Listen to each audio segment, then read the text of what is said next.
of the second test live from Christchurch on SEN and SENZ Test Cricket. Live across the ditch and right around the world. New Zealand versus Australia on SEN and SENZ Test Cricket. No, my huddy, my welcome one and all to Hagley Oval in Christchurch for the second and final test match between New Zealand and Australia. And after a compelling opening salvo in the capital city, the two sides have arrived in the South Island and the Garden City of Christchurch. The visitors here to finish the job after a good win at the Basin Reserve, though one not without some complications. While for the hosts, well, Big Brother from across the Tasman remains a big problem. Can they find the tonic to overturn their poor run of test match results? It is a cool morning in Christchurch, some high cloud about, the sun threatening to break on through, but the forecast predicts the cloud will clear around midday and will remain fine, heading for a high of 19 degrees. Winds currently from the southeast. That should swing around towards the northeast as the afternoon progresses and will pick up. But we will start on time at 11 o'clock. Toss to come at 10:30. We'll have a pitch report prior to that. All part of our pre-game for Nilex experts in watering. Joining me, Daniel McHardy, the commentary position here at Hagley Oval, Mr. N. Smith. Good to see you, Smithy, my favourite person in all of the world today. Lovely to see you, friend. And so it starts, Daniel, and so it starts. Without a ball being bowled, you're into me already. Good morning to you, and good morning to empty chair, which should be Jeremy Coney. So it starts again. Where is Jeremy Coney? One job, Garth Galloway, get Coney into the chair on time. Didn't even make it. So I'll speak for both of us. Jeremy will use much more floral language than I will, but I'll get the point across. I'm so looking forward to this. I walked to the ground, which a lot of people find surprising, but I did. It's beautiful, isn't it? It is just magnificent. You get the feel of Christchurch through Hagley Park. And then I arrived and I saw the lines of people outside, and I thought to myself, this is going to be fun. And now they've finally opened the gates and let them in. And they have gone to their favourite basking points down here, and they're going to enjoy a riveting test match, I feel. Australia, of course, come here as 1-0 up and favourites. No doubt about it. Man for man, they are a much better performed side than most of the New Zealand players. But it's a special occasion because we've got two players celebrating their 100th test. We haven't had that many in our history, let alone two doing it at exactly the same test match, and two great colleagues over the years, Northern District's teammates, Tim Southey, of course the skipper, and the great, and I say that without any trepidation of criticism, the great Kane Williamson as well, celebrating his. So what an occasion, what an absolute occasion. There's an air of expectancy that New Zealand will be better. There's an air of expectancy about who they're going to pick in their 11. Australia pretty much don't even have to think about it, do they? They're looking at the same lineup basically for 7 test matches in a row here, which is quite staggering when you look at the age of some of their players, how they've managed to stay fit and keen and healthy for the duration of the whole summer. So stage is set. I've been out and had a look at the pitch. It's something I don't normally do. I just felt like walking out there into the middle and taking it all in. And? It's green. But generally down here, they don't do as much as they look like they're going to do. And if I lost the toss and I was asked to bat first, if I could get through the first hour and a bit, I think I'd be quite happy that I was batting, providing I don't lose 5 wickets in the process. But if I'm none or one down at drinks or even at lunch, I'm thinking this is good. Channeling your inner Dean Elgar, the only captain. Oh, a round of applause. Our experts for in-place living specialist disability accommodation designed for you. Yeah. Jeremy Coney has arrived 7.5 minutes late. We will dock him 7.5 minutes. The lawyer Garth Galloway is with us. He's very good. He's very good at billable minutes. Hello, Jerry. Oh, did you bring a note? Good morning. Did you bring a note? Well, no, I could have brought John Wright with me. Oh my God! Yeah, now there you are. See, I hope you understand now, you guys. Do us a favour. Go back with him and do everyone else on the ground a favour. And you can keep him quiet. We'll pay you. You can stay with Righty for the day. He's telling me all about going to India and What's being he here so early for? Is he? I know. Is he lost? Well, he never got here this early when he played. He's eating a lot of those canapes or whatever you call canapes. Those two. Yeah, I know exactly. And he's having a wonderful time there. So anyway, good to see him. He's looking in good shape, which is more than I can say for some of the guys who were with me last night. Oh my God! Last night, for those Jeremy, part of the 1974 side that beat Australia, the first New Zealand side to do so, honoured with a 50th anniversary. Oh dear. Good night, was it? Well, you were there. Yeah, no, from your perspective. How were you doing there, McHardy? He wasn't in the team. He wasn't even born, No, God's sake. Speaking of Glenn Turner, we'll hear from Glenn Turner at lunch. Yeah. Turns was there. Doing someone else a favour. Very good. That's right. So, sorry I'm that late, guys. Never mind. Right. Carol, what were you talking about? The audience, we've lost the audience. We're just setting the scene. Setting the scene, okay. Expectations, Jeremy. Well, okay. Can I ask you in simple terms, how big was that gap between the two sides in Wellington? And how likely is it New Zealand can close it in the space of a few days? Well, we bowled them out twice. The only worrying thing about that, I had a look at those figures, and I think you pointed it out, Smithy, at one point in the game that the top six had scored. If you take Cam Green out of the Basin Reserve, and even if you include Carey then at number 7, so you get the top 6 if you like, they only scored 177 runs in the 2 innings, so 12 of innings, and the top 6 in the first innings and top 6 in the second. I mean, it really was quite a poor effort from the Australian top order. But, and here's the big, it's a but with capital B and U and T, New Zealand lost by 170 still, 172 runs, despite the fact that we were able to bowl them out. So that then looks straight at our batting, doesn't it? Fair and square in the eye. And Lyon, obviously, is the first thing that comes up, and you'd hope that in the few days that New Zealand have had, and the New Zealand batsmen in particular have had, in between the first and second test, that they've come up with some ideas and some methods and some plans, and but they've practiced it as well in the nets. How are they going to cope with the guy in the first innings who bowls straight at middle stump, gets the ball bouncing because he gets a lot of spin on it, overspin, between the knee roll and the hip, with men close in on the leg side? They've got to be able to handle that in this game. Otherwise, or the bounce may be not quite as high as it was at the Basin. Yeah. That they'll be hoping that, because it's the bounce that gets you, as well in combination with the turn. So they've got to work that out. Yeah, they had the unholy trinity in Wellington, didn't they? With seam, spin, and significant bounce that the Australian bowlers exploited incredibly well. Smithy went out and had a look on first sight. He said, what'd you say? He wouldn't be full of dread if you inserted. I would expect teams to win the toss. It's green, Jerry. Yeah, it's a lighter green though, isn't it? I've seen it more virulent than that. I spoke very briefly to Pat Cummins, and he said, point out there's some pit marks on it, like it's been used. There's a ground staff bowled some balls on it, and it's got little scallops on it. So he was interested in that. But I also spoke to Nathan Lyon, and I said, I think you can find yourself bowling very early in this game. He said, that won't be a bad thing, will it? No. I said, no, that won't be a bad thing. But look, because it can turn damp, of course. Jerry, we've come down here quite often over the years, and we've seen green surfaces.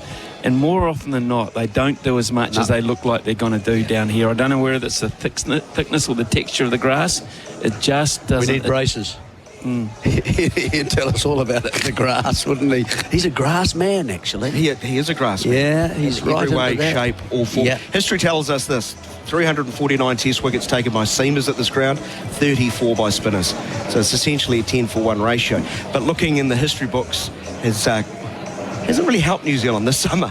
I think they've leant on those previous experiences, haven't they, Smithy? And unfortunately have misread conditions. They can't afford to do that here. No, they got 2 in a row wrong. No doubt they got Hamilton wrong, and no doubt they underestimated the turning and bouncing capacity of the Basin Reserve. In fact, they wouldn't have wanted those 2 pitches normally.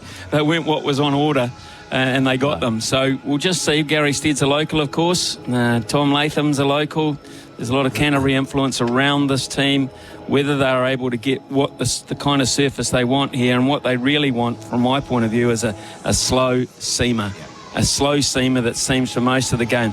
They should be hard, and you're right, Jerry, and I did do those numbers. 175 runs for anyone down to Carey apart from Green in both innings. Yeah. I mean, you can't ask for that. No. You can't ask for that against this batting lineup, but they got it. They got it. And they had their chance, but they only batted 43 overs in the first innings, New Zealand, and so their bowlers, who after bowling 30 overs, didn't kind of put their feet up.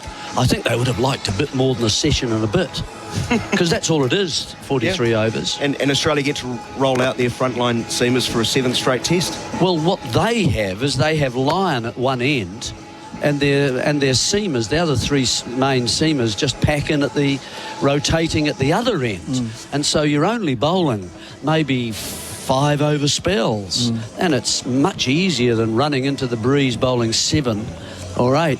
I mean, at the heart of New Zealand is Henry. He is by far our best bowler now. He bowls the most overs, as he did in that test match at the Basin.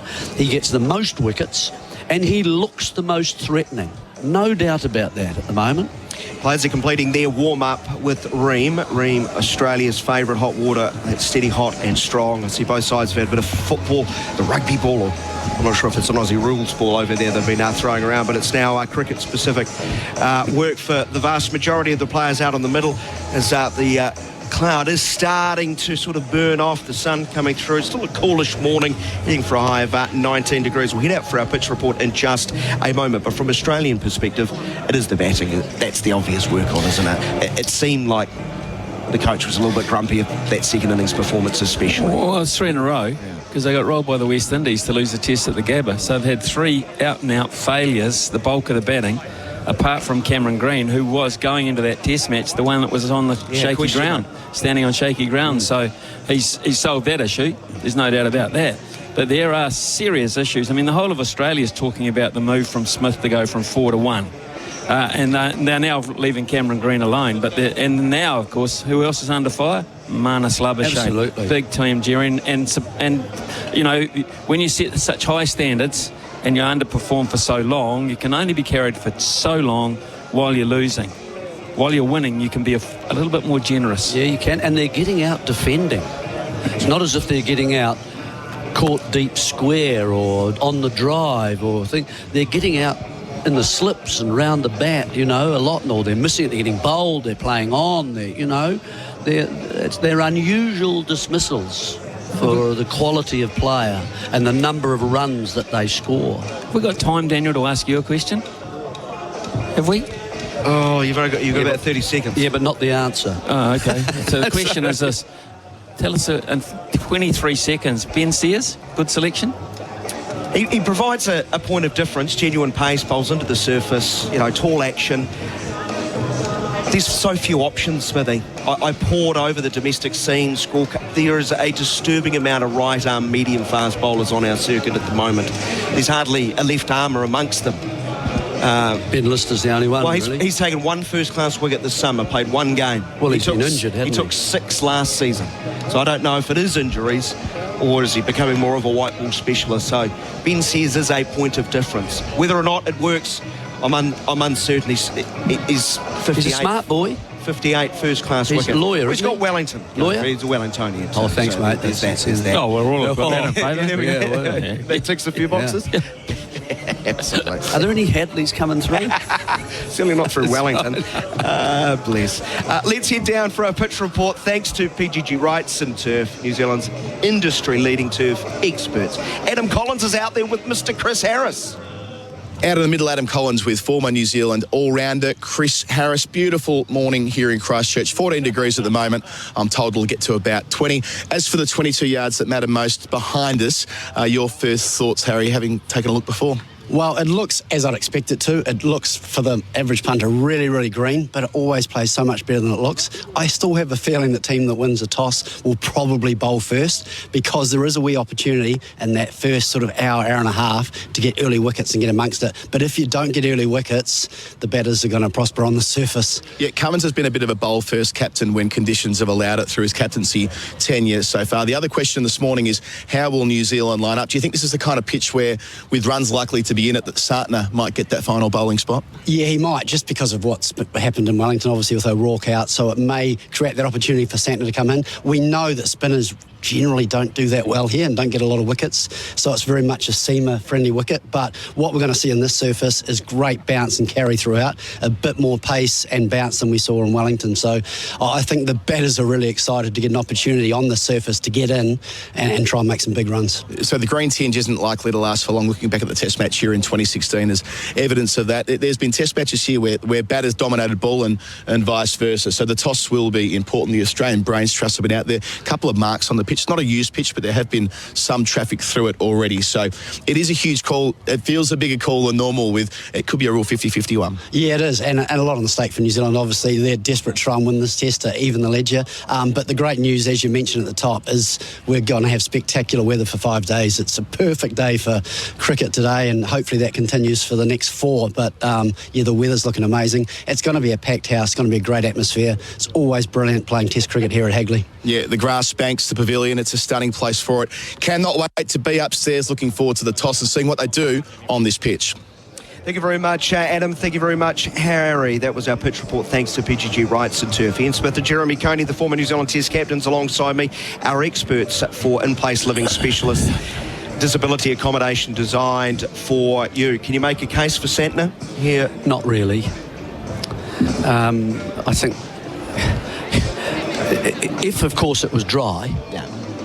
And you do always have to, sometimes you get a bit carried away with the greenness and, you forget that it's 5 days or the potential of 5 days. We don't often get that far now, do we? But it's beyond the first day anyway. And sometimes if you get a hot day, that doesn't last too much. And so sometimes a spinner is very used, as we've seen with Lyon. But nevertheless, I think that they will go with Kugelheim. I know that the sort of... I can make a case from Jerry, just on the basis of the two, over 5 days, who's going to make a more likely contribution for you on ability and what we've seen?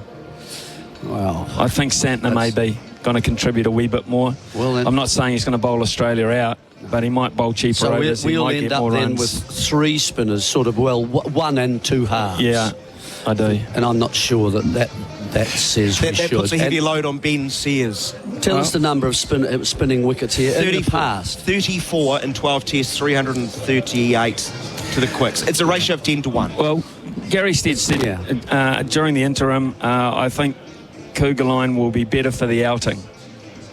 Well, 3 words. Surely. I hope so.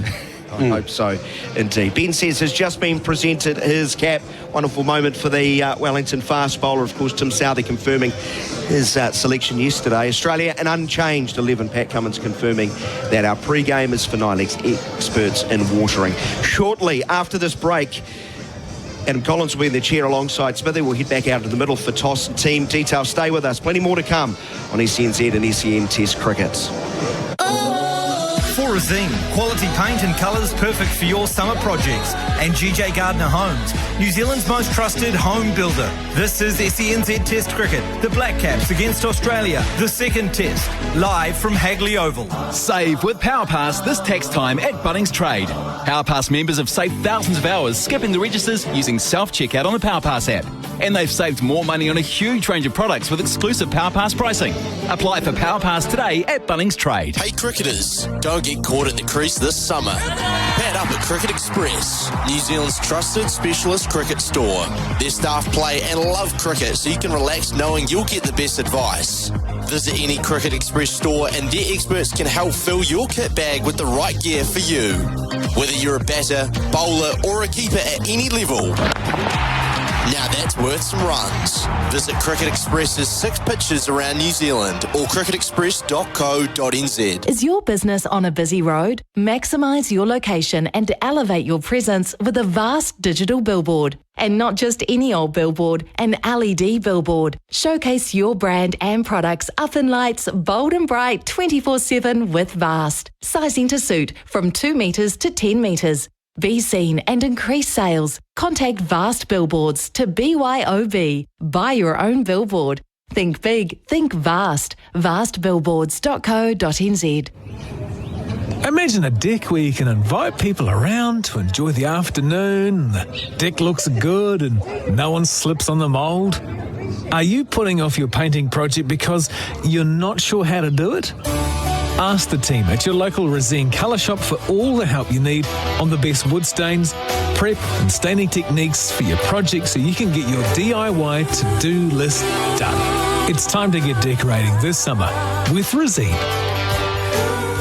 Gallagher Insurance has been helping Kiwis for 45 years. Their characteristic blend of local expertise and global reach means they can support their clients wherever they do business. That's why Gallagher Insurance is the exclusive insurance partner of the New Zealand Open. So whether you need help navigating the unexpected or you just want some confidence taking that next step in life or in business, let Gallagher help you face your future with confidence. Search Gallagher Insurance NZ today. Looking for a big tractor to get the job done? Then you can't go past Kubota's M72. Available from 130 to 170 horsepower, there's a M72 that's right for you. And every new machine includes a big 5-year warranty, making the Kubota M72 the tractor of choice. Speak with your local Kubota dealer or visit kubota.co.nz to learn more. Kubota, shaping New Zealand. At Open Country, their focus is on long-term partnerships and collaboration that benefits dairy farmers. Here's what dairy farmer Sam had to say. Our Open Country keeps us very well informed and supported, predominantly through the quarterly supplier meetings where the chairman and the CEO front up. I feel I'm treated very well by Open Country. It's a lot more personable. It's a smaller company. It feels like I'm not just a number on the gate.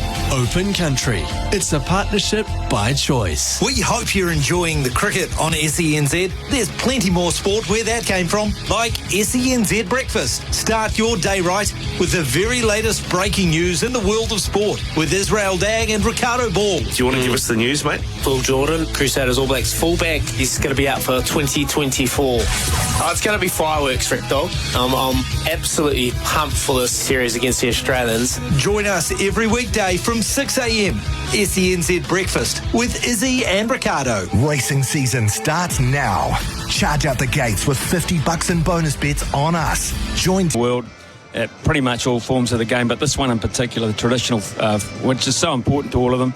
And the thing of real interest to me is the longevity and the willingness to want to be on the park of all of them, not want to give another guy an even break, you know. And, you know, this will be quite remarkable to have, we haven't had the sides confirmed, but I'm picking the bowling attack will be the same, which means, that's how many tests in a row. It's quite remarkable the way that they sustain their effort over a long period of time and they have this level of excellence. That's the reason. You know, they've got some very fine batsmen. The fact of the matter is they bowl sides out, and they have done from a long period of time. And it is quite remarkable. And as a purist of the game, I love watching it. I love the way they go about their work as a combination. We interviewed Pat Cummins the day before the Perth Test match, so the first in his run of 7, and we kind of joked about, you three big blokes won't play all. And he goes, no, probably not. You know, reality kicks in, and there's an injury, there's a niggle, there's a management process or whatever. But the big three, Cummins, Stark and Hazelwood, due to all the tests finishing within 4 days, breaks conveniently timed, a month off between the West Indies series and the New Zealand series. They're all getting through. Mitchell Stark has taken 354 test wickets. The next will draw him level with the great DK Lilly. Wow. That's quite a significant milestone this week. Dennis Lilly. Anyone, to me, you know, in Australian terms, maybe not so much as it used to be, but it's like being a batsman being compared to Bradman for me when you talk about bowlers being compared to Dennis Lilly or going past them. You know, and there was a time where people thought, well, Bradman's records will never be eclipsed. Well, they have been. Time moves on and more cricket is played. The same with Dennis Lilly. At the time when Dennis Lilly finished playing the game of cricket, he was out and out the best bowler, I think, in world cricket.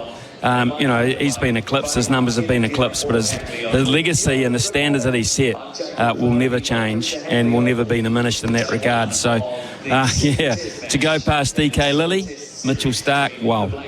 We're fairly close to the toss. I can see Ranjo Madagale, the match referee, out in the middle with the two captains in their blazers, which might be the cue for us to throw down to the ground where Daniel McHardy and Bharat Sundaresan will be talking to the skippers after the toss. Thank you very much, team. Out in the middle, the sun poking through. The winds are shifting, coming from the northeast, if anything. But it's gentle, so your hair's not flapping around, so you're happy, Bharat. that's all I care about. Good morning, Daniel. Good morning to everyone listening to us all around the world. Yeah, I mean, I like Wellington. I like windy Wellington, but yeah, it's not great for hair wash days and your hair wash routines. I'll tell you what, Christchurch, what a beautiful spot this is, right? Like, I just walking in this morning, so many people just queuing up outside. They love their test cricket in this part of the world, and we have two fast bowling captains just checking out the pitch. Do you think much sharing of information going on right now? Both look quite happy. They've got big toothy grins right now. Well, there seems to be this lovely camaraderie between these teams, but especially the two captains, not just because they're fast bowlers. I remember seeing them having a long chat before posing with the trophy in Wellington, and once again, a lot of jokes as being cracked. Sounds like Tim Southee is the one cracking the jokes. Pat Cummins is, Pat Cummins is loving it. Look at him. Well, Tim Southee in his 100th Test match. Yep. There surely cannot be a better way for a New Zealander to mark a 100th Test and leading your side to a victory over Australia. There in itself is just massive motivation. We were there last night, weren't we? Listening to the greats of yesteryear talk about that famous win in Christchurch, not at Hagley Oval, of course, at Lancaster Park.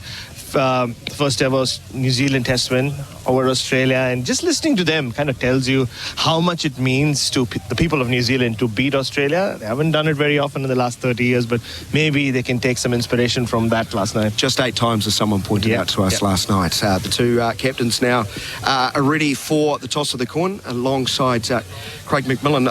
Only one captain has ever won the toss and batted here. You expecting anything strange? I am actually. You know what? I think Australia might not mind batting on this, though Pat Cummins is generally a field first captain. It's a pretty clear morning, so we'll see. I think one thing we did see with both captains is that they were looking up a lot more than they were looking down.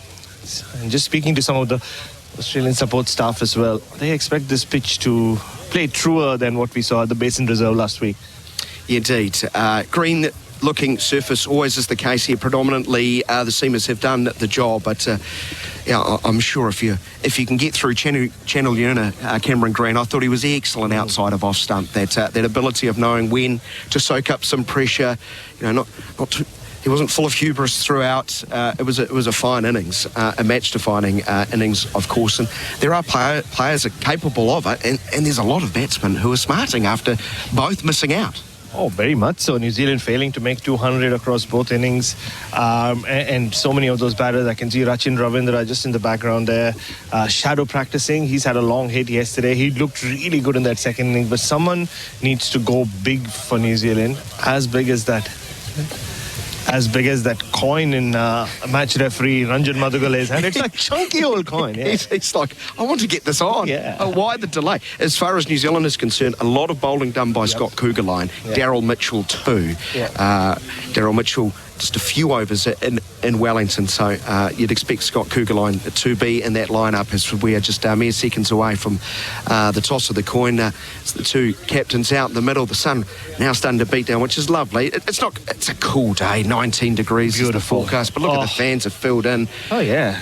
Queues to get into test venues. Australia's in town when that happens. Oh, very much so. And queues not just outside the ground. All roads seem to be heading to the Hagley Oval this morning, and I think we soon find out what's going to happen with the toss. We just do know that Scott Kugelheim is playing. It looks very obvious that he is when you see Mitchell Santner with the baseball mitt on his hand. Yeah, that would be an interesting pre-game routine for anyone who's about to play a test match. The toss of the coin, up by Tim Southee, a little bit wayward, doesn't land on the ANZ mat. And I think Australia bowling, I lip-read what Pat Cummins just said.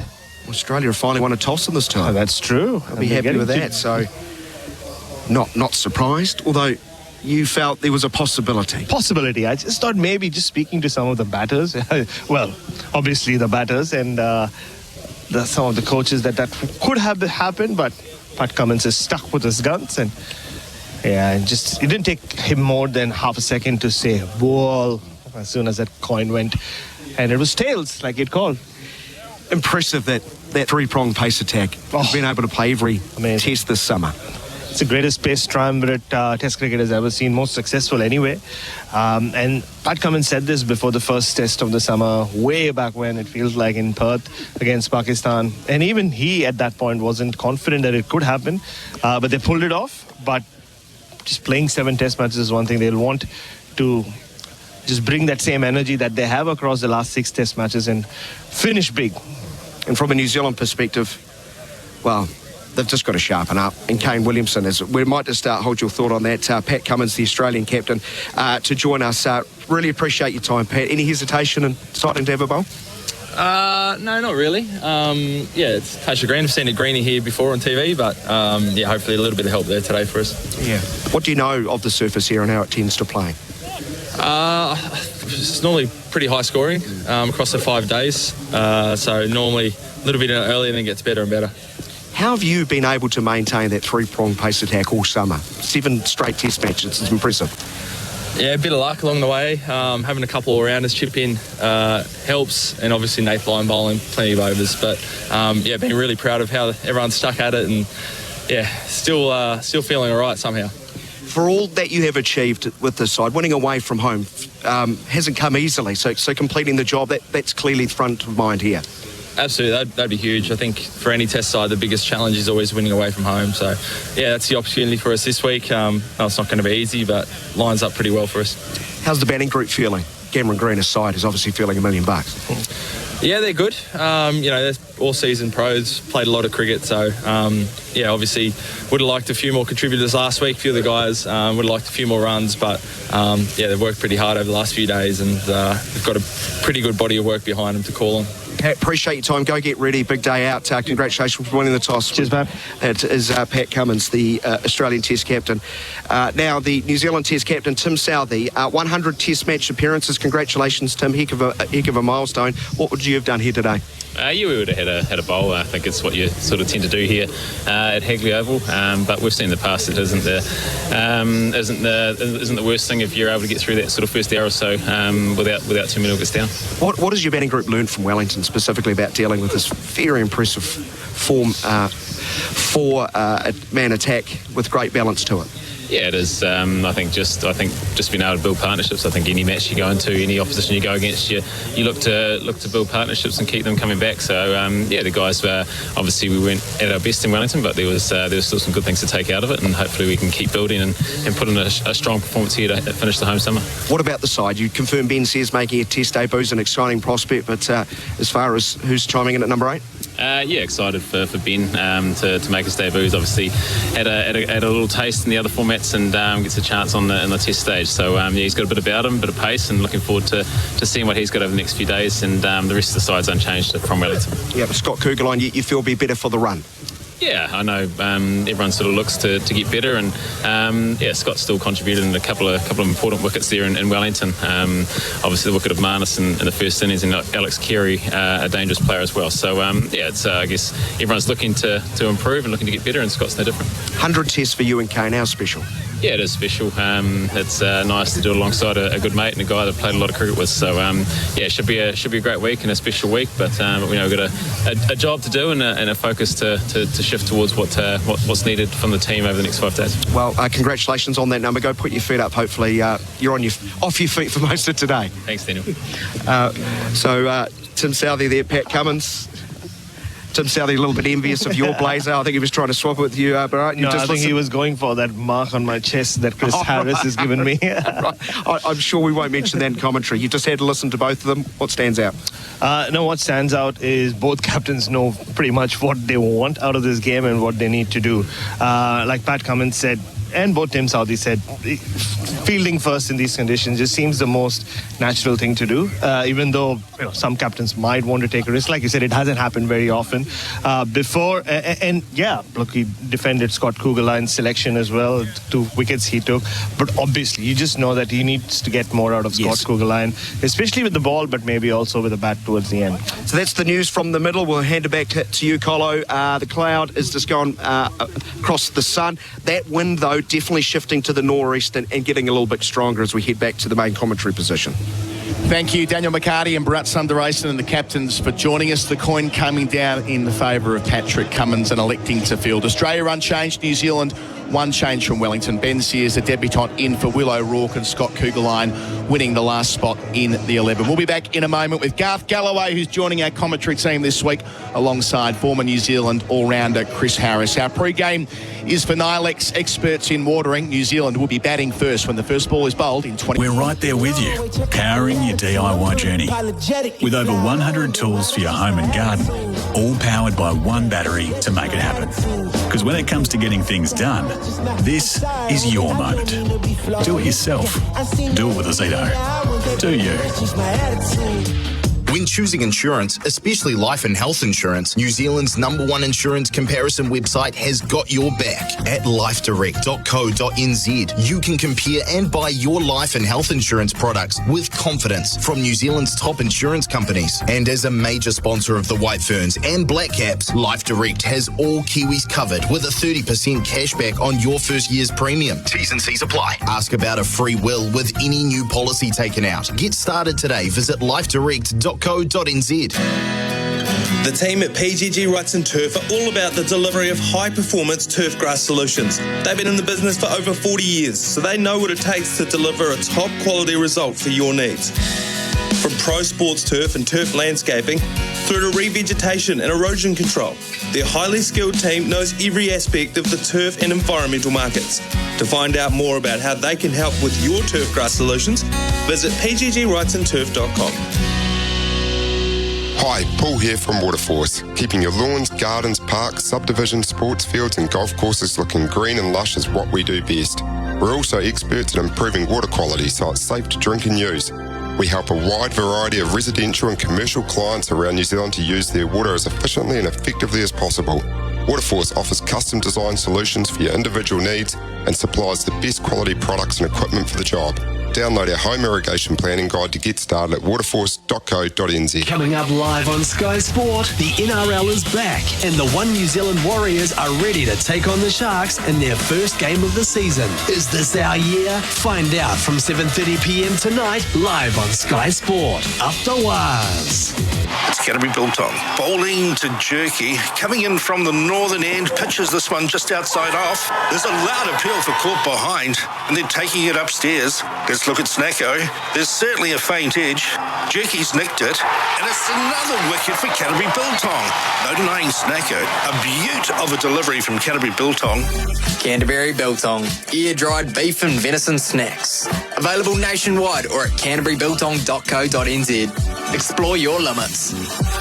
I've always tried to make good choices for my family's future and their happiness. Having an enjoyable and safe building experience is about choosing the right builder. So put your family in safe hands and choose GJ's with their proven track record. In over 25 years of business and with close to 23,000 builds, GJ's has completed every home we've ever started, a fact we're very proud of. Make a wise choice and choose New Zealand's most trusted home builder.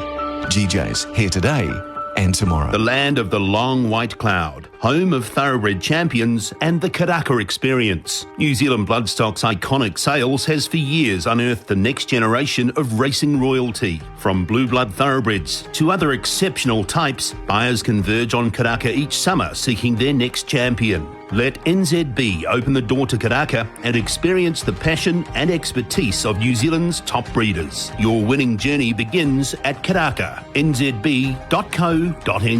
The Aussies are back in New Zealand, and the ICC Test Championship winners are set to do battle in New Zealand for the first time in 9 years, thanks to Kubota. Black Caps versus Australia Test Series, powered by Kubota, shaping and building New Zealand.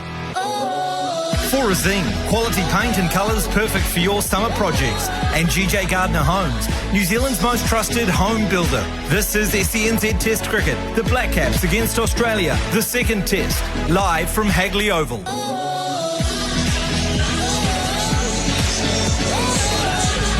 And welcome back to our coverage. Our pre-match has been for Nilex. Water your garden with Nilex, available at Bunnings Warehouse. I'm Garth Galloway. With me is Chris Harris. We have Test cricket coming to you from the Hagley Oval in Christchurch. It is a beautiful day. The cloud is just starting to disappear. In front of us, we have a whole lot of gold. Green and gold. Australian fans are here in their numbers, and the ground already at 10:43 is almost full. The news is that Australia have won the toss, and they've decided that New Zealand can have first use with the bat. Australia will bowl, and Chris Harris, I guess we were talking earlier, you thought that Australia might just decide that they would get in there and try and bat through that first session and take control of the game, but they've decided their best option is to have a go at New Zealand with the ball. No, I was hoping that Australia were going to win the toss and bat first, because I think it's New Zealand's best chance. But it was, to be honest, no surprise that the captain that won the toss, which happened to be Pat Cummins from Australia, were always going to bowl first. And I think you and I are in the back after that toss thinking, well, that probably makes it just a little bit more difficult for New Zealand. Absolutely. It sure does. And looking at the team selection, I suppose, we were, again, talking off air about that. This is the 13th Test match being played here at the Hagley Oval. It appears to be a graveyard for spinners, not a place where spinners have thrived. And in fact, only 3 New Zealand spin bowlers have taken a wicket here, and one of them is Kane Williamson, who's taken 2. Yeah, it doesn't suit the spin. We know that. So it's going to be really interesting to see how Nathan Lyon goes. I still think, because of his quality and his ability to bowl well in all conditions, that he'll still play a part. He won't get as much spin, but he'll get some nice bounce on the surface. But you're absolutely right. You look down the list of bowlers that have taken a handful of wickets, and the whole first page is taken up with seamers, and you've got to go way down on page 2 before you get to the first spin. I think the ratio is something like 10-1, so 10 wickets for all the seamers before you get a wicket with spin. So that the statistics certainly show you that seam is the way to go on the surface, and Australia are going to get the first look at it. It's going to be a very, very tough first hour for New Zealand, but they, like Tom Latham, obviously played a lot of cricket here at Hagley. He knows the surface. He knows he can trust the bounce.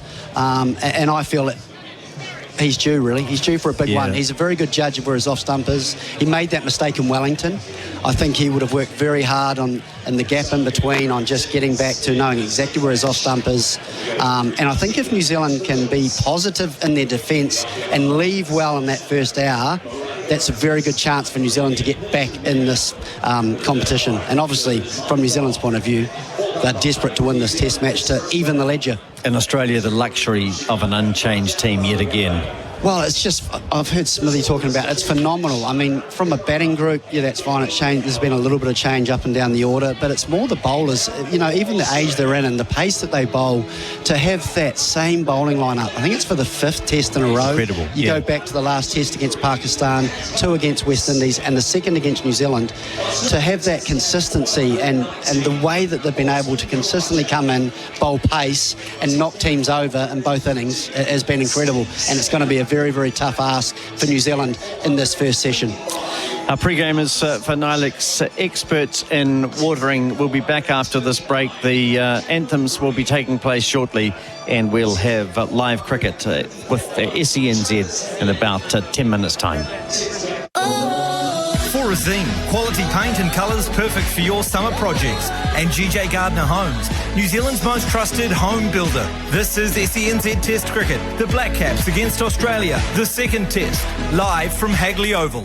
Gallagher Insurance has been helping Kiwis for 45 years. Their characteristic blend of local expertise and global reach means they can support their clients wherever they do business. That's why Gallagher Insurance is the exclusive insurance partner of the New Zealand Open. So whether you need help navigating the unexpected or you just want some confidence taking that next step in life or in business, let Gallagher help you face your future with confidence. Search Gallagher Insurance NZ today. Hi, Paul here from Waterforce, keeping your lawns, gardens, parks, subdivisions, sports fields and golf courses looking green and lush is what we do best. We're also experts in improving water quality so it's safe to drink and use. We help a wide variety of residential and commercial clients around New Zealand to use their water as efficiently and effectively as possible. Waterforce offers custom design solutions for your individual needs and supplies the best quality products and equipment for the job. Download our home irrigation planning guide to get started at waterforce.co.nz. At Azito, we know for you it's about leaving your mark. It's a statement, making every task uniquely yours. Azito doesn't just have your back, we're right there with you, powering your DIY journey. With over 100 tools for your home and garden, all powered by one battery to make it happen. Because when it comes to getting things done, this is your moment. Do it yourself. Do it with Azito. Do you? Stay with SENZ after the cricket. There's a world of sport waiting for you. Start your day with SENZ Breakfast with Israel Dag and Ricardo Ball from 6 a.m. weekdays. There's just always things going on, you know, there's laser lights. Then the doyen of New Zealand sports broadcasting, Ian Smith, from 9 a.m. We'll have a lot to talk about. Mark Stafford's on standby to take your calls and more from 12 till 3 before the run home with Kirsten Beeve. That's Stephen Donald to you from 3 p.m. A must. SENZ. It's Kiwi for cricket, but so much more as well. It's Kiwi for sport. Stay in the fence, she says. Stay in the fence and it would look so much better. But you have to admit, you're not sure where to start. Are you putting off your painting or staining project because you're not sure how to do it? Ask at your local Resine colour shop for all the help you need on the best stain, paint, prep and painting techniques so you can get your DIY to-do list done. It's time to get decorating this summer with Resine. Looking for a big tractor to get the job done? Then you can't go past Kubota's M72. Available from 130 to 170 horsepower, there's a M72 that's right for you. And every new machine includes a big 5-year warranty, making the Kubota M72 the tractor of choice. Speak with your local Kubota dealer or visit kubota.co.nz to learn more. Kubota, shaping New Zealand. I've always tried to make good choices for my family's future and their happiness. Having an enjoyable and safe building experience is about choosing the right builder. So put your family in safe hands and choose GJ's with their proven track record. In over 25 years of business and with close to 23,000 builds, GJ's has completed every home we've ever started, a fact we're very proud of. Make a wise choice and choose New Zealand's most trusted home builder. GJ's, here today and tomorrow. PGG Rights and Turf has been breeding turfgrass seeds suitable for New Zealand racecourses for over 40 years. They focus on the delivery of high-performance turfgrass solutions. From seed and turf maintenance products to nutrition plans and agronomic advice, their driven team is equipped with the technical knowledge and market-leading products to help you achieve the best possible solution. To find out more about how they can help with your racecourse turfgrass requirements, visit pggrightsandturf.com.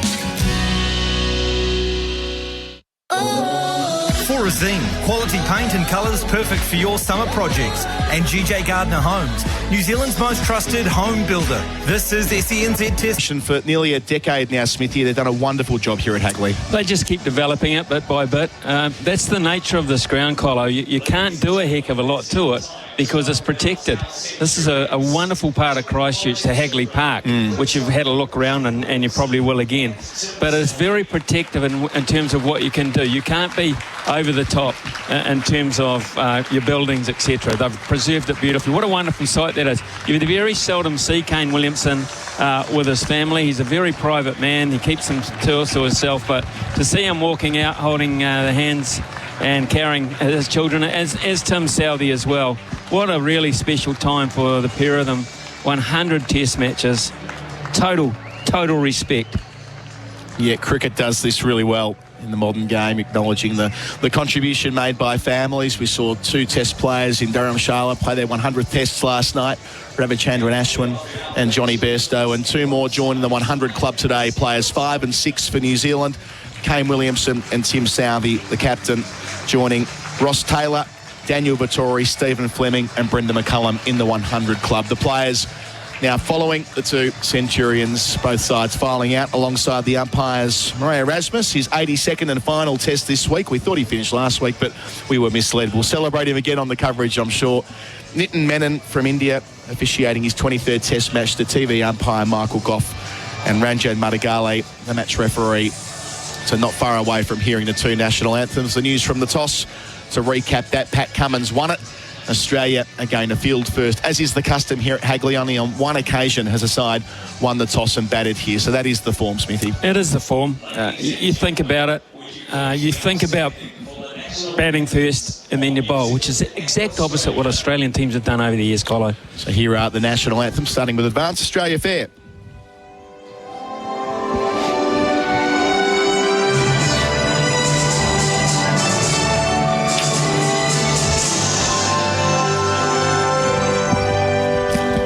Australians, all let us rejoice, for we are one and free, with golden soil and wealth of toil. Our home is girt by the sea, our land and mountain nature is all beauty rich and rare. In history's space, let every state across Australia fair. In jungle streets and let us sing across Australia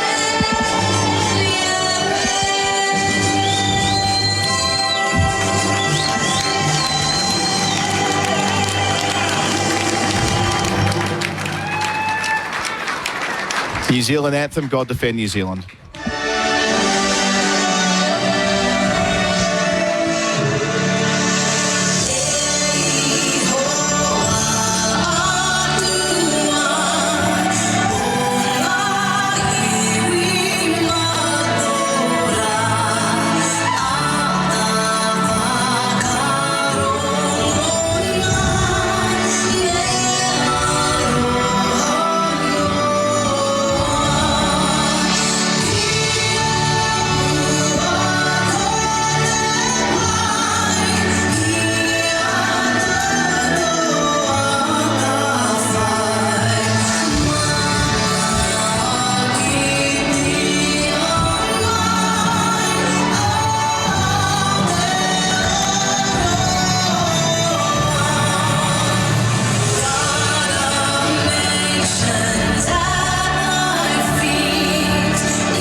National anthems out in the middle ahead of the second test match here at Hagley Oval in Christchurch. Beautifully done with the grass banks full and the scene set perfectly.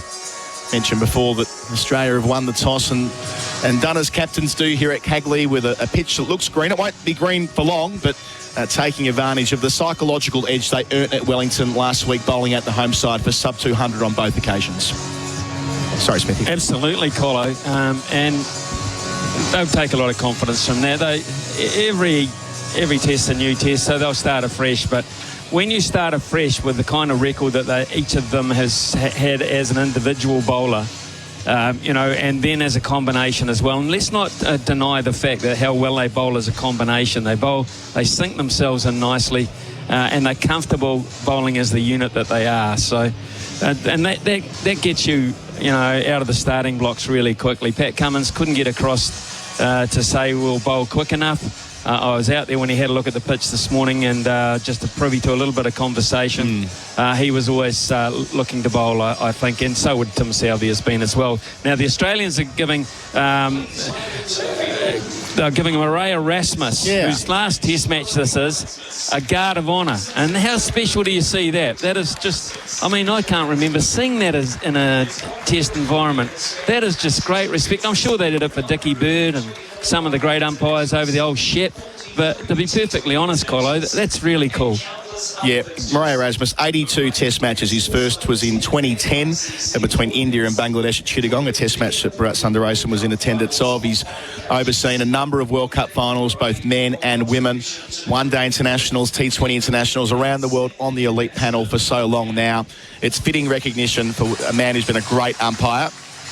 As I welcome audiences joining us for the first time today across Australia, in Victoria, Tasmania and South Australia, at Hagley Oval for the second test of the Trans-Tasman Trophy Series. As you join us, the New Zealand opening batsmen Will Young and Tom Latham are making their way to the middle because Patrick Cummins won the toss and elected to bowl on a pitch that does have that typical tinge of green here in Christchurch. Adam Collins with you, and with me for the first ball, Ian Smith and Jeremy Coney. The players have completed their ream warm-up, ream manufacturing in Australia for over 80 years. Good morning, Jeremy. Morning, Colo. How are you? Good? Could not be better. Yes. Cannot wait. Cloudy day here at Hagley Oval. This will be a very interesting first session, really. Can New Zealand... The runs don't really matter at this phase, really. They've just got to try and see the new ball off if they can. That's really the opener's task. Runs will come because there are so many in the slips cordon and so on. So there are gaps around and runs inevitably will occur. But, you know, the main thing is that they try and get a good partnership going together. And I think Will Young actually is one of our better players, and I think he's the sort of player I think that New Zealand can perhaps build a team around. If he was told that he could play for a year or so and get a good run, I think we'd really start to see some results coming from him. He managed to stay in for quite a while, I think, in the second innings at the basin.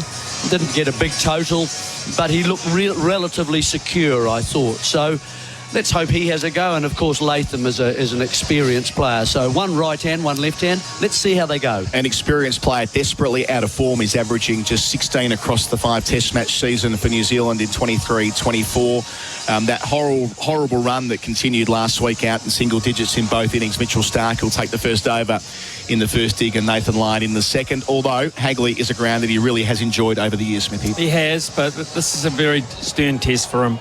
And it's a really important day for Tom Latham. He's a local. They love him down here, but he has to deliver a decent score. First ball of the test match. Starc left arm over. 3 slips to gully. Bowls here to Latham. First ball pushing towards mid-on the bounce. No run. Our coverage for regime the paint professionals use.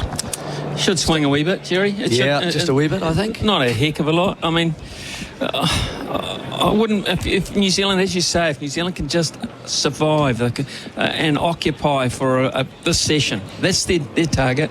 I mean, none for 60's magnificent. If they can get there. Wow, that's a great start. Starc, again, very full to start with. He was the same at the Basin Reserve. Didn't bowl too many short deliveries. Look for swing, look for the pads to get LBW and bowled. Passes umpire Erasmus and bowls here. Starc. Latham plays late through the cordon down towards the rope. It'll run. Work to do for Cameron Green from the gully, and he will not quite drag it in.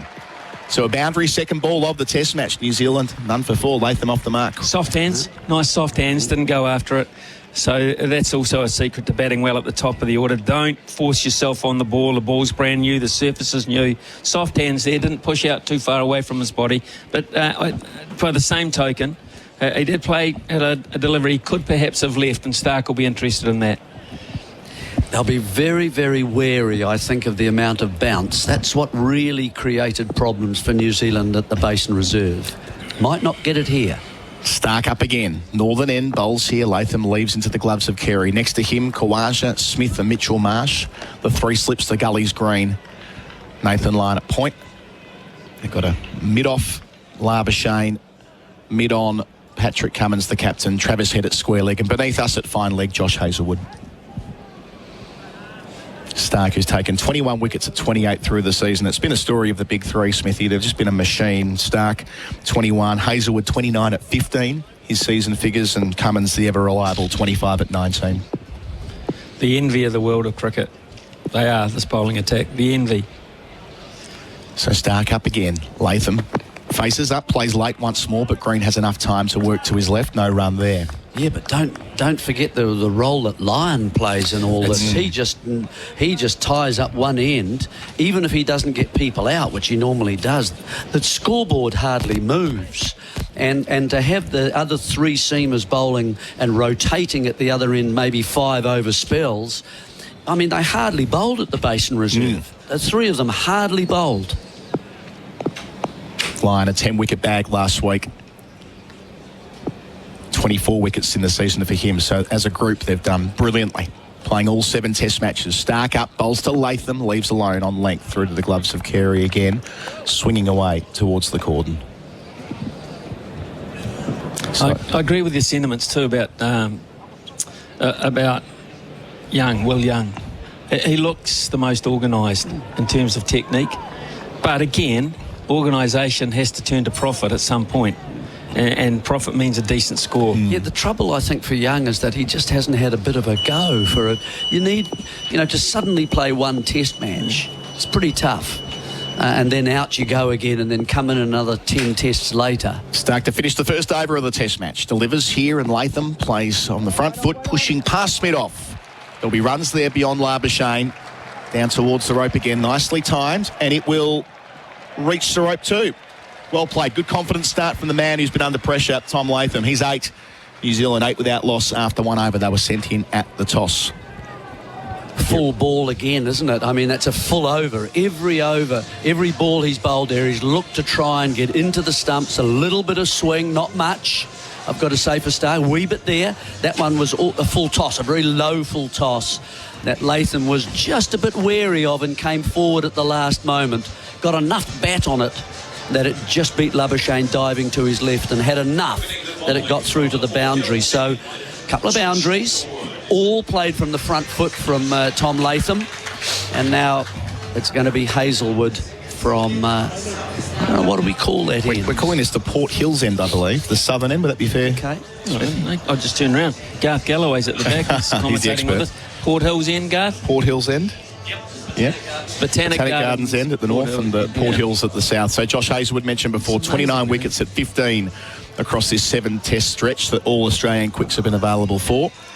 Gets a crack at Young. Back to Latham just momentarily. He averages 49 on this ground. He's not far away from becoming the first batter in Test cricket to reach 1,000 runs here, a double ton in 2022 against Bangladesh. So a ground he enjoys. Young's turn. His first ball facing Hazelwood. Leaves alone on length. Just dies into the gloves of Carey. Well, my initial impression of the pitch is pretty good.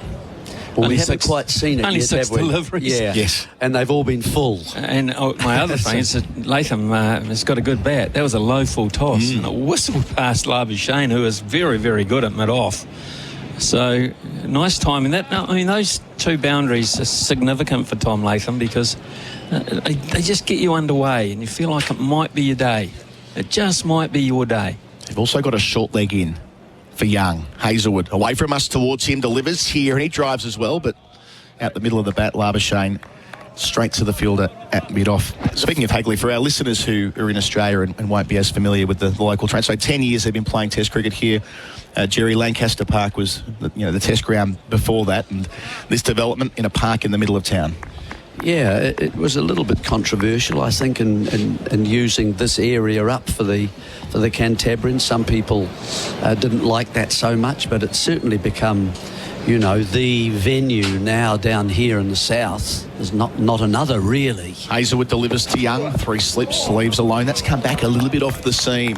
Carey diving to his left and drags it in. There's one main stand that we're at one end of here where we're broadcasting from.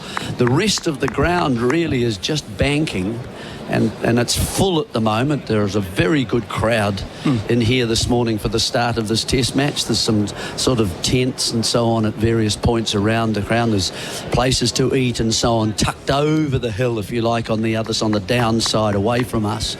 And then, of course, the trees, the Botanic Garden ends at the far end of the ground. So it's a very, picturesque ground. Hazelwood bowls and Young defends on the front foot, and a ground that New Zealand have enjoyed quite a lot of success at, Smithy, losing only twice. Australia here in 2016 won by 7 wickets, and they lost here as well to South Africa a couple of years ago. But 9 wins and 2 losses. Happy hunting ground. They play well here. They do play well here. They've got a history of of making it their own patch, if you like.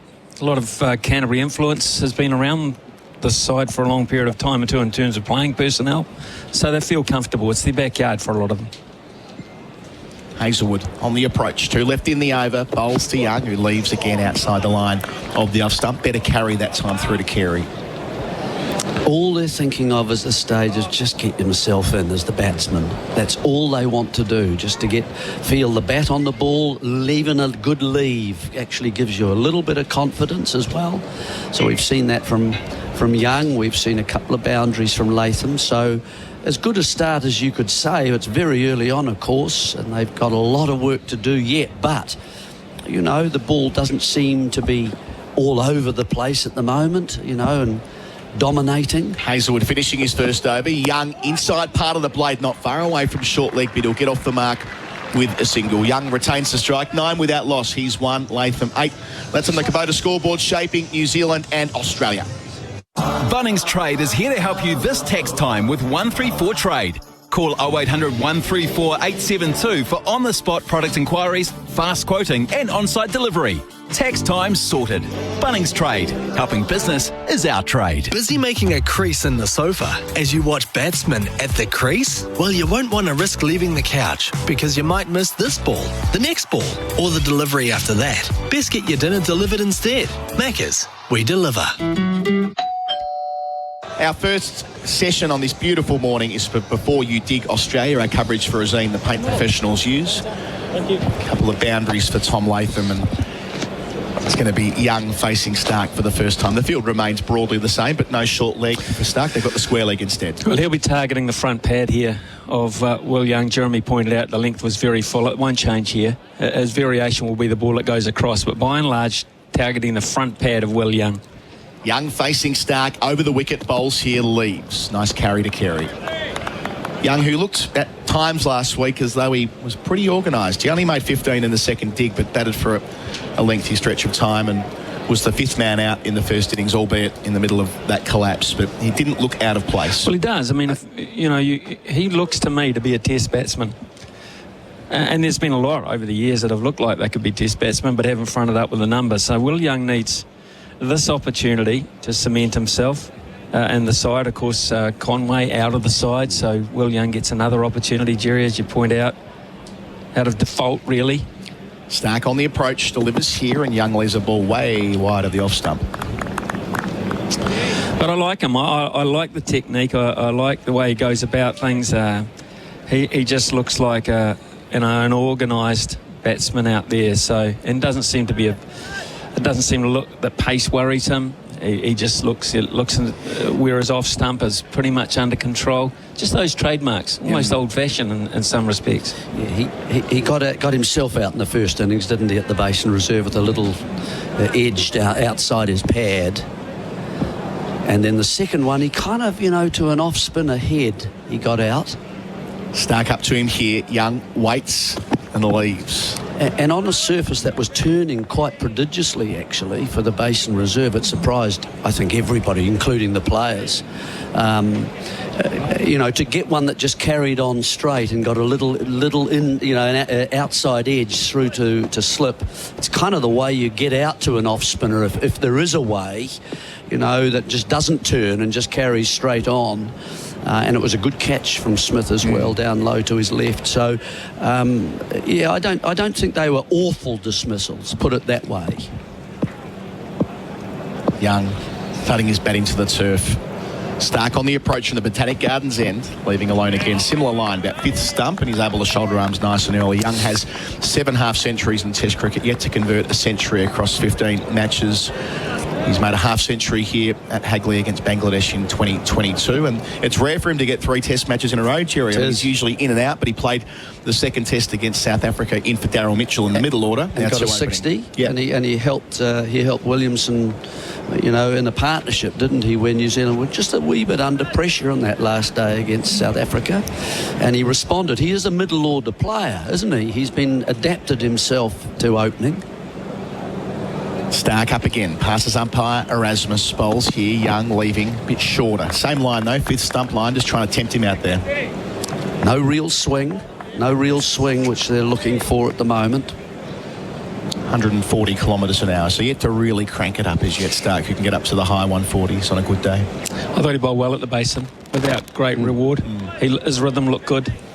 You know, we're coming to the end of a long test match stretch for Australia, and they have a bit of a breather. He won't. He's going to cash in at the IPL, obviously, but in terms of long spell bowling, yes. For the first time in a long time, Stark will be at the IPL. Last ball of his second over here. Young plays late, plays well. Past Green in the gully. Towards deep backward point it goes. Green with work to do. Slides and collects. They add a couple. So a sturdy start for New Zealand. They're 11 without loss after 3 overs. Latham's 8, Young is 3. That's on the Kubota scoreboard, shaping New Zealand and Australia. Get so much more with the great garage store from Garage Auckland. Every Aucklander deserves to have a strong, safe, secure Garrador Auckland garage door. From Wellsford to Waiuku, Garrador Auckland service the whole of Auckland, and with a 10-year warranty, they're hard to beat. GarradorAuckland.co.nz. Get so much more with the great garage door from Garage Auckland. Here at Hagley Oval for Razine, the paint professionals use. Adam Collins with you. Former New Zealand skipper Jeremy Coney with me. Another New Zealand skipper Ian Smith with him.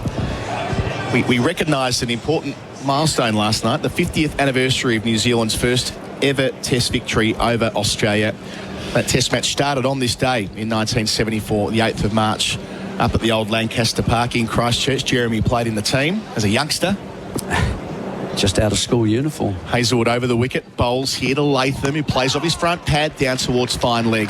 Times it well. There's a few oohs and ahs in the cordon, but they come to nothing. 12 for none, so Latham's 9. I'm still at school, Colo, my last year of school. Do you remember, before we get to Jerry's reflections on it, do you remember how big a deal it was as a kid? Massive. Absolutely massive. One vision I have always got for the winning runs. Ken Wadsworth, the late Ken Wadsworth, driving Greg Chappell through the covers and Ian Redpath running up into the grandstand because someone had taken the ball. Exactly. Red, is that right? That's quite correct. Yeah. He got it back. He got it back, and it's actually in next door in a cabinet, that ball. Cool. That's my reflection. A marvellous day. Yeah. Hazelwood to Young, got the short leg back, and he plays past the short leg, timed well through mid-wicket. Inside part of the bat, one man to beat, gets 2 more. Mitchell Marsh, make that Pat Cummins, my apologies, does the tidying up. None for 14, Young's 5. But yes, the function last night next door, Smithy, had 7 or 8 of the players up on stage. Jerry, of course, one of those. Both Hadley brothers were there, who took 13 of the 20 wickets in that test. 3 of them. In that side. Oh, sorry, Walter, of course, who was... No. You mean... Barry, 12th man. Oh, 12th man, sorry, yes. That was an interesting reflection that he... it was. He was made the 12th man because he was local and it was cheap. Exactly. Here's Hazelwood bowling to Young, who plays and misses. First player miss we've seen of the morning, so that hit the seam and straightened up. Nearly gave the cordon something to think about, but Young's still there on 5, none for 14. Jerry, that must have been very special last night, being with your old teammates and... recognising something that is a really important moment in the history of New Zealand. Yeah, it was. It was lovely to see them. I mean, we've had 3 deaths from that side. Ken Wadsworth that you mentioned, Smithy, of course, was very sad because he was so young and such a good guy. Welcoming, supportive sort of person. A wicket keeper, of course. Hazelwood to Young, bowls and beats him again. The previous one was a beauty. That's a little bit shorter, and it took off, trampolined off the surface into the gloves of Carey with his fingers pointed up. Yeah, first bit of trouble for the New Zealand openers, isn't it? That's good bowling from Hazelwood. Just nipping it from the surface, looks as if it's gone away. Yeah. And it was... and, of course, Bevan Congdon, who was the captain of that side, has passed as well. And then Hadley Howarth, who was the only spinner in the New Zealand side. So those 3 were obviously missing. But we had, a good compliment there. Hazelwood delivers, and Young, for the 3rd time in a row, is playing and missing. He sort of hits the bat on the turf in frustration, but this is high-class bowling, Smithy. It is. It's Hazelwood. We'll just say it's Hazelwood. And he's found the handkerchief, and he's landing right in the middle of the handkerchief. That one's from straight. So that's well played in a way, because you have to play that line. Yep. You must play that line, and you don't follow it. You don't follow it, which is good. And frustration for Hazelwood. He's 3 in a row. Yeah, he deserves one here, he probably thinks, and probably right too. Last ball of the over. Get out of this one if you can, Young. That was an unplayable, that previous ball. Hazelwood again, and past the edge again. 4 in a row. Hazelwood on a string. Young still there on 5. Latham 9. None for 14 on the Kubota scoreboard, shaping New Zealand and Australia. Yeah, lovely over. When it comes to farming, some things are easy to control. Oi, get back in there. But when it comes to climate change, it's a whole different beast. Overseer FM is a high-tech software tool that's designed to put farmers in control, to drive change by creating sustainable farms. In other words, it helps save the environment and your back pocket by taking the guesswork out of farming. Find out where your farm is at Overseer FM, and together we can help drive your farm forward.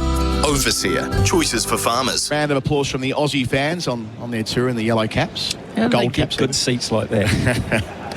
We've got the window open here. They can hear our commentary all day long. Stark. Can't believe the Australians Bowls get to such... Latham down the leg side. Doesn't catch up with Can't believe they get such good seats. What's going on? Well, there aren't many seats here. We're in the Hagley Pavilion. There must be 1,000 or so seats here. It's Merv Hughes' group. For God's sake, how do they get such good seats? Look at them.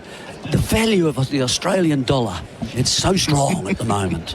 And look, here are the people, they're looking back at us now. They're like, yeah, that's us. Resplendent in their yellow. Here. Well, look at the lady down there in about row 4. She's got 97 badges on her cap.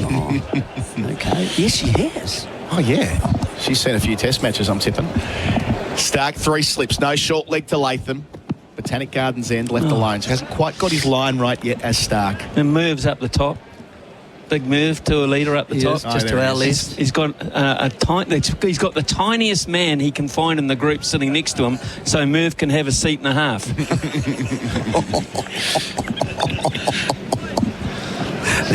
That's a bit rough. Oh no, it's clever planning. Look, poor little guy. Merv's all over him like a rash. Oh, Merv pays for him to come on the tour with him. Oh, does he? Yeah. Oh, yeah. But the only thing is that he's got to sit beside him. Be the only thing Merv's ever paid for, I'll tell you that. Yeah. Stark to Latham. It's a little bit shorter and it's on the hip, so he works it down to Hazelwood, just in front of us and in front of it. Our tour group. None for 15.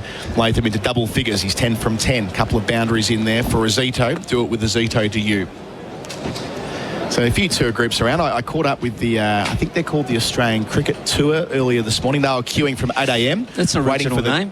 Quite. Yeah, they were. They the old thought waving, about it overnight. They thought about it. It took them a while. The old waving the flag lot, as most people know them, with Lukey Sparrow in the Hawaiian shirts. It's like going down the road beside the sea and they call it the beach road. Yeah, Ocean View Road. Ocean View, exactly.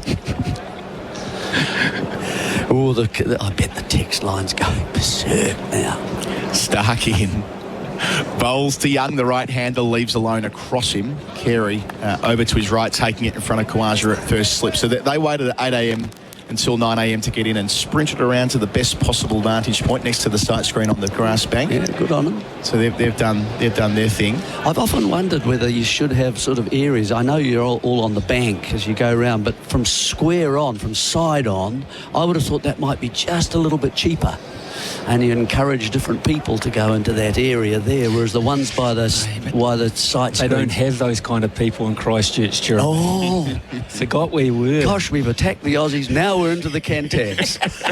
That's right. Cricket's boring. We're working our way through. Cricket's boring. Stark bowls to Young, who leaves on length.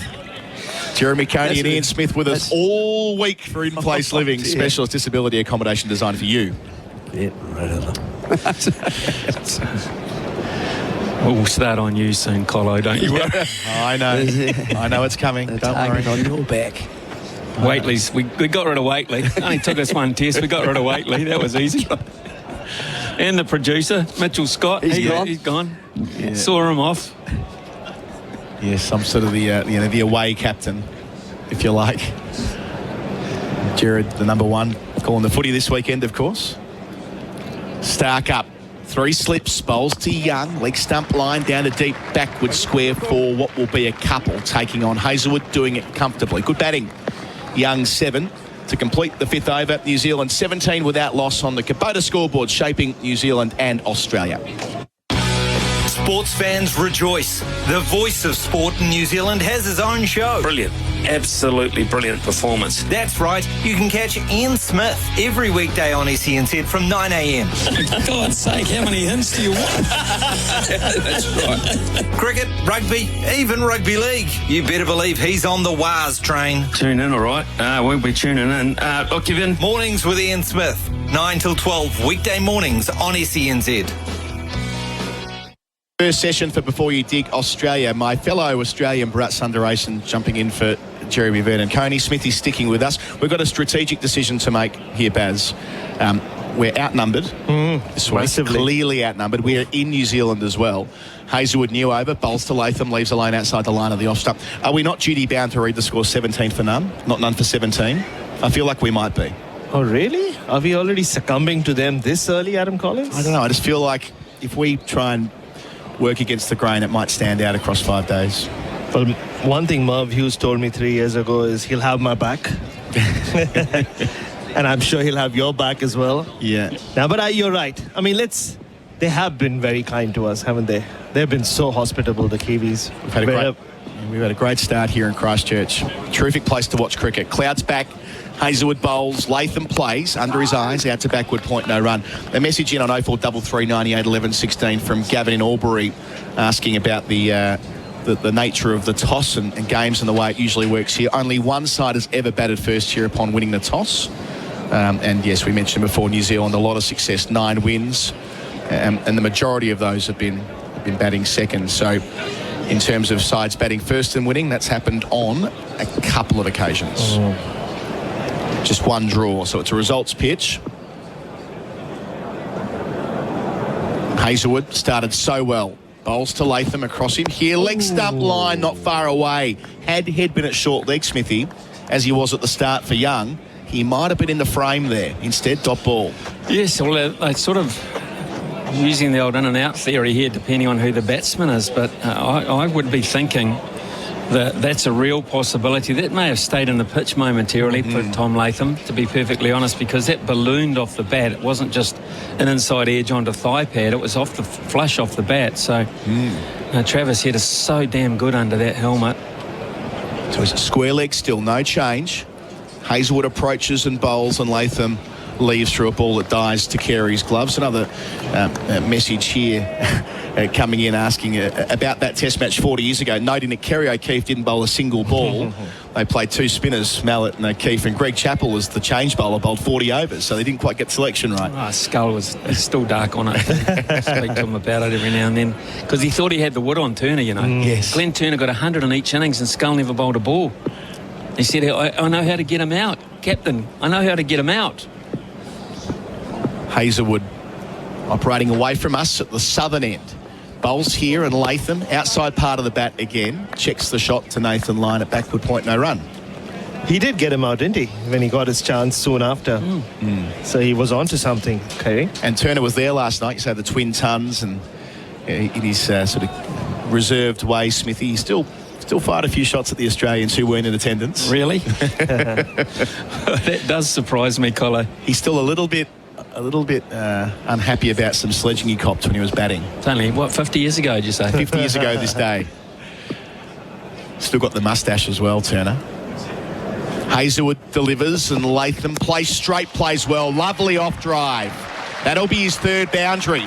Tom Latham up to 14 not out to complete the 6th over on the Kubota scoreboard, shaping New Zealand and Australia. The home side after being sent in, 21 for none. It's tax time at Bunnings Trade. There's amazing value on our wide range of power tools, workwear and much more. Where you find a competitor's lower price on the same stocked item, we'll beat it by 15%. Conditions apply. See website for details. Busy making a crease in the sofa as you watch batsmen at the crease? Well, you won't want to risk leaving the couch because you might miss this ball, the next ball, or the delivery after that. Best get your dinner delivered instead. Macca's, we deliver. 3 boundaries in the first half an hour for Azito. Do it with Azito to you. None for 21, 21 for none, depending on how you want to do it. We'll work it out as we go through. But crucially for New Zealand, Smithy, Latham is seeing it well because he has been battling across this summer. They look good. I don't want to put the hex on them, but they do look good. They both look very organised, and that is a glorious shot. The last shot from Tom Latham was as good as you'll get. When you can get on the front foot and just ease Josh Hazelwood back down the ground, it's a great feeling, which has prompted a bowling change. Cummins on early. 7th over of the test match. Delivers here to Young, got the short leg. Young plays and misses straight away. So I suppose on a length basis it was there to hit, but Cummins' first delivery, he has that knack of striking in his first over. So often he does this. He said it is pretty early. Wobble seam from Pat Cummins. That wasn't there to drive. My apologies. Watching it back on our replay screen, the Bunnings Trade replay screen, that was wide and that was on the up. That was a risky play. That was loose. Very, very loose from Will Young. He's got no real right to be playing at that width and that length. I mean, that is just fraught with disaster. The risk-reward just is not in your favour. Cummins from the northern end. Bowls to Young. That's better. Playing the late. Squeezes out a full ball. Mitch Marsh at third slip. In the short sleeve jumper, diving to his right, stopping a run. Just in the last 5 or so minutes, Will Young seems a little edgy. He's looked very solid till that point. Even he copped a magnificent over from Hazelwood, and that would unsettle anyone because he thought his technique was under control, and Hazelwood just beat him neck and crop 4 balls in a row, and that would be unsettling for anybody. But he's got to put that behind him because he didn't follow the ball, so technically he was fine, Will Young. Cummins, 25 at 19 this season. 3 fifers against Pakistan. Bowls here. Young drives out to mid-off where Labuschane's positioned. No run. Seems to be such a modern New Zealand right-hander technique, Smithy. The bat held up. Even yesterday, just walking past the Indoor Academy or 2 days back, there were some junior cricketers in there. Everyone seems to have the same technique. You see BJ Watling, or used to see BJ Watling do that. Will Young, Darryl Mitchell. Well, I guess what they're saying is you get your bat up early, gives you more time. You get your backlift organised and up early, it gives you more time. Some back out. The captain Cummins with the short leg, bowls here to Young, who leaves on length. That's better. 138 kilometres an hour to start. I guess it's also has to do with the pace of these pitches in New Zealand, Smithy, I guess, with the movement. Obviously, it comes from domestic cricket. This is a good pace pitch, generally speaking. Hagley, it does produce some big scores. If you get through that difficult early period, then you can really prosper. Cummins to the crease, delivers, and Young's beaten above the shoulder of the bat. Just took off from the surface, but again, probably not the right line to be playing, Smithy. No, he's been drawn into this by some very good bowling. I mean, that is really a leave. It does deviate away from him, but that, I think you can confidently leave that. You can leave it on bounce. It was that short. It's not going to threaten the stumps, but there's enough there for Australia to be encouraged. Yet New Zealand have got profit for shots as well. So it's nice, a nice balanced start at the moment. Only takes a wicket or two, and we know which way the balance goes. So it's a lot of hard work here. Cummins loves that channel with the wobble seam. Finishing his first over here, Young driving to Labuschagne. It completes the over. New Zealand are 21 for none after 7 overs. They were sent in. Latham 14, Young on 7. After the break, it'll be Daniel McHardy replacing me. Our coverage is for Rosine, the paint professionals use. We hope you're enjoying the cricket on SENZ. There's plenty more sport where that came from, like SENZ Breakfast. Start your day right with the very latest breaking news in the world of sport with Israel Dagg and Ricardo Ball. Do you want to give us the news, mate? Phil Jordan, Crusaders All Blacks fullback. He's going to be out for 2024. It's going to be fireworks, Rick Dog. I'm absolutely pumped for this series against the Australians. Join us every weekday from 6 a.m. SENZ Breakfast with Izzy and Ricardo. Test match cricket on SENZ and SEN with Rosine, the paint professionals use. 21 without loss, New Zealand, after being sent in. Latham 14, Young on 7. From the Port Hills end will be Hazelwood to continue. From around the wicket to the left-hander, Latham pops forward, nudges into forward. Square leg, no run. Morning team. Daniel, morning. Morning again, Daniel. Very, very intriguing. First 25 minutes to half an hour. And Australia will be disappointed. They've gone past the bat often enough to suggest they might have had some success. But New Zealand have played pretty well in between times. Tall right arm pace man. Hazelwood.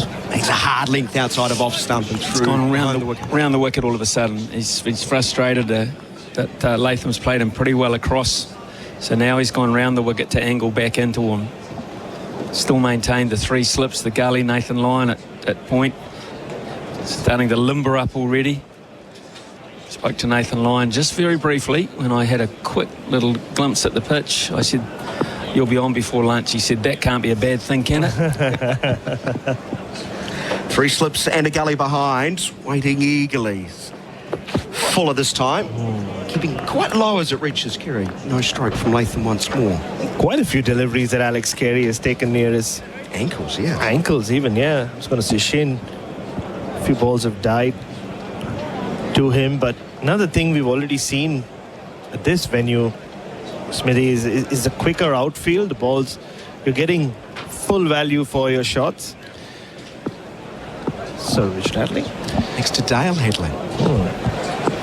Pretty good bowling unit there amongst the Hadley family as Hazelwood bowls full and driven up towards mid-off, no run.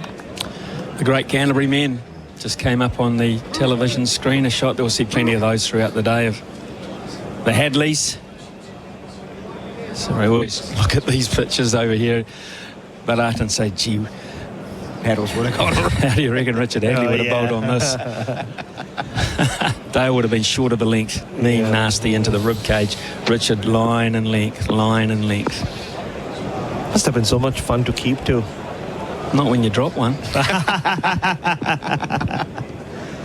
Nerve-wracking, actually. Kiri takes his position. There's a bounce underneath. Nathan goes. And again, it drops down to knee height through to the Australian wicketkeeper. Because Richard Hadley had such high expectations of his own performance, he, in a way, demanded that from everyone else. Yeah. So, actually, with Richard Hadley taking the new ball on the first morning of a test match, it just was, you're on edge the whole time, trying to glove it and trying to focus, and because you knew you'd be involved. Not necessarily with an edge, but he's going to go past the bat a lot, and you just had to be very, very careful. Last ball of the Hazelwood over, continuing from around the wicket onto the front foot, opening the face, punching to point. There will be no run as Lyon fields. New Zealand have survived 8 overs with the loss of a wicket. It's 21 without loss. With NHP's N line of electrical enclosures, you can save without compromising on quality or performance. Thanks to the workability of ABS material, N-line wall mount enclosures and terminal boxes are easy to install, drill, cut and modify. So it's a breeze to customise to suit your specific needs. NHP N-line wall mount enclosures and terminal boxes help deliver efficient projects for a range of applications without breaking the bank. Get NHP N-line wall mount enclosures and terminal boxes from your local electrical wholesaler. Test match cricket with Rosine, the paint professionals use. Some more sawdust arrive out thanks to one of the grounds crew. Show good pace across the surface. It's quite a spongy outfield underfoot. Nathan Lyon was doing something at the bowling end, at the Botanical Gardens end. Sort of hands on the playing surface as Cummins starts a new over, bowling to young full and punches nicely but can't beat a tumbling Stark at mid-on. There's no run. I don't know if he's doing his own form of earthing, as Chris Elliott try to enlighten us on in the first test match at the Basin Reserve. Indeed, the chakras. Yeah. No, I think this is just part of Nathan Lyon's routine when he starts warming up. He'll start limbering up, just losing different parts of his body, but he's always at the pitch just feeling the sawdust, getting his hands and fingers dry, also having a quiet word with the batter. Cummins into a second over, a maiden first up from over the wicket. Bowls wide of off stump, no stroke played. Here he goes in again. Chip away. Have a quick word to Travis here to say, he's just making himself obvious. Yeah, annoyingly obvious. Now walk past Will Young. Almost bump into him. Trot back to point. He's gone from being one of the most nervous cricketers you'll ever see on the morning of a test to being the most talkative, and in his own admission, he just needs it almost to get into the contest. Into the 9th over. Cummins bounce again. High cloud about. Comes full on off stump, defending from the crease line is Young. And you spoke about the expectations in terms of keeping to Sir Richard Hagley, Smithy, but did you get a pat on the back if you did well, take a good catch, or that was your That would job? be it. If you took a good catch, or that would be it. Total professional. That's what you're there for, isn't it? Yeah. Take the catches. I'll find the edge. That's what you're there for. I'm more It's your interested job. when you dropped one, which didn't happen very often. I dropped a few. But what was his reaction? Was it the look or their choice words? No, never. Just get back and bowl, really. I'll get the next one, and hopefully you'll get the next one. But, it's very good like that, Richard. Cummins bowls, left alone outside of off stump. But he did say to me quite often after he lost the world record, he had the world record at 431 wickets at one point. He lost it to Capel Dev. Yeah. He quite often would say, if it wasn't for you, I'd still have that record. Was Capel just, 3 more? Yeah, 434, 434, just you'd have caught that one such and such. I was going to... I said, it might have been the odd one they didn't hit, which we got lucky with. Ooh. Just saying. The temerity of Smith to come back.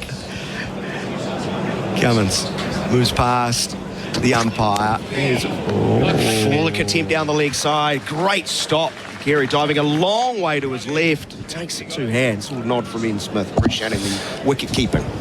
Really well done by Alex Carey, but that's the big in-swinger that Pat Cummins does bowl. It went a long way. He's really focused on wobble seam just outside off stump so far. It's a good sign too when a wicketkeeper can go that far to his left and use both hands. Yeah. If you can catch it in both hands, that means your feet are going well. You're seeing it quite early. Nice take. See if Cummins can get that swing again. Last ball of the 9th over from the Botanical Gardens end. A little bit shorter outside of off stump, no stroke. The end of an over. Another maiden bowl by Cummins. 21 without loss after 9. Coming up live on Sky Sport, the NRL is back and the One New Zealand Warriors are ready to take on the Sharks in their first game of the season. Is this our year? Find out from 7:30pm tonight, live on Sky Sport. Up the wires. Save with PowerPass this tax time at Bunnings Trade. PowerPass members have saved thousands of hours skipping the registers using self-checkout on the PowerPass app. And they've saved more money on a huge range of products with exclusive PowerPass pricing. Apply for PowerPass today at Bunnings Trade. 21 without the loss of a wicket at Hagley Oval in Christchurch. Test match number 2, our coverage with Rosine. The paint professionals use 14 to Latham, 7 to Young on the Kubota scoreboard, shaping New Zealand and Australia. Here is Hazelwood continuing around the wicket, bowling very full and pushed up towards mid-on. There's going to be no run as Latham plays in front of his front pad. Text message, the Australian text machine I'm looking to. I don't know why they always put it next to me. 21 without loss. How about saying none for 21? Yeah, do it your way, mate. Well, I have to bring in my South Australian accent to this coverage. Really? Alongside Adam Collins. Really? A modern day South Australian accent, we call it. Well, you're on the Adelaide of New Zealand, maybe. I am, actually. It does feel a lot like home. Lovely sight. Fans are in. Leaving outside of off stump is Latham. Wonderful to see when we arrived at the ground. Cues to get in, Smithy. I know you had a beaming smile on at that thought. Now the anticipation. It's always interested me too why they leave people queuing up outside a gate for a game of cricket. Why don't they just open the gates? Let them walk in when they arrive. They'll buy coffee, more coffee, more toasted sandwiches, more produce. Why would you just not open the gates? Why have them 100 metres long, waiting, frustrating them right from the get-go? Hazelwood past the umpire. From the crease line, pushing into the point region is Latham, no run. Never understood that, actually. I think on the whole New Zealand does do it well, especially fans on at lunchtime. That's wonderful, isn't it? That's nice. Yeah. That's a nice gesture. To get them on the ground, I like that. Yeah. Having said that, officially I'm dropping out of this dress-up thing tomorrow after the rigged judging last week. I thought your performance in Wellington was pathetic. Oh, my performance? Yeah, it was awful. I thought the judging was very biased. You think so? You are Australian, aren't you? Yeah, well, there you go. Completely embrace Thanks, again. Ian Smith. Yes, Hazelwood. Full of this time. A gorgeous drive through the covers for 4. Tom Latham at his very best. The balance there and away to the cover rope for 4. And a really big glove punch there between the two players, because that is a glorious cricket shot. Not very often you see Josh Hazel with a new ball driven through the covers with that kind of ease. And the Canterbury folk can all go home now. They've seen the perfect drive from their own man here at Hagley Oval. They're not going to see better than that. That is brilliant. I'm loving it moment with Macca's, delivering your Macca's favourite straight to your door. Hazel, what his response will be, generally pretty good. He gets tight to that off stump, but judicious outside of off stump is Latham. That's such a great sign for Tom Latham as well. That's when he's at his best, isn't he? When he's leaning into his drives, punching it through the covers. We saw a really good straight drive from him.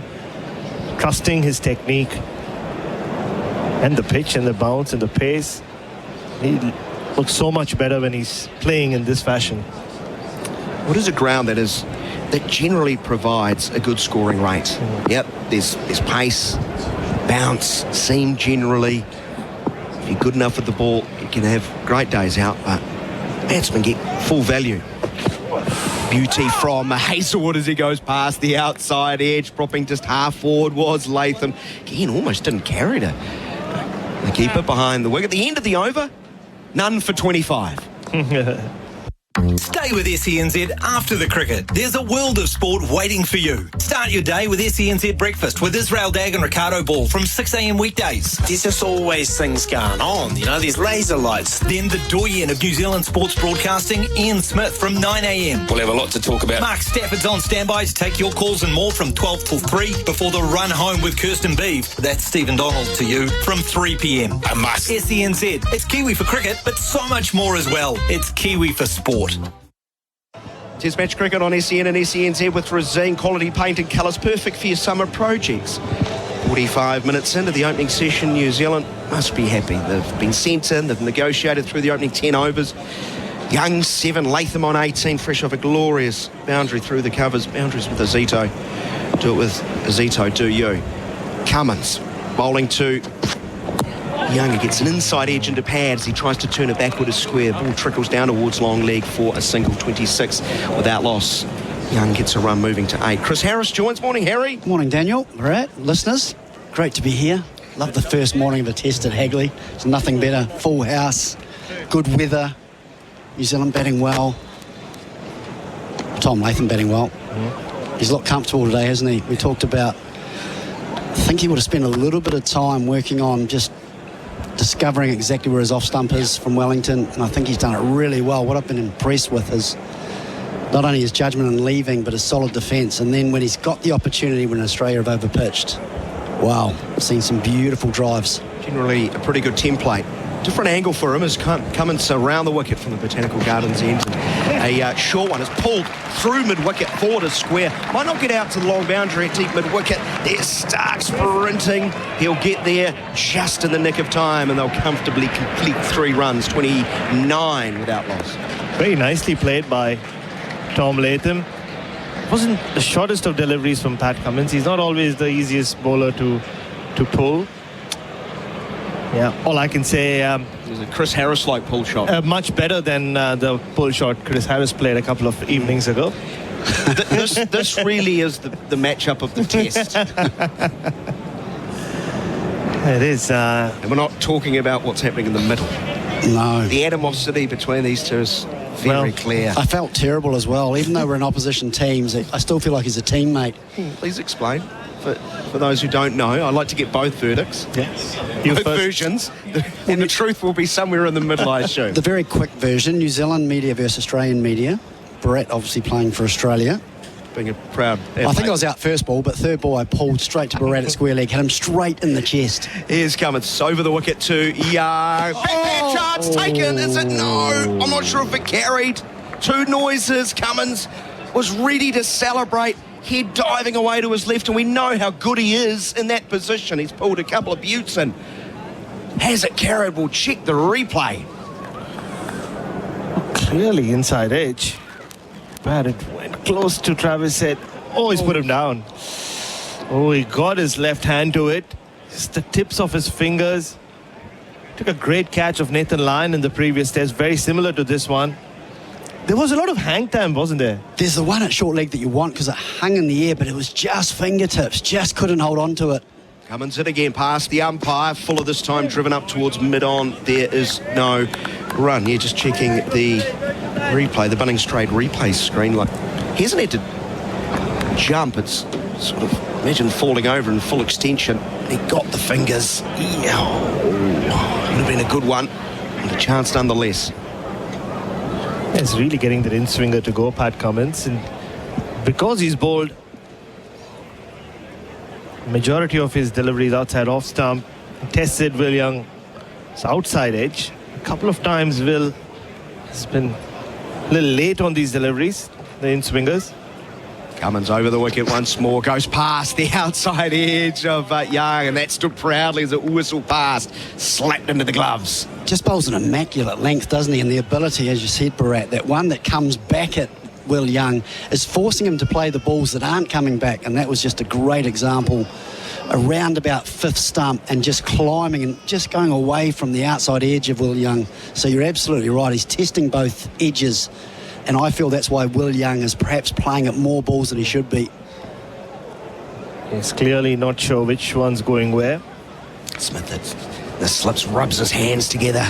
He's full of anticipation. Cummins was a little bit fuller this time, trying to drive through the offside, drags it up towards mid-on. There will be no run. The end of the over, New Zealand, 29 without loss. Latham is on 21 and Young on 8 on the Kubota scoreboard, shaping New Zealand and Australia. Ah, that gloomy second bedroom. All it needs is brightening up. So how do you get started? Do you need to seal the walls before you paint? Are you putting off your painting project because you're not sure how to do it? Ask the team at your local Resine colour shop for all the help you need on the best paints, prep and painting techniques for your project so you can get your DIY to-do list done. It's time to get decorating this summer with Resine. Well, the call from Ian Smith was Nathan Lyon will be bowling before lunch. Nathan Lyon's bowling before drinks. 12th over of the test match. The man with 527 test wickets to his name, fresh off a 10-for. He's made a nuisance of himself running around getting the eye line of the skipper. It's worked. It's worked. It has. It certainly has. And I wonder if the slight tackiness of this pitch so far, maybe a bit of moisture still underneath the surface, has something to do with this. Great interest we watch as he bowls around the wicket, and he's swept away very delicately by Latham. Might get 4. Good pace in the outfield. Slide from Stark on his knees, but cannot keep the ball from reaching the boundary. 33 without loss. Latham moves to 21. Nice shot from Latham. It's a shot that he loves to play, the sweep, and it was on a good line of a round off stump. But I like this move from Australia. I think giving Nathan Lyon the opportunity early just to see with this, if there is a wee bit of softness, if he gets a wee bit of spin. Dow hanging out the back of his whites as he drops the length back on off stump, chopping the ball away into the offside. There's no run. Yeah, there was one delivery from Hazelwood, wasn't there? Or maybe a couple to Latham from this end where just kind of got stuck in the pitch. And Latham got a very thick inside edge. Luckily for him, it went away from the fielder, but maybe that had something to do with this. Moves past the umpire. Was very straight defending on the front foot is Latham. There is no run. This will be fascinating. The history at this venue, which is not long, only 12 test matches prior. 384 test wickets to seam bowlers, 34 to spinners. It's fair to say I'm sure Nathan Lyon would be trying to change that trend. He got 3 when he last played here all those years ago. Another sweep on leg stump line, but squarer, so it's right towards Stark, so a single can only be had. 34 without loss as Latham advances to 26. Yeah, he went so early into that shot. You could see Steve Smith literally running from first slip to leg slip, just to see if he can get into a position where he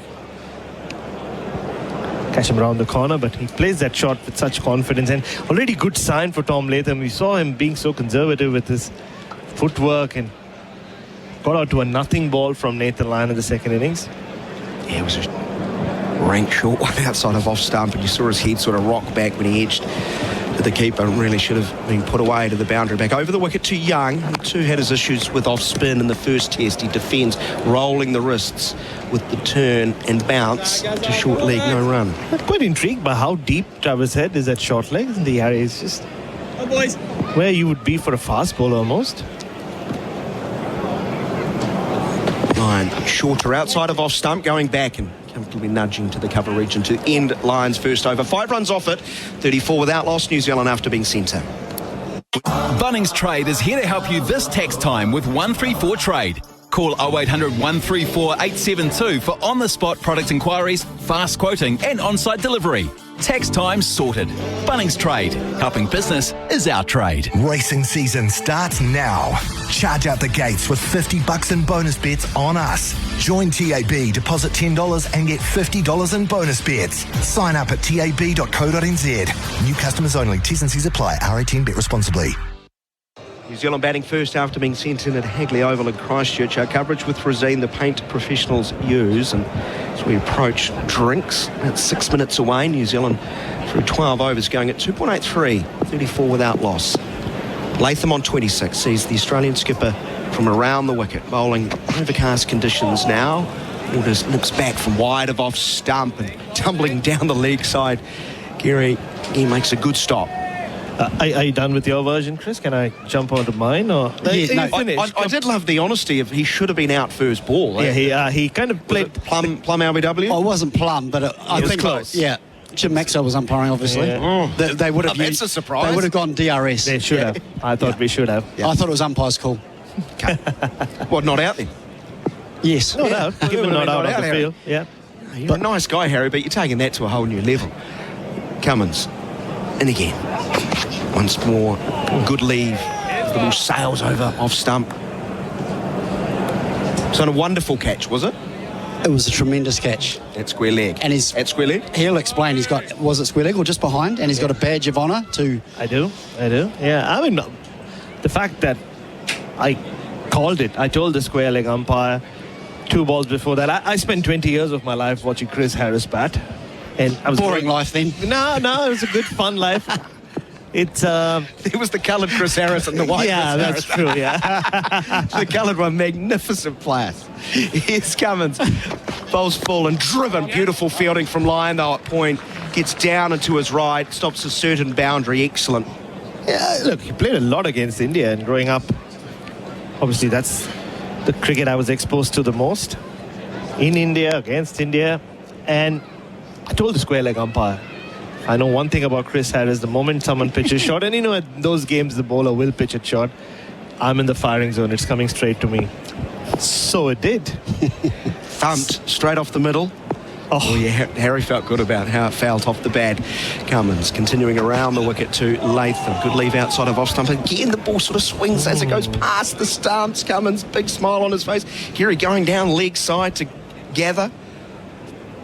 He's done it thrice in this over already, Alex Carey. Is that yeah, it's almost like the kind of moment you see somewhere in Leeds or Manchester after the ball crosses the stumps. So I heard the crack of the bat. I saw the ball, and then it's such a difficult sighting when you were here. I mean, it was the next. Oh no, it wasn't. I lost it. The next thing I know is it smashed me in the chest. I was in position though, body in line. Yeah. Cummins bowls fuller this time, defending his Latham no run. And it hit me so hard that it didn't just bounce off and just fall down. One of those ones. Yeah, just like kind of there was hang time to that ball. It's fair to say when I hit it, I thought, that's quite a nice shot to get off the mark. And then I saw Bharat get in the way and I thought, oh no. Yeah, no. And then I saw it go through his hand straight into the chest. Yeah. And my first thought was I thought I'd killed him. And then to my amazement, it sort of popped off his chest and he kept composed, just put his right hand out and then ran around the ground celebrating. He's got a souvenir for it as Cummins to finish his over. Gets into the front pad. Bat first, though. Very challenging over. Cummins has been excellent through 4, conceding just 4 runs after 13. New Zealand are 34 without loss on the Kubota scoreboard, shaping New Zealand and Australia. The hallway with dated wallpaper. Yeah, some people might call it chic. but to you, it just looks tired. What's the easiest way to remove old wallpaper, though? Are you putting off your decorating project because you're not sure how to do it? Ask the team at your local Resine colour shop for all you need on the best wallpaper, prep and hanging techniques so you can get your DIY to-do list done. It's time to get decorating this summer with Resine. New Zealand 34 without loss. Our coverage with Resine, the paint professionals use our experts who were rivals a couple of days ago. The Place Living, specialist disability accommodation designed for you. Line's going to go over the wickets to start a new over to Will Young, who drives elegantly towards long on, who's 2/3 the way back, so a single will advance to score to 35 without loss. Yeah, he's such a nice guy, Chris Harris. Obviously, my teammates were very excited, pumped with the catch. Then the biggest hug I got. Gave him a send-off? I thought they wanted to give him a send-off, but he ran through the crowd to give me the biggest hug I received. That's nice. Yeah. And what it has done is left a mark. And I had this weird day yesterday where everybody kept asking me to bare my chest. And in fact, Tim Southey, before his press conference in front of a crowded media room, as I went to place my phone, he said, "Show me your chest." So there I was, lifting my shirt in front of everyone. I thought you'd be used to that, Bharat. And then when you saw him earlier, he started poking. He started poking my wound. Salt into. Latham's going to be on strike. Young's moved to 9, by the way. He's faced 40 balls. Latham's faced 39 for his 26. He goes back and cuts, hits it in front of square, finding green, and there is no run. Was it one of those traditional Harry pull shots when the right leg goes up? Yeah. Have you ever seen the Jeremy Coney coaching video from many years ago? I certainly have. With a young Chris Harris, was it? Very young Chris Harris. So basically, I wait for a line delivery. Well, flighted on middle stump, he comes forward and defends into the offside. It's the type of shot that in the video, if anyone hasn't watched it, basically Jeremy Coney admonishes you for playing such a shot. Don't play a shot like that. But yet Harry went and played that shot. He was talking about Dennis Lilly coming in. He said, just work it down. I said, no, I'd pull that. We have to find that VCR somewhere as Latham comes forward, defends once more. Not a lot of turn so far for Lyon. And the very next ball I pulled, Jeremy said, well, show me. So I pulled it and hit it for 4. It's a great shot. And he goes, well, that's out. That's right. Don't play a shot like that. That's out. It was a glorious pull stroke. Very harsh. Fair to say, I'm not sure that was a bestseller, that video. I bought 100 copies. Lyon pushing Latham back, defends to point, no run. It's still up on YouTube. Not the whole thing, but some interesting clips. Jeremy Coney at his best. Fantastic. Well, Jeremy Coney was bounced out by Greg Chappell 50 years ago in that test match. Glenn Turner's our lunchtime guest, the hero of that test match. As the last ball of the over will have Latham turning to short leg. 14 overs in the first hour. New Zealand an A+ start from their perspective after being sent in. 35 without loss. It is time for the Open Country Drinks Break, delivering you a summer of New Zealand's best cricket with the Black Caps. Back shortly on Test Match Cricket on SEN and SENZ. The team at PGG Wrightson Turf are all about the delivery of high-performance turf grass solutions. They've been in the business for over 40 years, so they know what it takes to deliver a top-quality result for your needs. From pro sports turf and turf landscaping through to revegetation and erosion control, their highly skilled team knows every aspect of the turf and environmental markets. To find out more about how they can help with your turf grass solutions, visit pggwrightsonturf.com.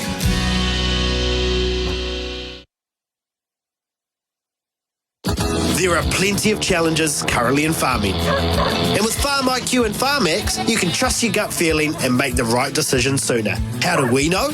Our staff use Farm IQ and FarmX on their farms. Farm IQ sorts all your compliance and performance information, and FarmX lets you test decisions before you implement them. What if the payout drops, there's a drought, or there's no space at the works? Let's FarmX that. To start recording with Farm IQ and predicting with FarmX, call 0800 327 647. Imagine a deck where you can invite people around to enjoy the afternoon, the deck looks good and no one slips on the mould. Are you putting off your painting project because you're not sure how to do it?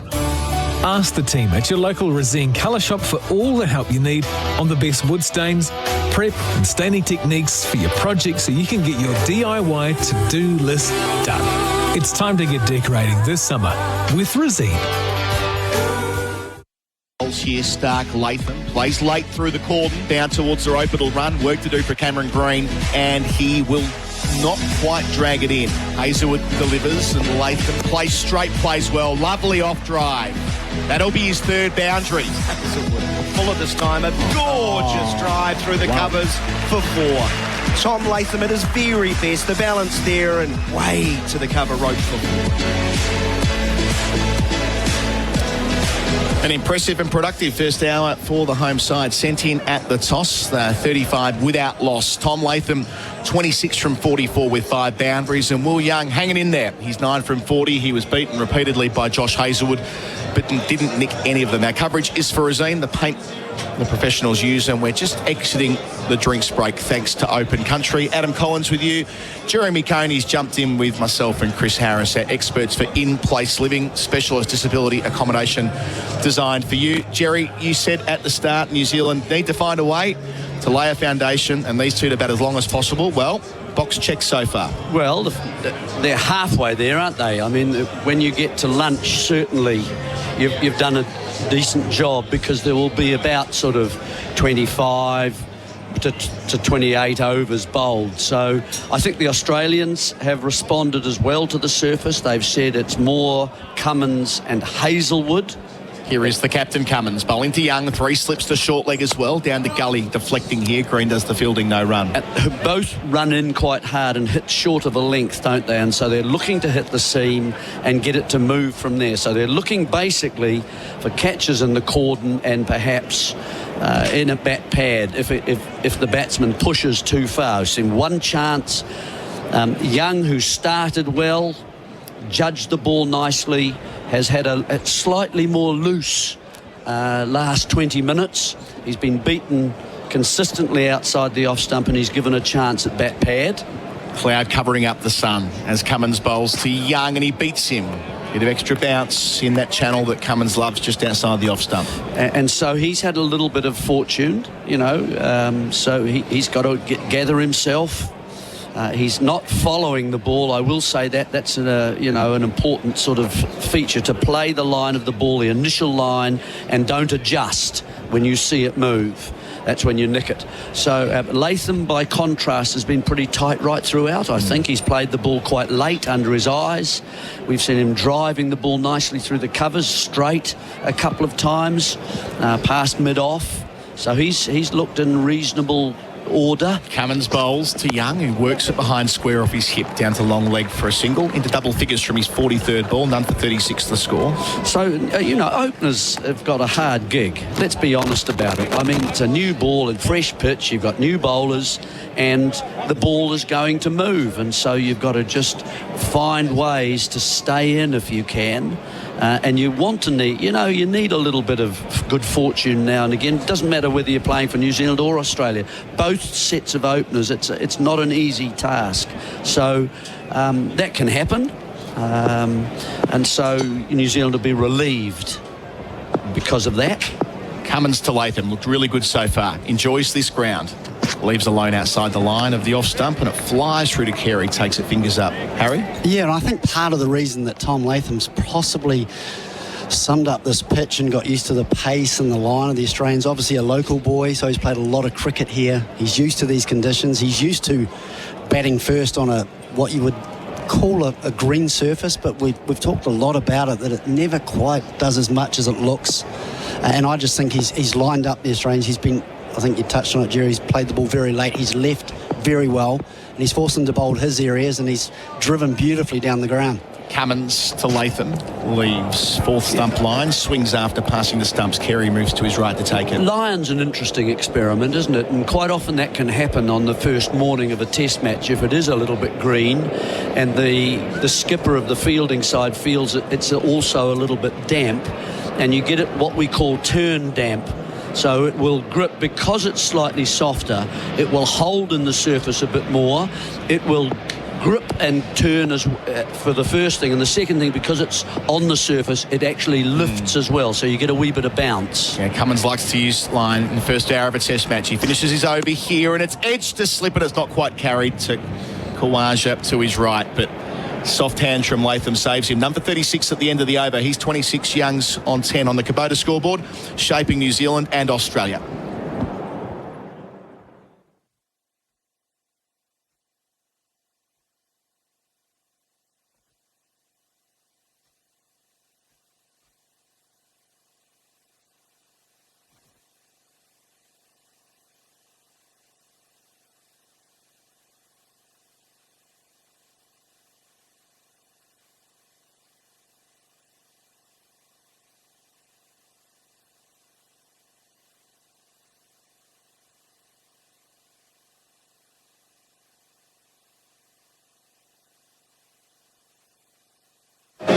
We're here at Hagley Oval for Razine, the paint professionals. You was watching that last ball back on our replay screen, Bunnings trade replay screen. It was off the pad, not off the edge, where had a bit of a disadvantage That's when why it didn't watching carry. behind the batter at this end. We're quite low and over at third man. Mitch Marsh into the attack.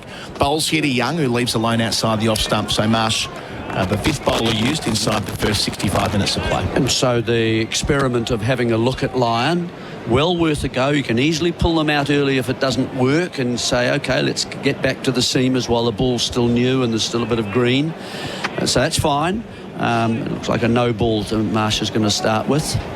And so it's always worth a little try. You want to be doing those things, I think, as a skipper. Two slips in a gully. Marsh delivers here. It's short and wide and cut and four. Young on top of the bounce. No real venom in that from the West Australian, and Young makes the most of it. Only 119 kilometres an hour. Young's first boundary, advancing to 14. New Zealand none for 37. Our boundaries for Azito. Do it with Azito to you, Chris Harris. It's a wonderful shot from Will Young. He'll feel as though he's earned the right to get that delivery. He's battled hard out there for 40-odd deliveries. Finally gets some width. As you said, Colin, only 119 Ks. That was just asked to be hit. But every time New Zealand gets through, they got through the Lion experiment, they'll feel like it's a little battle that they've won. Marsh needs to be fuller than that. Delivers here. It's back of a length and defended by Young into the surface. It's going to be interesting to see what sort of length Marsh bowls. He's generally an outswing bowler. Yep. And so you would think he would want to be pitching the ball up, trying to do that. He snared Will Young in the first innings at the Basin Reserve down leg side, didn't he, with a little villainous inside edge through to Carey when he got his bat outside his pads on the leg side. You always feel you're a little bit strangled with that. Marsh away from us, up to Young, over the wicket. Young leaves outside the line of the off stump since returning to the Test 11. Some pretty handy wickets for Marsh. Got Crawley twice back at Leeds and at the Oval. Got Duckett, Barbara Azam. That was at Perth, and Shan Masood at Melbourne. There's no question he's a dangerous bowler, and he has got the sort of golden arm. He's got that ability. He's a strong guy to hurry with pace. Generally he's around 120, but can get it up into the high 120s. And he shapes it away and gets some quite nice bounce away to those slips and awaiting. So you've got to be careful. Marsh up again. Bowls to Young, and he beats him outside the line. Thought a bit quicker, a bit of a grunt as he let the ball go, looking up towards the radar. Yeah, 125 kilometres an hour, so a yard quicker than when he started a few balls ago. And he has got the ability to ramp it up even more than that and get into those 130s. And when he feels comfortable and he gets into rhythm, we saw it a little bit in Wellington. He bowled beautifully when he gets it just to curve away from the right-hander, as we saw there. I'm not sure whether that's big swing. I think that's more just a little bit of bounce and gripping on the surface again. It hasn't had a lot of swing today. Marsh hasn't got any yet, really, and of course Stark didn't. Marsh to Young, who plays full face of the blade. The stickers perhaps out to cover, yeah. That's a bit more of a Marsh length, I think, if you're looking for the edge. You know you're possibly going to get some more opportunities, but you've just got to be a little bit wary, because he is, as I said, I think he's a better bowler than sometimes he's given credit. Played a different role here in New Zealand back in 2016 when he was bowling a lot of overs. Now he's kind of a burst player. Well, he's changed, hasn't he, from a bowler that batted a bit to a batsman that bowls a bit. He's sort of done both over the years. Last ball of his first over, Young defends out towards cover again. 5 runs coming from Marsh's first over. New Zealand none for 41. Latham 26. Young 14 on the Kubota scoreboard, shaping New Zealand and Australia. Get so much more with the great Garrett store from Garrett Auckland. 10 years years warranty, real security. Garrador, Auckland, quality, real durability, servicing you since 62. Get so much more with the great garage door from Garrador, Auckland. Our leading run scorer so far this morning is Tom Latham. He's got 26 runs. That's for Magnus Benro. Get the leading brands like Fisher and Paykel. Coverage for Rosine, the paint professionals use. I've got Chris Harris and Jeremy Coney with me for in-place living, specialist disability accommodation designed for you. And Mitchell Stark, he bowled 3 overs off the top, and Cummins, as is his wont, got him off nice and early, brought himself on, but now Stark gets a second crack from the northern end, Jerry. Yeah, and so the 17th over, so we've lost the lacquer on the ball. He might just get a little bit of swing here, we'll see. Latham up. Oh, should I say Stark up to Latham, who defends out to mid-on, no run. It'd be a bit odd if Latham was bowling. To himself. Yes. Just bowl a few nice half volleys. I quite like how Pat Cummins does that, though. He's not afraid to mix it up. Quite often you're just too tempting just to say, well, didn't quite get it right in the first 3 overs, Stark, so let's just keep them going. They don't mind changing it up, and I quite like that. Just, we saw in Wellington that not a lot happened in that first hour for New Zealand, and then a lot changed. Well, So it's a keep different them fresh. angle, isn't it, for a start? You know, left armour coming in, someone who's slightly quicker, bowls a different length. All good things to try and test the batsman. Stark, second ball of a new spell to Latham, who defends into the onside, no run. Worth noting that Australia have sent New Zealand in here, and Jeremy, I guess the bargain when you decide to do that is you need to get a couple of wickets inside that first session to make it worth your while. Absolutely, and that's therefore when you leave the ground at the end of that first session, you want to feel to yourself that you've given everything a try, that it's not just going through the routines. You've got to try and just make a few things happen for yourself if you can. So you've got to try the spinner, try the left armour, bring him back, try the different ends, so that, yep, we tried everything. We couldn't get a wicket, or whatever it is, we managed to nip one out at the end. Stark to the crease, delivers to Latham, who defends. Interested in a comment that Pat Cummins made to us yesterday in our pre-test interview. The way he weighs it up about bowling or batting first is what will be more difficult to bat in, the fourth innings or the first innings. And on the evidence of what we've seen so far, this is not desperately challenging stuff. This is not a green top where balls are spitting past the outside edge routinely. No, they will feel that perhaps they've gone past the edge enough already that they perhaps could have had one, possibly even two if things went well. But also, maybe the length just needs to be slightly fuller than they bowled. 6-3 field with 3 slips. Stark bowls to Latham, who pushes out towards cover for 1. Might get a couple. That's 27 for him, and that's noteworthy on the way through. He joins John Wright as the 6th most productive New Zealand batsman of all time with 5,334 runs. Who's here today? Saw Righty today earlier. Yeah, he looks in good form. He looks in, he's been over there in India doing the scouting for Mumbai. Yep. And he wanders round, I guess, a lot of club games to find another Bumrah, who he did. He was the one who found Bumrah. Right. And of course we can see his influence in Indian cricket. So there'll be a few batsmen around the world not saying, very very helpful, thanks, John. I'd like to just kneecap you. 2 left in the over. Gets a go at Young. Field stays the same. Left arm over, and he defends under his eyes. Batting well, Young, so far. For what it's worth, the batter's ahead of Latham and Wright. Williamson, Taylor, Fleming, McCullum and Crowe. So a very powerful quintet there that he would need to make only another 110 runs to overtake Martin Crowe. For what it's worth, if he makes that another 110 today, it'll be New Zealand's day. Yeah, it sure will. That's the case. I think the key for me with Stark is we haven't seen much swing. And when it's not swinging, I find it's easier for the batsman to line him up. When he's swinging, that is absolutely most dangerous. Well, it brings the ball, as you say, going across into play as well, doesn't it? Stark up, bowls to Young, bumper. It's over the top of Carey by a mile. It's going to be signalled wide, so he'll have to re-bowl that one, Stark. 5 runs added to the tally, none for 47. Murray Erasmus, no hesitation in calling that a wide. I think he's been kind to Carey there. He's thought, there's no chance of you stopping that. Carey's had to take quite a few, hasn't he, diving around today as the ball sort of swings after it pitches. That's miles away from him. There's no way. He actually gave up even moving to his left. He took a step or two and then just said, no, Yeah, he's not been kind to Kerry. That was just a genuine, like, almost double wide. Yes. On the Bunnings trade replay screen. Saw a few of those at the Basin, didn't we? Mainly from the New Zealand bowlers. So Stark again to try and finish his over at Young. Does so here, leaves alone outside the line of the off stump. Good start for New Zealand. 17 overs gone. They're 47 without loss. Latham 27, Young 14 on the Kubota scoreboard, shaping New Zealand and Australia. Stay in the fence, she says. Stay in the fence and it would look so much better. But you have to admit, you're not sure where to start.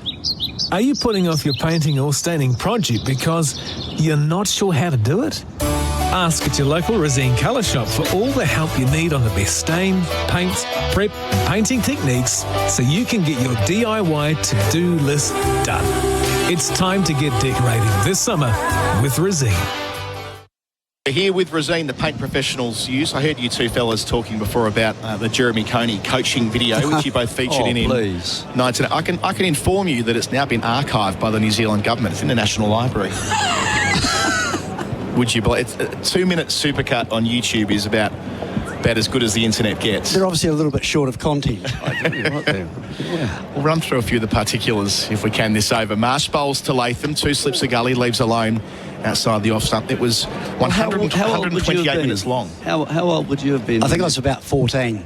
I think we've had this conversation. And Kirsty Bond, I saw her. Her shapely calves. Well, some of the things that you said on that video. I wasn't going to mention that, but she was. You said it on the video for us all to see. Yes. Oh. You wouldn't get away with some of the things you got away with in that video today, I don't think, Jerry. Oh, please. I would describe it as performance art from Jeremy at the time. Oh, it was brilliant. Marsh bowls here to Latham, who defends. The bit that he gets frustrated with you, Harry, is that you can see Marnus Labuschagne appealing from cover. That is just wild stuff. He thinks it's pad bat, but no one in the ground is interested in looking at him. Although Bharat's got his finger out saying maybe there's something in this. Steve Smith's interested as well. So Smith and Labuschagne see things occasionally. It'll be given out now on review, I bet you. Now I've said this, but Cummins doesn't want a bar of it. He's seen this one before. We will watch the replay though. The first one back here. So Latham, yes, it was inside edge by about 4 inches before hitting the pad. So no concerns for the Kiwis. As Marsh goes again. Bowling here to Latham. And Latham defends under his eyes into the onside or down the track, collected in his follow-through. Where Jerry doesn't like what you're doing. He doesn't want you pulling the ball. He wants you tucking the ball square, and he says, that's the shot that'll get you to 15 on a Saturday, not caught out for 9. I was after a bit more than 15, Jerry, by the way, on a Saturday. Really? Did I say that? I'll never forget it, because then you bowled the next one and I pulled it and hit the best shot I think I'd ever hit and thought, that's a good shot. And you go, right, you're out. No, you're out. I had Bharat in there, just at short square. He took it on the head and then clasped it before he fell. Marsh bowls to Latham, leaves down the leg side. The radar not quite there. There's some other moments too. I mean, trying to teach someone how to defend with a piece of string between your chin and your shoulder. Yeah. Which I suppose is quite. They're a advice. unit. They're a unit. You see, they move together. Well, I've been using that on my own son recently. Chin to the shoulder. You run out of string. But yes, it's now, as I say, it's now in the archives at the New Zealand Library, all 128 minutes of it. There's something to avoid, everybody. Marsh to Latham, leaves alone outside the off stump on length. So you can find the 2-minute version, Jeremy Coney coaching video. There's about 10,000 hits of it. Much more exciting, your 2-minute version. Yes. Wow. Yes, he's in good form. If you're busy, just, you can't afford 2 minutes to waste like that, everybody. So I like how he introduces Smith. Ian David Stockley Smith. And then Fred Goodall, the umpire, who Bharat and I saw we saw the tribute to him in the scorer's hut over to our right yesterday. We'll come back to that later. Marsh to finish the over. Latham defends again down the pitch on the front foot. The end of 18 overs. That was a maiden. None for 47. Latham 27. Young 14 on the Kubota scoreboard, shaping New Zealand and Australia. There are plenty of challenges currently in farming. And with Farm IQ and FarmX, you can trust your gut feeling and make the right decision sooner. How do we know? Our staff use Farm IQ and FarmX on their farms. Farm IQ sorts all your compliance and performance information, and FarmX lets you test decisions before you implement them. What if the payout drops, there's a drought, or there's no space at the works? Let FarmX that. To start recording with Farm IQ and predicting with FarmX, call 0800 327 647. First session for Before You Dig. Lodge a free inquiry online. We're here with Rosine, the paint professionals use. Mitchell Stark was wayward in his first over back. Brief delay as the helmet's taken back off by Matthew Renshaw. One of only two sub-fielders for Australia, because Scott Boland's gone home to play the Sheffield Shield. Stark up, bowls to Young, leaves alone. Hits the gloves of Carey. So they've got Michael Neser and Matt Renshaw as the 12th and 13th, but they saw fit to release Scott Boland to play for Victoria this weekend. It's fair enough, I suppose, given it's the final test of the run, and Boland's been with the squad throughout and hasn't got a start because the big three have been fit for every one of the test matches the summer has offered them. Yeah, it's one of the worries about New Zealand, for example. You guys have been able to keep those numbers together, but for New Zealand it hasn't been easy, has it? They lost Jameson after the first test of this series. Stark to Young, who drives or punches, but Stark takes some pace off in his follow through, knocks it down, no single. Playing against South Africa in the next one, in and out went Wagner after the second test against the South Africans, and O'Rourke for the first test in this. He was in and out. Of course, he's not playing this match, so in comes Sears. So it's been very hard for New Zealand to try and get some solidity and some common purpose about their attack at the moment. Fast bowlers breaking down. Hasn't been easy. Such an important test in the context of the World Test Championship as well here.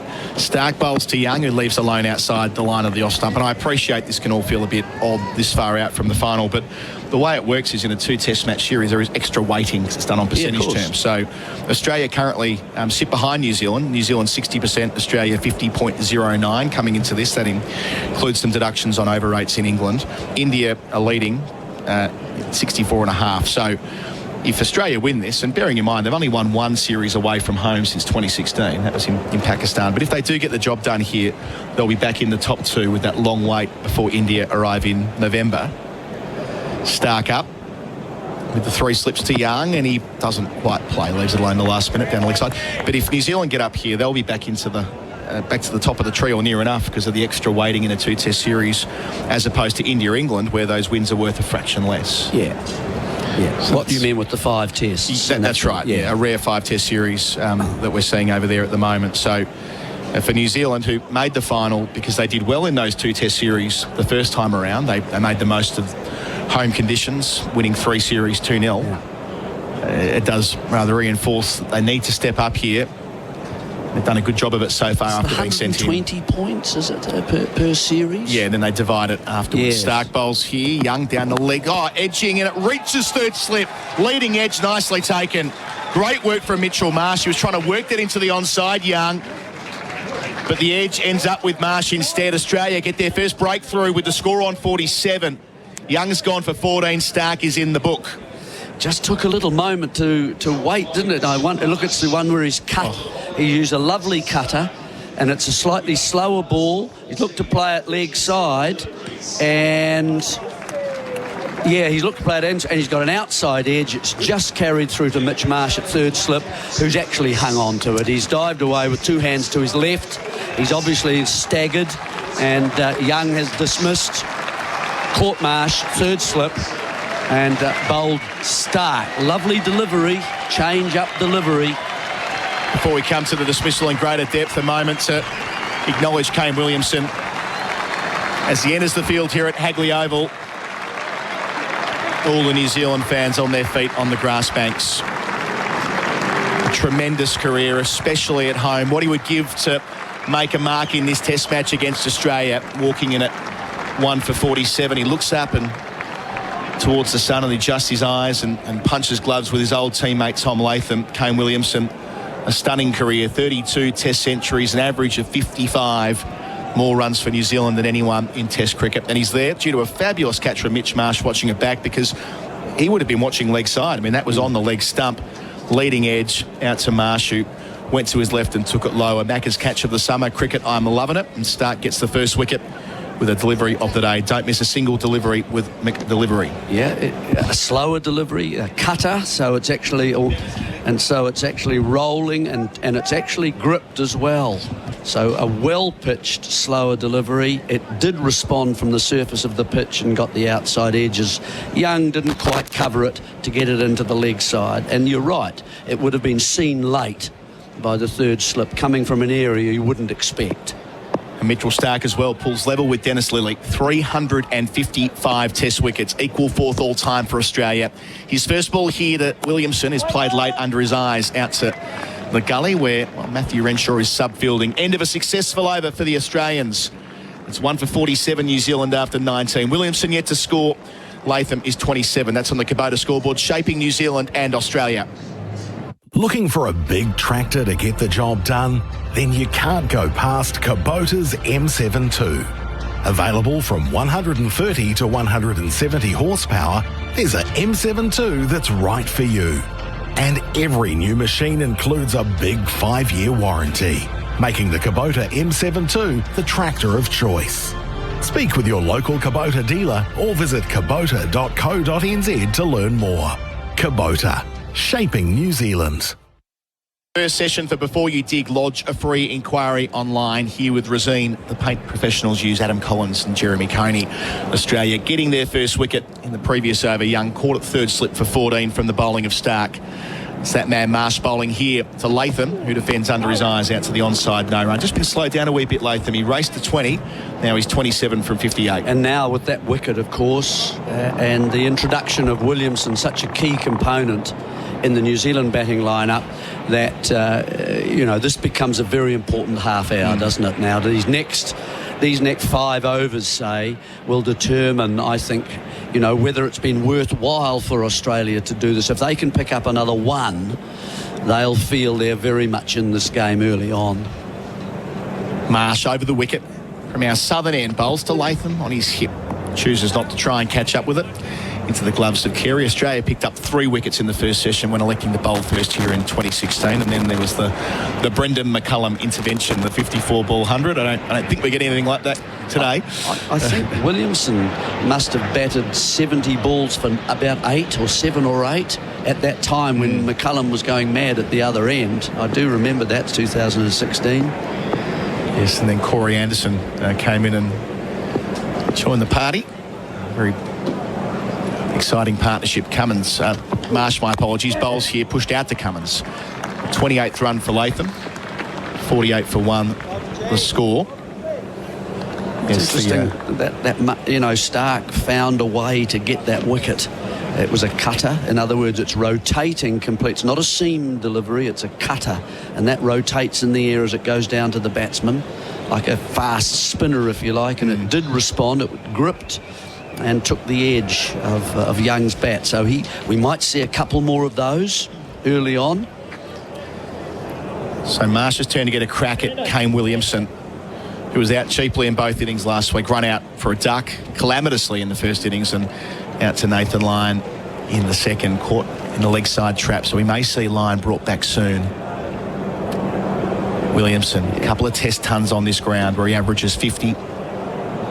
Seems he averages 50 everywhere he goes. The New Zealand number 3.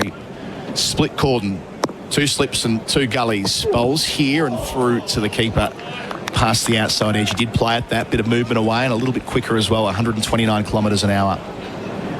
When I say 2 gullies, it's more a 4th slip, isn't it? 2 slips, 4th slip gully. I'm watching it back here. That really did move off the surface. Did move off the surface and swung as well. So it started in quite close. A good delivery. Actually, you had to play at that. Just the length a little bit short, so it had time to pass the outside edge. Certainly beaten. Seeing that on the Bunnings trade replay screen. Marsh again, 2 left in the over. Williamson yet to score. Thuds the bat down and he plays through the covers. Nice check drive. Well timed. There'll be at least 2. Ball versus Cummins, and it looks like the Aussie captain will just drag it in. A bit of a relay effort. They return for a third. So Williamson gets 3, his first runs. New Zealand 1 for 51 with 1 ball left in the 20th over. Well played.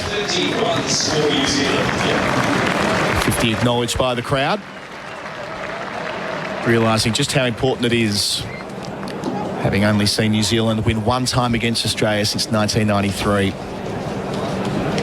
To give themselves a chance here, it's going to have to be their day. And so much will hinge on Latham and Williamson, the 2 veterans of this batting lineup. Latham facing the last ball of Marsh's set. Bowls here, catching mid-wicket in, tucks it down to fine leg for an easy single, moves to 29. Becomes the first player to ever make 1,000 test runs at Hagley Oval as well. Williamson down the other end on 3. Garth Galloway replacing me after the break. 1 for 52 on the Kubota scoreboard, shaping New Zealand and Australia. Ah, that gloomy second bedroom. All it needs is brightening up. So how do you get started? Do you need to seal the walls before you paint? Are you putting off your painting project because you're not sure how to do it? Ask the team at your local Resine colour shop for all the help you need on the best paints, prep and painting techniques for your project so you can get your DIY to-do list done. It's time to get decorating this summer with Resine. And welcome back to the cricket on SEN. Test cricket for Resine. Quality paint and colours, perfect for your summer projects. Where another over begins with New Zealand facing it's Stark, who drives, and Latham gets the ball pitched up, drives through the covers, and you'll hear the crowd applauding. Stark just over tossing on that occasion, and Latham leaning forward. We've seen a couple of beautiful cover drives from him today, and that was a sumptuous shot from Latham. He's growing in confidence. Just a wee bit of swing there for Stark, but certainly leaning on it because of the extra pace of Stark, so you don't have to hit quite so hard. Not quite to the length of it, you know, and so Stark will feel, okay, I can live with that. If it just moves a bit more, it might bring the edge of the bat into play. But yeah, Latham, well played. 3 slips and a gully for Mitchell Stark from the Botanic Gardens end. Bowls outside the off stump, and it's through to Carey. So nice carry for Carey. 56 for 1 it is. Stark has 1 for 23. Picked up the wicket of Young, caught well by Marsh, diving low to his right at third slip. For 14, he faced 57 deliveries. It was a watchful and slow start. He was beaten up 4 times in a row from Hazelwood, and just when you thought that Will Young was starting to get settled, Stark had other ideas. Here's the tall left armour bowling to the left-handed Latham outside the off stump, and it's played through the slips for 4. Misfielded by Marsh on this occasion. Latham just pushing forward, getting over the top of the ball. Another boundary for him. He's 37, and it's 60 for 1. Yeah, just angled bat, using the pace of Stark again. This time he hasn't pushed so far. He's defending rather than attacking.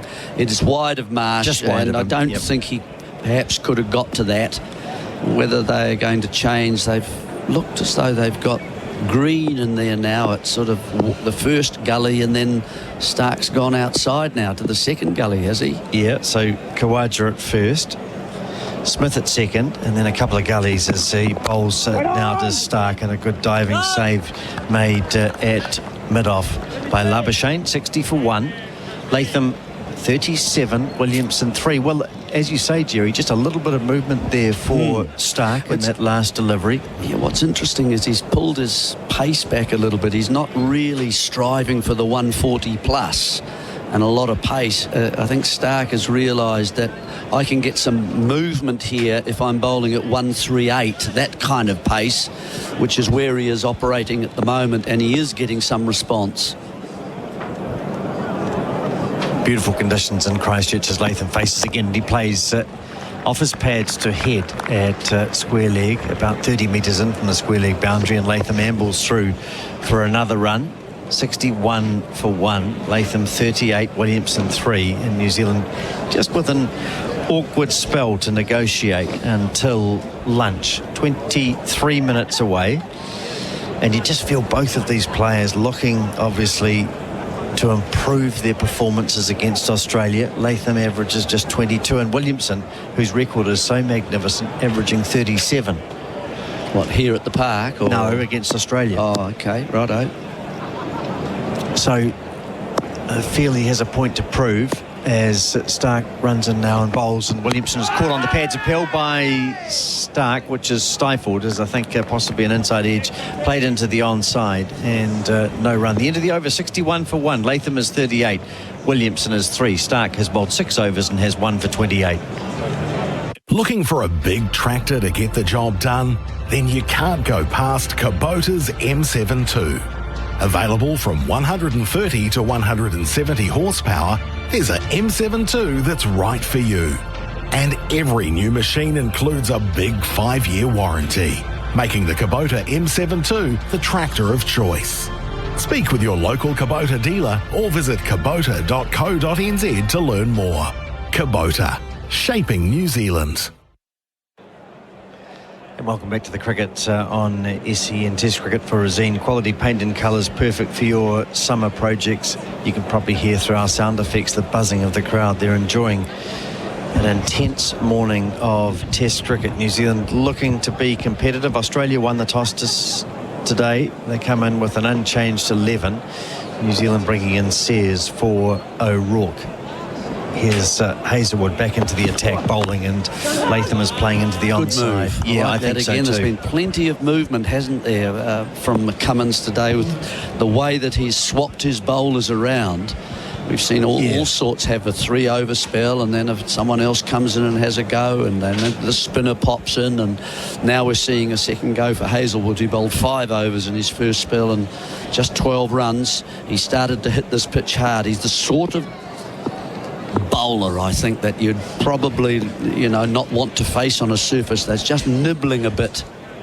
He bowls again to Latham outside the off stump, no shot. Yeah, I thought he was terrific this morning. 5 overs, none for 12 in his spell. Stark 6 overs, 1 for 28. Cummins 5 overs, 3 maidens, none for 5. Lyon 2 overs, none for 6. And Marsh 3 overs, none for 10. Ball still looks in pretty good condition. You can see certainly one side that's much more shiny than the other. It's been worked hard on by the bowlers. We've seen also a little bit of swing, not prodigious at all, but enough to keep you interested if you get it right at your end, the length right particularly. Hazelwood around the wicket too. Latham beaten outside the off stump. In fact, he's got an edge and he's galloped. Latham is walking down the pitch to talk to Williamson and wondering if they might review it. If not, they're 61 for 2 and he's going to head off. So Hazelwood, the introduction of Hazelwood into the attack brings success for Cummins. Well done by the Australian captain, and Latham is unfortunately out to a soft dismissal, caught behind by Carey. Yeah, just a lovely length. Again, a press forward from Latham and just a touch moving and following the ball, adjusting slightly with the hands, has brought about the edge. If he just held it nice and firm in the original position, he might have got away with that. But no, well done Hazelwood. He's been threatening to get wickets in his first spell, and he's got one here. So just the right time for Australia. Suddenly that second wicket, and now comes Ravindra. He's got to start and he's got to last for a nasty little period here now. So what New Zealand didn't need. No, and things running hot for Ream with Josh Hazelwood. Terrific piece of bowling. Really good captaincy from Pat Cummins, bringing him back into the attack, and it's brought about a dismissal. And I really think that Hazelwood will fancy himself a bit against Ravindra here. He batted very well in the second innings in Wellington, but he does seem just a little bit loose early on. Going to have to be really have his wits about him and battle his way through until this break. So Tom Latham will be very disappointed, Smithy, when you look at his dismissal there. He'd done a lot of hard work. We talk about that. And then with just 20 minutes, 15 minutes remaining before lunch, he's out. I don't think he could quite believe it, actually, because he played so well. I mean, he looked so organised. He didn't follow that one. It was just got the outside edge and just the faintest of touches. And he looked at Williamson. He walked down towards Williamson and have to say, I did, didn't I? Yeah. It wasn't, oh, did I? It was, I did, didn't I? Yeah. I just got a touch. And they didn't linger for long. He walked straight off. I thought it was a really encouraging knock from Tom Latham. He looked very well organised today. Hazelwood bowls to Ravindra. Forward into the pads, and an appeal for LBW is stifled by Hazelwood. Continued behind the stumps. The wicket shout, get amongst it with Tinny's craft beer available at Liquorland. Choose to drink wise. Hugely important last 20 minutes or so this now. Australia can already say that they have done the right thing. 61 for 2. Yeah, I agree. New Zealand haven't got away on them. They've gone past the bat often enough for Pat Cummins to stand there at mid-on and think, yep, I pulled the right rein this morning. Interesting, isn't it, that Hazelwood, who bowled over the wicket quite a lot to Latham this morning and then came around, and here he is bowling around the wicket to Ravindra, who's caught in the pads again. Another appeal from behind. It's Smith and Marsh at second and third who are the main protagonists, but I think he looks much more threatening around the wicket to Latham and indeed to Ravindra. Well, he's got a plan here to Ravindra. He'll be nice and tight, and then, as he did in Wellington, he'll just give him something to look at, because Ravindra's get out of jail at the moment is to drive through the offside. So they've left a gap, but Nathan Lyon becomes a big factor at point if that's the case. Sure does. As here he is driving at this ball and he pushes hard. 61 for 2, the Australians in front of us in their gold. Lots of fans in here applauding. 61 for 2 it is. Back soon.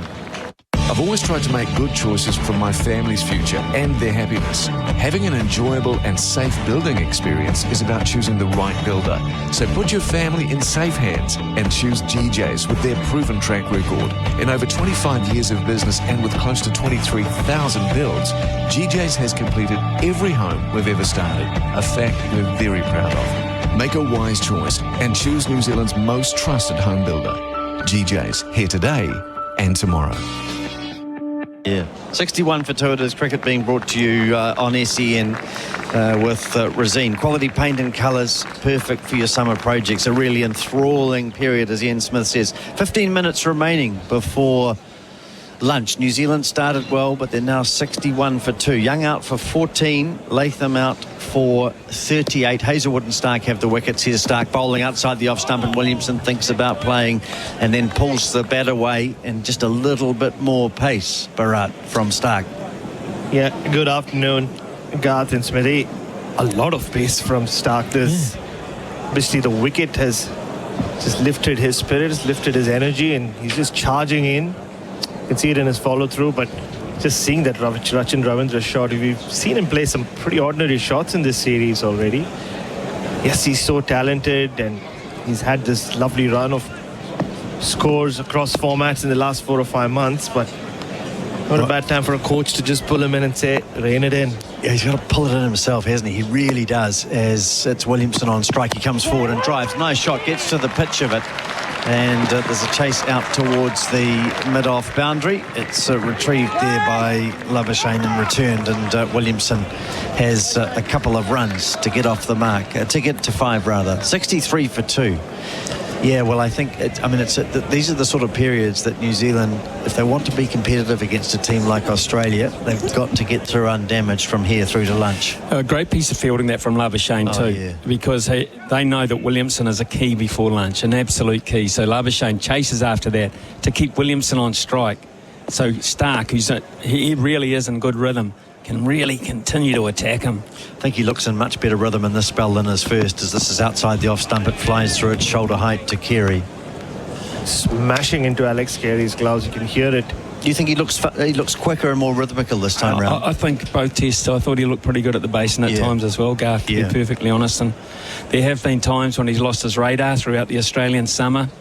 And then he's worked very hard to get it back. Yep. But it looks like the Stark package is, as we head towards a big break, ironically, in their test schedule, is pretty much on song. Yeah, he's just moving the ball a little bit more than he was in his first spell.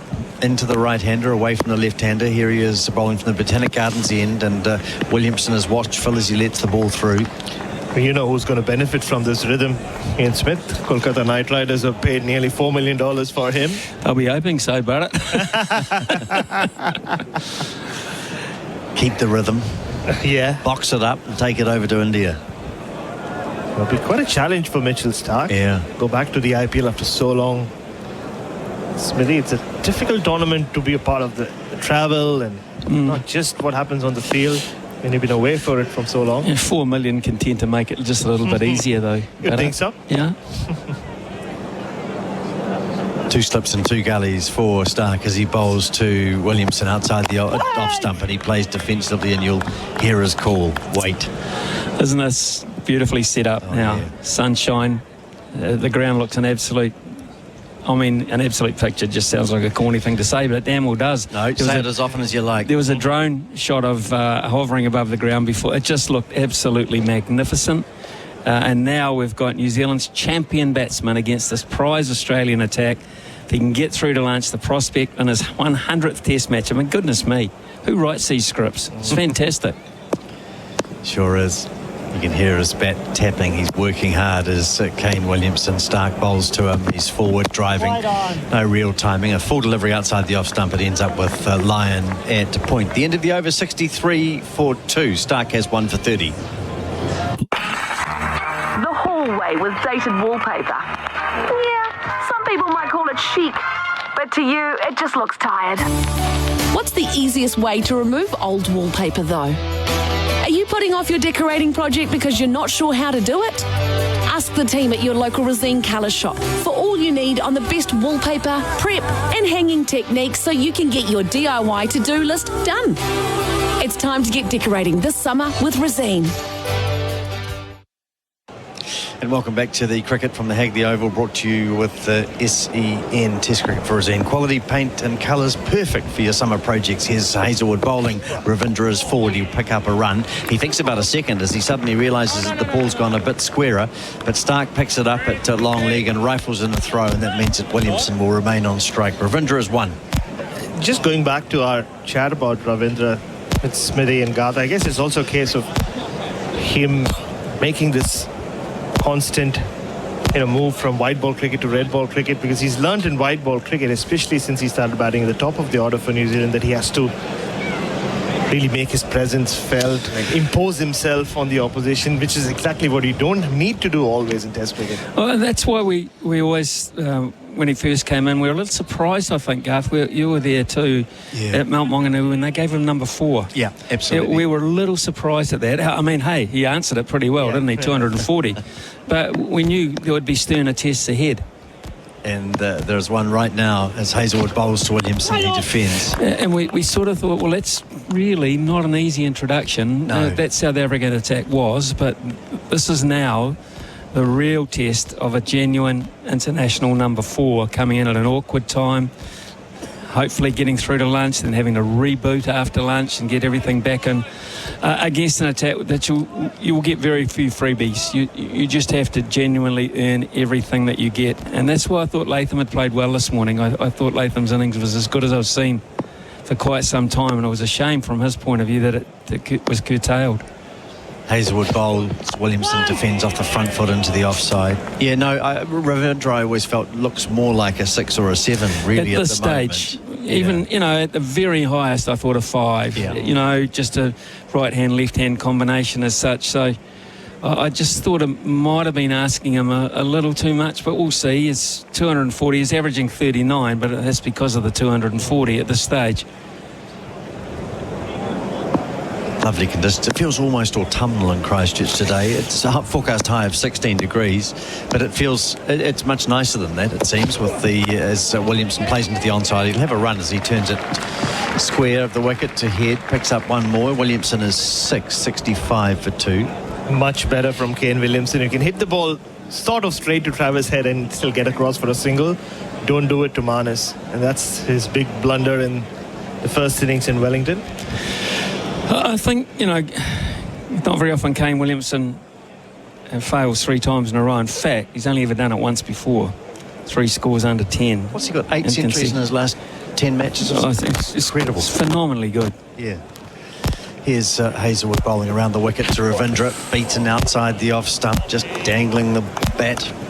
Yeah, but the big test for Kane Williamson is this Australian bowling attack. It's been pretty much similar bowling attack he's faced in the last 8 or so years, and his average, he's doing the math, in his first 6 innings against Australia, 67, 200s.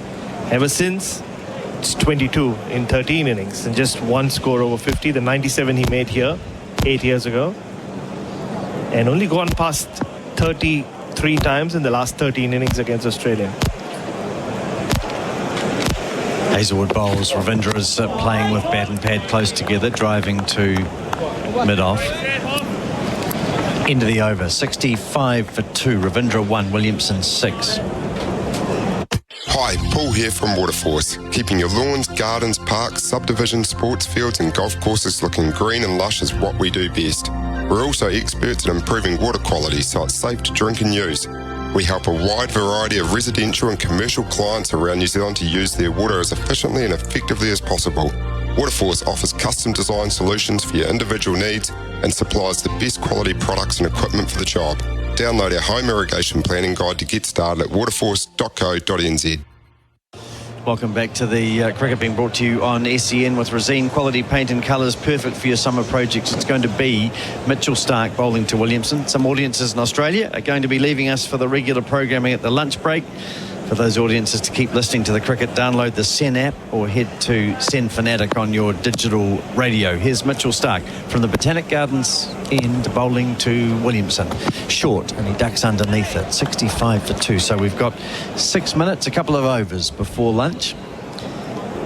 Yeah, as a neutral fan, you just want Kane Williamson to go through this. You want to see him get over this hoodoo of sorts he's had against Australia since making that great start to his career against them. Hundreds in Brisbane and in Perth, the old whacker, before this lean run, which is lasted 9 years. He's such a good player, isn't he? But again, I think that average of 37 against Australia will gnaw at him. A perfectionist who says he's still learning in his 100th test. Of course he is. He plays defensively to Starc. He looks determined.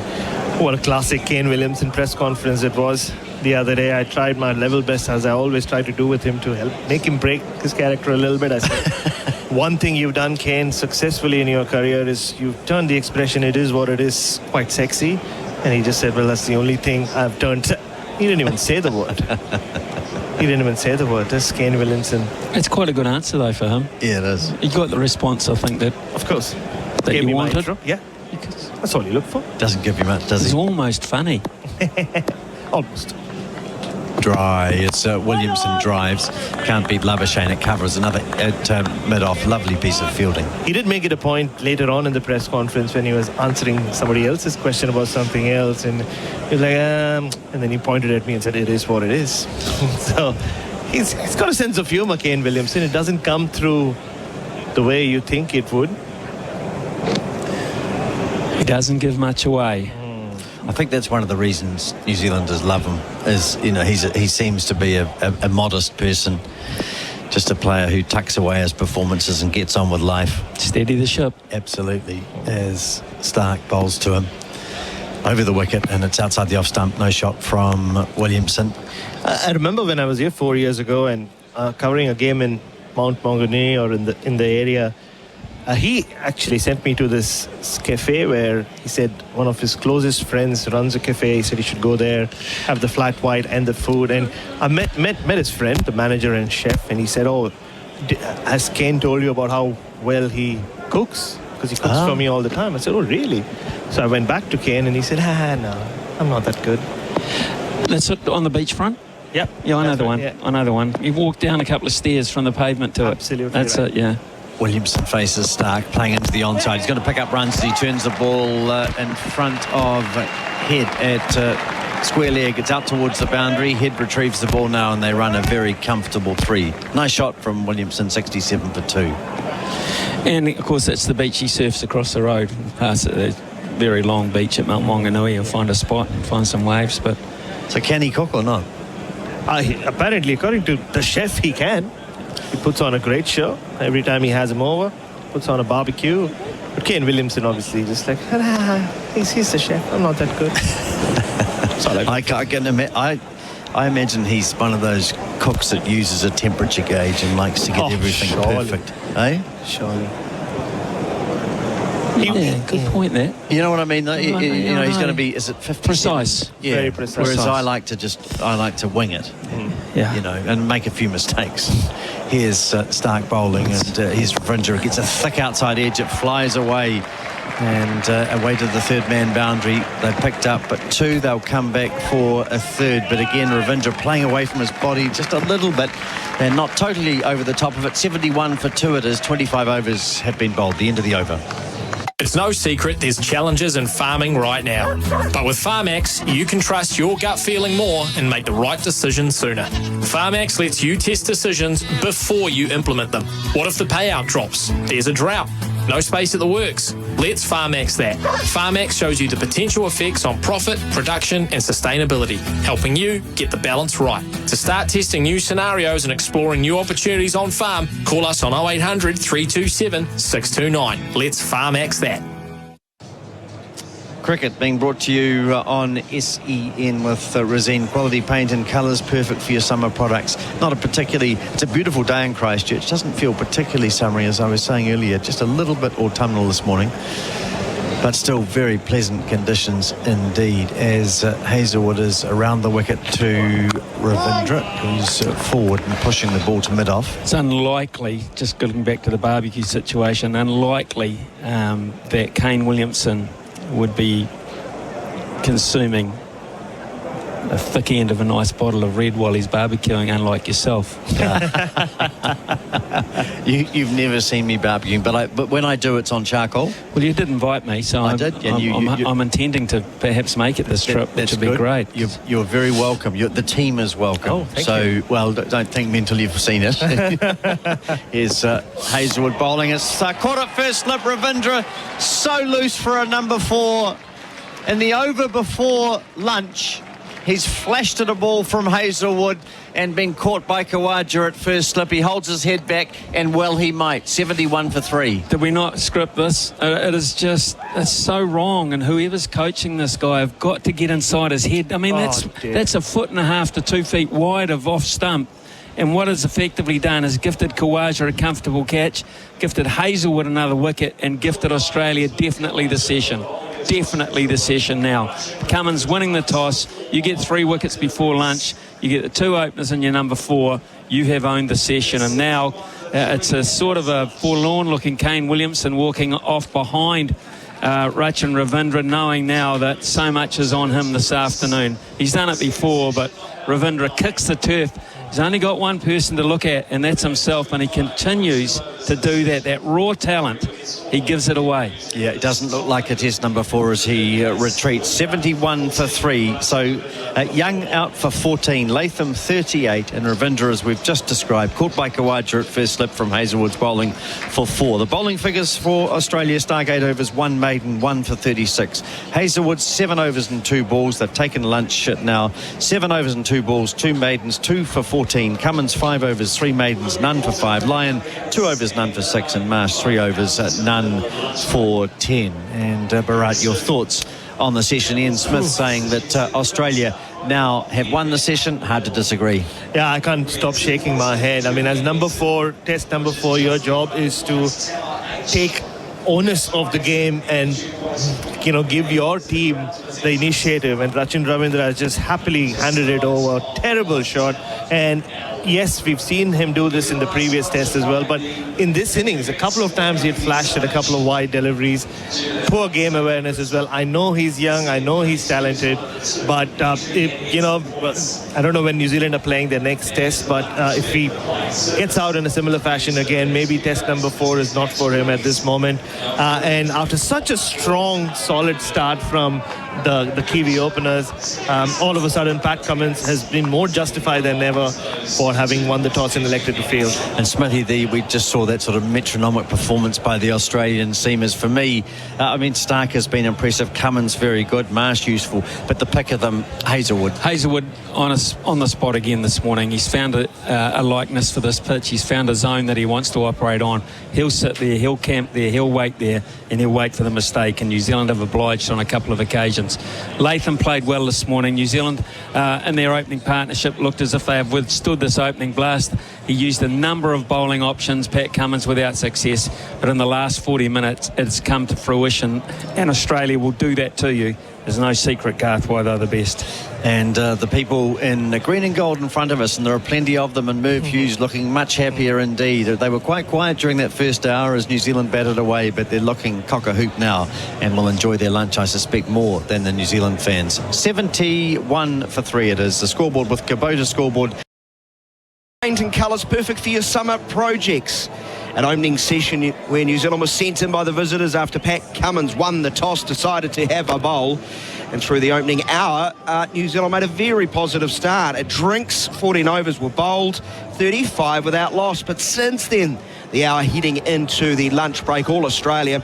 Young, the first to go, caught by Marsh of the bowling of Stark for 14, 47 for 1. Then Tom Latham, who worked so hard and looked good and getting through to 38 before he just feathered an edge to Hazelwood, gone for 38, 61 for 2.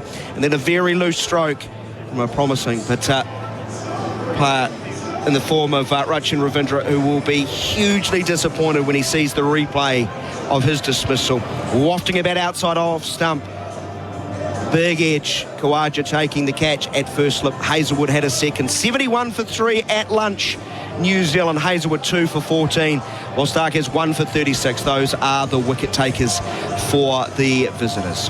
Well, as it would happen, 50 years ago today, New Zealand and Australia started a test match at Lancaster Park here in Christchurch. It led to New Zealand's first ever victory over Australia. Just 8 test match victories in total for New Zealand over the history of these two nations of playing test cricket, and a very famous day for New Zealand sport and New Zealand cricket, obviously. It was a gripping, drama-filled game. A low-scoring game, 223 played 255. Australia batting first, New Zealand a slender first innings lead. Australia 259 in the third innings of the game, setting New Zealand a target of 228 runs. Thanks in large to Glenn Turner, who scored 110 not out, scoring 101 in the first innings. New Zealand got home to secure their first ever test win over Australia. 230 for 5, a 5-wicket victory. I was lucky enough last night, as the side from 50 years ago was honoured here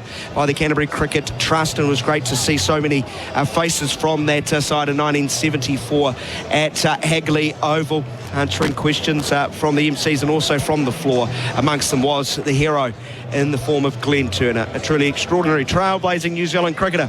I spoke to him about a number of things, not only that test match 50 years ago, but what made him so successful. Let's listen back to our chat with legendary New Zealand opening batsman Mr. Glenn Turner. One of New Zealand's finest, Mr. Glenn Turner, who's been reminiscing for the last few hours. Glenn, this is probably uncomfortable for you. You've never struck me as a man who likes blowing one's own trumpet. No, well, you don't like a fuss, and I was a doer rather than a celebrator, I suppose it's fair to say. And you didn't, of course, in my day, you didn't want to be known as a skite either. Yeah. So, the humility side of it was always taught to you, really, in your upbringing. And I remember my mother was very much like that. And I think she was nearly 90 when I said to her, Mum, if someone praises you, just say thank you and the problem will go away. So you've passed that to Kane Williamson, haven't you? Just a little tip. Yes. Yeah, although I'm a bit surprised that he's doing the fist pump now. The fist pump, but it looks as though it's an obligation rather than what he really wants to do. I'm sure. Yes. Yeah, if he was batting with a mirror, I don't think he'd be touching gloves. I know not everyone's with us anymore, but it's still special to be in a room with five of your colleagues from that trailblazing side in 74. Yes, and it's always good to meet guys that you played with or against, going back a bit. In fact, Brian McHardy turned up this morning in a place that I was at, just out of nowhere, you know. It was a shop, you know, it wasn't someone's house. So, yeah, it's good to do that, and that's why I've come up. For a mere mortal like myself, to think about scoring 100 in both innings of a test is truly extraordinary, but yet to do it in New Zealand's first ever victory over Australia, how much pride has that given you over the years? Or were you, Glenn Turner, just moved on to the next thing once it was done? Yeah, I suppose, you know, you can reflect on things and purr a little maybe. You know, when you, at the time, you're so focused on what you're doing. I believe that, well, I suppose everyone's got different personalities, but, you know, if you hit the first couple of balls for 4 and you get excited about it, you might try and tackle the third one and it's not on, you know, and you get out. So, yeah, but so for me, the pleasure was when you were taking your pads off if you had had a good day, and then you could purr a little. But as for on the field of play, I didn't do that, and because I wanted to play as well as I could. But as I say, everyone's got different personalities, but certainly that's the way I focused in the game, and it worked well for me, I think. You're a measured individual. You said it tonight, you didn't get too high, you didn't get too low. Those are words I hear around the modern day sporting community a lot, as people get there, sort of understand the emotional side of sport. You need to be calm. But in the fire against an Australian side, a combative group, how difficult was that in 74? Well, you know, I'd played so much. I played 252 first-class games. I did look it up before this particular test match. And I think in all I played 570-2 games, I think, you know, and then about 170 limited overs and all this sort of stuff. So your muscle memory was there. You'd done so much of it. Well, that was one of the arts of batting, really, and doing anything, I think. As you practice something often enough, all you need to do really then is free your memory up to take over. And that means you get rid of negative outside influences that may be around you to achieve that. And it really is just the next ball. And you could have one cue, I found, like early in an innings, because I'm naturally right-handed, I would concentrate on gripping tightly with my top hand, which is my left hand, because early in an innings, until I got my wrists and everything loose and I was starting to judge the ball better, my bottom hand might come in too much, and yet that causes you to play across it a little. And then as an innings went on and you started to try and dominate a bit more, I'd say to myself, wait. You just wait that fraction of a second longer to give yourself an opportunity to judge the delivery that's coming down or to react correctly to it. Because you can't think about it. I mean, if you think, now, if it's up to me, you know, I've got to put my left foot forward, you know, my shoulder towards the ball, get my head balanced right, you know, eyes level, and the ball's in the keeper's glove and it's halfway back to the bowler. So it's very much a single cue and then just let it happen. And that comes through practice and playing often. And it suited me. In county cricket, you're playing virtually day in and day out. You'd play 20-odd days in a row, and then you might have 2 or 3 off, and then you're back into it again. And that suited me. And it tests your temperament. I mean, there are times when you think to yourself, well, it's just a little ball that you're trying to hit around the paddock and try and do it better than others. But it's not so much better than others, just as well as you can do it. But I know there's more to that. That's simplifying it, because you're with a group of guys.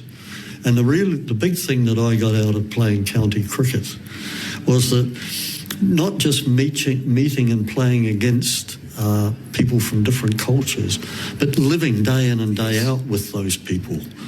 And, you know, Van Bernholder, He opened their bowling for the West Indies a little bit, and he opened for Worcester many years. He travelled away with me, and we roomed together. And then after that, another overseas player, Yunus Ahmed. I looked around our dressing room. You had D'Oliveira, you had Ron Headley, who was the son of the Black Bradman, they called him, George Headley, from Jamaica. And yet Ronnie, I think, was brought up in Birmingham because y'all all right, our kid, he's a good one. And, he talked like a brummie, and for me it was the first experience I had of a local English accent coming from a black face. Yeah.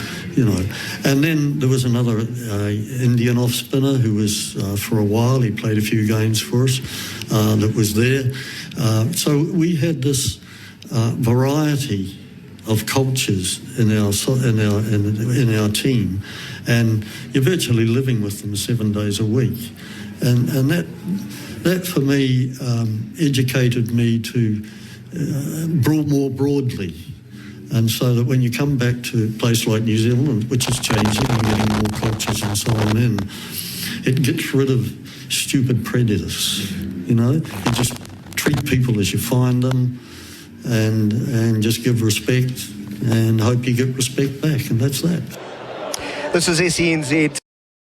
Experience and knowledge of how to play, you use that in both innings to score hundreds. And this is what I love about the sport. In a lot of ways, it's a collection of individuals trying to do something as a team. For a number of years leading up to 74, New Zealand had been knocking on the door, and you had good, pushed Australia just months earlier. Good results against the West Indies. How important was it to get over the line, and how difficult is it to make the others around you believe? You obviously had the internal flame and the belief, but those others in the dressing room might not have. Yeah, as far as playing for the team is concerned, if you've got integrity, you'll do it automatically. And I'd noticed over the years that those that are very vocal about king and country and team, quite often it doesn't measure up necessarily. But, if you've got anything about you, that should be natural. As far as trying to give confidence to others, I remember when I was coach, I did that a little bit, especially in Australia, because, we seemed to think that they were better than us, sort of thing. And I said, well, these guys aren't that good. You went around the room, didn't you, before that Australian Series 85-86, spoke to everyone individually and highlighted what they were very, very good at. Yeah, well, actually, John Reid, who's passed now, he made mention of that. I didn't realise that, every now and then you think, I might have helped a bit there. Well, that's nice. I'll take that. Typically humble turns. The morning of the fifth day, 50-odd needed, I think 4 down. You and Hastings had provided the most substantial partnership of the game. It had given you this wonderful opportunity. You go out there with a bit of a nervous wreck in Jeremy Coney, who gets bounced out by Chappell. Like, seriously, should have been dropped, never played Test cricket again after that. No one should get bounced out by Greg Chappell. What are your memories of the last 50-odd runs to finally secure that win? Well, the main thing is that we didn't lose wickets. There was plenty of time left in the game. So it's a matter of occupying the crease, and the runs would come. Just not getting carried away with, we're close, or thinking about other things. It really is one ball at a time.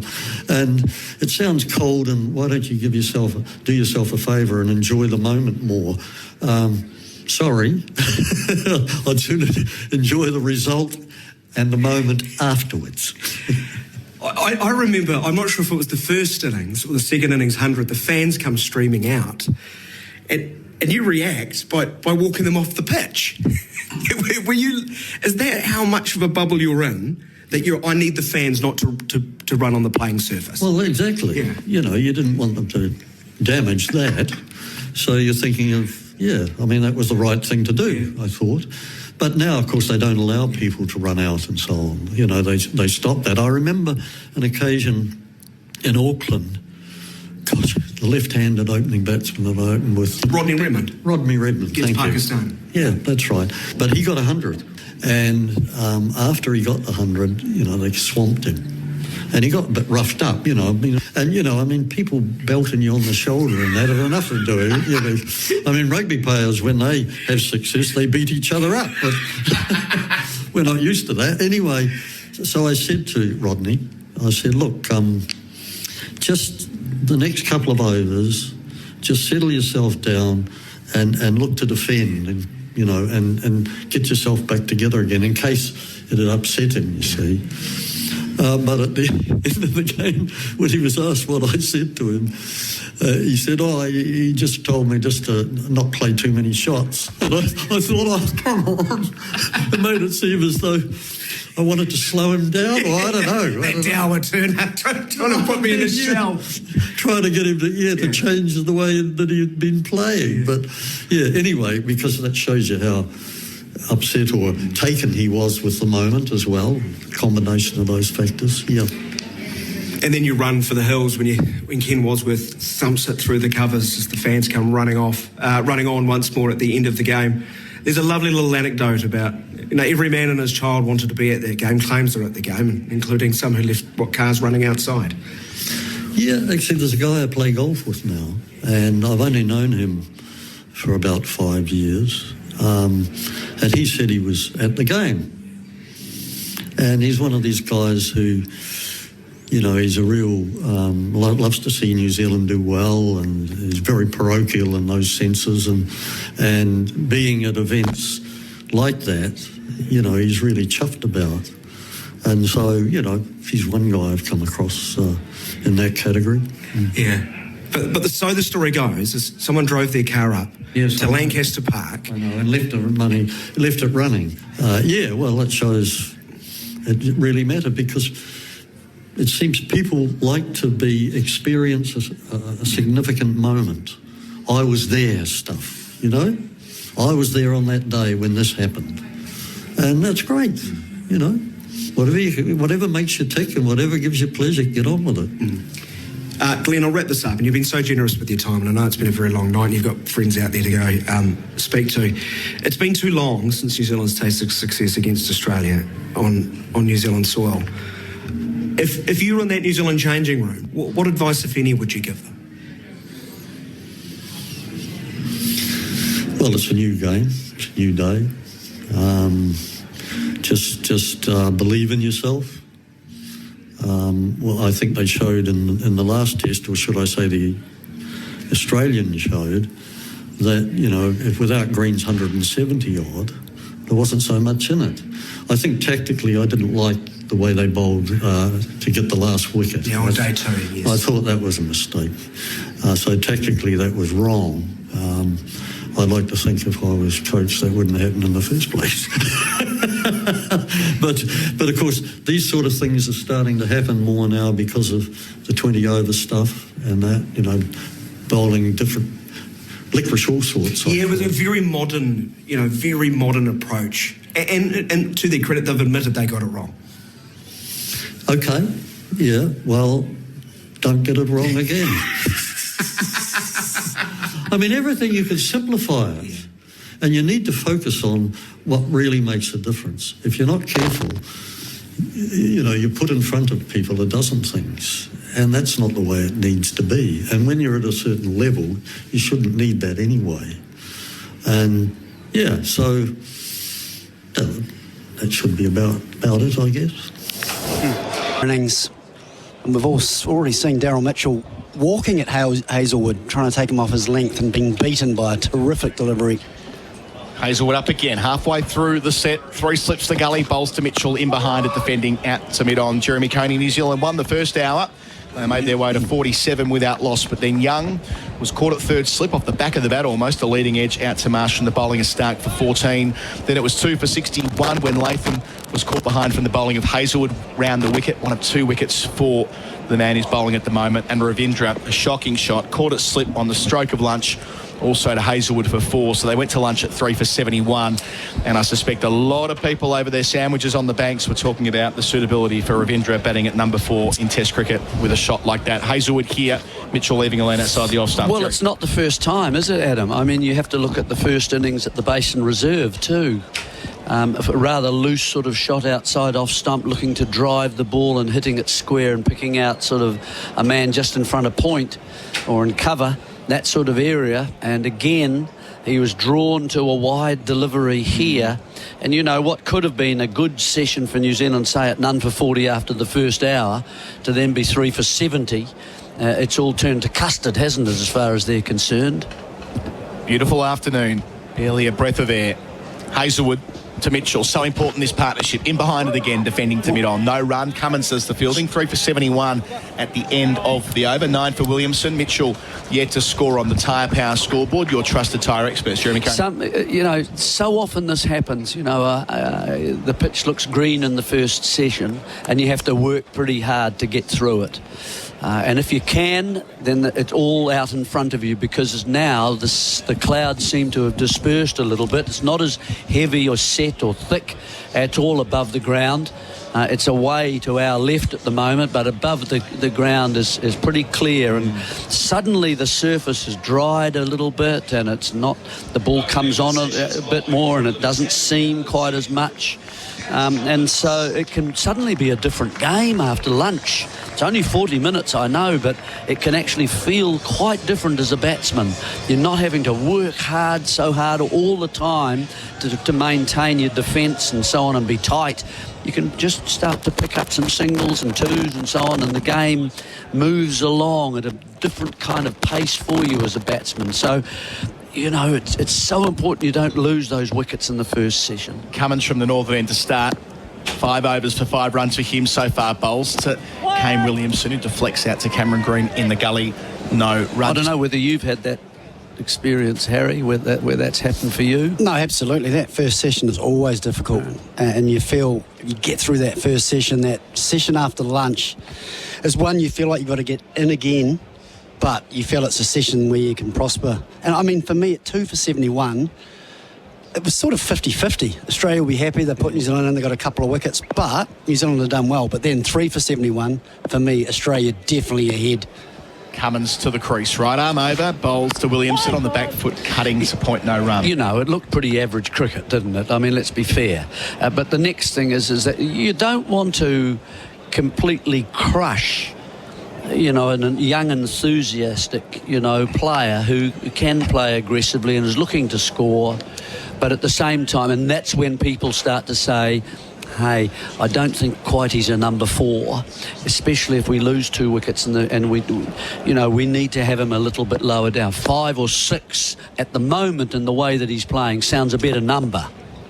As Cummins arrives again. Delivers and Williamson leaves alone, swaying at the way, watching the ball into the gloves. I suppose that's the question. No one's doubting. We've seen how talented this young player is, and a half century last week at the Basin Oval as well. So he's in the series and in the contest. But at 4, where judgment is so important, minutes before lunch, flashing at one that's a leave 100 times out of 100 in those circumstances, especially with the way Hazelwood's had the ball darting around from the get-go, that there's that block there, isn't there? And maybe it is number 6 for a time. That may not be a bad thing. No, that's right. And it's because the first innings in a test match is so important. It sets the whole game up. Cummins up and bowling and Williamson leaving. It's so different than getting 220 and suddenly you get 400.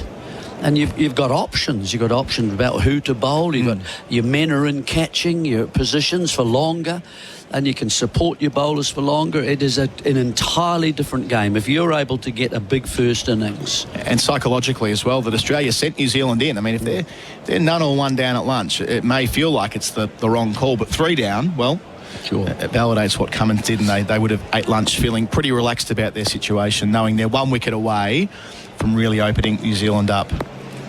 Cummins approaches and bowls to Williamson, who leaves again. It's full outside the off stump. It's not as if your mind getting beaten and got out, from a good delivery too, and that can happen. Yeah, and I think that what we're saying about Ravindra is no one's questioning that he needs to be in the side, just of the qualities that he brings with both bat and ball. But I guess what we're saying in that situation, that for a number 4, it's just such a big loss for New Zealand going into the break. As I said, taking it from 3 for 71, and you just feel as though Mitchell perhaps has played enough cricket and got the experience now that he could do the job at 4, and Ravindra slides to either 5 or 6.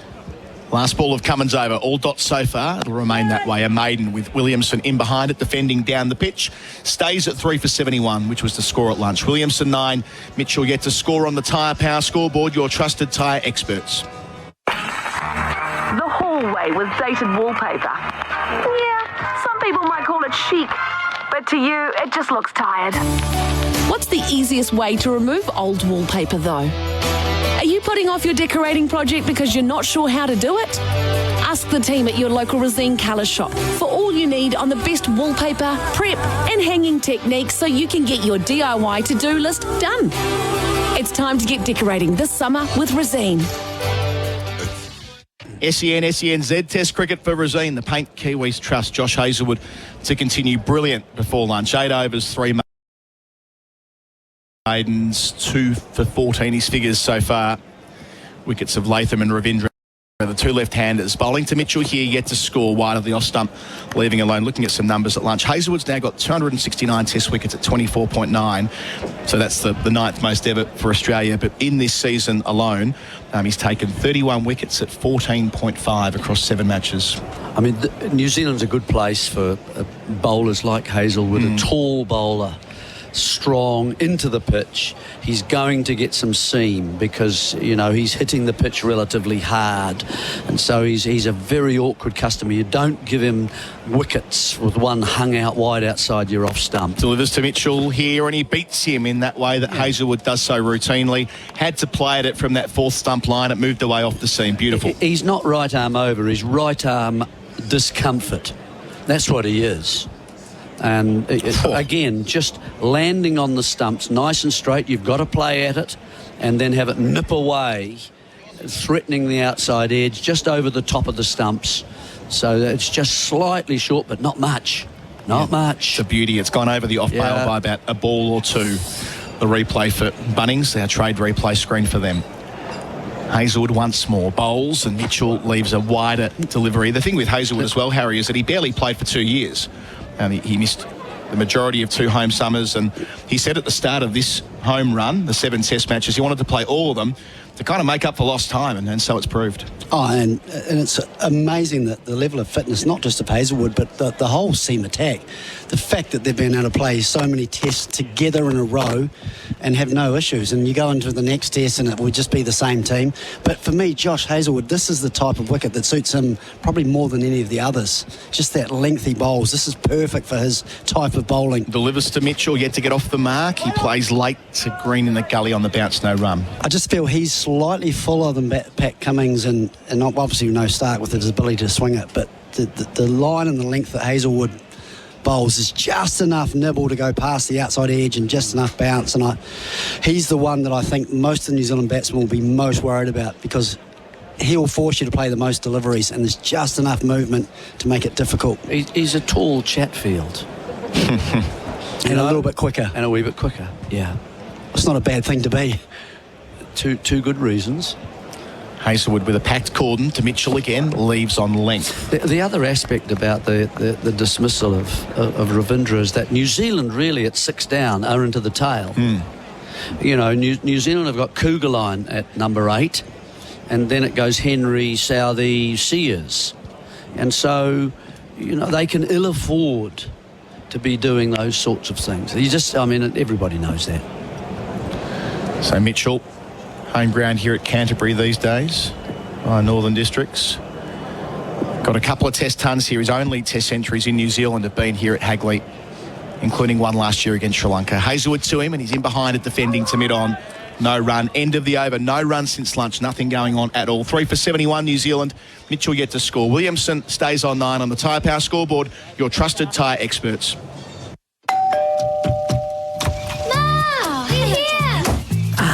That's the sound of home. A house built with expert care and attention by Generation Homes isn't just a house, it's a home. A place that sets the stage for the rhythm of your life, whatever that may be. With agreed timeframes and fixed prices, building with Generation Homes is easier than you might think. Visit generation.co.nz to start today. Generation Homes, making building easy. We're here with Resene, the Paint Kiwis Trust. I've got Jeremy Coney and Chris Harris alongside me for in-place living, specialist disability accommodation designed for you. Cummins towards us and towards Williamson. 9 from 24, and he cuts here over the top of point, or backward point make that, down towards the Hagley Pavilion. Didn't quite middle it, so it'll pull up just inside the rope. No, it won't. The race was on, and the race was won by the former New Zealand captain, Nathan Lyon. Went down low and couldn't quite scoop it up. Williamson, his first boundary, he's 13. 3 for 75. Our boundaries for Azito. Do it with Azito. Do you? Looked a little bit surprised with this, Williamson, just with the bounce. It was a little bit of a toppest edge for him. He normally likes to get on top of it, hit it down. Looked a little bit of surprise. It was never in doubt because he hit it well enough that it cleared well over line at backward point. Just conscious of that bounce. Certainly width from Cummins on offer.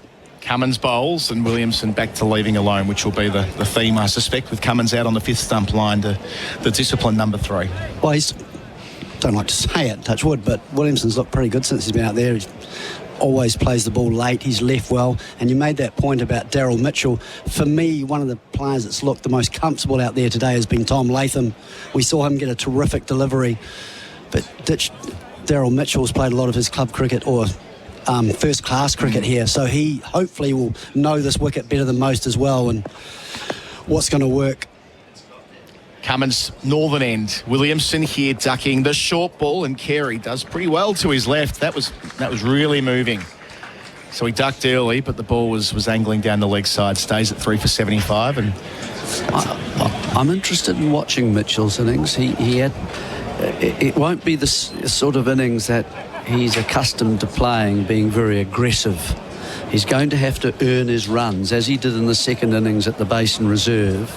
And I'm interested to see how that test of his, the mental test, if you like, of not scoring runs heavily each over. Cummins up, bowls to Williamson. On his hip, works it into the onside, no run. Mitchell made 38 from 130 balls. Yeah, last man out in the second innings at Wellington on Sunday. And yeah, your point, Harry, about enjoying this ground. I mean, I mentioned the 2 Test hundreds, a couple more playing domestic cricket, an average here well into the 60s. So if it's going to be anywhere for Mitchell, the number 4 batter in the world, according to the ICC, it's kind of got to be here. Absolutely. And I think that he would have got some real pleasure out of that second innings in Wellington. It certainly wasn't his most fluent, but he had to work so hard and he battled through some tough times. And it's going to be what's required here in this innings. Cummins on the gallop, bowls here to Williamson, in behind it, nice high front elbow, back down the pitch, no run. And I think that's why we're talking about the potential that maybe he might be a better option at 4, because he has that ability, as we talked about that second innings in Wellington, and he's also got that attacking game if needed, if New Zealand are in such a position of dominance where he can play that more aggressive style. But yeah, he just loves the battle, he loves getting out there, and he sells his wicket for me as dearly as anyone. It's got to be this pair. Can they bat a couple of hours? It's Cummins to Williamson to finish, and he defends. Wants one briefly to cover, but thinks better of it. Nathan Lyon does the fielding into the over, 3 for 75. Just a boundary coming from it. Mitchell yet to score from 10 balls. Williamson's on 13 on the Tyre Power scoreboard. Your trusted tyre experts. Imagine a deck where you can invite people around to enjoy the afternoon. The deck looks good and no one slips on the mould. Are you putting off your painting project because you're not sure how to do it? Ask the team at your local Resene colour shop for all the help you need on the best wood stains, prep and staining techniques for your project so you can get your DIY to-do list done. It's time to get decorating this summer with Resene. 4 runs in nearly 4 overs since lunch. Here with Resene, the Paint Kiwis trust. Love saying that. Hazelwood away from us. Bowling to Mitchell, 3 slips to the gully, delivers here, and he drives straight. Lovely way to get off the mark. A classical off drive. Daryl Mitchell out to the rope in style. He's 4. New Zealand 3 for 79. Boundaries for Azito. Do it with Azito to you. Lovely shot. He's earned the right to get that delivery and to put it away. He loves walking at the medium pace of Hazelwood just to make it more difficult for his length. And that way he's just got on top of it. He's played it late. No real flourish, just punched it down the ground, and this outfield so quick. It's quickened up, yeah. That will give him confidence. That was a lovely shot to start his innings. Hazelwood to Mitchell, who's hit on the body, up near the tummy. Spills down extra bounce. Good response from the New South Welshman. Yeah, just a reminder, though, I won't bowl everything up there for you to drive. It'll just be every once in a while. That's nipped, hasn't it? It's just that uncomfortable length that Hazelwood bowls where you can't really get forward and you know you can't get back because if it stays down a bit, you're in trouble. So you tend to get forward uncomfortably. And it wasn't far away from that place that no one ever likes to get hit. Mitchell, 31 years of age. Made the most of his Test career so far. Faces Hazelwood and he's edged it. He's caught behind. He can't believe it looking at the pitch. Prodding at one he didn't need to. Hazelwood the setup. The full ball, a fraction shorter. Then the tempter. Mitchell caught behind for 4. New Zealand in a spot of bother now. They're 4 for 79. Josh Hazelwood on fire. He's got 3. Fabulous bowling in the channel. Yeah, just moving away slightly, short of a length. He couldn't get forward to that. And so he's half forward and half back. And he's got an outside edge, and it's a comfortable edge going through. And it's moved away, and the hands have just gone just slightly from Mitchell at that. Really good bowling from Hazelwood. My word, Cummins has done well though, hasn't he? He's won the toss. He's used Stark and Hazelwood for a start. He's changed to Marsh. He's changed to Lyon. He's slotted in Stark and himself around that from the Botanic Gardens ends. And now after lunch, he's brought back the 2 bowlers that looked the most threatening, I think, in the first spell. And it's now been rewarded. So now it comes Blundell now coming out to bat. An innings that never really kind of started for Mitchell. There was little signs that we saw a couple of balls ago that maybe he was settling in. Just a slightly shorter ball angling away has done for him. So, yeah, it's, the Australians have bowled nicely since lunch particularly. Runs hard to get. And changing length slightly, changing the width of the delivery, taking you across the pitch just a little bit as well. So just a nice, comfortable height for the catch too through to Carey. Harry, just how hard is that to do, to bring one back off the seam, then to get one to move away? Having given him the tempter earlier, that setup, it's much harder than it looks, surely. That's why he's such a terrific bowler. He just got this great ability to bowl in that corridor of uncertainty with the seam up, which allows it to go either into you or away slightly. And I mean, it's just terrific bowling. I think Mitchell will think that perhaps he could have left that. Hazelwood the Blundell, his first ball's left alone. Good footwork before shouldering arms. Latham's been having Blundell's been having a torrid time of it through the course of this season, averaging 8 across 5 Test matches. He's going to have his work cut out with Blundell, but just going back to that Daryl Mitchell dismissal, look, I think it's harsh because it was in the zone that you needed to play, but I think if he's analysing it, he'll probably say, knowing played enough cricket here that on the length that was delivered, he could have left it. The height. And even if it come back, it was comfortably over the top of the stump. So he'll be disappointed. Obviously, that he's got out, but perhaps that played at a ball that he could have let go. Hazelwood up again. 3 slips to gully. The Blundell in behind it defensively. Loud call of no.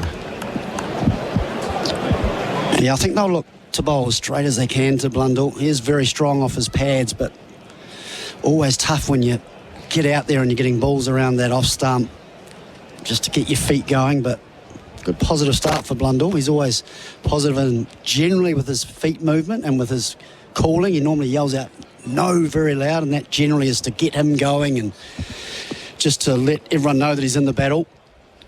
Made 33 and 0 last week at Wellington. Blundell facing Hazelwood, last ball of his excellent over, knocked on the head, down into the onside. Hazelwood does it again. He's got 3 for 18, New Zealand, 4 for 79. Blundell yet to score. Williamson on 13 on the Tyre Power scoreboard. Your trusted tyre experts, as we welcome audiences joining us for the first time today across Queensland. The news so far is that Australia won the toss, elected to field. New Zealand got off to a good start. They were none for 47, but lost 3 wickets in the 40 minutes before lunch. Young for 14, Latham for 38, Ravindra for 4 on the stroke of lunch to Stark, Hazelwood and Hazelwood respectively. And straight after the break, after a tight passage of play, Hazelwood and Cummins, they finally worked over Daryl Mitchell. A fine piece of bowling. Hazelwood finding the outside edge of Mitchell 4-4. He's got 3 for 18. And that is the state of play as Pat Cummins continues. He bowls here to Williamson, who carves away for 4, cuts in front of point. Had all the time in the world to make the most of that. So much now relies on the man playing his 100th Test match. He's to 17 with his second boundary for Azito. Do it with Azito to you. 4 for 83 the score as we welcome Ian Smith. And welcome back with Kane Williamson getting something to put away and putting it away. That's been one of the trademarks of his 100th Test matches. He seizes an opportunity, he waits for that opportunity, and usually he delivers on top of it. And that was a really well played cut shot, complete control. Cummins to Williamson, leaves alone. We saw a cut 4 from the first ball of Cummins' previous over at Williamson as well, so making the most of the width when it's there. What I love about what Kane does is when he earns the right, because he leaves the ball so well and the bowlers go chasing a little bit, when he does get that opportunity to score, he very rarely finds the fielder. He knows exactly where the gap is and he's so good at finding it. I mean, that was an absolute terrific shot in front of point. That's the good thing, Harry. The really top players, they don't see fielders. And they seem to have a bit more time. Yeah, they see gaps. They see gaps. Field remains the same. 3 slips of gully. Cummins bowls and Williamson ends at 1. Might have just pulled inside the line at the last minute. Either way, that's the one back off the seam from Cummins, short of a length. What do you reckon the pitch so far? There's good carry and then there's not quite so good carry. It's interesting. Yeah, it seems to be just a little bit too paced, doesn't it? Some seem to be sort of flying through to carry it sort of shoulder height and above, and others he's taking below the waist around that knee region. So yeah, that would suggest that perhaps a little bit of moisture, so it's a little bit too paced and it's difficult to line up. On the Bunnings trade replay screen, that was a genuine player miss. Just a little nibble there from Williamson. So Cummins goes again and Williamson plays and misses a second time. We're sort of over at third man from our angle, so if he did pull inside the line, we'll need the screen to tell us. But either way, that's Cummins now starting to work over Williamson from back of a length rather than pitching it up. Hasn't Hazelwood just been a treat if you're a fast bowling analyst, or you just love to watch the way that they go about their work? Hazelwood is just fantastic. Line and length, control, patience, all the attributes. It's a great pitch from him, isn't it? There's just enough. Yep. 270 Test wickets now, Hazelwood. 3 today. Cummins bowls, Williamson, leg stump line, can't quite turn it into the onside of balloons off the pad. They're head at square leg where there won't be one ball left in the over. To think where Hazelwood might finish, I reckon 12 months ago there was some, where does he fit? Boland's bowling the house down every time he gets the ball. Indeed, the World Test Championship final, Hazelwood didn't play. Boland played ahead of him. It was a good selection on the basis that Boland took crucial wickets, but kind of a reminder of the fact that he was sort of there and thereabouts with a lot of injuries. But boy, what a response through the last 9 months or so. That can quite often re-energise you, can't you? Yeah. It certainly has with Hazelwood. Cummins to finish his 8th over. Williamson in behind it, defending out towards point. End of the over. 31 gone, 4 for 83 the score, New Zealand, after being sent in. Williamson 17, Blundell yet to score. On the Tyre Power scoreboard, you trust the tyre experts. Save with PowerPass this tax time at Bunnings Trade. PowerPass members have saved thousands of hours skipping the registers using self-checkout on the PowerPass app. And they've saved more money on a huge range of products with exclusive PowerPass pricing. Apply for PowerPass today at Bunnings Trade. Celebrating New Zealand's top 20 thoroughbred racing events, the Grand Tour Racing Festival brings you top-class racing and a party like no other. Featuring headline acts Sir Dave Dobbin, Peking Duck, the Black Seeds, Zed and more. It's one hot ticket. Book today at thegrandtour.nz. Beautiful day at Hagley Oval in Christchurch. Here for Rosine, the Paint Kiwis trust. Hazelwood on a roll. Bowling here to Blundell, yet to score. Delivers and Blundell plays late under his eyes, knocks it down the pitch. No runner. Highest Test score here of 96 against South Africa in 2022. Well, he's a fine player, Tom Blundell. He made his way into this New Zealand side as a specialist batsman. Of course, he scored that wonderful 100 at the MCG in a Boxing Day Test. Not many do that. But now he's got a dual role to perform, and he's interestingly positioned at number 6. Quite sure about whether he'd be a 6 or a 7. Some people say, what's the difference? Well, if he bats at 7, you've got six specialist batsmen ahead of him instead of him being the 6th. Hazelwood in, bowls to Blundell, hits him on the back pad. Ballooned up off the pitch, spills into the offside. No run. I suppose the other thing with with Blundell is he's effectively replacing BJ Watling with the gloves. 75 Test matches, an average of 38, one of the greats for New Zealand through that era where they won the World Test Championship and all the rest of it. That's not an easy role to fill, is it? No, it's not. They are big shoes. BJ Watling was a fine servant of New Zealand cricket. I love this situation. Backs against the wall sort of stuff. BJ Watling is superb. Man goes back at deep backward square. Not that Blundell has played that kind of shot in this series so far, but seed is planted. Hazelwood charging away from us to Blundell, back of a length. He places it to point with a minimum of fuss, no run. One of the things I was going to say, Smithy, about perhaps why they see Blundell at 6 is quite often they see their number 6 as the guy that might come in against that next new ball in a perfect world. And obviously with him at the start of his career, did a little bit of opening the batting. So perhaps they feel he's best equipped. If in the right scenario, he'll be coming in against that second new ball and he'll be better equipped than perhaps Phillips. Just a thought. Yep, good thought. Phillips will have work to do with ball and bat in this Test match, no doubt. Hazelwood bowls. Blundell takes on the short ball out to deep backward square, but along the carpet. Well played for one. Good shot to get off the mark. 4 for 84 the score.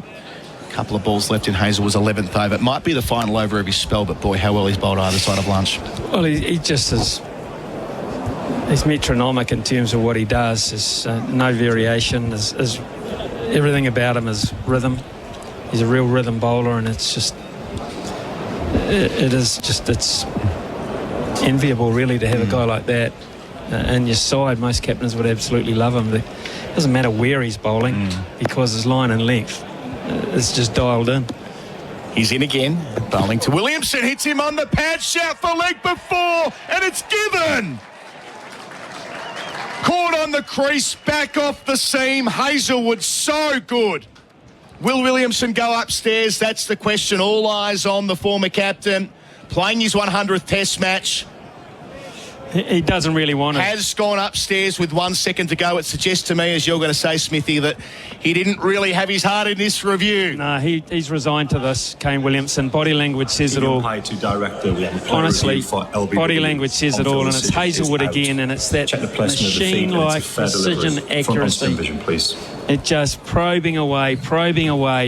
And Kane Williamson, who is a very good judge of line and length, knows he's in big trouble here. He knew right from the outset that he'd missed it. Yeah. It's hit knee roll back. Okay, the ball is, and I think Kane Williamson's first innings in his 100th Test has come to an end. Yeah, that first replay is enough for Williamson to put his arm under his... We bat under his arm, I should say. For IMAR Insurance, Tradies Trust IMAR for insurance. Call 13 IMAR. It's Michael Goff going through the DRS process, but here on the screen, 2 reds, that much we know, and it's hitting leg stump 3/4 of the way up, which means that Kane Williamson in his 100th Test match is walking off the field with 17 to his name. Josh Hazelwood, 3 wickets in his spell either side of lunch. He has 4 for 19. He has been perfect so far today at Christchurch. New Zealand 5 for 84. They're reeling now, Ian Smith. They are reeling all right. And yet to think, as Jeremy pointed out, after 1 hour of play, they were comfortable at none for 40 and looking like they were having situation under control. Didn't seem that long ago that Young and Latham were together defying Australia's opening blast. Well, it's all turned to the proverbial, there's no doubt about that.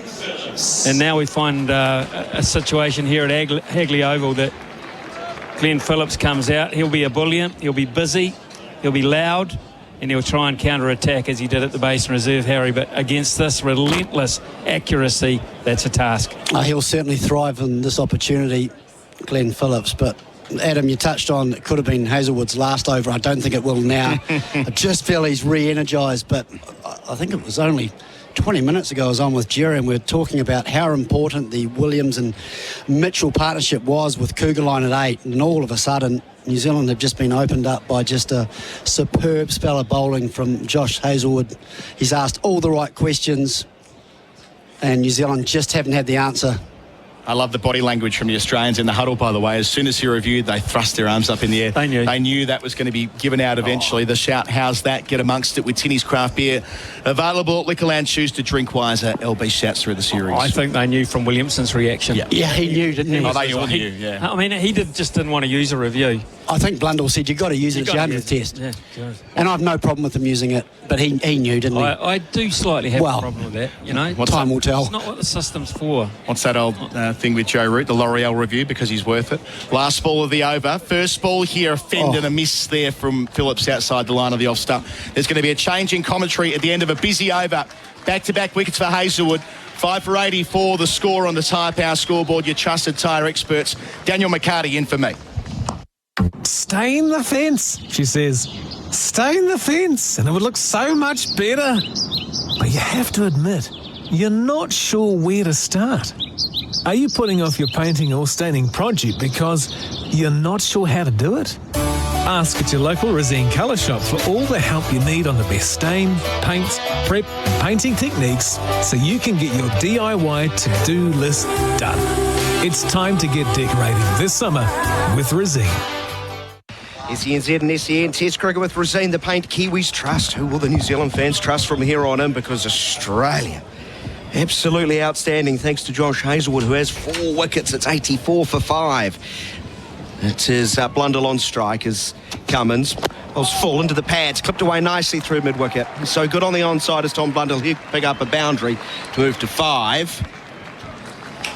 Well, maybe it is Tom Blundell's day. Certainly got a great opportunity to bat for a long, long period of time if he can find someone to stick with him. But it's just been an exhibition of controlled fast bowling across the board. Just a little bit of Nathan Lyon thrown in for good measure, just to experiment. Knocked that experiment on the head, went back to tried and true in terms of first morning bowling, and it's come to fruition just like this. Cummins in bright sunshine, bowling full and long lunge forward before leaving his Blundell. And just to qualify, Harry, when I say I don't like it, I mean, if a batsman is reluctant to take it, for good reason. Yeah, I think there's no... I think it's almost respecting the game because it wasn't brought in. It wasn't brought in to take a chance. It was brought in to repair the damage of a poor decision, or a howler, as they call it. It's a howler, and you know you've hit it, and you're giving out LBW, love it. Absolutely love it. But when you know deep down you're out, keep walking. Australian skipper bowls again, a lifting delivery, dropping the hands out of the way outside of off-stumpers Blundell. And Kane Williams was so reluctant to take that. I agree with you. You're absolutely right. And I just feel that Blundell might have said to him, "You might as well use it," and not just because he's earned the right, but you just never know. Maybe it could have been sneaking over the top. But well, you're hoping for technology failure. That wouldn't have helped. That wouldn't have helped either because he was given out on field. Exactly. But you touched on something this morning about imagine Richard Hagley bowling on this surface. Yeah. And I have a feeling we've got to see something similar to what we would have seen from paddles, and that's been Josh Hazelwood's spell. Cummins been hard to get away. Wicketless though, none for 17. Once more, gets just a little bit too straight to Blundell, works some backward of square, but there's a fielder out in the deep. A single to Blundell moves to 6, and it's 89 for the loss of 5 on the Tyre Power scoreboard, your trusted tyre experts. Quite like this to Blundell, 2 men out. We've already seen him play 1 pull shot to get off the mark. It's a plan that they've obviously got in place for him, and regardless of the situation, they're going to stick to those plans. Very disciplined. Well, Blundell and Phillips came together in the first innings with the score at 29 for 5 in the first test. Yes, and they put on 84 in about 13 overs. Oh, look, and Glenn Phillips is out there. You don't want to turn away. No. Something's going to happen. The right hand awaits for Cummins. Just the second ball he has faced, and he drives up towards mid-off. Labuschagne around to his right, tumbling stop. There will be no run. Yeah, no, these two, there's going to be lots of action. We know they're going to be quick between the wickets. There'll be lots of yelling. There'll be lots of soft hands and trying to pick up those quick singles, trying to get something going.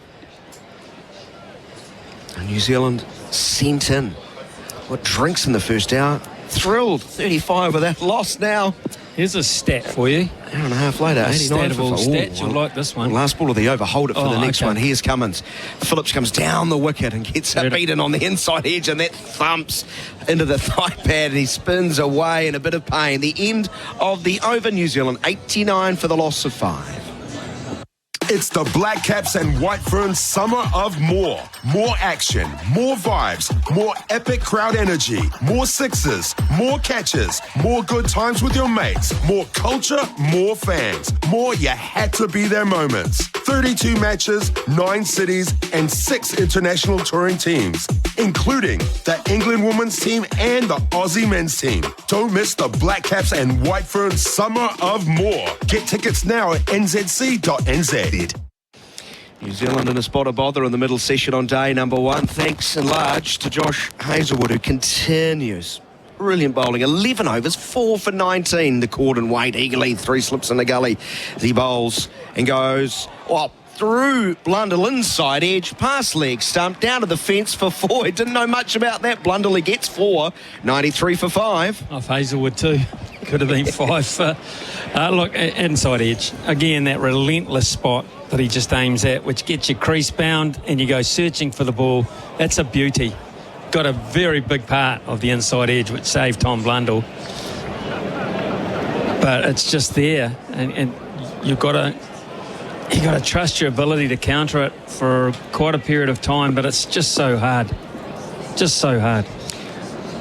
Masterclass from the right arm quick, who bowls full into leg stump, but a bat, bit of pad, no run. Want my stat? Yes, I'd love to hear it. Courtesy of Loz, Big Laurie Colliver, who's listening to us over there. And he's a great stat man. It's a time, actually. It's just sun's over the yard arm. He might have an amber in his hand. Since the start of the second innings for the versus Pakistan at the SCG, right? This is Hazelwood. Not that long ago, Sydney Test match. Yep. He's got 26 wickets at 9.6. 4 for 16 in the second innings against Pakistan at the SCG. 4 for 44 and 5 for 35 against the West Indies in Adelaide. He's hunting 5 here, bowls full outside of off stump, left alone. Had a very lean patch at the Gabba, only 2 for 38 and 3 for 23 there. Lucky to keep the spot. And terrible at the Basin, 2 for 55 and 2 for 20. And now 4 for 23 today. So basically... He's bowled himself back in the side, is that what you're saying? Yeah. That's incredible. I think so. Lots of wickets, not many runs. I bet you he's bowled a lot of overs 26 wickets and under 10. I bet you he's controlled the scoring rate too. Since January. Wow. It's just a fine bowler. It looks as though he's all of a sudden just started bowling just a yard fuller in this last couple of overs. Body language is good. Chest puffed out. Moves past the umpire. Back of a length outside of off stump. Blundell pushed forward a point, thought he could get a run, then says no as Nathan Lyon around to his right in field. Yeah, that length looks a lot more comfortable for me, Blundell, where he can just stand tall and knock it on top of the bounce. It's just when that Hazelwood just gets a yard fuller than that and your feet have to go, and early on in your innings it's so tough because he's still sort of mid-130s. He can beat you for pace, and with a little bit of seam either way, he's so challenging when he's on that stump length. It's just so metronomic. You love that word, don't you? I like saying it over and over again. Yes, drive, slicing off the outside edge. Border point. Line has a chase, a long chase too. They've got 2. They should get 3 if it doesn't beat Line to the rope. It does not. He slides, keeps it in. 3 more to the New Zealand total. I like this. This nice little counter-attacking attitude between 2 players who can do that. Yeah. This could be interesting. Like, there's a period to play with. Maybe Hazelwood just coming towards the end of it. We shall see. In terms of energy levels, he's got to be flagging, although he's desperately looking for that 5 for. Big Loza says it's 35 degrees in Adelaide already. It's at every betting institution around the world. It's $1 and shortening and have a beer shortly. It's Hazelwood from over the wicket into the pads of Phillips, but an inside edge. So just a light query. The end of the over, 96 for the loss of 5. New Zealand batting first. Sports fans rejoice. The voice of sport in New Zealand has his own show. Brilliant. Absolutely brilliant performance. That's right. You can catch Ian Smith every weekday on SENZ from 9 a.m. For God's sake, how many hints do you want? That's right. Cricket, rugby, even rugby league. You better believe he's on the WAS train. Tune in, all right. We'll be tuning in. Look, you've been... Mornings with Ian Smith, 9 till 12, weekday mornings on SENZ. Beautiful day in Christchurch. It's a wonderful sight, Hagley Oval. hardly any space on the bank. It's around 3/4, if not more, of this oval. Hagley Pavilion filled too. And the Aussies are on top, 96 for 5, and Stark's back into the attack. He's going to replace Cummins from the Botanical Gardens. Daniel McHardy alongside Ian Smith and Bharat. Sundaresan rejoins. New Zealand looking to counter-attack. We saw an epic counter-attack in 2016 at this ground after New Zealand were very similar scorecard. World record counter-attack. Yeah, I'm not saying that's going to happen. Here's Stark bowling it to Blundell. Glorious straight drive past the bowler. Shane, good pace, gets there and actually prevents a third. Good fielding, good hustle. Blundell gets to 15, it's 98 for 5. See, the man beside us, Bharat, comes in and he says, look, I don't know what you guys are raving about, this Hazelwood thing. This is like every day for me. Yeah, it is, actually. It becomes more and more difficult to write about, honestly. Like, when with Cummins and Stark, we can pick and choose. There's something different, something new. With Josh Hazlewood, this is what he does. Turns up, performs. Mr. Consistency from over the wicket. Left arm quick. There's Blundell defending from the crease line, no run. I mean, if Josh Hazlewood's bowling was a type of coffee, it would be the flat white, wouldn't it? It's the latte. Let me finish. It's efficient. It does its job, and always seems more suited to New Zealand conditions. It is the flat white. See, what are you saying? We're a flat white country in terms of coffee. Yes, you are. That's what you claim. Anyway, or you claim the flat white anyway. Okay. So who's the frothy, frilly latte then? Has to be Pat Cummins. Okay. Something about it. And watch Mitch Stark. And watch this and then answer the question as he's beaten a flashing drive outside of off stump, angling across. It's the shot of espresso, double shot of espresso you need. But you're just like... The double shot. Tell you what, speaking of coffee, I was just next door waiting in the coffee queue, and what I can say is, and they're making sure that Sir Richard Hadley is as far away from them as possible. A lot of people are wondering aloud whether Josh Hazlewood is the Sir Richard Hadley of his generation. They're not doing it close to him or around him, but that is a discussion that's going on right now next door to us. 3 slips and a gully awaits as Blundell drives powerfully up towards Labuschagne at mid-off, and there's no run. I always look in your better position because you had the greatest view of them all. I look at Sir Richard Hadley's career as the first 100 wickets, the first iteration of them, and then the next 331, which were just taken at the most remarkable numbers. I think 18 or 19. Incredible. Well, he just, when he saw conditions to his liking, he just maximised to his benefit.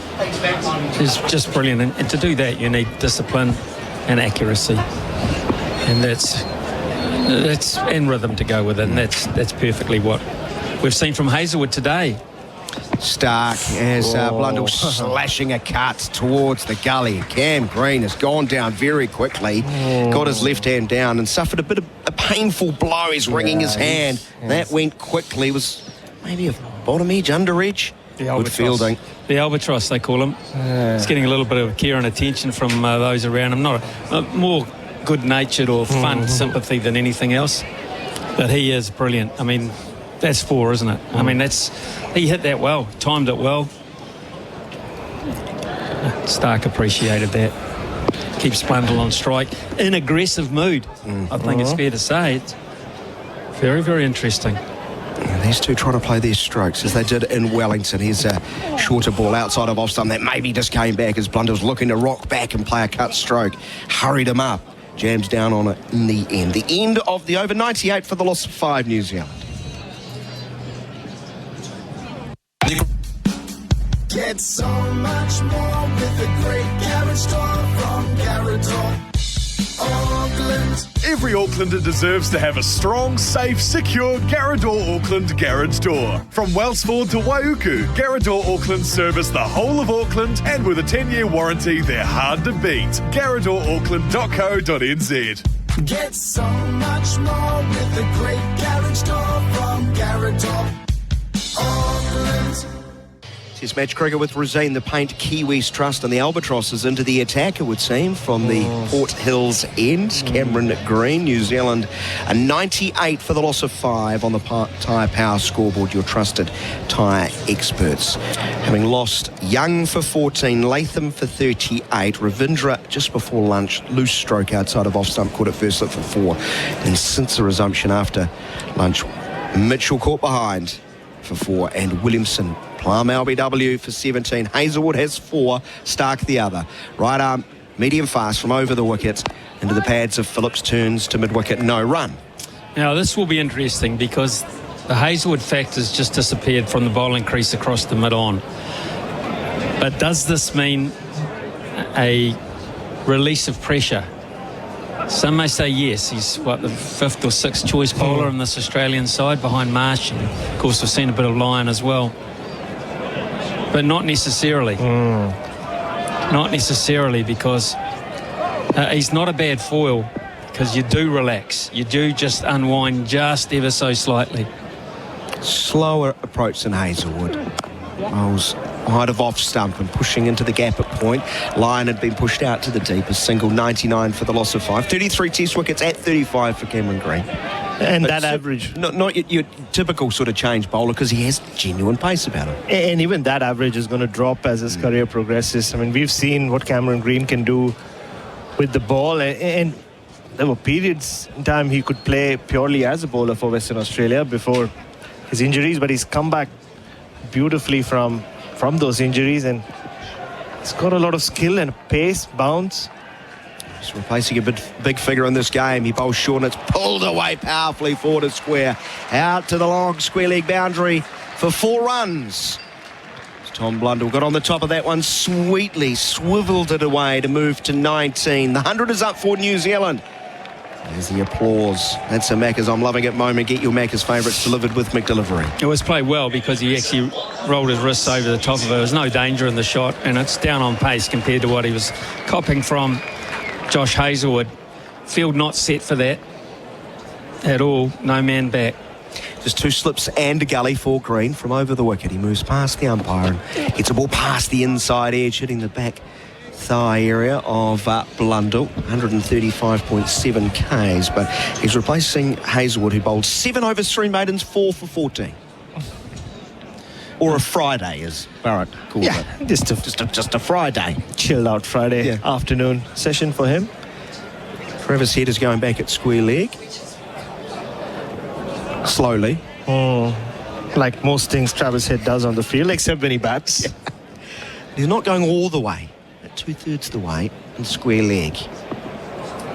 See if Blundell takes the bait, if the short one does arrive. He gets an under edge as he tries to cut through the offside and goes to Kerry behind the wicket. This is a real aggressive counter-attack from Tom Blundell.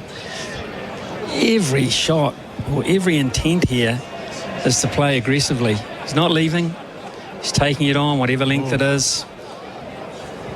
It's already had a French cut, now a bottom edge. Interspersed with a few very good shots as well. Certainly not turn your head away stuff, this. Well, 2014 has been lean up until this point. Just 53 runs so far in 5 innings. So he waits. Gets another one that comes back in. Challenges that inside edge. Hits the thigh pad. Very interesting over. That is the end of the over. 5 runs off it. New Zealand on the Tyre Power scoreboard. 103 for 5. Get so much more with the great garage store from Garage Auckland. 10 years warranty, real security. Garage Auckland. Quality, real durability, servicing you since 62. Get so much more with the great garage door from Garage Auckland. Australia on top at Hagley Oval after sending New Zealand in. New Zealand losing wickets at 47, 61, 71 and 79 and 84. But since then, all counter-punch over 10-15 minutes. Needs to go much longer. Phillips just getting used to conditions. He's faced just 6 balls for his 1. But Blundell is Ian Smith alongside me. And with Bharat Sundaresan Pointing out has been very assertive with 19 on the tyre power scoreboard. Your trusted tyre experts will be Stark. The double shot of espresso in his 10th over, bowling around the wicket of the right-handed Phillips, who whips him off his hip down towards deep backward square for a single, doubling his total 105 for 5. Glenn Phillips bats like someone who's high on hot chocolate, doesn't he? He'd be a quadruple espresso. Oh, he Glenn is. Phillips. Oh, totally. See him in practice as well. But just going back to Kane Williamson, I think I noticed a lot. Nathan Lyon obviously making that statement last week after getting him out, saying he's identified a weak spot or something along those lines. And he did spend a lot of time working on Nathan Lyon yesterday, Kane Williamson. I'm not saying he took his eye off the ball, but he didn't even get to see Nathan Lyon today. Looked to be in good rhythm before that dismissal. Stark charging him past the umpire. Blundell pushes into the offside, half set off for a run, then says no. See, he looked in, Williamson looked in, Latham looked in. But you make a mistake. You make one mistake and by and large, you pay for it. And that is just relentless pressure. And Tom Latham didn't do a lot wrong. Got a decent delivery, close enough in, nicked it. Kane Williamson missed it, missed the straight one, and he'll be sitting there wondering, how the heck did I miss that with my technique? Just did a little bit off the pitch, not a lot, just defeated the inside edge onto the back pad. Full catching behind the wicket alongside Kerry, like two slips, two gullies, one very fine as Blundell. Comfortable, nice looking stroke off the back foot, just opening the blade, punching it forward of point for a couple. They might come back for a third. The Energizer Bunny, Glenn Phillips, decides against it. 106 for the loss of 5. But what I love, they never went searching in that first hour after not picking.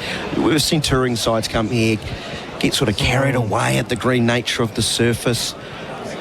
Body language never changed. They knew this world-class attack would have their moments.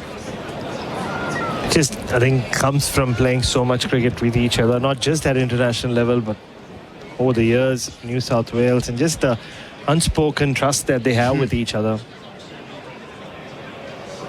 Stark and bright sunshine. Bowl Shaw pulled away through square leg out to line in the deep for a single. Blundell to 22. 107 for 5 on the tyre power scoreboard. Your trusted tyre experts. And what a luxury Pat Cummins does have. He can go to Stark, he can go to Hazelwood.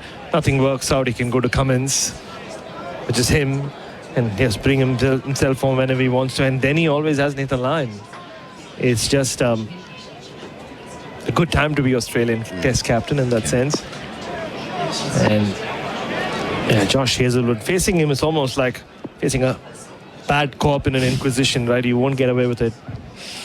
Is Stark it again from around the wicket. Bowl short appeal. Glove down the leg side. Phillips goes. He took on the hook stroke, but that angle from around the wicket has baffled him. A glove taken. Kerry to his left, comfortably so. New Zealand, well, it's a sorry tale now. 107 for the loss of 6. Phillips gone for 2. Stark has 2. Sorry indeed.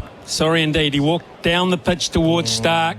Stark saw him coming, just dropped it a wee bit shorter, angled across the body, and all he could do was just catch up with a little piece of glove, and he started to walk almost before Kerry took it.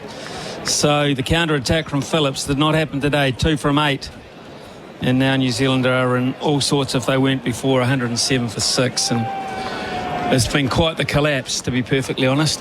In Test match terms, this is a collapse. Got a bit too clever for his own good, Glenn Phillips. Came at Mitchell Stark, and he did it so early. Like you said, Smithy, gave Stark the opportunity to not just shorten his length, but cramp him. And then, well, he was caught in a position where he had to kind of try and play it. And all he was ever going to do is manage a glove to Alex Carey. Good catch, just stretching wide with both hands. And we're already into the Scott Kugelheim part of this New Zealand batting lineup. It does not augur well at all. We're still within the first hour of the second session. Pat Cummins' decision to win the toss and bowl is looking like a genius move at this moment. Scott Kugelheim very late out to the middle. He's arriving. He's getting the gloves on. So New Zealand in the series, Smithy, 481 for 26. Oh, look, I don't quite understand. I don't think it's a minefield of a pitch. I don't think it's a 107 for 6 pitch at this stage. I don't think it's going all over the place. A bit of movement there is entitled to be. And the umpire's getting stuck into Kugelheim here, Scott Kugelheim. Menon has come in from square leg as if to say, man, you were late onto the field. He copped it from Travis Head as he walked past him. How's that? Players traditionally are supposed to cross on the field of play or very close to it. So not quite sure why Scott Kugelheim was a little bit delayed, but it's already a distraction for him. Good catch by Kerry down the leg side, has to be said. Macca's catches. Catch of the summer. Cricket, I'm loving it. New Zealanders won't be loving the score. 107 for the loss of 6. Stark's going to go back over the wicket to Kugelheim, who lasted 2 balls in the first innings. He gets a Yorker, big appeal for LBW. He's gone first ball this time. Finger up. Full straight, 141k. Kugelheim was late to the middle. He's late on this. It's 107 for 7, although they're going upstairs to look on the DRS. Well, Australia are celebrating, and I've got to say, umpire Erasmus took about 0.025 of a second to give him out. He was absolutely convinced. They've had a chat, they've looked at this. It's the old trademark Mitchell Stark, first up Yorker. You haven't got your feet moving, so zero in on your toes, particularly if you pat down the order a wee bit. Let's have a look at this as it lines up the stumps. I'm thinking it's going to hit perhaps leg stump. They might be thinking it's missing leg. Is it pitched outside leg? No, and only has to clip. I think it's pitched in line. Only has to clip. Okay, our DRS review with IMAR Insurance. Tradies trust IMAR for insurance. Call 13 IMAR. I think it's worthy of a review, this, as opposed to the Williamson one. I think this is at least worthy of a review. So Scott Kugelheim is absolutely hoping against hope here that umpire Erasmus has got it wrong. Where did it pitch? No bat involved. If it pitches in line and just clips the stumps, Scott Kugelheim could start walking. It pitches in line. Original decision. If it's just clipping, and it is, he's got to go, I'm afraid. Just clipping. A little bit of swing too. Brilliant bowling from Stark. Hey, Macca's delivery of the day, no doubt. Full straight swinging in. Didn't get near it, Kugelheim. Delivery of the day with Macca's. Yeah, I think Scott Kugelheim would have been better off getting timed out, to be honest. It's brutal. It is brutal, but on the strength of that, I'm leaving you. That's brutal. Oh, before you go, Smithy. Blow to the solar plexus from Bharat, Sundaresan. And is that drinks? That surely will be drinks. I think it is drinks. So Scott Kugelheim was brought in batting insurance. Yeah. Lasted 3 balls and 2 innings in the first innings. Totally agree. Gone for naught and naught. Drinks are on the field. It is time for our Open Country drinks break. Enjoy a summer of New Zealand's best cricket. The Black Caps delivered to you by Open Country. Gee, that line is open for interpretation. 107 for the loss of 7. Bunnings Trade is here to help you this tax time with 134 Trade. Call 0800 134 872 for on-the-spot product inquiries, fast quoting and on-site delivery. Tax time sorted. Bunnings Trade. Helping business is our trade. LoveRacing.nz is your home of thoroughbred racing. Keep up with all the latest racing news. Study the fields and form. Watch the action live or catch the race replays. Whether you're new to the sport or racing's biggest fan, join the action at LoveRacing.nz. Hi, Paul here from Waterforce, keeping your lawns, gardens, parks, subdivisions, sports fields and golf courses looking green and lush is what we do best. We're also experts at improving water quality so it's safe to drink and use. We help a wide variety of residential and commercial clients around New Zealand to use their water as efficiently and effectively as possible. Waterforce offers custom design solutions for your individual needs and supplies the best quality products and equipment for the job. Download our home irrigation planning guide to get started at waterforce.co.nz.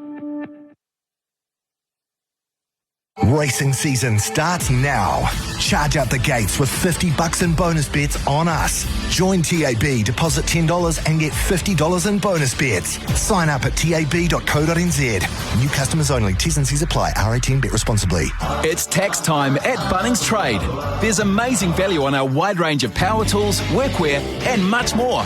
Where you find a competitor's lower price on the same stocked item, we'll beat it by 15%. Conditions apply. See website for details. And welcome back to the cricket with SENZ, to Test Cricket with Rosine. Quality paint and colours, perfect for your summer projects. We're watching Cameron Green, who will be bowling to Blundell on 22, 107 for 7. New Zealand 71 for 3 at lunch. They've capitulated this afternoon with 4 wickets falling. It has been a very poor performance against a demanding Australian attack. Here's Green running in now and bowling, and Blundell's onto the back foot and playing into the onside. So Hazelwood has 4 for 26, Stark 3 for 42, and he's now gone past Dennis Lilly. Yeah, by 2 as well in back-to-back deliveries. The wicket of Glenn Phillips took him to 356, and then he could have got there maybe a minute earlier to 357, but Scott Kugelan kept him waiting. Can you remind me that he's on a hat-trick at the start of the next over? He certainly will. Here's Green bowling to Blundell, who's onto the back foot, pulling that ball down, and Carey's taken the ball. He's put behind down the leg side. Another one strangled. Blundell's going to have a look and see if it's going to be reviewed, but Carey, diving away to his left, has taken the ball just above the grass. It's 107 for 8. Blundell's decided to review. Oh dear, we thought that middle session during New Zealand's first innings in Wellington was diabolical. This is on-field decision is out. This is on par. With the feet. You're taking a photo of what? Steve Smith's already running off. I'm sure he's thinking opening the batting. The rate at which this is going. Here we are. Let's take us through it. Well, cramped again, Tom Blundell. Well, did it miss his glove and maybe hit his chest guard on the way? That's the only question. Have a look at the reverse angle, please. Looks like it's gone off his hip. I'm just looking at the deviation. Yeah, the deviation comes after it had gone past his glove, but did it get a bit of underglove? Ooh. I think it may. Has it just touched the bottom of the glove as it's gone past? It's above the hip. Yeah. It's certainly touched the shirt as well, has it? Is it there as it goes through as well? But I think it might just have brushed. There we go. As if it aligns there, That's I'm out. afraid. That's it. Under glove. Yeah. Didn't look very convinced, Tom Blundell, about going for the DRS, and now we know why. Yeah. Another one falls. Another one bites the dust. It's turning into a disaster for New Zealand this session. Been beaten by pace. He's not into the shot early enough, and so it's gone past the bat itself and into the glove. So beaten by pace. 107 for 8. And the question is whether Stark will get to his hat-trick delivery in this innings. 107 for 8. Green has 1 for 5 from 1 over and 2 balls. Blundell out for 22. He joins Mitchell 4, Phillips 2, Kugelan out without scoring, and Williamson 17, who have all been dismissed in this session.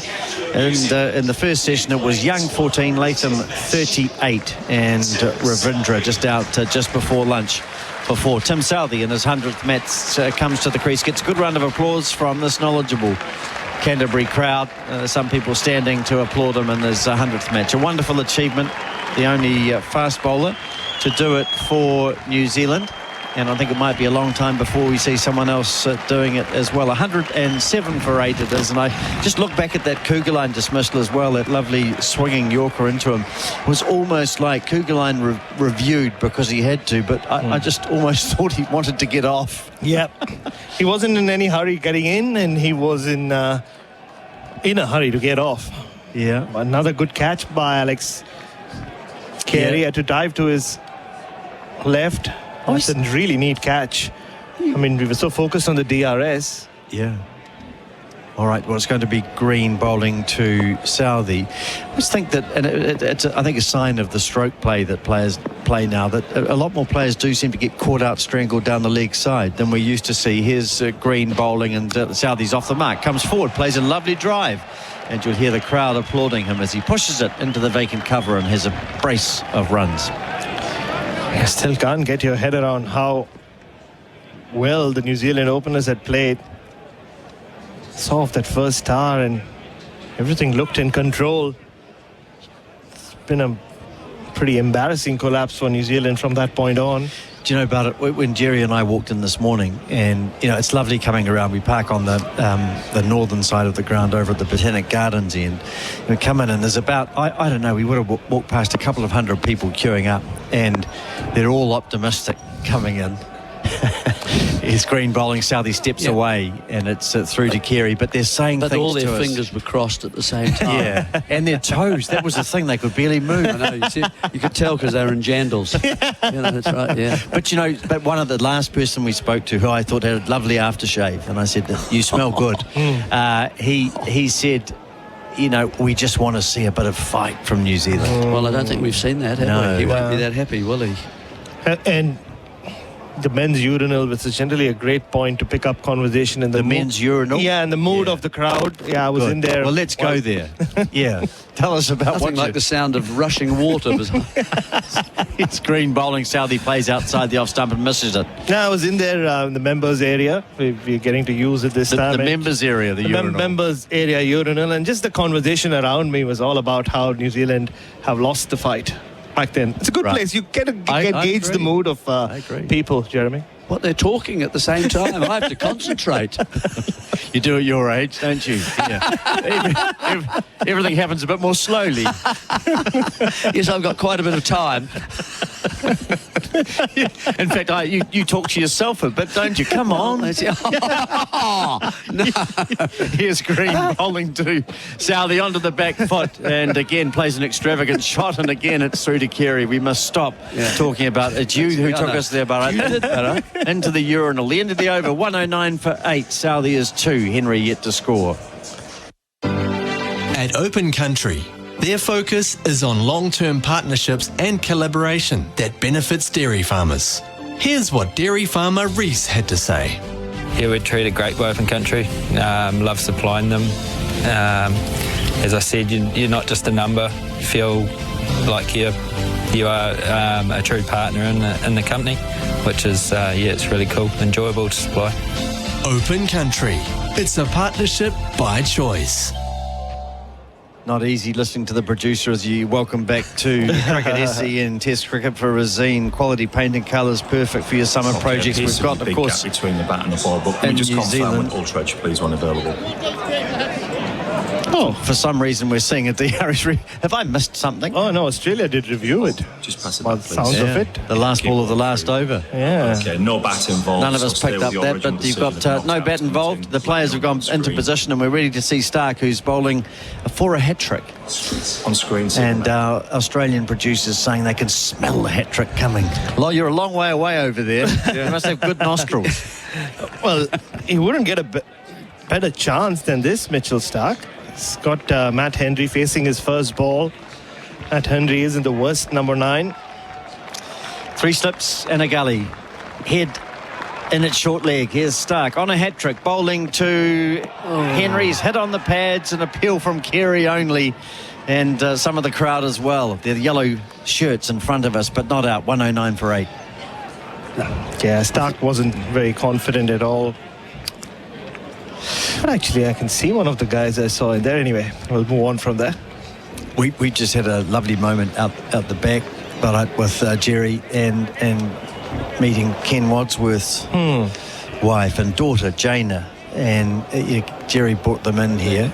Ken, of course, a wonderful New Zealand keeper who played with Jerry in 74. Yeah, I would have played the last test, I think, with him. I played 33 tests, more than I thought. Yes, he did. Went to England in 69. Ball is bowled outside the off stump. Lovely shot from Henry. 4 runs. Through the covers. 109, 110, 110 for 8 it is. Southie 2, Henry 4. Or England in 73, was it? But terrific player, Ken Wadsworth, and lovely to meet Wendy and Jaina. And Jaina, of course, and she had his New Zealand cap on. And she's going to ring the bell on Sunday and start playing. Good. Lovely.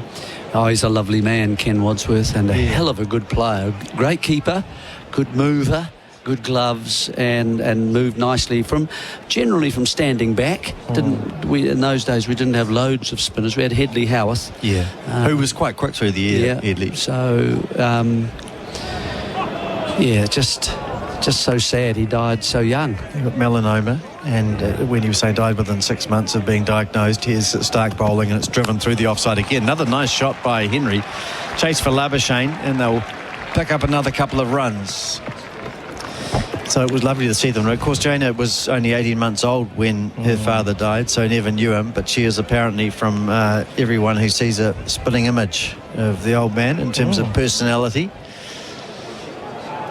So always lovely moments that cricket games sometimes bring people together. They're here for 5 days. And I'm always thinking too, coming into the commentary box here, I always think of Peter Sharp, who died in 2012, and another commentator over here, Bharat, who we work with a lot. He did 44 years of broadcasting, Peter. Yeah, that's his name at the back. Died too young as well. Here's Stark bowling to Henry. Onto the back foot, pulls the ball, gets underneath it, and it's just ballooned away to the vacant square leg position. 1-1-6 for 8. Would I be wrong in thinking, Jeremy, that Ken Wadsworth also took to one-day cricket better than many in that era? He had a good he was 75 a very World Cup. aggressive batsman, and the Australians in particular loved Ken and loved his attitude. When we, you were talking a moment ago about that match that we happened to win here. Yeah. That which was the second test of 3 over here in New Zealand, but we had already been and lost 2-0 in Australia. That's right. We could have won the middle test match where Aussie were chasing 460 and they were 2 for 30. Yeah. And it rained for 2 days. And Ken was very much a part of that. Stark bowls outside the off stump, flash and a miss from Southey. But it also, I remember New Zealand played in the Gillette Cup in those days, didn't they, in Australia? Yeah. So a New Zealand team would play in those one-day games against the state sides. And that's when I suppose they saw them a lot. Yes. Because there wasn't a lot of one-day international cricket around then. No, there wasn't. They loved him. Yeah, they did. He would have been a very They liked his attacking. He got 100 against them, I remember, in one of the one-day games. And, they took him to their heart, really. And when he died, they all came over to play in a match, a memorial match for Ken at Christchurch down in Lancaster Park. That's special. Yeah. Southey's tapping away as Stark bowls. Southey's not going to be around long in this sort of mood. He's just slashing again outside the off stump, and the ball flies through to Kerry. It's 116 for 8. Stark 3 for 49. Back soon. This is the finals. Epic clashes where every shot, every decision, and every second counts. 3, and he makes the three-pointer. The NBL Final Series is heating up as we get close to crowning the NBL 24 season's champion. Alley-oop, bang! Don't miss a minute of the action. Watch every moment live on ESPN via KO and Foxtel. Hungry Jacks NBL Finals. Every moment matters. And welcome back to the Hagley Oval, where the conditions are absolutely beautiful. The cricket's not, but the conditions are. The cricket's not if you're a New Zealand follower. The Australians in front of us are very happy. 1-1-6 for 8. I mean, we'll obviously end up focusing a lot on this collapse after the lunch break, but we go back to that shot from Rachin Ravindra when you are in that position. That's where it all stems from. Yeah, it does, but... Well, I wasn't involved in Wellington, but I listened to you studiously. Didn't miss a ball. What a great effort you guys did. But, Jerry, you made a comment at the start of the test saying that Australia will force New Zealand to play proper test cricket. And if you don't mind me saying, I thought it was very astute. And they have forced New Zealand, but New Zealand's not able to do it, as we see a ball ducked under by Henry. No, they've been exposed, haven't they? And... the pitch, they might say, or nipped around a little bit, yes. Well, that's nothing unusual in a 5-day game. Those are the spells you've got to get through. You've got to get through. And so 71 for 3 at lunch. They've lost 5 more wickets since lunch, and just past drinks, really, haven't they, really? Well, I thought after the first hour, Australia might have been... lost. Yeah, Australia might have been thinking, gee, we could have batted first on this. But... And then suddenly it just gets handed to them in a way. But also some extremely good bowling from Hazelwood in particular and Stark. The next ball again is ducked under by Henry. But don't forget we were none for 40 after or so for after the first hour. So it's all happened really in 2 hours. 2 hours is 40 overs. Well, we've got that sort of thing. I've invited the commentary team home for dinner on Sunday. We're thinking of bringing it forward to Saturday. Well... Cricket being brought to you by Resine, the paint that Kiwis trust. Well, I hope you'll I'll be ready. Time to paint your room. I'll paint the kitchen. Here's the ball is played over slip and down to the boundary for 4. A moment of happiness for New Zealand. A rare one is Henry's 11. It's 120 for 8. Yeah, Henry giving himself, you might call some room, as Cameron Green just short of length bounces him. But there's just a move away and then to create something off the back foot, and he's got enough on it that it's gone over the cordon. It doesn't use his feet a lot, does he, Matt Henry, with the bat? No. Well, he doesn't use it. No, the bat in his feet. Doesn't use it. That's right. Here he is using his bat and his feet, and he's got to pick up 4 more. A minimal foot movement, but lots of bat. Down to the boundary for 4. 124 for 8, down to third man. Henry's 15. The scoreboard, tyre power scoreboard, your trusted tyre experts. Yeah, just a little room, just outside leg stump, and then just shimmying away. It's in the air as it goes through about 4 slip. It's in the air because it's an outside edge. Yeah. He did play that one like he's holding his bat in his legs. Oh, right. Okay, thank you. We'll let the listeners work that out. Picture it, visualise it, and send us a picture. Yeah, standing on his hands in that case. It's a safe way to play in some conditions. 3 slips in a gully. Henry faces Green, and outside the off stump, beaten. Green's isn't he a useful all-rounder? You know, a player who can come in 174 not out in Wellington in the first innings, and then able to come in and bowl at around 140 k's an hour. It's terrific stuff. Oh yeah, and like I said earlier, the more Test cricket he plays, now that he's getting more and more confident with the bat as well, we'll see the genuine all-rounder that is Cameron Green come through a lot more. We can see his early years, he had to be managed, his workloads. This is coming back from that injury, but now he doesn't have that issue anymore.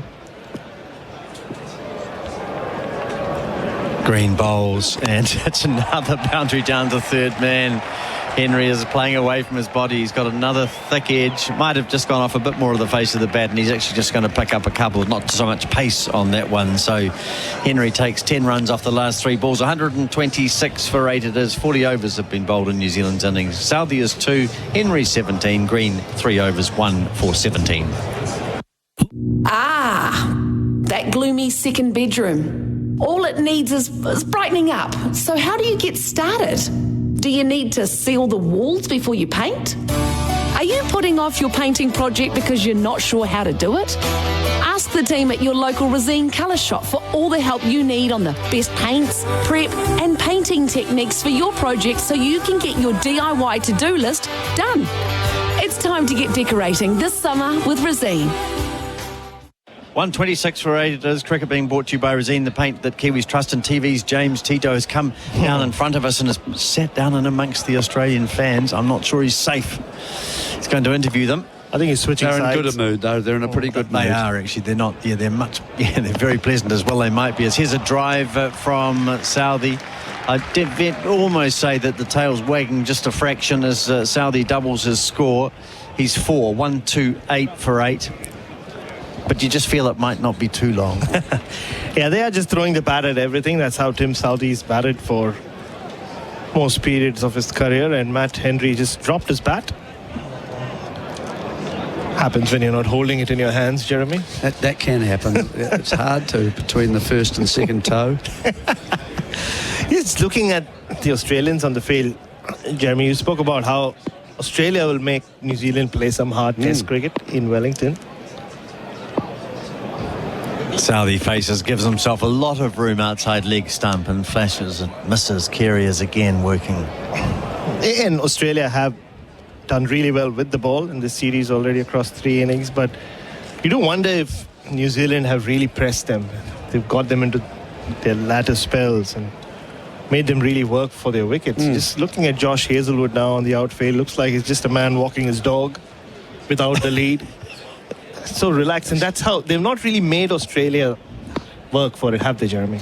No, it's I'm afraid it's 43 overs in the first innings in Wellington and then about 60 in the second innings, and now it's 40 once again. Stark bowls. Southey is he's just moving his toes a little bit, shuffling away from leg stump. He ducks under it. And they haven't, you'd say, you'd put money on it, wouldn't you, that they're not going to make the 200 again. They haven't made 200 in an innings yet in the series. So you can't unless the pitch really is assisting you, you can't do that and expect to be in a winning position in the game. It just is not going to happen. This is only going to get better, this pitch. Yeah. And, New Zealand now haven't made the most of what was possible here. Southey faces up again and is just getting the ball high into his thigh. Head tidies up at short leg. Well, I think, again... Hazelwood's bowl will, let's be fair. Yeah. Well, and I think... Whether it's that many, certainly the Ravindra dismissal. I liked Cummins' captaincy too, bringing Hazelwood back at that time. And Hazelwood changed around the wicket to the left-hander and so on. I thought it was wonderful. Yeah. And you're talking about a batting group which was in form coming into the series. As a collective, Williamson ranked number 1, Daryl Mitchell ranked number 3, Ravindra coming off a double 100. You're not talking about an unsure batting lineup. I agree. But you're talking about playing Australia. They've never been so unsure. Here's a good shot by Southey in his 100th test. He gets a ball moving away just short of a length outside the off stump and clips it behind point for 4. He's 8. It's 132 for 8. Yeah, punched that ball like he punched me in the morning. Right, well, you give him a wee bit of room and he's got a good eye. He always has, and that's what's been the disappointing thing really for those who have followed the game here for a long time, is that he's actually a nice hitter of a cricket ball and is a natural hitter. But he for some reason wants to hit 6s and 4s all the time. He won't. Yeah. He's not prepared to work for his runs, in other words. Scored 70 in his first test against England. Yes, he did, with about sort of 8 6s. Yeah, he backs away again and he gives himself room and hits Stark through the covers for 4.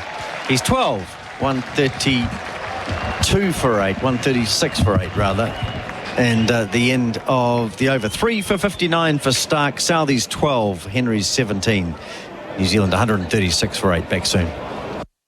Gallagher Insurance has been helping Kiwis for 45 years. Their characteristic blend of local expertise and global reach means they can support their clients wherever they do business. That's why Gallagher Insurance is the exclusive insurance partner of the New Zealand Open. So whether you need help navigating the unexpected or you just want some confidence taking that next step in life or in business, let Gallagher help you face your future with confidence. Search Gallagher Insurance NZ today. Cricket being brought to you by Resine, the paint that Kiwis trust. It's Green who will bowl to Henry. Bowls now, and Henry's onto the back foot trying to play the ball with a pull shot with one hand off the bat. That's awkward. Another thing about Southey playing in his 100th test. He played in Fleming's last test. That's correct. And Napier. Yeah, nice moment. Nice sort of. Yes, his first test was Fleming's last. Took 5 wickets and scored 70. Not a bad start against England. He's still only 19, I think, because he'd been awarded the player of the tournament in the under-19 tournament, Tim Southey.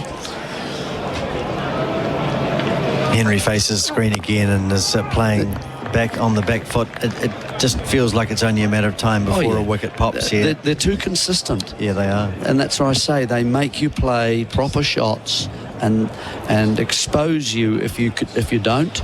And if you're showing weaknesses, they'll make the most of it. And that's what they've done for the New Zealanders. They've either gone very full and the ball's swinging slightly, or they've hit hard lengths where the ball is just nipped about either way, and you tend to use your hands to follow it and you edge it. They've just exposed New Zealand. Green bowls and driven drive played by Henry. He doesn't catch up with it. Yeah, I think we might see Hazelwood back into the attack shortly. Hello, Chris. You're back. Hello, Garth. Hello, Jerry. Yeah, Chris. I think you're absolutely right. I think the thing about Australia, with most test teams, there's a period you have to get through. It's going to be really tough. Yeah. And generally, if you fight through that, there might be a little bit of a release and perhaps a bowler that you feel comfortable. With Australia, we've got Cam Green coming in, who's bowled after Mitch Marsh, bowling 140 Ks, and you'd have to say he's probably bowling as well as the guys at the top as well. So there's no release of pressure. No. Green bowls and Henry's jumping and the crowd is applauding because he's got a inside edge really, which has flown down the leg side to the fine leg boundary for 4. 140 for 8.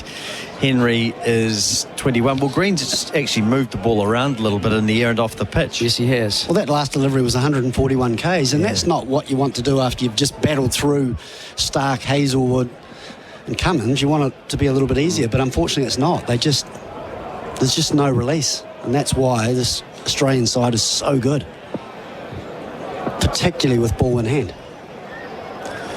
Well, it's an attack that's shown that it handles most conditions, doesn't it, around the world, and that they can find ways, the length. Yes, exactly. They solve problems, I think. Here's Green looking to solve the problem that is Matt Henry, and this ball comes back into Henry and he takes his bottom hand off the bat, spears at it, plays it down in front of him. And perhaps the quality of their seam attack has also helped Nathan Lyon throughout his career. All of a sudden the batters can actually see it, and they're the one guy that they think can go after, but he's such a great bowler in his own right. His ability to control speed, line and length, and just the experience he's gained throughout his career and the fields that he's set. And literally, even when Lyon comes on, there's literally no release. You're just constantly under pressure with men around the bat.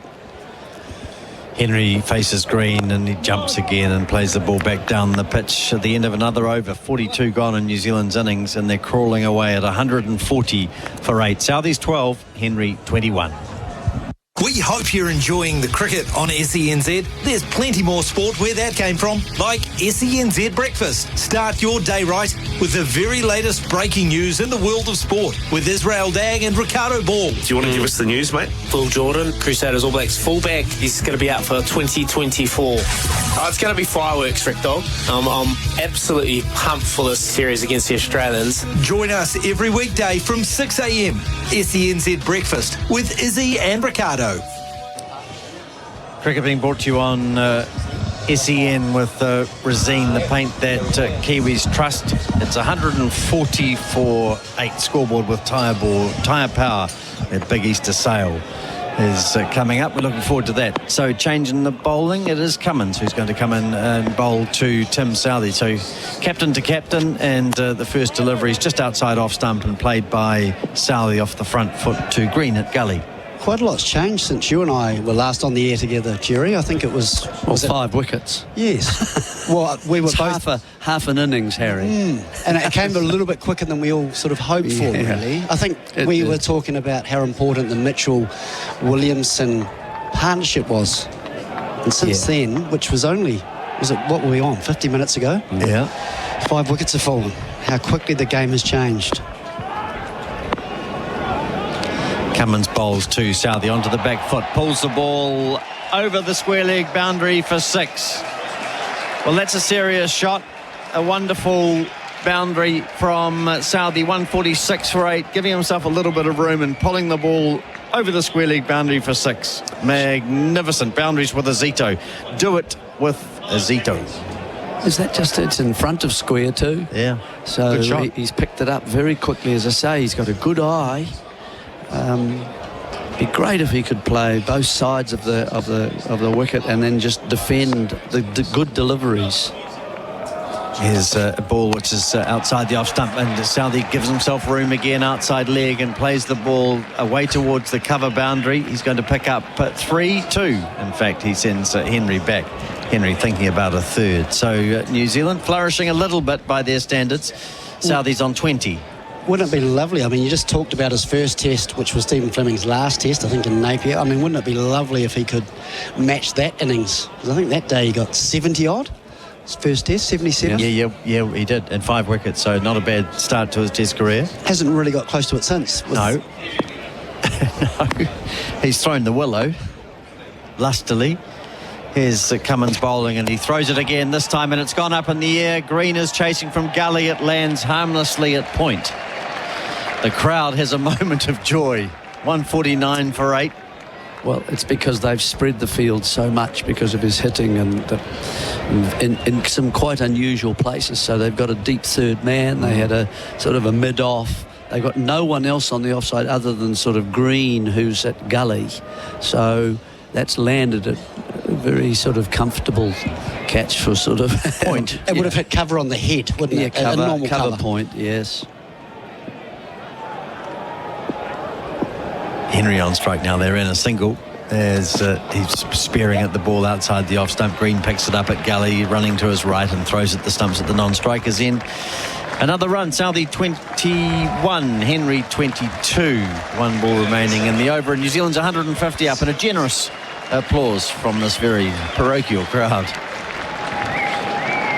Yeah, they've been very supportive. I mean, New Zealand would love to get to 200, but I mean, you'd have to think 180 is certainly under par where we feel they should be. Hazelwood will come on shortly, and he'll be coming on probably next over from the not the Botanic Gardens end, but the Port Hills end. That's it. Yep. His jersey's been removed now. Is it? Yeah, I think it's clean-up time. They're sick of this as Cummins bowls outside the off stump from Southey. No shot, the end of 43 overs. 150 for 8 it is. Henry 22, Southey 21, Cummins 10 overs, none for 28. It'll be Adam after this break.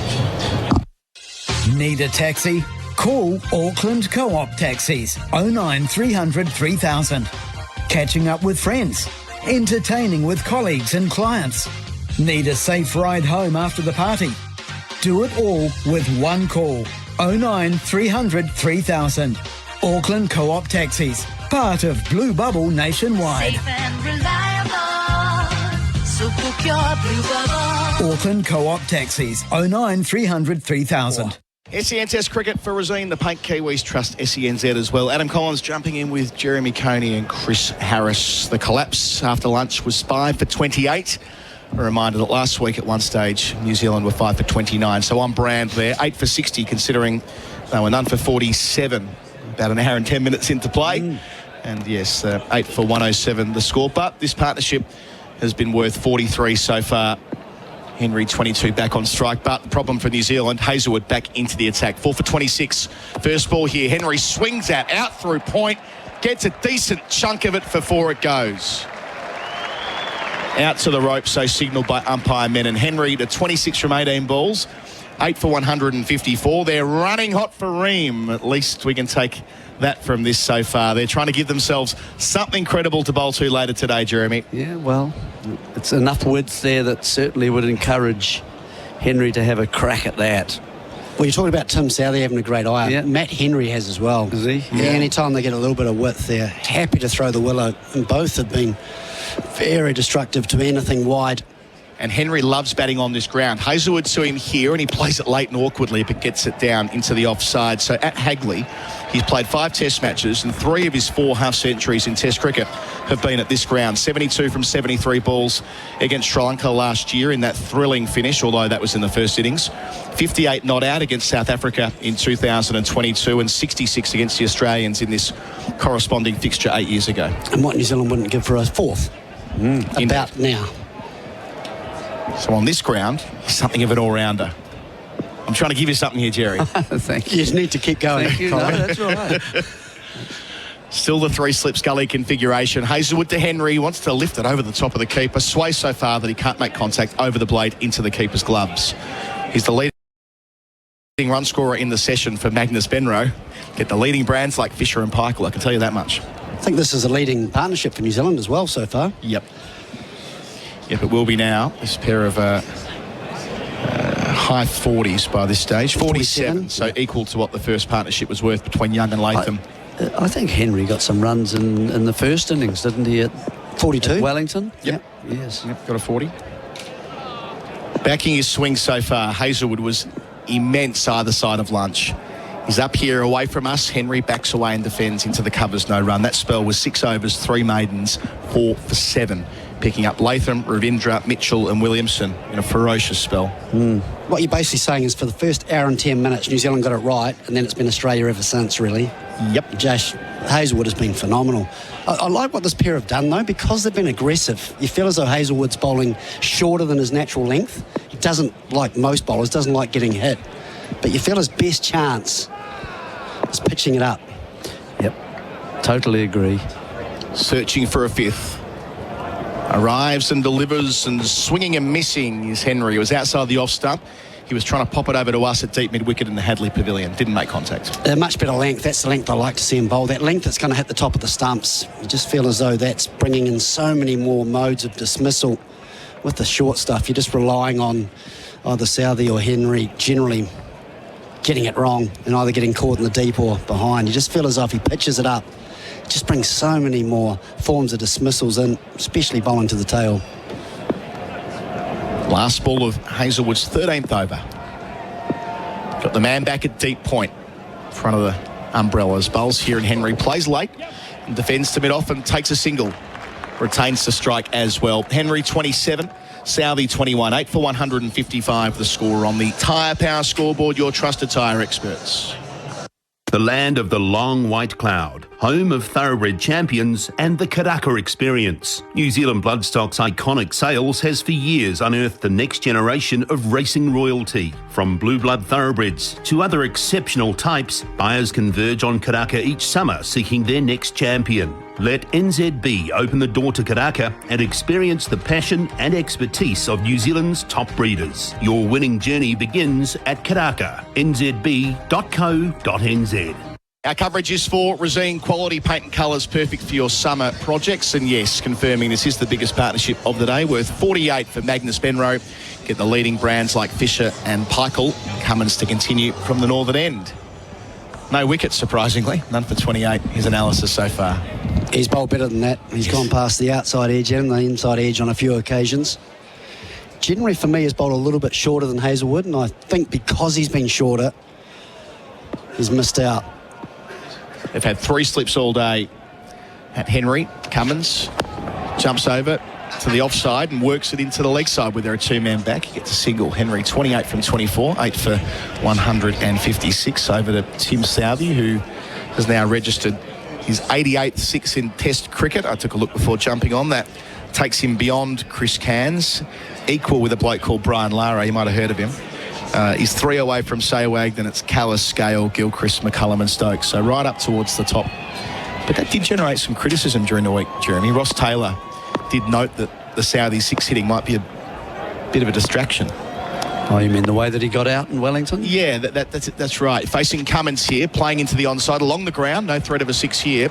They will get 2, though. Nice big gap forward of square. Southey 23, 8 for 158.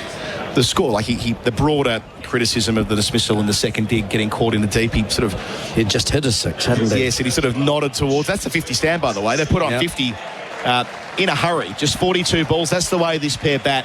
Henry's got 28 of them, Southey 23 after they lost 3 wickets with a score on 107. Yeah, well, it's been good from them, really. They've generally given themselves a wee bit of room or played off the back foot. They haven't got on the front foot much, I think. Southey will play off the back foot. Southey on 23, facing Cummins, swinging through the onside, not getting all of it, but getting enough for a couple more, maybe 4. Stark with work to do, and he drags it in athletically. Super fielding from the veteran. They return for a 3rd. 8 for 160, which will make that 161. So Southey's 26 from 19. That's a great bit of fielding from Stark, isn't it? It is. But I think for me, Southey, that dismissal in the second innings of Wellington, generally most of the supporters of cricket say all they want to see is a little bit of fight. And they just felt from the skipper that he didn't show that, really, just coming in throwing the bat. Not with the man on the boundary there. No, you're right.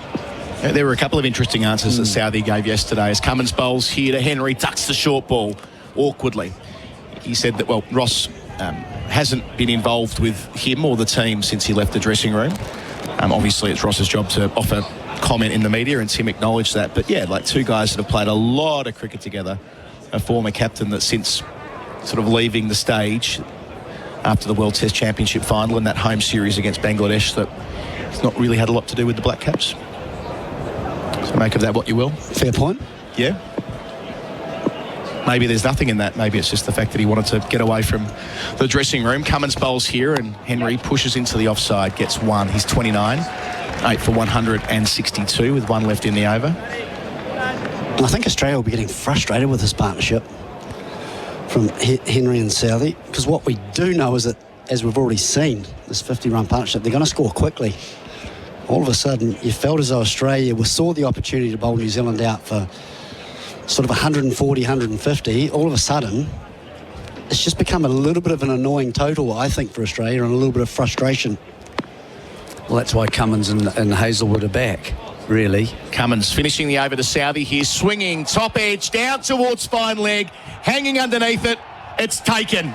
Of course it's taken. Josh Hazelwood so safe down there. And Southey, who'd played along the ground earlier in the over, tried to go big, but a top edge was all he got. Cummins gets a first wicket. Australia break that nagging stand. It's 9 for 162. Southey walks off for 26, Chris Harris. Yeah, just felt as though he couldn't resist, and sooner or later, with a deep fine leg and a deep backward square leg, you felt as though Cummins only had to get it in the right spot, and this time wasn't that high. The shot was on. Southey just lost a bit of shape, top edged it, and Josh Hazelwood actually never looked like dropping it. It was a tough catch. It went high, but he came in from fine leg, looked completely under control, and took it comfortably in both hands as he watched it come in. And the big breakthrough for Australia was Tim Southey in his 100th Test match. Makes his way off Hagley Park, or Hagley Oval. And all of a sudden, Australia just one wicket away from ending the New Zealand first innings. It went very high, didn't it? And Hazelwood therefore had time to get in and kind of set himself and get. I mean, that's the sort of catch that we've seen New Zealand outfielders drop in the last couple of weeks, whereas the Australians don't do that. They get there, they do the right things, they get there early, they set themselves a little bit, and he was low down when he took it. But two hands, comfortable, they don't make the mistake. Well, if anyone's going to drop it, you'd think Hazelwood would be the man sitting on 4 wickets. Well, yeah. It was a partnership worth 55 from 46 balls, and it ended the 45th over. We're straight back into it, though. Hazelwood at the top of his mark. Chance to complete a 5-wicket bag. That's on the Tyre Power scoreboard, your trusted tyre experts. We're 18 minutes away from the tea break. That'll be thanks to Open Country. And all the players warming up to get on now. We see them preparing to bowl for Ream. So Hazelwood in here to Henry. Will he keep swinging at 9 down? First ball playing a miss, conventional, just outside the line, and he didn't catch up with it. First look at Sears with his new jersey on. Nice that he gets to go to the non-strikers end and just experience it for the first time at the easier end. It's fair to say. It's where I played my best cricket, Jerry. I'm not sure about you, the non-strikers end. It's always the best place to play from. I think I played more shots down that end. Don't get many runs. That's the only thing. They're going to give him the single for what it's worth. A third man, a deep point, long on, deep mid-wicket, and a fine leg. Still 3 in the cordon. Hazelwood bowls to Henry, who flashes at it again outside the off-stump, but he's not in the same postcode. You wonder if that was Hazelwood just said to Cummins, I think I fancy myself against Sears. just can we give Henry 1 and I'm going to go for my 5th wicket. He certainly deserves it. He's bowled superbly today.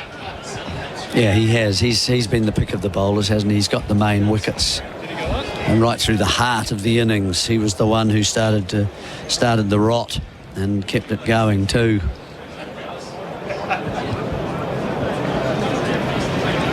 So Henry taking a moment. It's a fair delivery. Front on spin vision, please. Oh, we've seen a review for that, by the way. Unbeknownst to me, they've gone upstairs for the caught behind after that flash. So I suppose they've got the 3 reviews up their sleeve, and it must have been a sound detected by somebody in the cordon. My apologies. They've got 2 reviews. We'll see here. Watching at the well, the ball's very close to the bat. The ball is close to the bat. The ball is extremely close to the bat. I didn't even know they appealed. Did anyone even see an appeal? This might be one of those Smith Labuschagne. Oh, I don't know. I heard something. We're seeing here the spike. What a review that is. Well, that is just brilliant from whoever it was in the Australian cordon who put their hand up. Matt Henry will now be given out, caught behind for 29, and From an Australian perspective, Josh Hazlewood completes a 5-wicket bag, 5 for 31.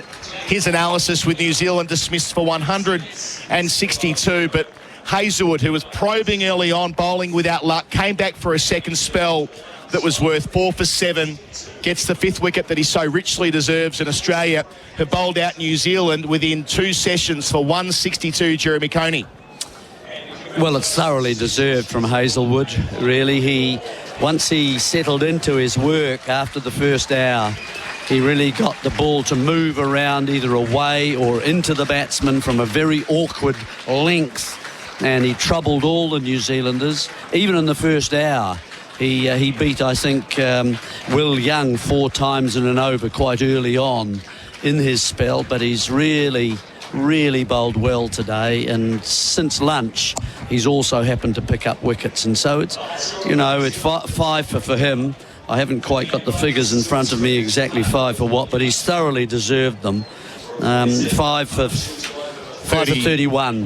That's off correct. 13.2 overs, 4 maidens, 5 for 31. So very well bowled, Josh Hazlewood. He's threatened it for some time, I think, really. He's started to look as if he's getting a nice rhythm to his run up and then into his action. And he's gotten surfaces in New Zealand that do respond to his kind of bowling. And so he's a real handful, I think.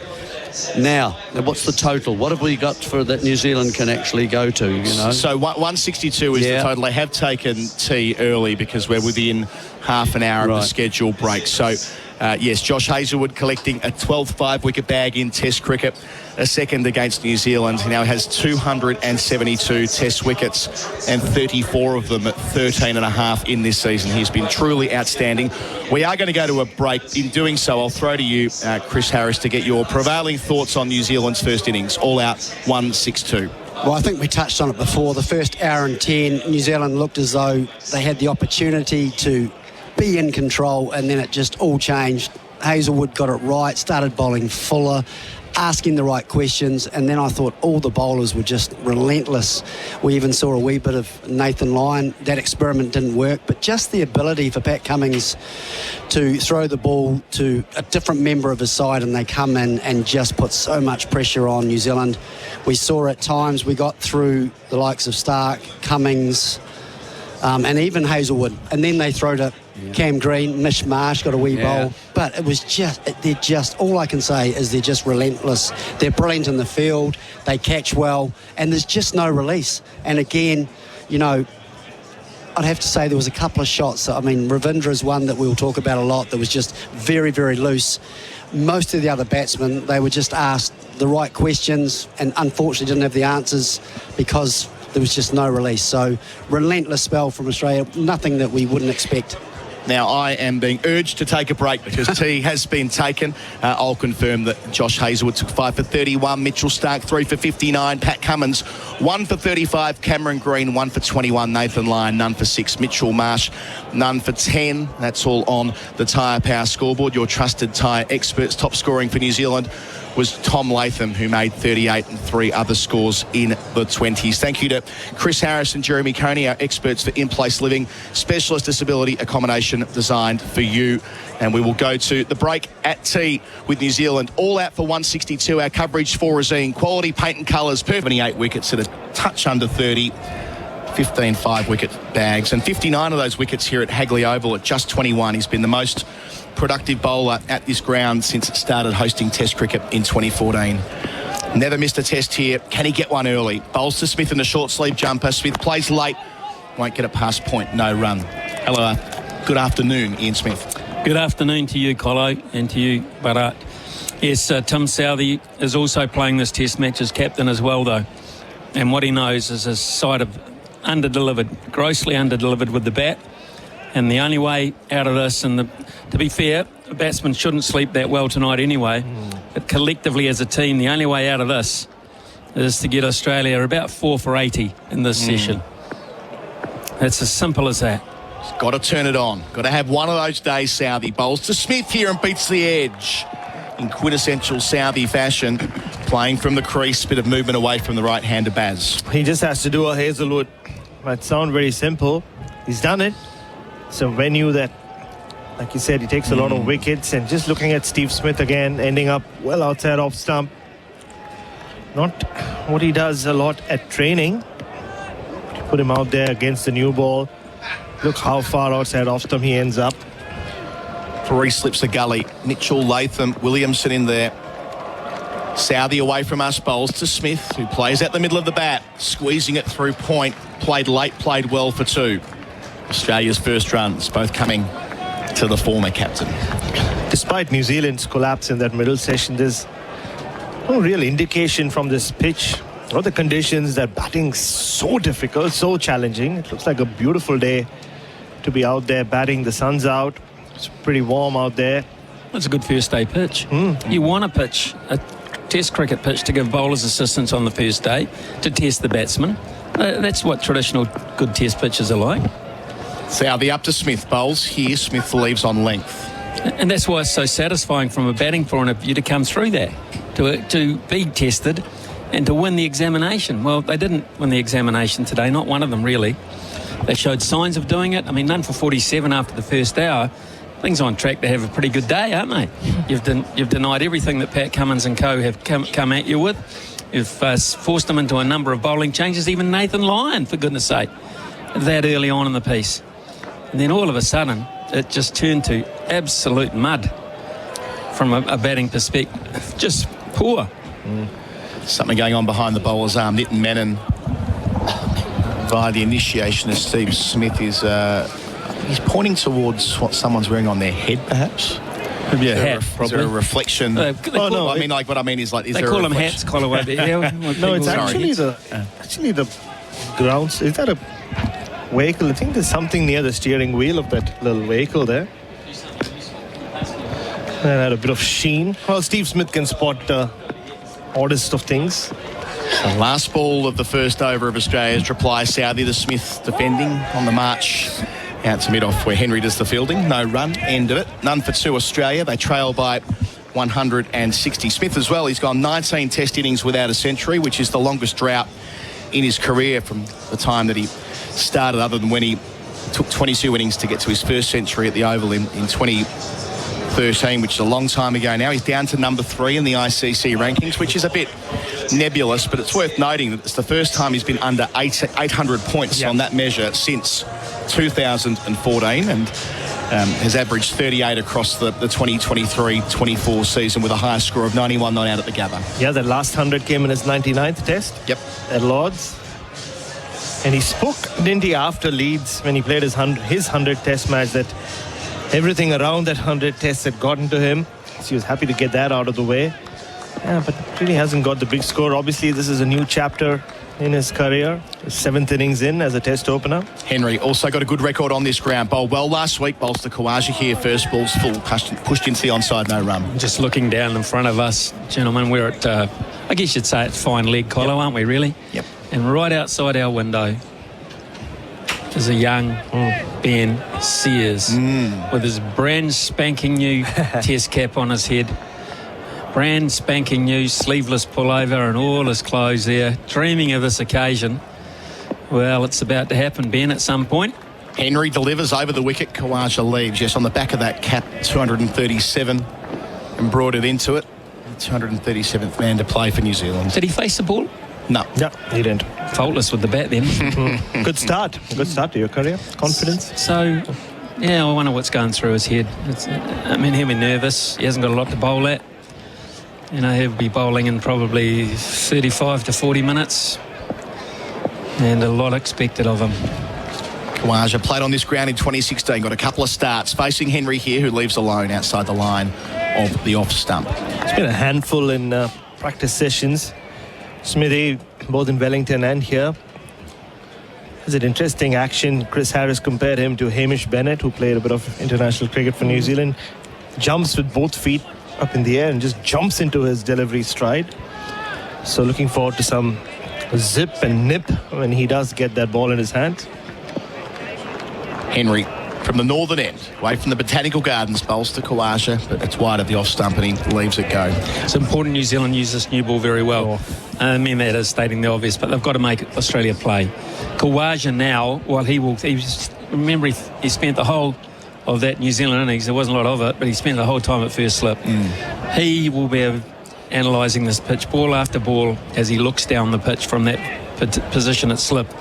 So he'll know exactly, and he'll have worked out a plan already. And a lot of that will be based around leaving early on. Henry bowls to Kawaja, who again gets to leave alone, although that was closer to the off stump. It came back off the seam. It was into the gloves of Blundell eventually. Yeah. Generally with Usman Khawaja, you know how he isn't happy with his leave, but how he reacts just after the leave, and he just walks away pretty confident with where his off stump is. He's not troubled by reaction behind the stumps. He's living in his own world there. That's what he does. Henry took 5 for 70 in the first innings last week. Best of the New Zealand bowlers to Kawaja, who leaves again in that way he likes to, with one hand off the bat. So none for two after 2 overs. They trail by 160 on the Macca's scoreboard. Cricket, I'm loving it. Smith's on 2, Kawaja yet to score. It's tax time at Bunnings Trade. There's amazing value on our wide range of power tools, workwear and much more. Where you find a competitor's lower price on the same stocked item, we'll beat it by 15%. Conditions apply. See website for details. Busy making a crease in the sofa as you watch batsmen at the crease? Well, you won't want to risk leaving the couch because you might miss this ball, the next ball, or the delivery after that. Best get your dinner delivered instead. Macca's, we deliver. At Hagley Oval for Resine, the paint professionals use. Southey to the crease, bowls to Smith in the short sleeve jumper, leaves alone again a fraction short. Southey's taken a 5-wicket bag at this ground in the last 2 years, one against South Africa in 2022 and Sri Lanka last year, 5 for 64. Yeah, and he would want to make this 100th test count. Speaking of 100 tests, I saw an interesting stat on social media. Umpire Nitin Menon has a thing for players playing the 100 tests. Virat Kohli, Steve Smith, Kane Williamson, Joe Root and Tim Southey. The Fab Four plus Southey. Yeah. There you go. It's quite a thing to have, I guess. Seen a few 100 test matches play out. Southey passes umpire Menon now, wider on the crease. Smith defends from the leg stump line, squeezing it out to square leg. That's the most threatening delivery of the innings so far. No run for it. Ravindra does the fielding. It is the most threatening because Steve Smith makes it the most threatening because he goes so far outside off stump. A straight delivery, he struggles at times to catch up with it. So he becomes a bit of an LBW candidate in that regard. He gets across outside off stump and loses track, really, of where the stumps are. He gets hit on the back pad or the inside leg and he finds himself in trouble. Smith made a ton here last time, 138 in 2016 as captain. Faces Southey here, hit on the thigh pad. Extra bounce, but too short to be a real bother. It was interesting in that innings. That was a Wagner six-for, but really the first time that Australia saw Wagner bowling that way to them. Lots of short stuff. Picked up 4 of his 6 wickets with the short ball, including Smith, but it was after the horse had bolted when he was well beyond 100. But that ended up being the plan they implemented to Smith throughout the 1920 series, Baz. Yep, 3 years later. And then changed the way bowlers all around the world started attacking Steve Smith. So it's Southey up from our southern end. Bowls to Smith again. He leaves alone and he waves the bat through as it reaches the gloves. Don't see that too often these days. No, just going back to that Wagner ploy. Of course, the famous story when India came back the next year is a great man, Ravi Shastri, likes to say. He was watching it back home and New Zealand were going short at Steve Smith, called his bowling coach and said, "Hey, see what they're doing. That's what we're going to do next summer." Exactly what he did. And it worked. Mostly Mohammad Siraj, who was roughing up Steve Smith that summer. Just wanted to give you a bit of Ravi. No, that was quite good. Thank you. Not a bad impression. Next you can do your Rohit Sharma. Not out overnight. Southey bowls here and Smith is beaten. Had to come forward and play on that line, 4th stump line, but movement off the seam. So better over this from Tim Southey, albeit pace not quite up where he wants it to be, 126.6 kilometres an hour. It's a scrambled seam delivery. I think when you were talking about those previous performances from Tim Southey on this ground, Colo, I think you're probably talking about speeds in excess of the mid-120s, which is where he's at now. Probably more likely to be the 130s. And in tandem with Trent Boult. And I think he's missing that combo. Bowlers bowl well in tandem. Such a productive partnership. No longer in Test cricket. Southey up, bowls to Smith. Leg stump line, doesn't catch up with it down the leg side. None for 2, maiden complete. They trail by 160. Smith 2, Kawaja yet to score on the Macca scoreboard. Cricket, I'm loving it. Racing season starts now. Charge out the gates with $50 in bonus bets on us. Join TAB, deposit $10 and get $50 in bonus bets. Sign up at tab.co.nz. New customers only. T's and C's apply. R18, bet responsibly. No time for dinner because the big game's on. Get your Macca's favourites delivered with Mick Delivery. Dinner sorted. And you won't miss a thing. That's a real win-win. Mick Delivery, delivering your Macca's favourites straight to your door. Ba-da-ba-ba-ba. We're here with Rosine, the paint professionals used in that test match overnight, by the way. England all out 2-18 at Dharamshala. India in reply, 135 for 1. As Matt Henry starts his second over. Bowls to Khawaja, got the 3 slips in a gully. Khawaja leaves, and the Indian captain, Rohit Sharma's 52 not out. Yeah, look, I don't know. They keep talking about this baseball. I don't know what baseball is. I think this Ben Duckett. We used to have someone called Rishabh Pant. He used to play for us. I think this Ben Duckett hasn't seen him. Is what Rohit did say. I would have said. One Bombay boy taking over another there. Very good. Thank you, Baz. Never need an excuse for you to roll that out. Henry bowls again, and Khawaja leaves alone on length. Just not making the left-hander have to answer any questions as yet. Ian Smith. No, I mean, none from 8. He's happy with that. Khawaja, you're not worried about runs at this stage. He's going to do or try and do what Latham and Young did for the first half hour, and that's deny, which they successfully did. And then from that point onwards, you'll start thinking about his role to play in terms of runs. But he won't go looking. I mean, he's batting a lot sooner than he thought he was going to be anyway. Khawaja averages 64 against New Zealand. Henry to him here, and he beats the edge. Had to play that one. Both feet off the ground when the ball passed the outside edge of his bat. That's exactly what he did to Usman Khawaja in that first innings. And Khawaja had to really battle through that first period. Keep putting away all these plays and misses, which he does pretty well. And speaking of cricket voices from Mumbai, maybe the great Harsha Bhogle, if he was here, would have watched this performance and I just wonder, is there a mental block out there? Henry bowls, Khawaja leaves. That's an easier leave. Well wide of the off-stump length as well. SEN zone, Harsha Bhogle, I should add. Oh, yeah, indeed. We've enjoyed his company in the Combox the last couple of years on radio. Back to his first true love, Harsha, which was the radio. He loves the radio. He loves cricket. Yeah. He loves the TV as well, Harsha. TV loves him. Audiences love him. Audiences love Harsha. They love you too, Smithy, to be fair. No, not as much as Harsha. I noticed that. Henry, 2 to come in the over. To Khawaja again. Too easy to leave there, and Blundell dives away in front of second slip. Doesn't quite drag it in. So Khawaja, who's had a good season, 420 runs at 38 without really damaging opposing sides. A couple of 50s, highest score of 90. That was back at Perth against Pakistan in the first test of the run, and a couple of starts last week, 28 and 33. So he'd love to finish this run with a big score. Absolutely.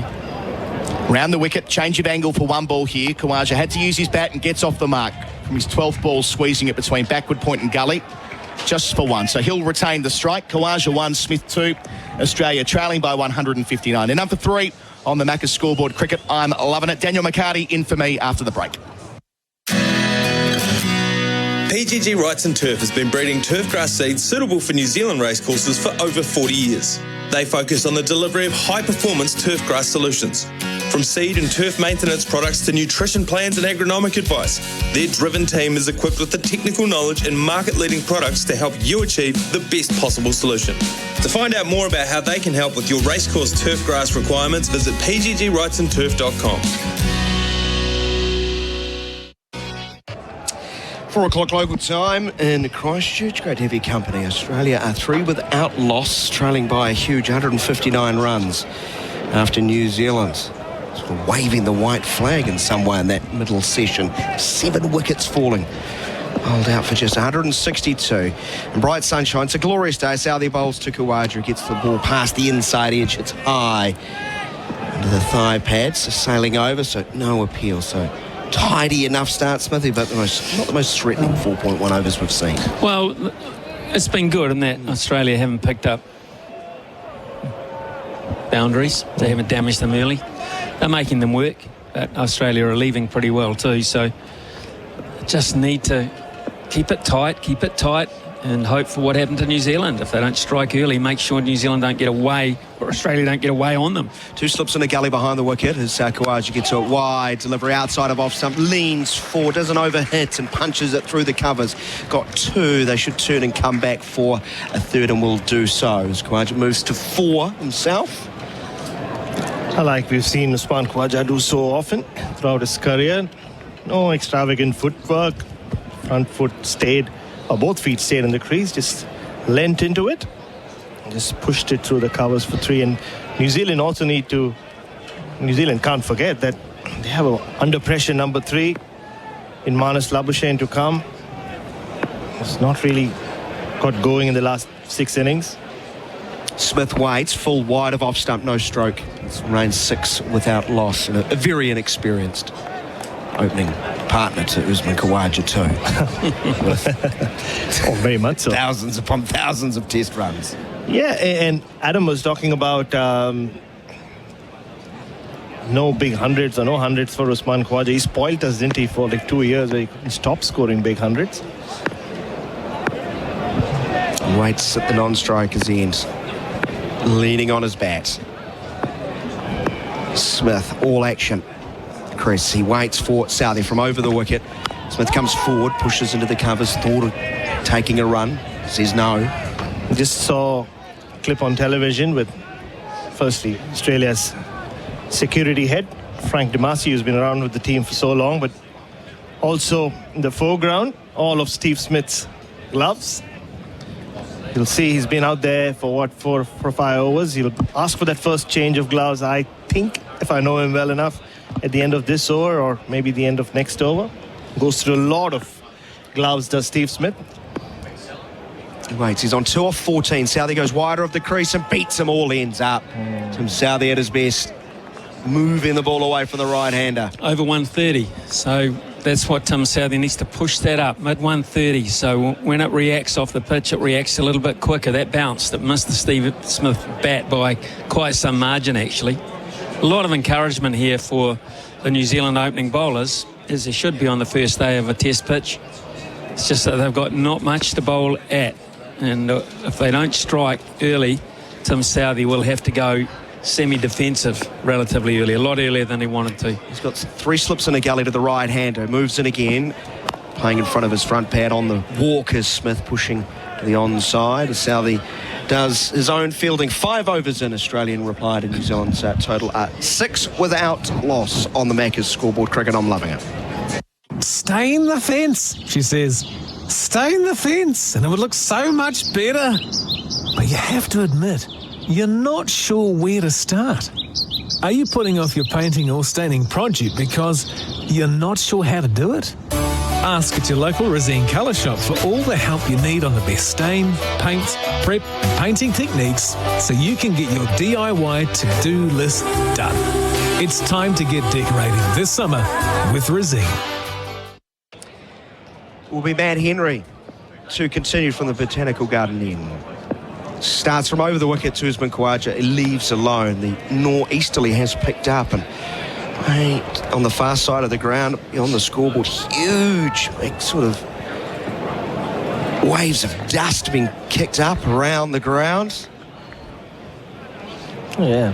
It's not me doing burnouts in Garth's car earlier. I got the honour of driving Garth's car. Had to nip off to get some painkillers. Nice. Yeah.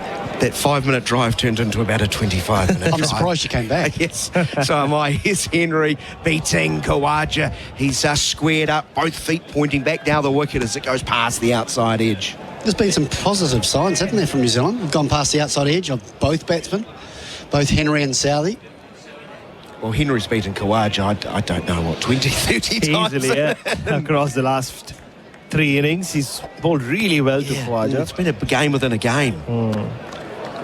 Yeah, the success that bowlers have had historically, right-armers bowling over the wicket to Khawaja. Henry in again, nice rhythmical approach. This one's left on length. Goes over the top of middle stump and going leg side as Blundell as he takes.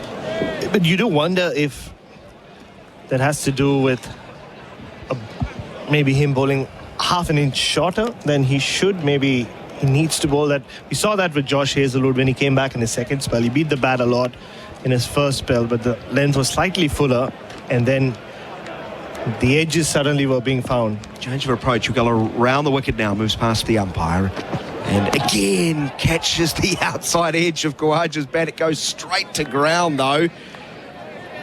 No luck for Henry. I think you're right. If you look back at Wellington, probably a touch too short in the opening spell, but he adjusted ever so well and bowled Khawaja with arguably one of the best balls of the Test match. He swung back in late to the left-hander. It's not what we really associate with Matt Henry on his way to 5 for 70. No, I think Henry's a little bit like Hazlewood. I think if he's just a tad fuller, that will be the difference. Not as tall and loses direction as he slides a delivery well down the leg side, shuffling to his right. Blundell takes. You feel a lot of the balls that Henry's beating Khawaja, they're still going over the top of the stumps, and I just felt when Hazlewood got fuller and he brought in the stumps, so not only bowl but LBW, you felt as though the batsmen were pushing a little bit harder because they were conscious of that length, making sure they got bat on it. And I think if Henry got a little bit fuller, it would force Khawaja to play the same way, and I think that's a genuine chance of nicking him off. Henry and again bowls full, but again down the leg side, tumbling stop by Blundell. The end of the over, a maiden bowled. Henry's bowled 3 overs, none for 1. Australia after 6 are 6 without loss. Our coverage with Rosine, the paint the professionals use, continues after this. Save with PowerPass this tax time at Bunnings Trade. PowerPass members have saved thousands of hours skipping the registers using self-checkout on the PowerPass app. And they've saved more money on a huge range of products with exclusive PowerPass pricing. Apply for PowerPass today at Bunnings Trade. Busy making a crease in the sofa as you watch batsmen at the crease? Well, you won't want to risk leaving the couch because you might miss this ball, the next ball, or the delivery after that. Best get your dinner delivered instead. Macca's, we deliver.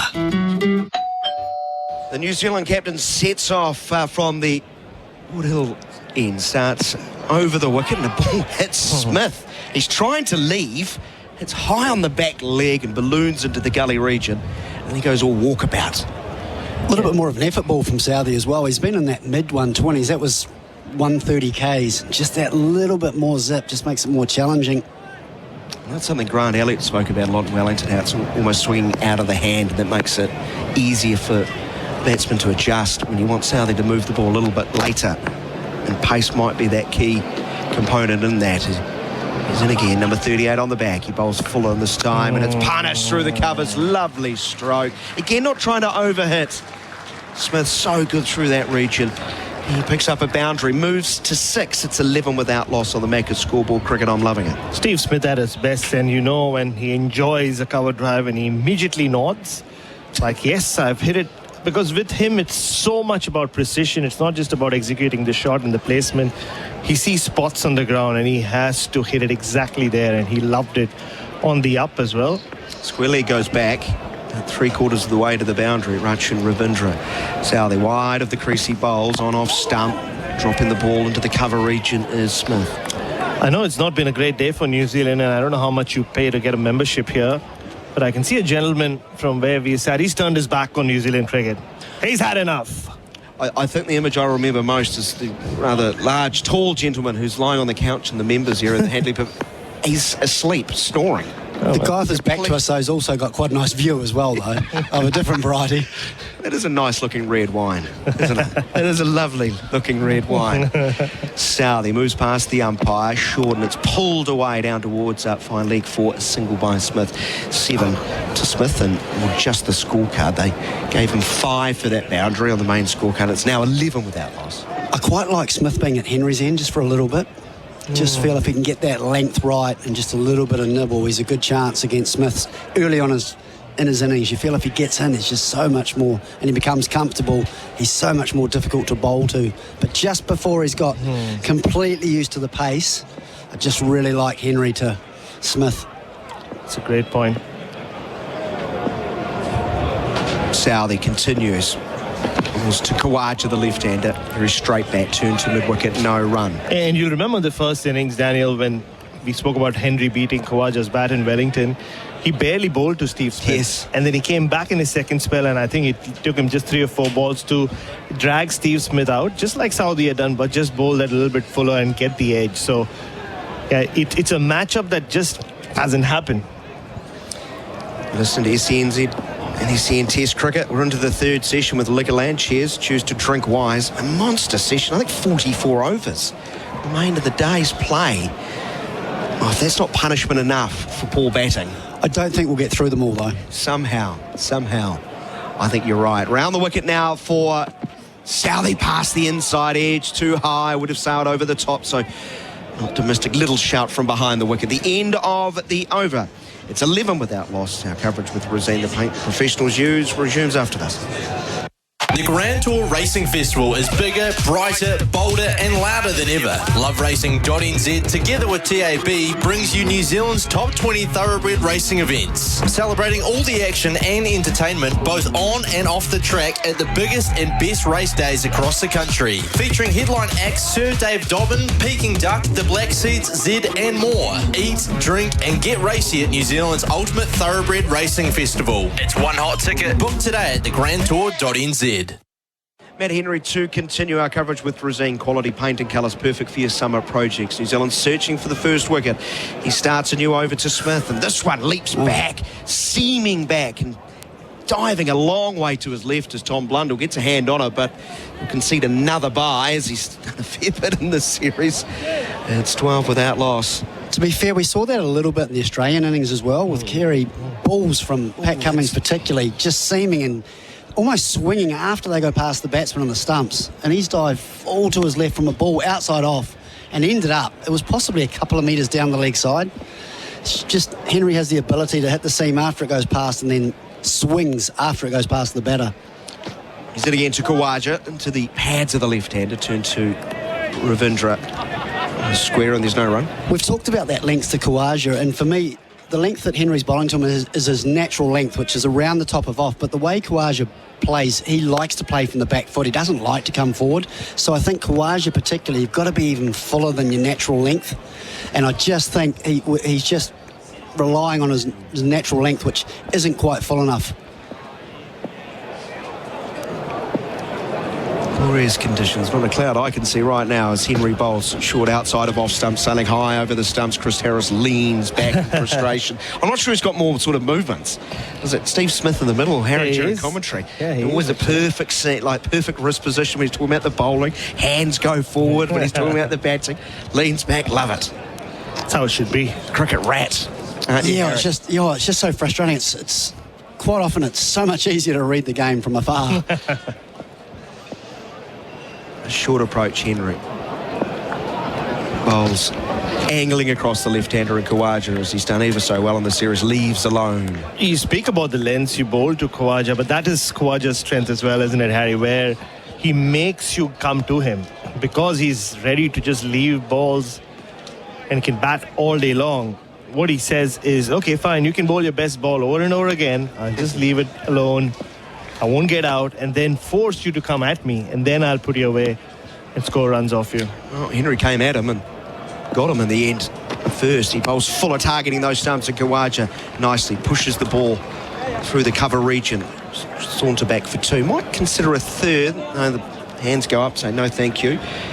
We'll see Khawaja move to 6, 14 without loss, trailing by 148 runs. See, I don't mind that. He hasn't hit it particularly well. He's on the move, and it is very full, but that, as you said, is Khawaja's strength. He plays from the crease, which means he plays late, so he leaves a lot of balls, and sure, he gets beaten, but he's playing it under his eyes, doesn't generally tend to follow it. I just like him when he's forced to come forward and on the move. You just feel that's New Zealand's best chance. Left-hander waits once more. Henry around the wicket. Leaving alone, close to that off-stump line. The end of the 8th over, 14 without loss, Australia. Our coverage with Rosine, the paint the professionals use. Bunnings Trade is here to help you this tax time with 134 Trade. Call 0800 134 872 for on-the-spot product inquiries, fast quoting and on-site delivery. Tax time sorted. Bunnings Trade. Helping business is our trade. Busy making a crease in the sofa as you watch batsmen at the crease? Well, you won't want to risk leaving the couch because you might miss this ball, the next ball, or the delivery after that. Best get your dinner delivered instead. Macca's, we deliver.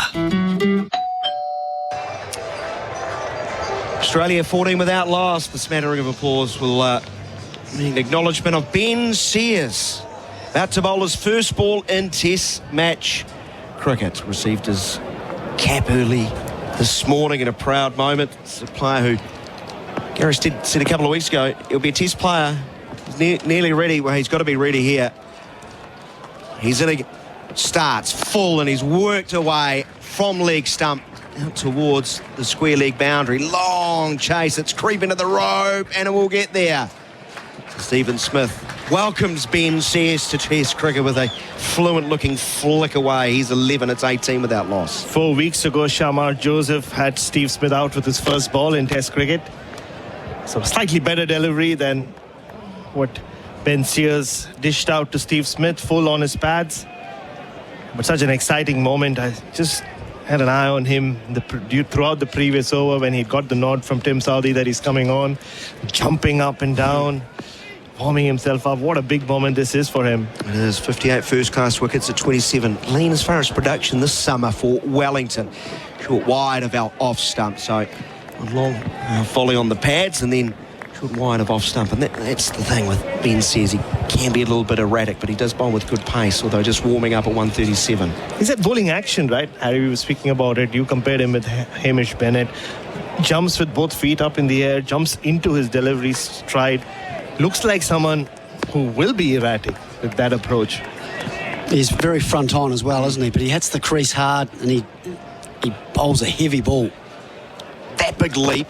He has Steve Smith hit in front and he's got a wicket third ball at Test match cricket. He's tried to leave it alone and it's thumped halfway into the pads, halfway up. Steve Smith looks up utterly baffled, as we all do. Sears may have got Smith. Smith's going to challenge. He's going to review. Of course he is. Of course he is. So it will be a DRS review with IMAR Insurance. Tradies Trust IMAR for insurance. Call 1-3 IMAR. Oh, that was an erratic stroke from Stephen Smith. What's happening there, Bharat? Wow, Shamar Joseph needed just one ball. Maybe Ben Sears has taken a couple. And has he got him off his third ball in Test cricket? It came back in. Steve Smith, well... Is it going to miss off? I think that's missing off, isn't it? Obviously not playing a shot, so that doesn't matter. The impact doesn't matter. It's very close, isn't it? At best, it's umpire's call, just grazing the off stump. Has it glanced the front pad first? Because he's almost chest on. Right leg just a fraction behind. Just waiting for ball tracking. So this is going to be a nervous wait for young Ben Sears. All of the New Zealand cricket fan base hold their breath right around Wellington, especially lower hut. Good lower hut boy. It's missing. It's missing. It's not. Flipping umpire's call. It's Steve Smith's got to go. Touch up. Bye-bye now. Ben Sears has a wicket. It's 18 for the loss of one. And finally something for the New Zealand fans to get on their feet for. And even that man sat downstairs, has turned his head around. He's watching what's happening. He has not missed a moment of that. And Steve Smith can't believe it. He's put his head up, he's thrown his hands up towards the heavens. All it needs to do is to clip the... I didn't think the ball was coming back sharply enough, but, well, umpire Nitin Menon, big call from him. And, well... That's plumb. Ben Sears has done a Shamar Joseph. He's got Steve Smith out in his first over in Test cricket. What a start. Didn't get to face a ball and then came out with ball in hand and third delivery, knocks over Steve Smith. What a wonderful start and what confidence that will give him for the rest of his spell. He could be a real handful on the surface if he gets it right. And what a great start. Not much movement. Checking the replay, it's gone pretty... Just enough, according to DRS. Straight. Gun barrel straight, but it was a good LBW shout with How's That? Get amongst it with Tinny's Craft Beer, available at Liquorland. Choose to drink wise. Marnus Labuschagne, welcome. Under pressure, Marnus Labuschagne. His average has dipped under 50 for the first time in 5 years. Really not had it easy in this series. Just looking at Steve Smith's reaction, shake of the head. Twice he turned around to check out the big screen, slapped the air in front of him. I think after seeing that first replay, he thought, I think I'm all right. I don't think it's coming back enough. There was a great embrace as we check the replay screen, the Bunnings Trade replay screen, as Wellington teammate Rachin Ravindra winner was confirmed. Huge hug. He starts bowling to Labuschagne, who leaves outside of off stump. It was well outside of off stump. theatrical little flick of the bat as always. Goes for a wander towards square leg, looks to the heavens. See, I'm tired just watching one ball. So much going on, isn't there? Labuschagne, he must be feeling under a little bit of pressure. Last 10 innings hasn't been at his absolute best. Got, I think, 360s in the Pakistan series, and then he's only got to 10 in his last 6 Test innings. But just keep your eye on Blundell as well. I think that dive, he just got some treatment. He just looks a little bit, maybe a quad strain. 3 slips in the gully behind. Sears in again. Bowls very full, straight turns to mid-wicket. Ravindra picks up throws with gusto. 142.3k, the quickest of his first over in Test cricket. Yeah, he's picking up, obviously. It's full steam now, Ben Sears. Kind of confidence he would have got. Looks like that's the best time to be bowling to Steve Smith. Your first over in Test cricket. I think there's a weakness there. Yeah, I think finally they found a weakness. Finally found a weakness. Just keep playing a debutant. Tell you what, way to get confidence and rhythm, though, is to get a wicket. Smith gone for 11 off 24 balls. Here is Sears in again. Big leap past the inside edge, and Blundell goes out the sort of fake appeal behind the wicket. Has it gone past the inside or outside? We'll check the replay on that. Outside, more likely. 18 for 1. Lovely ovation. Big shout out from the Canterbury fans for Ben Sears. And speaking of a shout out, time for our Open Country Farmer shout out. And today we say hi to Richard and Kirby van der Hayden from Tirau. Sport runs in their blood, especially cricket and the Black Caps. Our farmer shout out. Thanks to Open Country delivering you a summer of New Zealand's best cricket with the Black Caps. A bit like Chris Harris delivering the Open Country cheese, which I must admit has been absolutely destroyed in the commentary box. Nice ovation by those sitting in the pavilion, the Hagley Pavilion, as Ben Sears takes his spot in front of them at long leg. And a nice little ovation from Ian Smith, who rejoins the commentary. Thanks, Smithy. Thanks, Daniel. It's a pleasure to be back now. Here's Matt Henry continuing his little battle with Khawaja. Bowls Midland leg, turn back up towards the bowler. Hello, Jeremy Coney. Jeremy's back too. Oh, wow. Hello, boys. Before Jeremy's over-talked my in terms of common sense, I'm just going to say here's a window for New Zealand. Because Khawaja's not going to damage you. You bowl well to Khawaja, you either get him out or it won't cost you many because he respects good bowling. Yep. Okay? He'll craft an innings. Henry gets into the pads of Khawaja, misses out. Meanwhile, at the other end, you've got a guy who is in the worst form of his Test career and really, really battling hard. So here's a little window of opportunity for New Zealand to settle in now and try and balance this ledger, which is clearly against them at this point. Jerry, the Australian listeners, some of them can be quite harsh. There's a text. Boycott is out and Tavares has just walked in. Brutal. That's a bit harsh, isn't it? Brutal. Round the wicket, Henry, right arm, medium fast, good leave outside of off stump. And taking the bait. It's Khawaja, 6 of 30.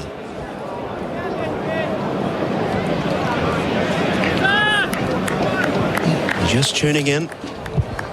Where have you been? You've missed a lot of action. 162 all out New Zealand after being 47 without loss. 7 wickets between lunch and tea. 3 in a very painful 45 minutes leading up to lunch. Henry bowls and beats the outside edge of Khawaja again, squared up, chest on, facing the bowler. Good stuff from Henry. Into his 5th over, none for 3. Well, I think you said it this morning, Jeremy, and your look forward or your preface to the day's play that Henry is the backbone. He is the man at the moment, and he's done that again. Hasn't struck, but bowled miserly. Bowled. They respect him. They play him like he's the best.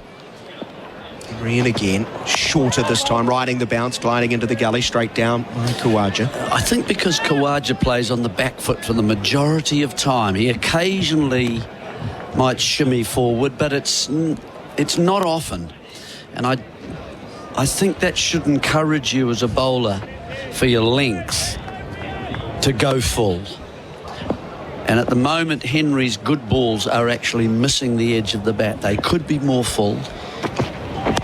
Full into the... Don't mind that. Leg stump, worked away, backward is square, Sears around to his right, comes in at fields, but a single will be taken to end the over. Khawaja will retain the strike. He is 7. It's 20 for the loss of 1 on the Macca scoreboard. Cricket, I'm loving it. Back after that. That's it. Coming up live on Sky Sport, the NRL is back and the One New Zealand Warriors are ready to take on the Sharks in their first game of the season. Is this our year? Find out from 7:30pm tonight, live on Sky Sport. Up the wires.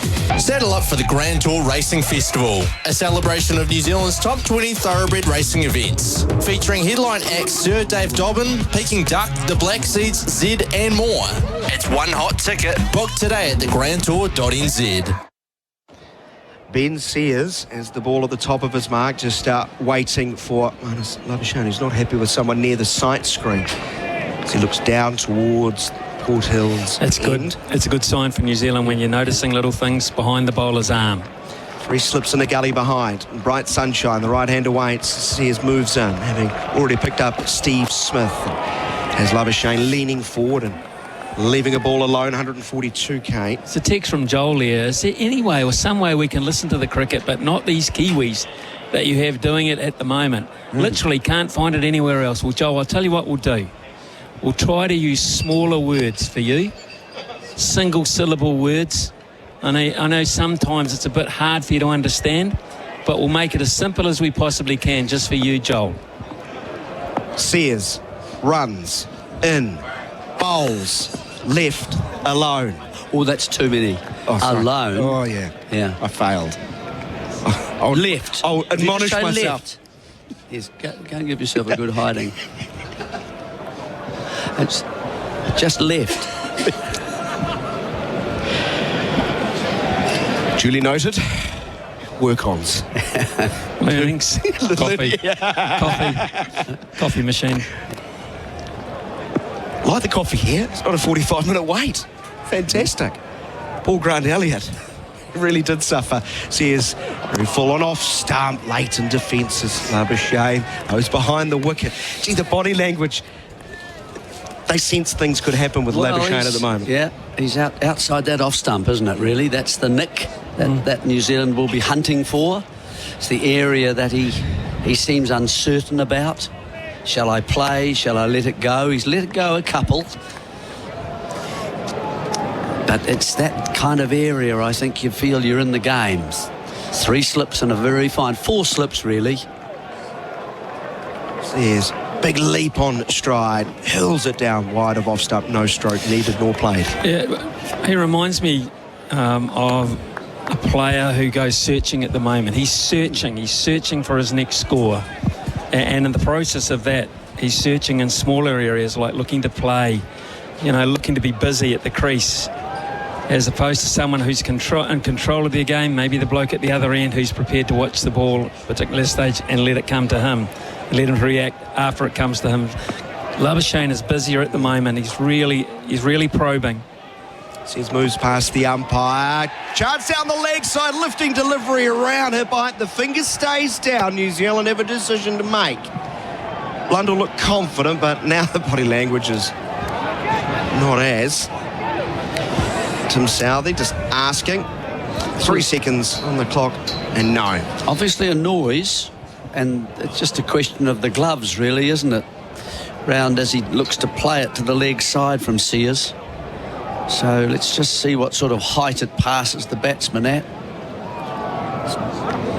I think off the hip. Yeah, Tom Blundell height. Jersey hip sort of area. Tom Blundell dismissed. And just rubbed the glove and then onto the hip, wasn't it? Yeah, when things are really against you, you touch those, don't you? Maybe that's a sign for Marnus Labuschagne. Waits, batting at the jersey and bright sunshine. Onto the front foot, nice looking stroke, hard on the bounce to Sears, who reacts quickly, gets a hand to prevent any run being taken. Sears is 1 for 4 off 2. At the end of the over, Australia are 20 for the loss of 1. Adam Collins to join Jeremy Coney and Ian Smith after this. It's tax time at Bunnings Trade. There's amazing value on our wide range of power tools, workwear and much more. Where you find a competitor's lower price on the same stocked item, we'll beat it by 15%. Conditions apply. See website for details. Busy making a crease in the sofa as you watch batsmen at the crease? Well, you won't want to risk leaving the couch because you might miss this ball, the next ball, or the delivery after that. Best get your dinner delivered instead. Macca's, we deliver. We are here with Rosine. the paint professionals use. Adam Collins jumping in with Smith and Coney, a couple of likely types. Around the wicket here to Kawaja. New over starts from Henry past the edge. Not feathered through. Tough passage of play, going at just under 2 runs and over. And the important wicket of Stephen Smith, leg before wicket to Sears. His 3rd ball in Test cricket. What a moment. Then Smithy getting stuck into the texter on the line. It's prompted a bit of back and forth, as you'd expect. Is it really? Oh, just a little bit. Just a little bit. I hope we've got monosyllabic. There you go. Coney as well. Henry round the wicket, and Kawaja plays one hand off the blade, forward of square to Ravindra, who pings it in. No run. Stays at 1 for 20. All the fun of the fair at that function last night, Jeremy, to recognise the 50th anniversary of your successful team. There was quite a bit of sledging in the direction of the Australians who weren't there. Yeah. Surprised they weren't invited, given it was such They were. Oh, they were. My apologies. They were. I was told that it was a New Zealand function. As an old colleague of yours said, why would we invite the losers along? Round the wicket. Pulling is Kawaja with authority. When he plays like that over square leg, you know he's in good nick. Kawaja moves to 12 with a boundary. There for Azito. Do it with Azito to you. 1 for 24. Got into position nice and early there, Smithy, didn't he? Well, he did. And it was interesting. It didn't bounce very high. It was about waist height, so it didn't trouble him for that. He picked it up very quickly because it really wasn't intended to be that short a ball. But gee whiz, he struck it well. Real shot of conviction. The first run really in this Australian innings that has damaged New Zealand. So Henry, 6th over of his spell. Kawaja driving, and Henry athletically to his right saved at least a couple, maybe even 4. That was well struck and brilliantly fielded. Collar, you texted me too. Did I get in, did I? What did I say here? Smithy, what was your meal like after New Zealand lost the first Test? Skull sends his regards. Adam. Now, what was the backstory here again? You better remind listeners tuning in for the first time. He tends to think that when I go into depression and eat for 2 days after New Zealand lose a Test. Henry to Kawaja. Plays late under his eyes defensively to point no run. Would have been a salad. Very clear soup and a salad. There's a bit of that, isn't there, on the text line? People say lots of things about your eating. I don't think it's fair. No, I don't either. Because I eat well. So if you eat badly, people should criticise you. And look, I can't believe I went to Coney Island and had fun. What's that about, Jeremy? I always have fun. Always have fun. Never misses out. JV Coney. Henry to Kawaja down the leg side. Doesn't catch up with it. Flirting with that ball on his hip line, if you like. 1 for 24 at the end of the over. Just the boundary coming from it. Kawaja 12. Labuschagne yet to score on the Macca's scoreboard. Cricket, I'm loving it. Dreaming of falling asleep quickly and having the best rejuvenating sleep you've had in years? A Temper electric adjustable bed from Bedpost is the ultimate lifestyle enhancement. It's preset 0G position that will transport you to the perfect relaxation zone with a flick of a button, positioning your body at 0 gravity, meaning you'll enjoy relieved muscle tension, improved circulation and breathing, all for the best night's sleep. Find a store near you and discover these amazing beds and mattresses at bedpost.co.nz. Third session for Liquorland. Cheers, choose to drink wise. I'll balance this out. We've got Aaron here. Love hearing the Kiwis commentate. Ian Smith, the best in the business. Brad in Canberra. I'm loving the chat from the Kiwi commentary crew. Sears, bowls here, new over. Driving is Labuschagne to get off the mark. Out through the covers. Didn't quite middle it. So it may not get to... No, it will. It will get to the rope. Quick outfield here at Christchurch. Boundaries for Azito. Do it with Azito. Do you. That'll feel good, Labuschagne. His 10th delivery. The first he scored from. And watching it back here, nice and compact. Broadly speaking, at the middle of the bat, Smithy. Well, it's his first boundary of the series. Yeah. As well. Test innings number 3. And I say that because I'm very surprised at it. Such a fine player. But it will feel good to him. Able to get onto the front foot and launch without overhitting it. It was a lovely cover drive. Averaging just 22 throughout the course of the 6 tests Australia have played this season. At home now and away. Sears to him. Labuschagne thinks about cutting, but leaves alone. So, yeah, average. He was number 1 in the world a year ago, Marnus Labuschagne. Indeed, he was number 1 in the world as recently as the World Test Championship final last June.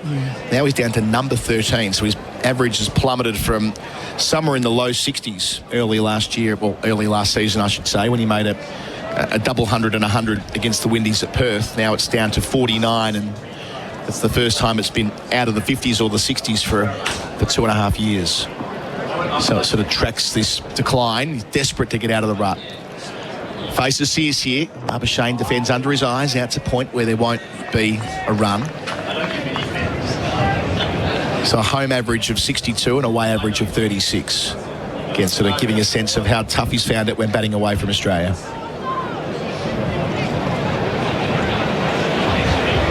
Job to do today. Well, it's not due to the fact that he doesn't work hard at it. And if he was neglecting his homework, you would say, well, there's a reason why, because I think no one thinks harder about it and practices harder than Marnus Labuschagne. Maybe Steve Smith, but that would be it. See his front on action, full to Labuschagne, full and quick, dug out into the offside. This was a point that was being made after Wellington, that we sort of know what Labuschagne's ceiling is, and it's a very, very high ceiling. So he gets given more latitude to find his way out the other side of this. That's reasonable? Or do you fall into the camp that he's out of form, and whilst he's out of form, he should go back to the Shield?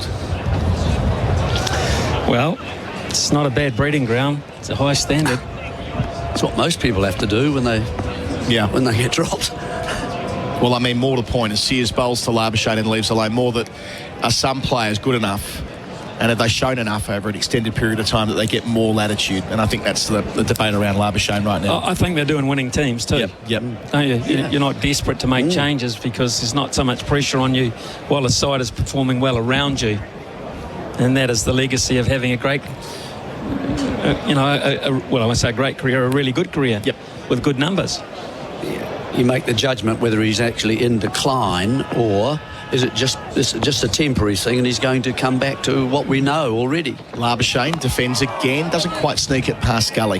That's the end of the over. Australia 1 for 28. Labuschagne is 4, Khawaja is 12 on the Macca's scoreboard. Cricket, I'm loving it. Save with PowerPass this tax time at Bunnings Trade. PowerPass members have saved thousands of hours skipping the registers using self-checkout on the PowerPass app. And they've saved more money on a huge range of products with exclusive PowerPass pricing. Apply for PowerPass today at Bunnings Trade. Busy making a crease in the sofa as you watch batsmen at the crease? Well, you won't want to risk leaving the couch because you might miss this ball, the next ball, or the delivery after that. Best get your dinner delivered instead. Macca's, we deliver.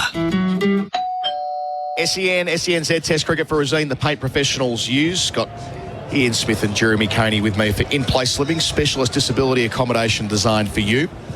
Kiwis are good blokes until they have a beer, says Brent on 0433 98 11 16. Or even better then. Matt Henry continues. His 7th over from the northern end to Khawaja round the wicket, driving past the widest mid-off and down towards the rope it goes. Didn't need to hit it too hard there. Only had one man to beat, and so it does.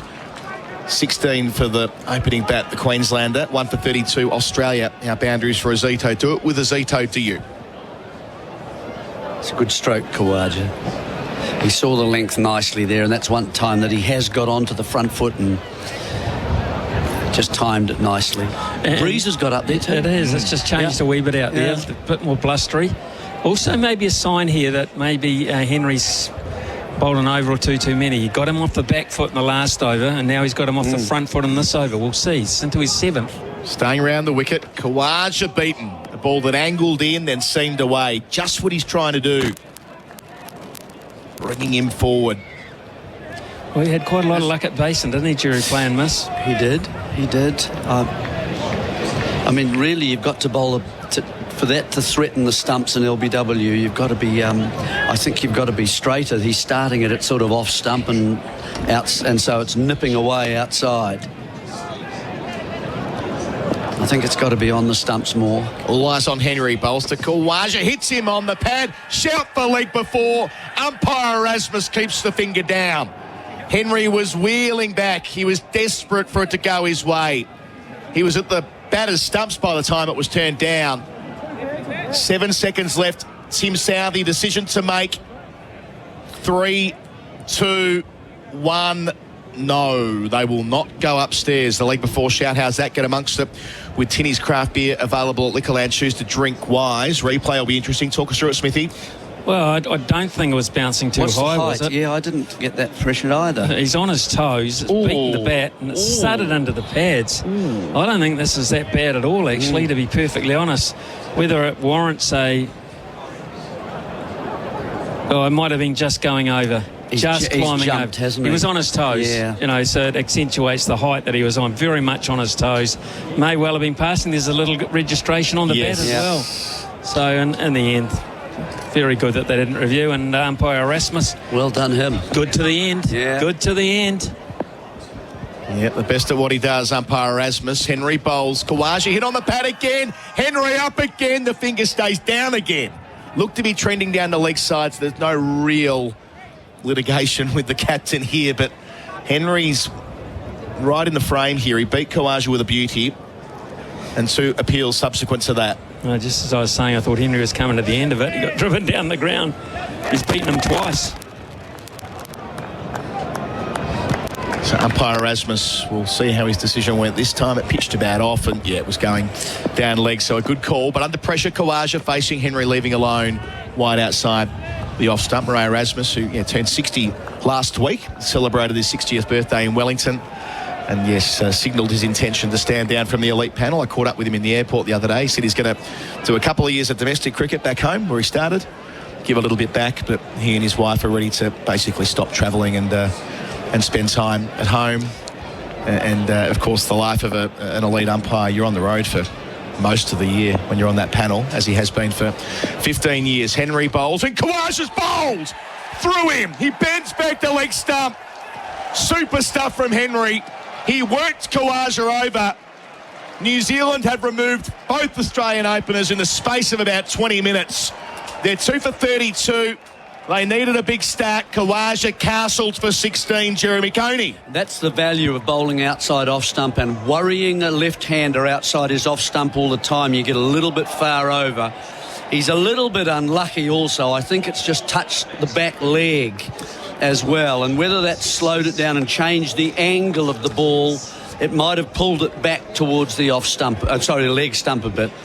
I think, Jerry, when your thigh pad, you get that. I think it might have hit the underside of the thigh pad. That can change the direction. Certainly it did that. It was serious contact there. It wasn't straight on. So that's a Macca's I'm Loving It moment. Get your Macca's favourites delivered with McDelivery. We're going to be going off to the first drinks break of the session. Open Country Drinks Break, delivering you a summer of New Zealand's best cricket with the Black Caps. They've taken 2 wickets. Australia 2 for 32. No time for dinner because the big game's on. Get your Macca's favourites delivered with McDelivery. Dinner sorted, and you won't miss a thing. That's a real win-win. McDelivery, delivering your Macca's favourites straight to your door. Ba-da-ba-ba-ba.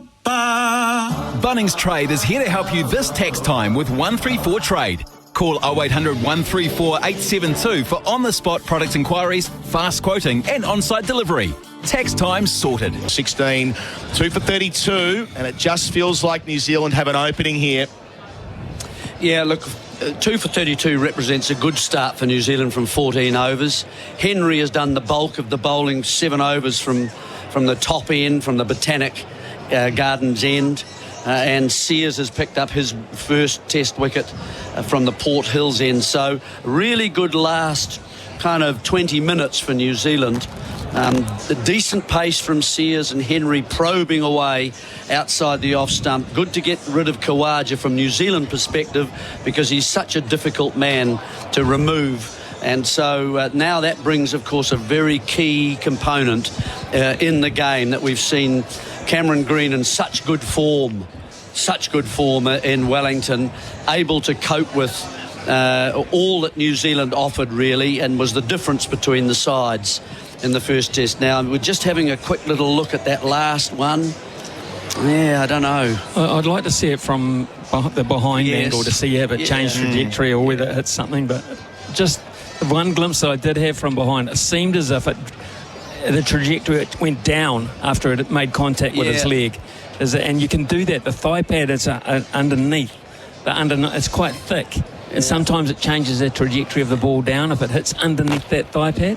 Anyway, he's gone, and what a terrific battle. It was a great battle in Wellington, Henry versus Kabaja, and it was been a great battle here. And right at the end of the spell, right at the end, Matt Henry gets his man through perseverance. I thought it was an over too many. I was wrong. And you give him another one now. Well, they've just had a drinks break. Yes, they might. Could you just give him one more to have a look if Green's on strike? Or Labuschagne. Drinks break over thanks to Open Country. Sears to continue. Bowls to Labuschagne on 4, and he punches from the balls of his feet out through cover. Nicely played, beautifully timed. It'll reach the rope. Nothing more than a shove. Labuschagne's second boundary for Azito. Do it with Azito to you. 2 for 36, and yes, responsibility for Labuschagne now having lost both openers, and Green down the other end yet to face a ball. The question is now Kugelheim. You see, he's the other component, and I have to tell you truthfully that I'd be slightly reluctant. You know, you can't keep him out forever, but this is such an important part with Green coming to the wicket and Labuschagne still trying to find form. You really want your best bowlers on now. This feels a massive hour. Sears bowls to Labuschagne, who leaves on length through to Blundell. I know exactly what you're saying. I appreciate your sentiments, but he's got to bowl him. He's picked him in the side ahead of another bowling option to do just that, to be bowling at this spell after the opening blast. He's the fourth option, but it's time for the fourth option, and he's fresh. And to be honest, he said to Gary Stead said he'll be better for that experience in Wellington. Be better for it, he said. Well, let's wait and see. 2 days ago. Watching that previous ball back, healthy outswing for Sears. Bowls again to Labuschagne, who gets it on the half volley, pushes back to the bowler. Gets it in his follow through. We watch everything back on the Bunnings Trade replay screen. So thrown on, but getting the ball to swing away. That's a useful combination. I just feel that his action too, he's lost that front arm, it falls away. I'm talking about Kugelheim here. Okay. So he's only using one arm, so he's losing his pace, if anything, a little bit, because he's not everything going towards the target. And he's also, his bowling arm is sort of slingy now. Not a cloud in the sky when Sears bowls to Labuschagne, who thinks about playing a bit of a late uppercut but pulls out. You know, everyone hopes that he does okay, but it does make you concerned about if you've got an action that's slightly in trouble, then it's very hard to be accurate ball after ball. I'm just looking at Matt Henry way down in the distance there, Jerry. He's still limbering up. Whether he's warming down or keeping loose, I don't know, but I'd be tempted to give him one over. On the break. Yeah, you're right, on the break. I know he doesn't bowl the first over, but increasingly it feels like Henry's the leader of this attack. He is. Jerry said that earlier, he's dead right. Sears bowls, Labuschagne defends under his eye from the line of the off stump, watching it all the way down into his blade, 140 kilometres an hour. Near enough. 126 Australia trail by. They did the work with the ball, now they've got to do it with the bat. We're a bit worried now. If I look out at Marnus is starting to chat to himself. He's bringing back some of those, gesticulations and idiosyncrasies that annoy a lot of people, but they make him comfortable at the crease. And he's just starting to do that now, which is a worrying sign. Last ball of Sears' fourth over. To Labuschagne, he watches it. A bit wider of the off stump there. Through to Blundell, 2 for 36 at the end of the over. Labuschagne, 8. Green yet to score on the Macca's scoreboard. Cricket, I'm loving it. It's tax time at Bunnings Trade. There's amazing value on our wide range of power tools, workwear and much more. Where you find a competitor's lower price on the same stocked item, we'll beat it by 15%. Conditions apply. See website for details. Busy making a crease in the sofa as you watch batsmen at the crease? Well, you won't want to risk leaving the couch because you might miss this ball, the next ball, or the delivery after that. Best get your dinner delivered instead. Macca's, we deliver. Our third session here at Hagley for Liquorland. Cheers, choose to drink wise. Our experts for in-place living, specialist disability accommodation designed for you. Ian Smith and Jeremy Coney, and it will be Matt Henry to continue from the Botanical Gardens end. Cameron Green to face the music. 174 not out and 34 last week at Wellington. He was immense. 3 slips behind him, shuffling forward. First ball, square driving to Ravindra, outside part of the bat, no run. Boy, did he come down the wicket there. Yeah. I mean, he's a big lad anyway. But when he comes down the wicket, he makes the pitch about 18 yards long, which really does throw you off your line and length. And now Williamson's noticed that. He's having a chat to Matt Henry and say, well, if he's going to do that, let's make some adjustments here. You're not going to have many deliveries at him because you're at the end of the spell, but I'd be encouraged by that. That's a nice length to be bowling to Cameron Green, regardless of the form that he showed in Wellington. If it is a catch, grab hold of it. That's all I'd say. 8th over of the spell for Henry. Up and bowls, and Green shuffles and defends back down the pitch. Yes, if the chance comes, this can't afford to be one of those days where they go down late in the day. They've got to make the most of this to keep themselves in the game. What did you say? You reckon 4 for 80? That's what I thought. Stumps tonight, 4 for 80. You've pulled it back. Not a day to be proud of. No. But still a day displaying fight. In again, Henry past umpire Erasmus, and Green plays late and sneaks it past Gully. Down to the rope in front of us at deep third. It will get there. It beats Latham. So Green's off the mark with a boundary. He's 4. 2 for 40 is the score. Their boundaries for Azito. He's used the pace of the ball and played it very late. No concerns there. So that slips Corden. They've got to be ready, Jerry. That was your forte for a long time. I mean, that went down. That was okay. That was he was in control of the situation there. But more generally, I mean, this is a Corden that has dropped a lot of catches of late. Mitchell, Latham, Southey in there. Henry bowls and Green leaves on length. We saw back that catch you took last night, Jeremy, Greg Chappell in that test win 50 years ago, and going behind the first slip in the second innings, and behind the wicketkeeper, I should say, in the second innings, and making it count. Was about the one thing I remembered in that match, I've got to say. About the only good thing I did. But Henry bowls, Green shuffles, then ducks. You don't see that too often. Richard was bowling from the Port Hills end. He normally bowled from there, and it was the second innings, and it was a close game right throughout. I mean, it was 220 versus 260 versus 250 versus 240. You know, it was one of those classic New Zealand kind of pitches where you're never in control for long. You got a little partnership, then 2 wickets fell. You know, so it was a close match right throughout. Last ball of this over, you can pick up the story after the break. Green hit on the thigh pad after shuffling forward. An appeal, but only from the Corden. The bowler isn't interested. Henry's doing the right thing so far. 1 for 17 for him, 2 for 40 Australia. Labuschagne 8, Green on 4 on the Macca's scoreboard. Cricket, I'm loving it. Bring your space to life with First Windows and Doors and experience the versatility and excellence Kiwis have come to expect with a high-performing range of solutions for all homes. From entrance doors to windows, sliders, bifolds and thermally efficient options, it's your build, your way with First Windows and Doors. They're also proud to bring you Chiefs Chat with Beav and Damien McKenzie on SENZ's The Run Home. Chiefs Chat with Beav and D-Mac, thanks to First Windows and Doors. Made for Kiwi homes. Here at Hagley Oval for Razine, the paint professionals use. Tim Southey back into the attack. Jeremy Coney, bit of story time from 50 years ago. And so Richard was bowling from the Port Hills end, and he bowling to Greg Chappell, probably their best, well, certainly one of their better batsmen at the time. And Richard started to appeal after he had delivered as Greg started to play a stroke. He liked to get away with the boundary. Southey. 1 for 10 in his first spell. Bowls here to Labuschagne, leaving alone outside the off stump. So I didn't know what was happening. I mean, the first thing is that Glenn Turner normally fielded it at first slip, but he was grazing in the covers because he had hurt his hand or something or other. So they pressed the boy who'd just out of his, school uniform into first slip, and I was standing beside Ken Wadsworth, good mover and that sort of thing. And Ken had said to me, "Look, anything between us, to your left, I'll look after it. It's mine. I'll handle it." Southey to Labuschagne, playing with a straight blade, out straight of the man at cover. Between him and mid-off, it goes for a couple. That's nicely played. It takes him to double figures. Labuschagne 10, 2 for 42 the score. So anyway, Greg plays his stroke and Richard's already appealing. I thought he'd rolled an ankle, something like that, because all I could hear was this cry.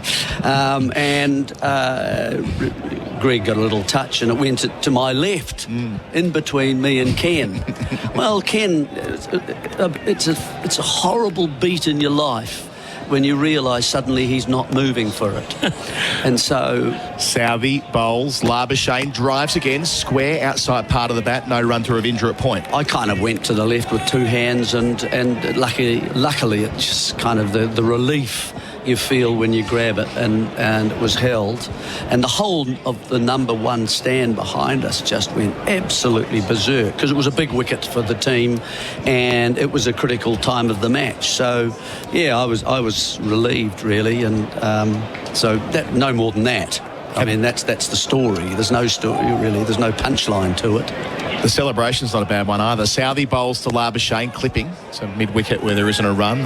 Well, they were big crowds. Big crowds in those days, and it got so close. I mean, I remember in the last day, a big crowd in, and we only needed about 50 runs to win, but a guy actually turned up to see Ken Wadsworth hit the winning runs. He arrived at the number one gate and left his car running. To race in, see the shot, and then run back out again and just drive off. It wouldn't have been there nowadays. Southey bowls and leaving alone is Labuschagne. We had the late Ken Wadsworth. It was lovely to see Wendy. Lovely to see her. I haven't seen her since that time. Wife and daughter, sorry. Wife and daughter, yeah. And Janet, yeah. They're here watching today, which is terrific. And wearing Ken's hat. Yeah. And as I think was someone... Yes, exactly. That's quite right. He's sadly missed. Aussies liked him. They loved him. They all came over. They all came over for his memorial match here in Christchurch. Southey to finish the over. Labuschagne, he gets it square of the man at mid-wicket this time. Beautifully played. Timing spot on. Out towards the rope. It trickles and it'll get there again. So Labuschagne, he's hit 3 boundaries in his 14. It ends the 17th over. 2 for 46 the score. Green down the other end on 4. On the Macca's scoreboard cricket, I'm loving it. Sports fans rejoice. The voice of sport in New Zealand has his own show. Brilliant. Absolutely brilliant performance. That's right. You can catch Ian Smith every weekday on SENZ from 9 a.m. For God's sake, how many hints do you want? That's right. Cricket, rugby, even rugby league. You better believe he's on the WARS train. Tune in, all right. We'll be tuning in. Look, Kevin. Mornings with Ian Smith. 9 till 12, weekday mornings on SENZ. Our coverage for Razine, the paint professionals use. And it's going to be a change in bowling at the northern end, and it's going to be Sears, who's just finished a spell at the southern end, so no Cougar line Smith. So how does he feel? He's been... Well, he feels like left out. He feels like a spare part, doesn't he, at the moment? He certainly does. And in actual fact, he is. Golden duck earlier as well. Leg before to Stark.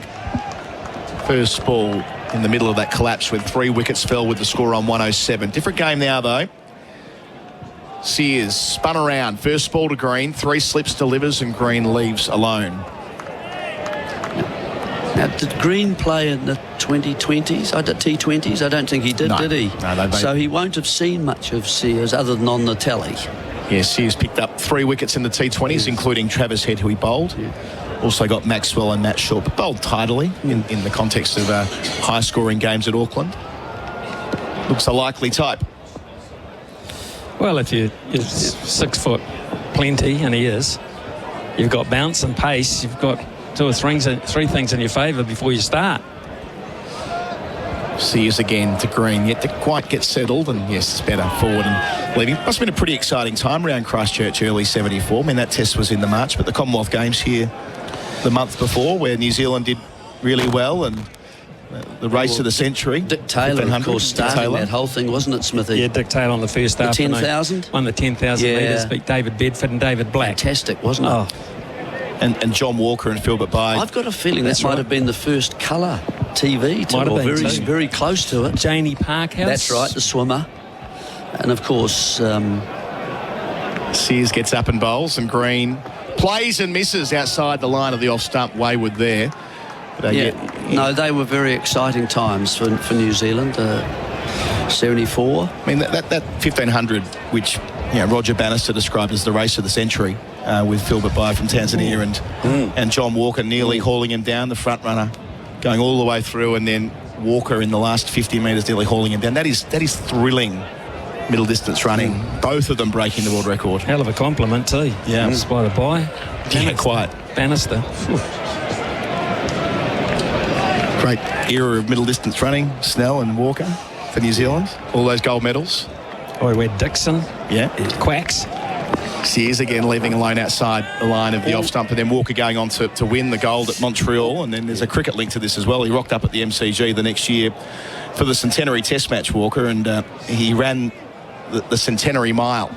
And so it goes. They said it was one of the 100 plus times that he broke the 4-minute mile. That's right. And it actually wasn't. I interviewed him a few years ago about it. He said, no, I got a little bit cross that the Australian national champion wasn't entered in the race. He pulled out on the morning at the MCG, so he just sat at the back of the pack and overtook the entire field in the last 200 metres. Jim Maxwell from the ABC remembers watching it live.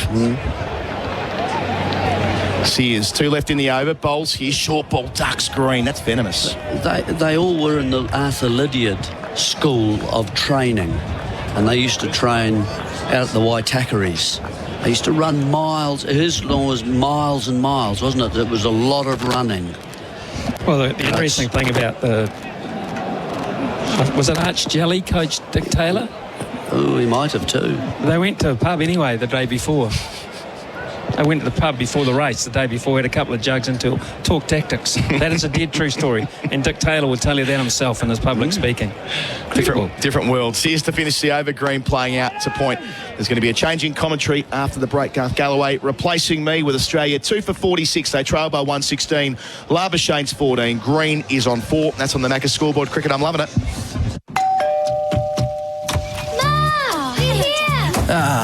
That's the sound of home. A house built with expert care and attention by Generation Homes isn't just a house, it's a home. A place that sets the stage for the rhythm of your life, whatever that may be, with agreed timeframes and fixed prices. Building with Generation Homes is easier than you might think. Visit generation.co.nz to start today. Generation Homes, making building easy.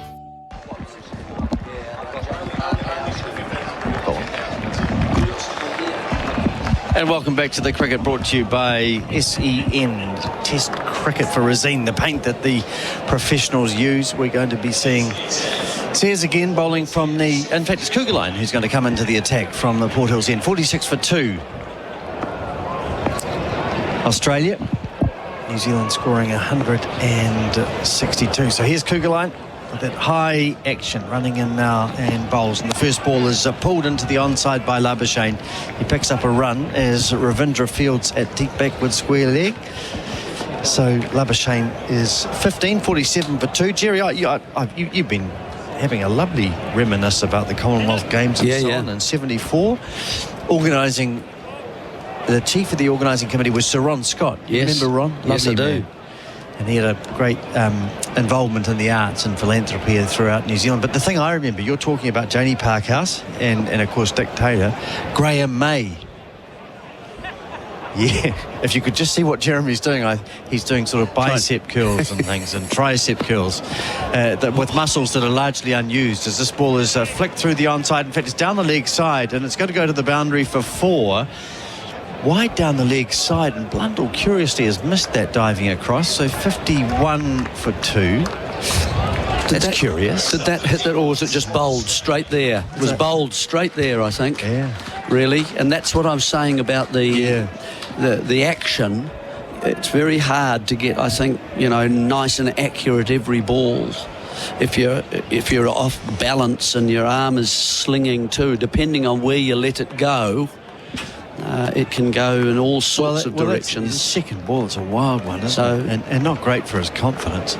Gee, it's beautiful out there, isn't it? It's still no clouds, still easterly blowing, just perfect conditions as forward comes Green. playing into the onside. So Graham May's the one I remember. Now, he was a weightlifter with glasses and a moustache. And and a big man. A walking stick? No walking sticks. Okay. Do you remember he dropped the weights? He in the preliminary round, he was sort of that when they wobbling his way towards the stage? walking towards the judges. And he dropped. He was in the super heavyweight and the weight. Well, not only walking towards the judges, Princess Anne was in the crowd. Here's Kugelheim bowling, and this is squaring up green. Good delivery. It ends up in the onside. So the super heavyweight weights went along the wooden floor as May was face down on the floor and rolling towards Princess Anne. Nearly killed her. Incredible. 1974. She probably would have stood up and just said, "Here you are, sir." And the other weightlifter was... Who was the other weightlifter from 74? Small man. Precious Mackenzie. Yeah. There you go. There are a couple of names that I remember from 74. Yeah. But look, that May thing. May went on to win the gold medal. Amazing, really. As here's Kugelheim bowling onto the back foot as green. He's troubled by that a little bit. It's climbing a bit. So Kugelheim has now found his line and his length. It's 51 for 2. But they were a great occasion for Christchurch. Actually, there was a story in the press the other day on, again, 50th anniversary of a chap who decided that he would run the marathon, and so he drew up in those days a New Zealand t-shirt and ran the marathon. Oh, yes. as an outsider. Fantastic effort. What was the song? Was it Come Together or something like that? Steve Allen. Joined Together? Steve Allen. Joined Together. Joined Together. I think it was Steve Allen. I stand to be corrected, and I don't think our Australian listeners will be particularly interested, so sorry about that, as the next ball is passing over the top of the stumps. 51 for 2 it is. Back soon. Save with PowerPass this tax time at Bunnings Trade. PowerPass members have saved thousands of hours skipping the registers using self-checkout on the PowerPass app. And they've saved more money on a huge range of products with exclusive PowerPass pricing. Apply for PowerPass today at Bunnings Trade. Busy making a crease in the sofa as you watch batsmen at the crease? Well, you won't want to risk leaving the couch because you might miss this ball, the next ball, or the delivery after that. Best get your dinner delivered instead. Macca's, we deliver. And welcome back to the cricket, being brought to you by SEN with Resine, the paint that Kiwis trust. And I'm just showing Adam Collins and Jeremy Coney, Graham May falling flat on his face. Fantastic footage, isn't it? Just Google Graham May, you'll find it. Wonderful. Won the gold medal, though. That's the happy ending. Well, Sears, 1 for 12 from his 5 overs. He's bowling now from the Botanic Gardens end, and he runs in towards us and bowls outside the off stump. Labuschagne is not playing a shot. Labuschagne's looking much more organised now. We've seen some drives from him, so he's got the front foot going. Probably 2 or 3 of those, and he's punched one off the back foot. And then last over, one went on the leg side. So he's getting under the bounces, and so he's starting, the feet are moving, and he's watching the ball now, not worried about what's going on at his end. He's now starting to watch the ball coming from the other end, which is fairly important. Sometimes you can become obsessed with what's going on within yourself rather than watching the ball. Sears bowls outside the off stump, no shot. I remember you were talking about keepers and and going across in front of first slip and listening to those things. I'm playing in a club game in Dunedin, and your old mate Glenn Turner was at first slip when I was keeping, and it was, I think, off Richard Webb, and the ball went across, and it was going a loose delivery outside the off, and it was going straight at Turner's head at first slip. And I went across and managed to catch the ball, which was a miracle. And I turned around and Turner was on the ground with his face away from me. And I said, "You trust me, I'm here to look after you. I'm not going to let you get hurt, Turns." Here's Sears bowling outside the off stump, no shot from Labuschagne. But he had been traumatised playing for Worcestershire, and Van Burn Holder, the West Indian, was playing for a bowler delivery. Exactly the same thing happened, and it went through the keeper's hands and straight knocked him out. Knocked Turner out at first. Yeah. Did it? So I could understand that he would have a bit of post-traumatic stress. Yeah, well, Parker tells the story that in 1978, when Jock Edwards was the keeper over in England, and quite often he'd be down ready to go, and it would swing away towards the first slip, and he'd go, "Yours." Sears bowls, and it's driven back to the bowler. And so Parks would have to shimmy it down with his off his shins. First slip. Yeah. Horrible, isn't it, that ball? See, so I suppose, dear Jock Edwards, who was a cult figure in a way in cricket, and with his bat, a rotund man, really, but a wonderful character and a great striker of the ball from Nelson. And Jock, he wasn't the most nimblest of keepers. Probably lucky to go on that tour as a keeper. I think Bruce Edgar ended up doing one of the in tests. The last test, I thought. Wally Lees missed out on the tour as this ball is played into the onside nicely by Labuschagne, turning the ball down to deep backward square leg for another run. He's 16. It's 52 for 2. In fact, it is 52 for 2. Jock would have been, we were talking earlier about the players, the hard hitters, Redmond and so on, and you always think that Jock Edwards would have loved white ball cricket. Yes. Well ahead of his time in terms of how he hit the ball. Here's the crowd getting in behind Sears in some way as he bowls outside the off stump and hit over the top of the ball by Green, and he's hit the ball wide of Ravindra at point down to the boundary for 4. Good shot from Green. He's starting to look more confident. His feet are starting to go. He's doubled his score. He's 8. It's 56 for 2. Sears has 1 for 17 from 6. When it comes to farming, some things are easy to control. Oi, get back in there. But when it comes to climate change, it's a whole different beast. Overseer FM is a high-tech software tool that's designed to put farmers in control, to drive change by creating sustainable farms. In other words, it helps save the environment and your back pocket by taking the guesswork out of farming.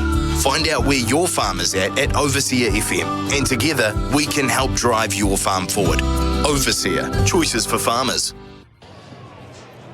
Welcome back to the cricket from the Hagley Oval, being brought to you by Resine the Paint that Kiwis trust.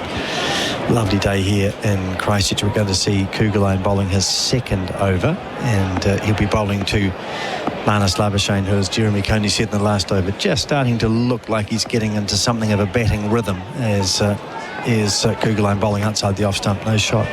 Well, I was looking, Jerry, and just, always like when thinking about coming into a New Zealand-Australia series, and just looking at I was interested in the first game that they played, and you'll know all of this, but of course 74, the first game was in 1946, and then they didn't play again until 74 in Australia. Not a full side. No, they played the sort of what they would call an Australian board 11. Or whatever, but I was looking at that first test in 1946 in Wellington, just a year after the Second World War finished, as Kugelane bowls, and Labuschagne is not timing that at all as he plays an awkward attempted pull shot, and it ends up just below him. But that must have been a remarkable game over in less than 2 days, and Wally Hadley, winning the toss and deciding to field, to bat after 7 days of rain. They had to mow a pitch. Well, they made a new pitch, that's right, on the morning of the match. Yeah, but what an Australian side it was. Oh, yes. Eh? Yeah, it was. And Hadley's theory was, of course, he thought that by batting first they would neutralise Miller and Lindwall as this ball is short and played off the back foot. But a hell of a side. Don Talon was playing in his first game, the great Australian wicketkeeper. Yep. And Tiger O'Reilly's last match. Was it? Yeah, at the age of 40. Yeah, well, and Bill Brown. It was it was the heart of the 1948 side. Yeah, Bradman wasn't there. He was recovering from fibrositis, I think it is, a musculoskeletal condition which he had for some years. Oh, okay. He didn't play a game between 1941 and 46, 47. Here's a ball outside the off stump. Good delivery, which beats Labuschagne outside the off stump. Yeah, well, I mean, you mentioned Don Talon. I met Don Talon in 85 when we toured, and we were sitting having a bit of lunch, actually, on one of the days, and he told me a little story about his brother, who was Bill Talon, who opened the bowling for Queensland. Don was at Queensland too, from Bundaberg, up there, Bundy Rum and Coke. Yes, absolutely. Overproof. Yeah, it was. Bit of the OP, a night on the OP, and you saw the game through a haze the next morning. As the fumes would have been coming off, pushed into the offside this time by Labuschagne. And anyway, he was telling me a story, and forgive me if I imagine it's a cricket story that probably people have heard of, so my apology is to you. But he said he was playing this particular day with his brother Bill for Queensland against South Australia in Adelaide. And Bill took up the story. I bowled the first one. Whoop. He had a bit of a stutter, right, Bill. And I bowled the first one well up, and it was close in, and I just nipped away and took the outside bottom edge. It wouldn't have reached for first slip. Here's Google and bowling again. Look, we're going to take a break because the over, thank goodness the over's come and I can compose myself again. Jeremy can practice his stutter. And we'll be back in a moment. 56 for 2. Coming up live on Sky Sport, the NRL is back and the One New Zealand Warriors are ready to take on the Sharks in their first game of the season. Is this our year? Find out from 7:30pm tonight, live on Sky Sport. Up the wires. No time for dinner because the big game's on. Get your Macca's favourites delivered with McDelivery. Dinner sorted. And you won't miss a thing. That's a real win-win. McDelivery, delivering your Macca's favourites straight to your door. Ba-da-ba-ba-ba. And welcome back to the Hagley Oval in beautiful conditions in Ngātautahi, Christchurch. It is 56 for 2, Macca's scoreboard cricket. I'm loving it. Right, back to Bill Talon. So in close, and he got a little edge at the bottom edge, and it wouldn't have reached for first slip. And so my brother Don, the wicket keeper, dived across in front of him with his right hand and took the bloody beauty, Don. 1 for none. Good start, fellas. I thought you were... Good start, fellas. I worried about that for fellas. Well done. So in comes this new guy I hadn't seen before. He goes, oh, you're new, son. The next delivery from Southey, who's started a spell from the Botanic Gardens end. No shot. You're new, son. I've seen better bats in a cave. To turn the bat out over and read the instructions on the other side. So after that bravado, I ran in hard. And I banged it in short. And it was close in again, and he got his hands high and he gloved it through to my brother Don, who took a comfortable catch. Here's this one, comfortably through to Blundell. He took a comfortable catch and a bloody beauty to Don. 2 for none. Great start, fellas. And so in came this weed of a man named Bradman. Oh, really? Oh, I said nothing to him. And I ran in hard. And it was on my middle and leg and nipped back. Is Southey bowling and driven beautifully down the ground for 4. Lovely shot by Green, just getting a full delivery, and it's past Southey's right hand and down to the long on boundary for 4. 60 for 2. Green is 12. Back to Bill Talon. Emphatic shot there. Sorry, I'm getting out of my story. Well, you're in character. So it's nipped back into Bradman, who's going to hit it to mid-on. And he's quite strong there, but he gets an inside edge, and it goes past the leg stump. But my brother Don. Southey bowls driven through the mid-wicket area this time. Consecutive boundaries by Green. Beautiful shot. Southey's just over-pitched again, this time on leg stump, and Green cashes in. He's 16. It's 64 for 2. Yeah, that's another good stroke, isn't it? Green is in terrific form at the moment. Oh, he's running hot. It's really only just half hit that, but it's really shot away very quickly. All right, so Bradman's got an inside edge. Inside edge, missed the leg stump, but my brother Don dives across it to the left-hand side, takes a great catch. You bloody beauty, Don. 3 for 324.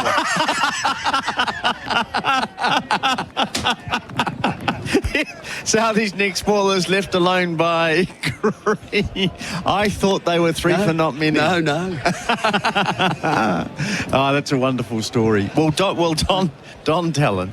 I mean, they talk about the stuff I've read about him. Say, many say Australia's finest keeper. Wonderful glove man. Apparently, learned a lot from Bert Oldfield, the England keeper. Thanked him a lot.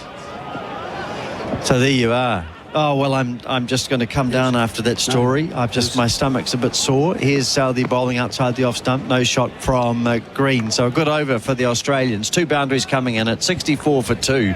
Labuschagne is 16, Green is 16, and Southey has none for 24. Goodbye, Jerry. Yeah. The hallway with dated wallpaper. Yeah, some people might call it chic, but to you, it just looks tired.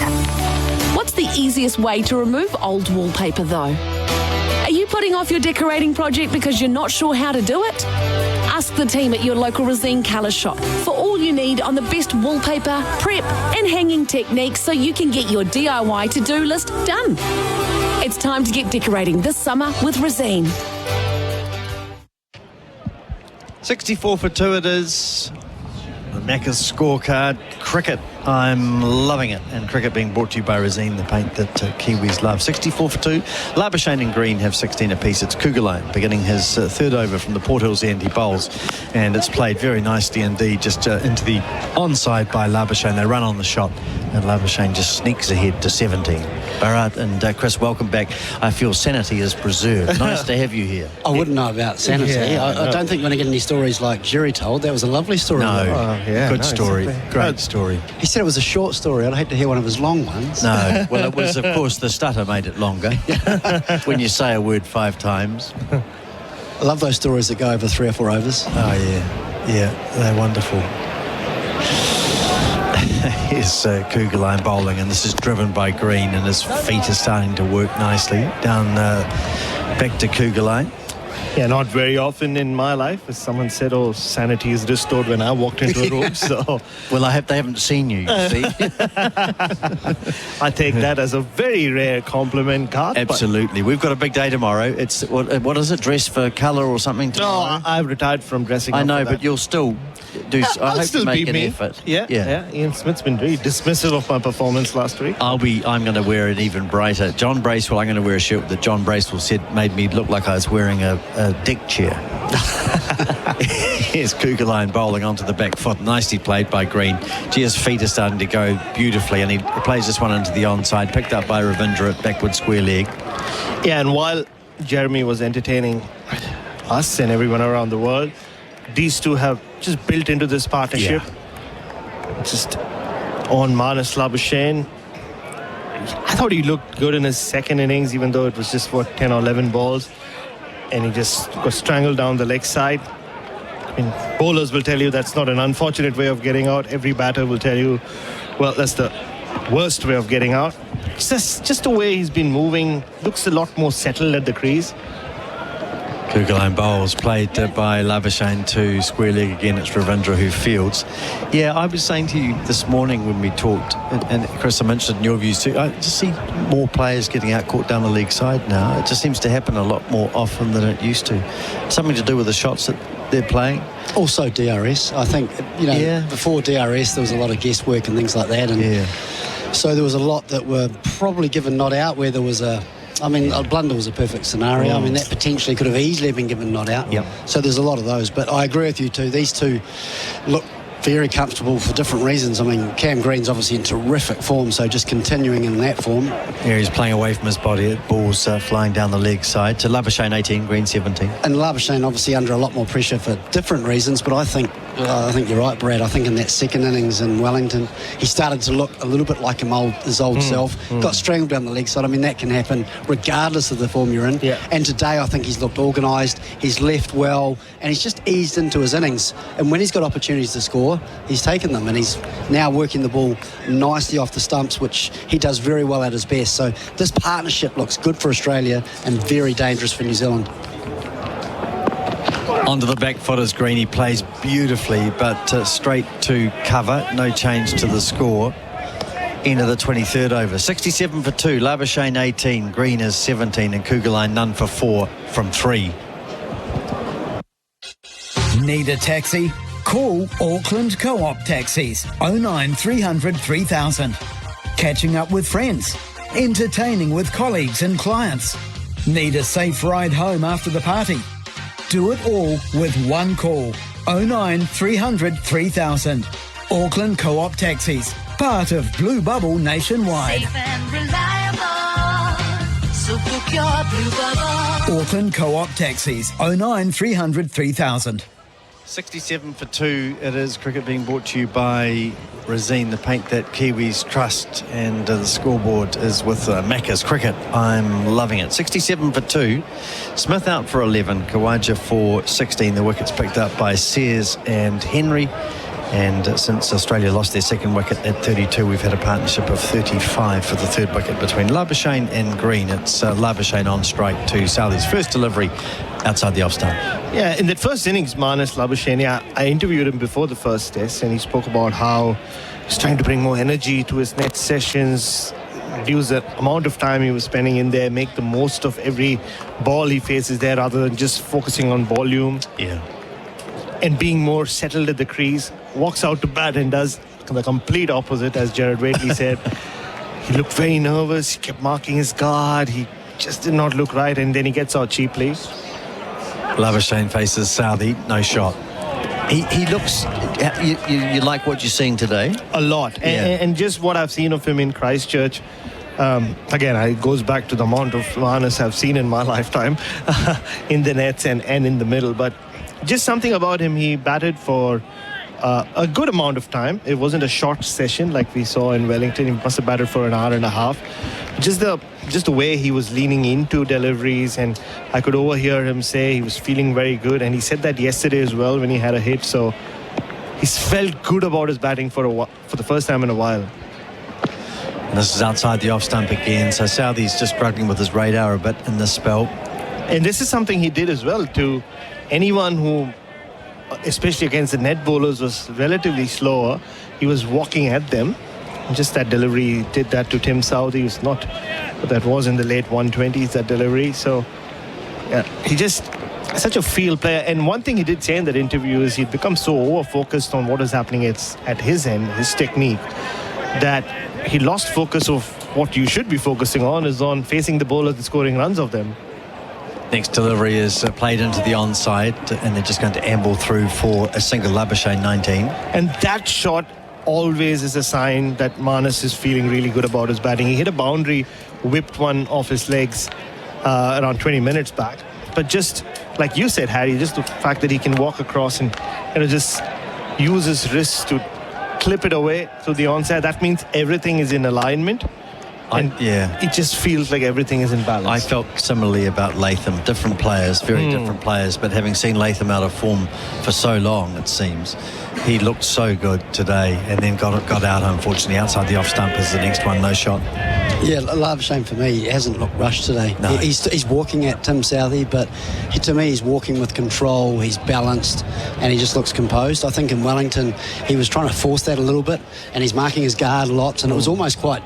Yeah, it was like nervous energy as opposed to trying to command himself at the crease, and I think he's certainly shown that today.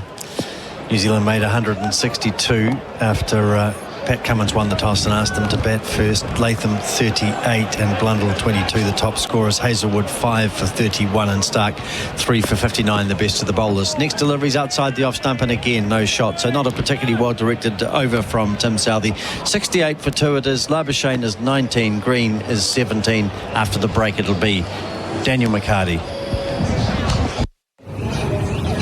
Imagine a deck where you can invite people around to enjoy the afternoon, the deck looks good and no one slips on the mould. Are you putting off your painting project because you're not sure how to do it? Ask the team at your local Resine colour shop for all the help you need on the best wood stains, prep and staining techniques for your project so you can get your DIY to-do list done. It's time to get decorating this summer with Resine. SENZ and SEN Test cricket with Resine. Quality painted colours perfect for your summer projects. We've just hit 5:30 local time. We've got an hour to get through the remaining 20 overs, Harry. As Kugelheim short down the leg side, hands very high from Labuschagne as it gets out of the way. 68 for the loss of 2. Trailing by 94 runs as New Zealand bowled out earlier today for 162. And Bharat, alongside me, Daniel McHardy and Chris Harris, looks very agitated about something. Yeah, I don't know. It just feels like the pressure's being... you guys don't use the traditional pressure cooker, do you? With the whistle on top. It's very Indian, actually. So we know what you mean, though. Yeah, you know what I mean. Like, it feels like the whistle's just gone a little loose. The pressure's been released. Yeah, agreed. I know Kugelheim's not gone for too many runs, but he's not looked threatening at all. You almost feel like Green and Marnus Labuschagne are sort of in control. Is it again from the Port Hills end? Short, and it's pulled away to Ravindra in the deep. Square leg for a single. To dive into that a little bit deeper, to be honest, I was reasonably impressed with Ben Sayers early. Obviously, his first test, thought he bowled a very good first spell, got the big breakthrough. It just feels a little bit like we're in a holding pattern and waiting for the next Matt Henry spell. And we feel like he's our biggest chance of getting a wicket. And it just feels as though a little bit like Tim Southey and Scott Kugelheim are just lacking a little bit of penetration. And like you said, it's in a bit of a holding pattern. They're not getting hit around too much. But you feel as though New Zealand have to be going after wickets. And I think Ian Smith touched on it. We've got to get 4 tonight. Kugelheim from over the wicket bowling to Green, very comfortable onto the front foot, punching into the covers, no run. I guess if you want to use a soccer analogy, New Zealand went into this innings 4-0 down. They're 4 goals to 0. They hit the first goal in, but now it feels like they're just passing it around. But they can't afford to do that. They have to attack. They have to keep attacking. Get it launched. Yep. Get it launched. Yeah, get it in the box. Get the big man up front. Get it in the box. Find the striker. No tiki-taka. I'd take tiki-taka right now. So that's generally associated with Pep. True. That generally results in good things. 69 for 2 as Kugelheim. Lifting delivery down leg side. Wayward. And a wave of the hand from Bharat alongside him. Get out of here. Well, the one positive Man City, thing... Liverpool this weekend. Ooh. Well, to get away from soccer quickly, the one positive thing, there's a couple of slips in the gully, and we're not bleeding runs. There's a deep fine leg and a deep square leg. And both these two have shown the appetite to play the short pitch bowling. So New Zealand will feel as though that's an opportunity. And as I said, we're not going for too many runs, so... Yeah, I agree though, it just lacks a little bit of penetration and it just feels very much like a holding pattern.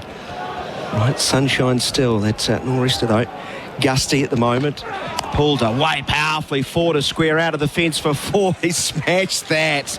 She's picked it up so quickly. And Kugelheim bangs it in, but it's banged away harder by Green. He's 25, 73 for 2. The problem with it, though, is if they do get in, we might start bleeding runs. Yeah. It's a terrific shot. Yeah, and he's given him enough sighters as Kugelheim in the last couple of overs. This was it did get up a bit.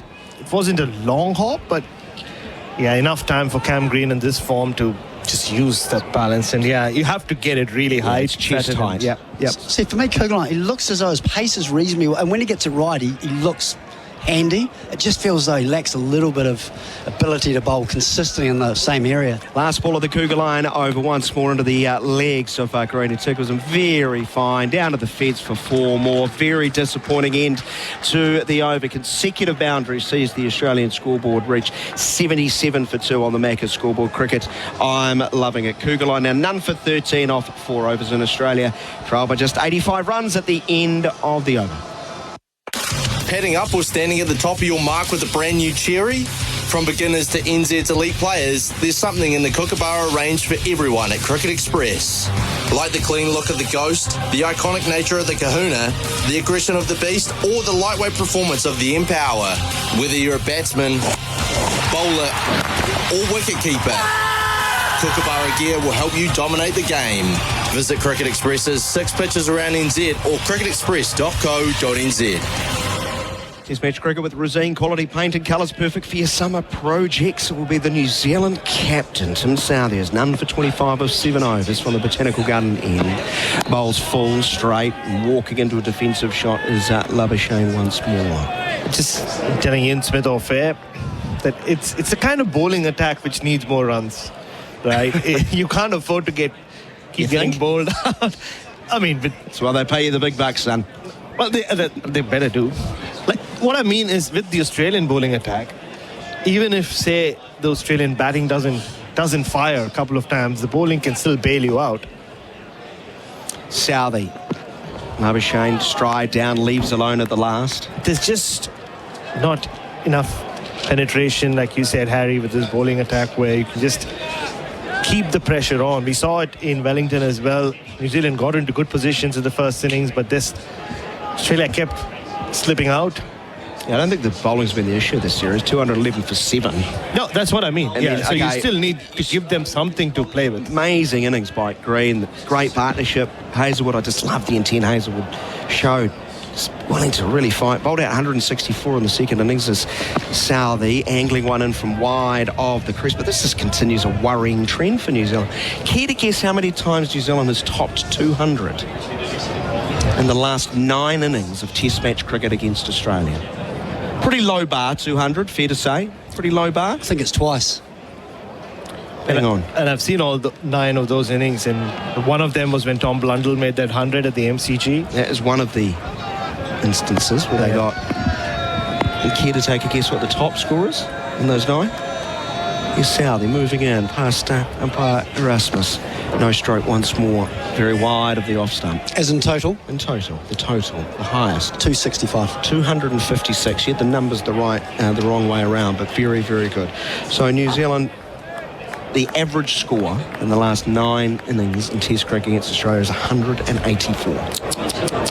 Is all I have to say to that. They would have loved to have added to that stat today and at least get over 200, wouldn't they? No, today they've brought it down. Yeah. They've brought that average down. Yep.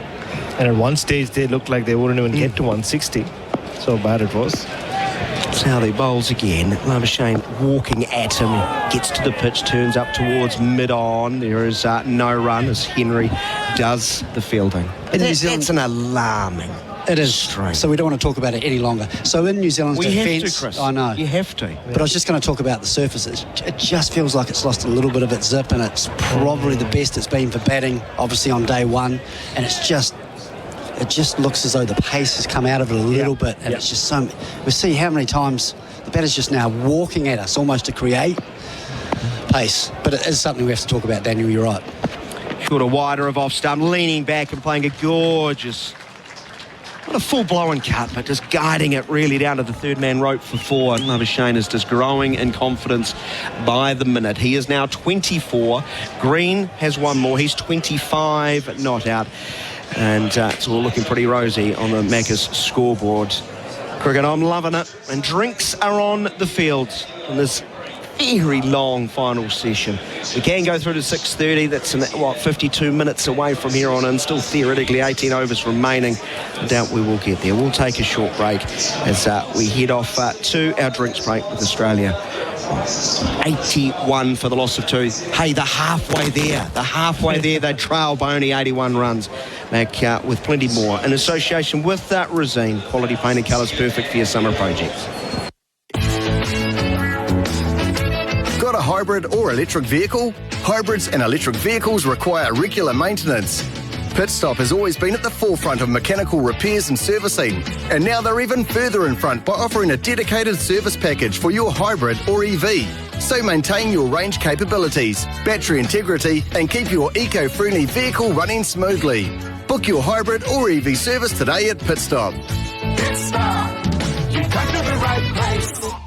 To Labuschagne on 4, and he punches from the balls of his feet out through cover. Nicely played, beautifully timed. It'll reach the rope. And again, Henry past umpire Erasmus. Green plays late and sneaks it past Gully. Down to the rope in front of us at deep third. It will get there. It's Southey bowling and driven beautifully. Down the ground for 4. Lovely shot by Green. Just getting a full delivery, and it's past Southey's right hand. Southey bowls, driven through the mid-wicket area this time. Consecutive boundaries by Green. You want to talk about our batting men from SENZ, SEN Test cricket. Coming to you from Hagley Oval. Drinks are on the field. The Open Country Drinks Break. Enjoy a summer of New Zealand's best cricket. Black Caps delivered to you by Open Country. Do you want me to carry on about the batting? Is that what you were trying to tell me off here? Well, I felt like I cut you off. I think you deserve your time to talk about it. Oh, no, it's not really for me to talk about. People want to hear what you want to say. But well, those stats are obviously hugely disappointing, and but what is there to say? Well, that we're not scoring enough runs, obviously. Call it as you said, hopeless. It's a hopeless return. It's terrible. Out-fronted 207 times out of 9. Yeah. And they wonder why New Zealand cricket fans talk about, do they have a mental block against Australia? How can you not go down that path when you see a collection? And there's been some really good players. Some players with really good records. There was a point that I brought up. I think Jeremy was on at the time, and you feel with this Australian attack, there's just never a release. There's so many attacks around the world. There's certain matchups that you like. You come up against a certain bowler and you think, I know if I get through Stark and Hazelwood, that it's going to be easier. But you can honestly say with this Australian attack, I know there's been a lot of talk about it, but you get through the opening bowlers, and then you got Cummings, and then you perhaps got Nathan Lyon. So you might be 47 without loss, but still not feeling good about yourself. Well, there's not the only bowler that perhaps you'd say where the batters might feel a little bit comfortable was Mitch Marsh, and he still shows that he's still got reasonable pace, and he swings it and takes it away from the right-hander. There's never a time, I think, when you play against Australia where you feel comfortable, and it's not often when you're on top. And when you're on top, you've actually got to make the most of it, but you don't get on top very often. So when you do get a start, you've got to make them pay, and I think that's where we've let ourselves down. Guys have got starts, and then if they are really analyse it properly or are tough on themselves, they've probably got out playing a loose shot, not necessarily through terrific bowling, but it's bowling that's created the pressure, but we just haven't been tough enough in those key moments. There's an issue. The mental block is a real thing.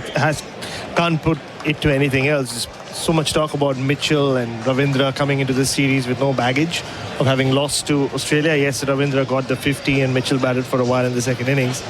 But you can see, the way they've gotten out as well. Now they have baggage with them. And Kane Williamson, a player of his stature, averages 55 in Test cricket. For him to have gone 14 innings where he's just gone past 30 thrice and make one half century, and we're not talking just a period of 12 or 14 months, Harvey. We're talking about an 8-year period. Matt Henry to bowl, first ball after the drinks break, his 9th of the session, his first of the spell, and he goes past the outside edge immediately of Green's bat as he probes forward. 81 for the loss of 2. Yeah, the bowling hasn't been the concern. Matt Henry's been excellent. And when you play Australia, you need a slice of luck, especially when you're New Zealand, where you have a catchment. This will sound like an excuse to the Australian listeners. You have a much smaller pool of players. When you lose Kyle Jamieson and then lose Will O'Rourke, it looked very handy on debut. To be fair, you need a little bit of luck in this game in general. Yeah. And you probably need a little bit more luck than normal when you play Australia. Well, Henry from the Port Hill end catching and walking Green high on the back pad, stifled appeal. But you replace Kugelheim with Jamieson. The bowling massive. looks better. Difference, literally and figuratively. No, fair enough. But still, if you keep making scores below 200, you aren't. Is that word that emerged or is generated or comes from my part of the world, original part of the world, in the karma. I know you guys love to talk about karma a lot.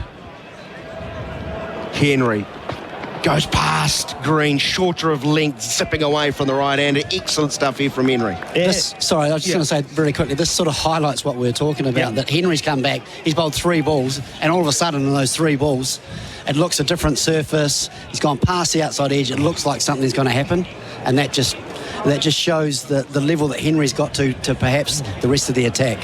Sorry, Bharat, carry on. No, you're absolutely right. The level just seems to rise whenever Matt Henry has ball in his hand. We saw it in Wellington as well. He was outstanding throughout that test match. He moves past the umpire and into the front pad of green. It just looks a completely different game, replacing Kugelheim from the Port Hills end. The previous ball on the Bunnings straight replay, maybe just a fraction short, but the way it sort of zipped away from the right-hander. Yeah, just on karma, I mean, what there are many definitions for karma. It basically is you create your own luck. You know, what goes around comes around. And what New Zealand have not done is, yeah, you talk about luck, but they haven't helped their cause at all. Some of the shots during this series have been terrible. Yes. They've not really made Australia work for their wickets, honestly. It's been some great bowling, yes, but that's what you expect from a world-class attack like Australia. Henry bowls shorter. Green onto the front foot, pushing up towards mid-off. When you talk about the bowling over the years, it has struggled to get Australia out consistently. Sort of shades of the last test at this venue when, you know, Brendan McCullum goes crazy, right? Australia are 67 for 2 when Kawaja gets out. Then they put on 300. Burns and Smith both get hundreds. Joe Burns gets a massive 100, didn't he? Yep. They put on 500. The bowling, you know, 3/4 of it's been very, very good. Henry moves in again and top of off. Thank you, Matt Henry. Bang on time. What a celebration. He roars with anger and delight. Equal parts of. Green goes for 25. It's 81 for the loss of 3. That is a Macca's delivery of the day. Falling over my D's everywhere here. Delivering you Macca's favourite straight to your door. Well, magnificent from Matt Henry. It's exactly what was required. It's just zapped back through the gate. And it was always going to take a special type of delivery to get rid of Cam Green, the form he's in, and Matt Henry has absolutely delivered it. It's we just spoke about it. It feels like you're watching a different level of bowling whenever Matt Henry has the ball in his hand. He's challenged all the Aussie batters, bowled the ball of the match, I felt, in Wellington to get rid of Usman Khawaja, and he's done pretty much the same to get rid of a well-set Cameron Green. Just gets everything there is on offer from the pitch, doesn't he? And it's come at such a big time. Travis Head, in short of runs, he just made 100 in the last 7 tests. His heroics of 2023 across formats. He needs a score. And Matt Henry, it's taken him 6 balls to bring New Zealand back in the game.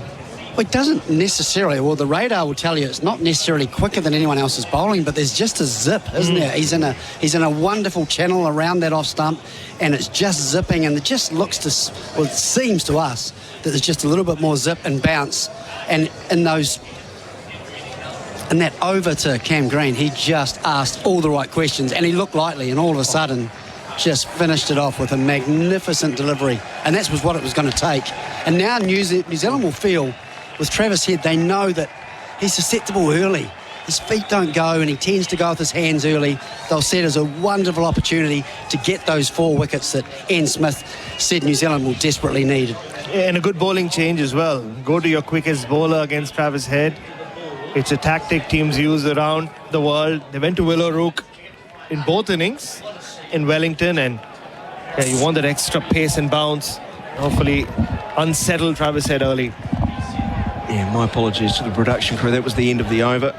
Just enjoying watching the replay, the Bunnings trade replay of Matt Henry. He's got him out twice, LBW and bowled. Yes, it just clicked the front pad and then deflected from middle stumping.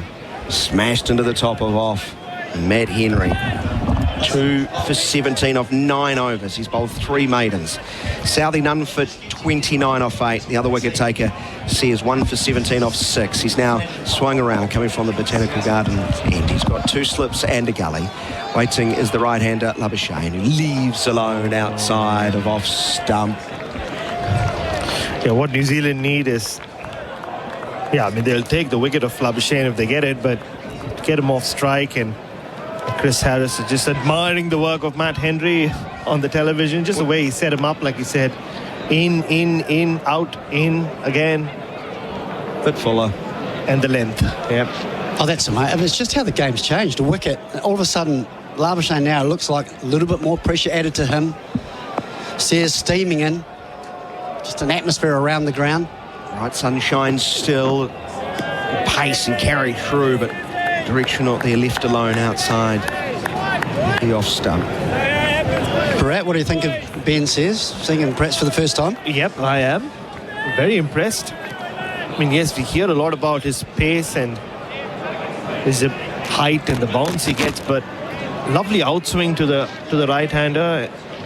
And for an, we spoke about him being potentially erratic. It's a pretty repeatable action, despite it being it's unique, slightly unconventional. Yeah, no straight lines. Gowdy like. Here's Sears. Oh, that's a beaut. That red off a length around. Thrown out. And credit Labuschagne, he's played it brilliantly.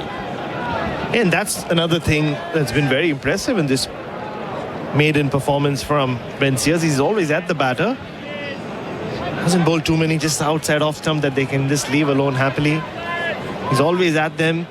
Nice lines, lengths.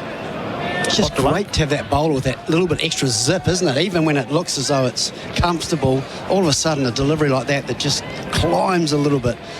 Makes even Labuschagne, who's in now, feel uncomfortable. A lot of fans on their feet now.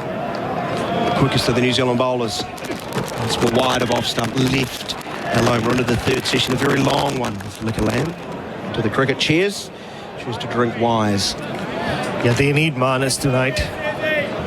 If you can get Marnus and get into Mitch Marsh and Alex Carey even potentially, then New Zealand could, well, it'll still be a day they would want to forget. They could still take some chunk out of that Aussie batting. And I'm not as picky as you, Bharat. Either or will do. I'm greedy. Look at the buffet. I want them all. Says it again. That one will be left alone. Taken above the head by Tom Blundell. I'm going to leave this point. You take out Cam Green, 170 odd, and the batting coaches have a lot to ponder. Oh, the batting's been a problem for Australia. Well, they've gone 6-7 straight innings ever since, all right, from the Sydney Test onwards, where they've been 6 for 150, 5 for 150 so often. They've kind of clawed their way out of tricky situations with the bat. Travis Head made 100 in Adelaide. Cam Green last week. Sears, not the longest of run-ups. Bowles fuller this time, getting it straight, a turn to mid-wicket, tumbling stop. Good work will prevent a run being taken. Will Young doing the job. Smith gone for 11, Kawaja 16, Green previous over by Matt Henry for 25. Australia 81 for the loss off throw the Macca's scoreboard cricket. I'm loving it after this break. I think Garth Galloway, Adam Collins, or do I carry on? Stay in the fence, she says. Stay in the fence and it would look so much better. But you have to admit, you're not sure where to start. Are you putting off your painting or staining project because you're not sure how to do it? Ask at your local Resene colour shop for all the help you need on the best stain, paint, prep and painting techniques so you can get your DIY to-do list done. It's time to get decorating this summer with Resene. Thank you. SEN and SENZ Test cricket for Resene. Adam Collins jumping in. New Zealand on a bit of a roll here. Head inside edge, not far away. Ooh, I'll tell you what, his first ball unconvincing. As is often the case, it takes a while for him to find his feet. And that inside edge from Henry could have easily gone back onto his leg stump, Chris Harris. He's a bit of a nervous starter, Travis Head. Feet generally don't go on the first couple of balls. Loves to feel ball on bat and tends to throw his hands at it. I think we saw on the last ball, the last over, a great stop from Ravindra at point, which meant Head will be on strike for Henry. Head facing Henry here, over the wicket, front foot, placing it through point to get off the mark. 3 for 82, Australia. Yeah, didn't look very convincing in Wellington. Travis Head got out cheaply in the first innings. Hit a couple of sweet boundaries in the second and then threw his wicket away. While Australia were trying to score quickly. He's had a funny old season. You go through the 6 tests so far. 230 runs at 23, which is modest to say the least. But 119 of those 230 runs came in one innings at Adelaide. And he really saved Australia the blushes that day. 3 golden ducks in that run. That never helps the average. No. Made a king pair at Brisbane and just won last week in the second innings at Wellington. It's back to Labuschagne on 24, finding a way against Henry, turning him down towards fine leg for 4. Instead of a fine leg, they got a deep backward square and Labuschagne equal to it. That moves him on to 28, Australia 3 for 86. Another shot. Marnus is doing that. He's in control of that little leg glance that tells you that he's getting into good positions, the kind of positions he likes. I've been liking this Marnus Labuschagne innings, but Australia need him to go big. Marnus Labuschagne needs this to be a big one as well.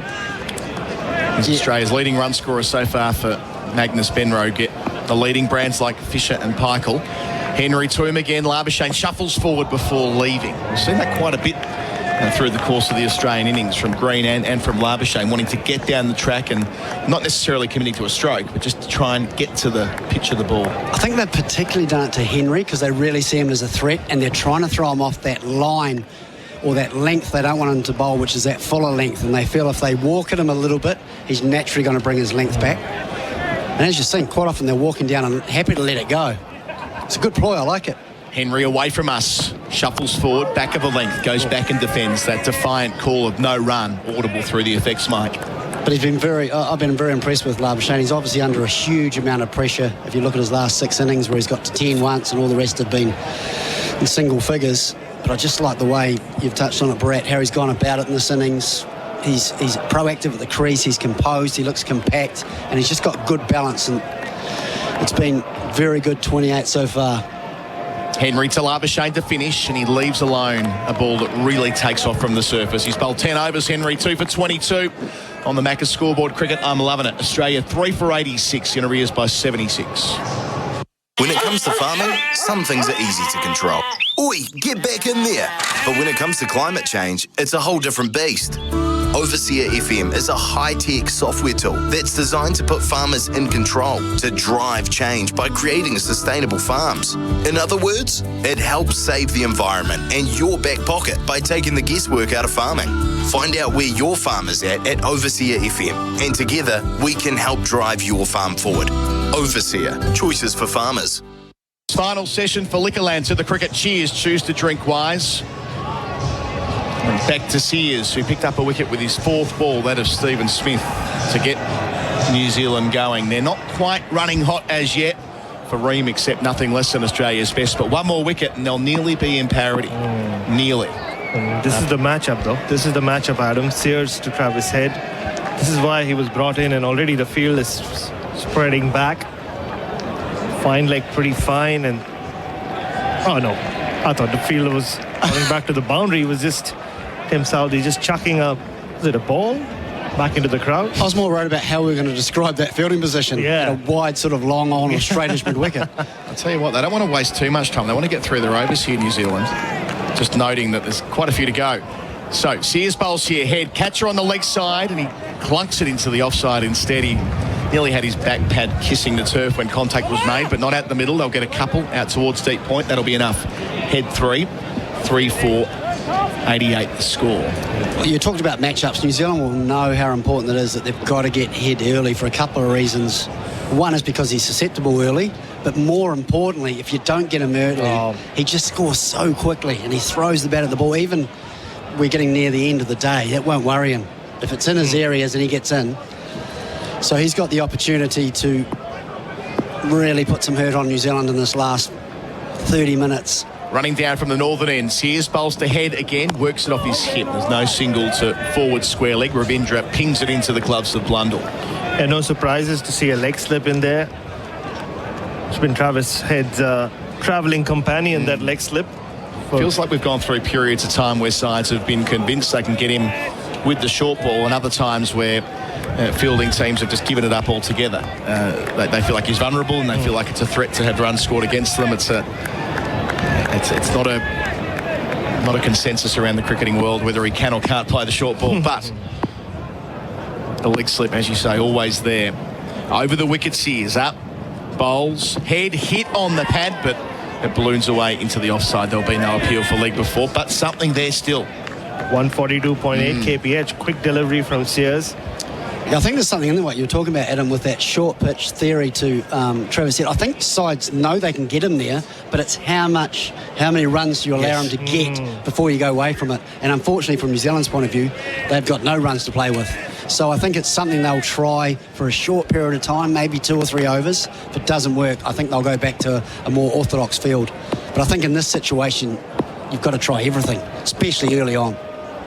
So plenty of catching men behind the wicket on both sides. Bowles, here she is, leg stump line, turned into the onside again. No run. We saw this in the World Test Championship final, didn't we, Baz, where India tried to bomb him, but they never set back a deep third or a fly slip. And what do you know? How many times did Head end up lifting it? Occasionally awkwardly, but it was very effective. One of his best Test innings, defining in the final analysis of that match. It was an impressive innings, that. Just watching it and thinking they're coming hard at him, and he's going back even harder. It was great to watch. India don't like him in big finals. Yes. Hundreds in both of them last year. It's nice not to be liked by the opposition. 2 left in the over. Sears, Bowles and Head. He's down the leg side as tries to work it down very fine, but across his stumps, a bit awkward so far. That's a great example. You got a leg slip in play, you got a fine leg, you got a man. I mean, that's a high risk shot. I mean, he's better not to be throwing his hands at it, but he gets his hands outside his body. Fortunately for Head, he doesn't catch up with it. Can't be an easy field to bowl to for a young fast bowler on debut. You have 3 catching men or 4 catching men in the slips, and then a leg slip and a fine leg. What is the right line to bowl here? So Head trying to set himself, thumping the bat into the turf. Sears to finish the over. Short again, through the mid-wicket region it goes. Gap there, not much to work with, but finds it. Should get 3. They do come back for the 3rd. So Head will retain the strike. He's moved to 6. All those runs coming in that Sears over. 3 for 91, the score. Australia trail by 71. Labuschagne down the other end on 28.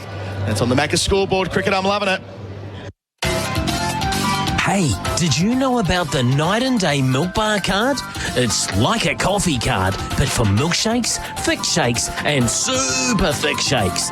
No catch, just buy 5 shakes and you'll get the 6th free. It's like a reward for drinking shakes. And with over 50 stores nationwide, your local Night and Day is never far away. We've got it when you want it at your Night and Day store. Night and Day. Adam Collins with Ian Smith and Chris Harris. Yet to see a catches yet. When we do, they'll all qualify to be Macca's catches of the summer. Cricket, I'm loving it. Good afternoon, Smithy. Afternoon.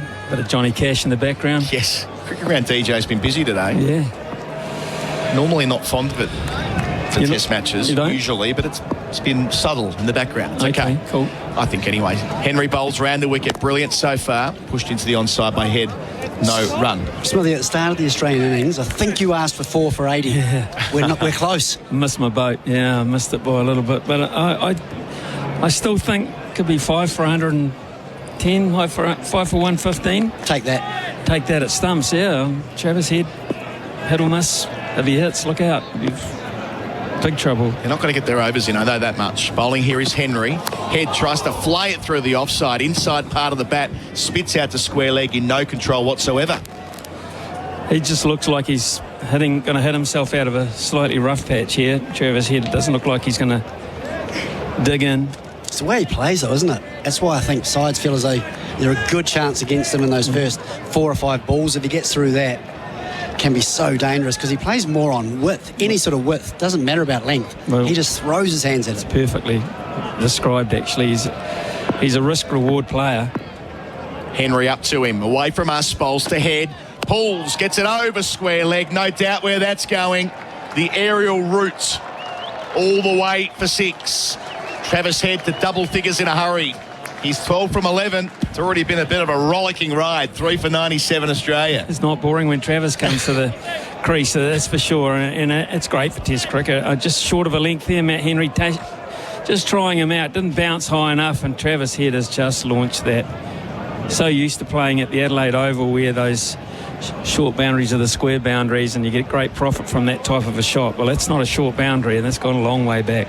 If you had it like that, it doesn't matter how short the boundaries are. I didn't actually thought initially it was that short, but he's picked up the length very quickly because it only ended up being around about his belly button and just Dispatched it over backward square leg. Henry now back over the wicket, head defending off the front foot to mid-wicket. A lot of boundaries in the innings already. 15 fours and a 6 out of 97. Yeah, it's too high. It's far too high, that ratio. The outfield's fast though, isn't it? Once it's through, there's just no stopping it, even though the boundaries are big. It's not going to get any slower unless we get a bit of rain, and that's not forecast, so you're going to get profit for hitting a gap. Nice big ground here at Hagley Oval. 2 left in Henry's 11th over. Head pulling again, finds the gap at mid-wicket, 4 more. Had time to rock back, and the swivel of the hips and the contact, it was all there. He's 16 at 3 for 101. Seen him do this. 100 up for Australia in the process. Yes, I've seen him do this at the Adelaide Oval when Australia were in a spot of bother against the West Indies, and he took to them. Scored 100. That was his last decent score. That was bottom of the bat, actually. I don't think he got that perfectly. He got it well enough. All strength and placement. Last ball here, an expensive one. Henry to head, inside edge down onto the pad. That was better, and it was nearly through as well. An eventful over, 3 for 101. Labuschagne 28. Head 16, that's on the Macca's scoreboard. Cricket, I'm loving it. It's Canterbury Biltong. Bowling to Jerky. Coming in from the northern end. Pitches this one just outside off. There's a loud appeal for caught behind, and they're taking it upstairs. Let's look at Snacko. There's certainly a faint edge. Jerky's nicked it, and it's another wicket for Canterbury Biltong. No denying Snacko. A beaut of a delivery from Canterbury Biltong. Canterbury Biltong. Air-dried beef and venison snacks. Available nationwide or at canterburybiltong.co.nz. Explore your limits. Our leading run scorer for Australia is Marnus Labuschagne for Magnus Benroe. Get the leading brands like Fisher and Paykel. One of 3 men in the Australian middle order who've struggled through the season so far. So Labuschagne averaging 22, Head 24 and Carey 25. All of them would love to finish this season on a high note before the long gap, noting they won't play Test cricket again until late November against India. It's a long wait to ponder, isn't it? So nice to go out on a positive note, to be able to take that confidence into your winter training. Sears his 9th over, northern end. Bowls to Labuschagne. He whips him down to fine leg. One of 2 men set back on the leg side as the shadows lengthen. Gorgeous afternoon. 29 for him, 3 for 102. And that's the other upside to Australia's day at the Hagley Oval, is the improvement and marked improvement too of Marnus Labuschagne. Not just in run production, but just the looking like Marnus of old, to be fair. He's looked in control. He's got the mojo back, which he's talking, he's chatting, he's confident, and he's hitting gaps as well. But there's always one that you've got to remove, and it looks like it's the Marnus time this time. It's a funny old summer for Labuschagne. He made a pair of 60s at Sydney, a 60 at Melbourne as well, all 3 occasions. He was like, could have made 100 there. But of course didn't. Head facing Sears, cutting his head for more. Loves it square of the wicket. That's always been his best shot.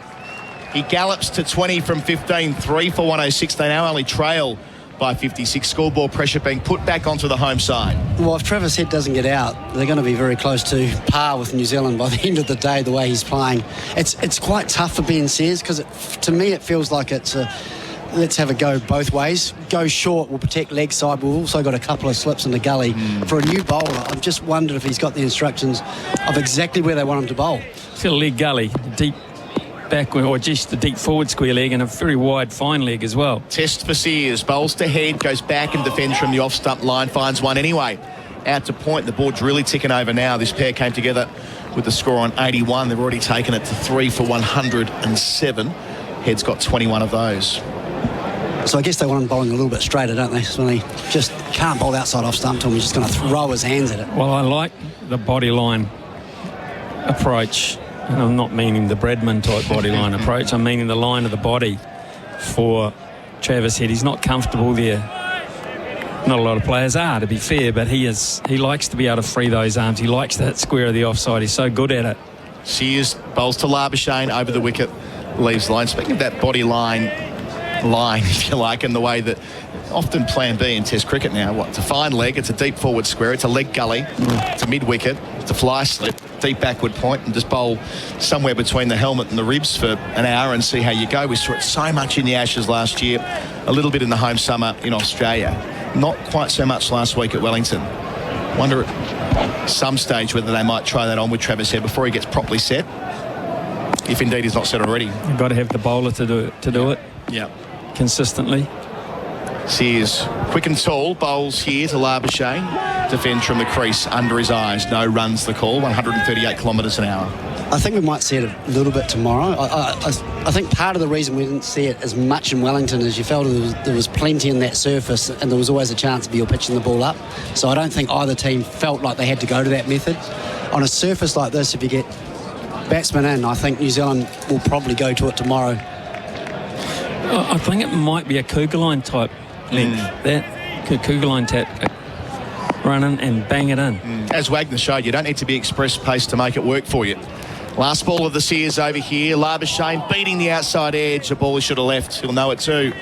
3 for 107 at the end of 32. They trail by 55. Labuschagne 29. Head 21. It's going to be Garth Galloway replacing me at the end of the break. And that's all on the Macca's scoreboard cricket. I'm loving it. No time for dinner because the big game's on. Get your Macca's favourites delivered with McDelivery. Dinner sorted. And you won't miss a thing. That's a real win-win. McDelivery, delivering your Macca's favourites straight to your door. Ba-da-ba-ba-ba. Racing season starts now. Charge out the gates with $50 in bonus bets on us. Join TAB, deposit $10 and get $50 in bonus bets. Sign up at tab.co.nz. New customers only. T's and C's apply. R18, bet responsibly. 20 minutes remaining in the day's play cricket, being brought to you on SEN by Resine, the paint that the professionals use. And it is going to be Matt Henry, who's been very impressive indeed today for New Zealand. 11 overs, 3 maidens, 2 for 32. So just a little bit expensive in his last over. Here he is going to bowl to Travis Head as the shadows lengthen a little bit. The sun's starting to set away in the west, and this time we see a good piece of fielding in the covers by Latham in that position. And might be the veteran, actually. Yeah. Oh, is it? No, that's That's the former captain. Yeah, it is too. The former captain. I always keep thinking he is the captain, but he's not. So drive and a thought by Head that he would take a single, and good piece of fielding by Williamson means that he was sent back. His head onto the back foot, slashing outside the off stump through to Blundell, and again he's keeping us on our toes. Gives you a chance. He does. Sure does. Really gives you a chance. But when he comes off, when it's his dangerous. day, he just takes it out of your hands. Yeah. I thought, in that second innings in Wellington, where what did he get?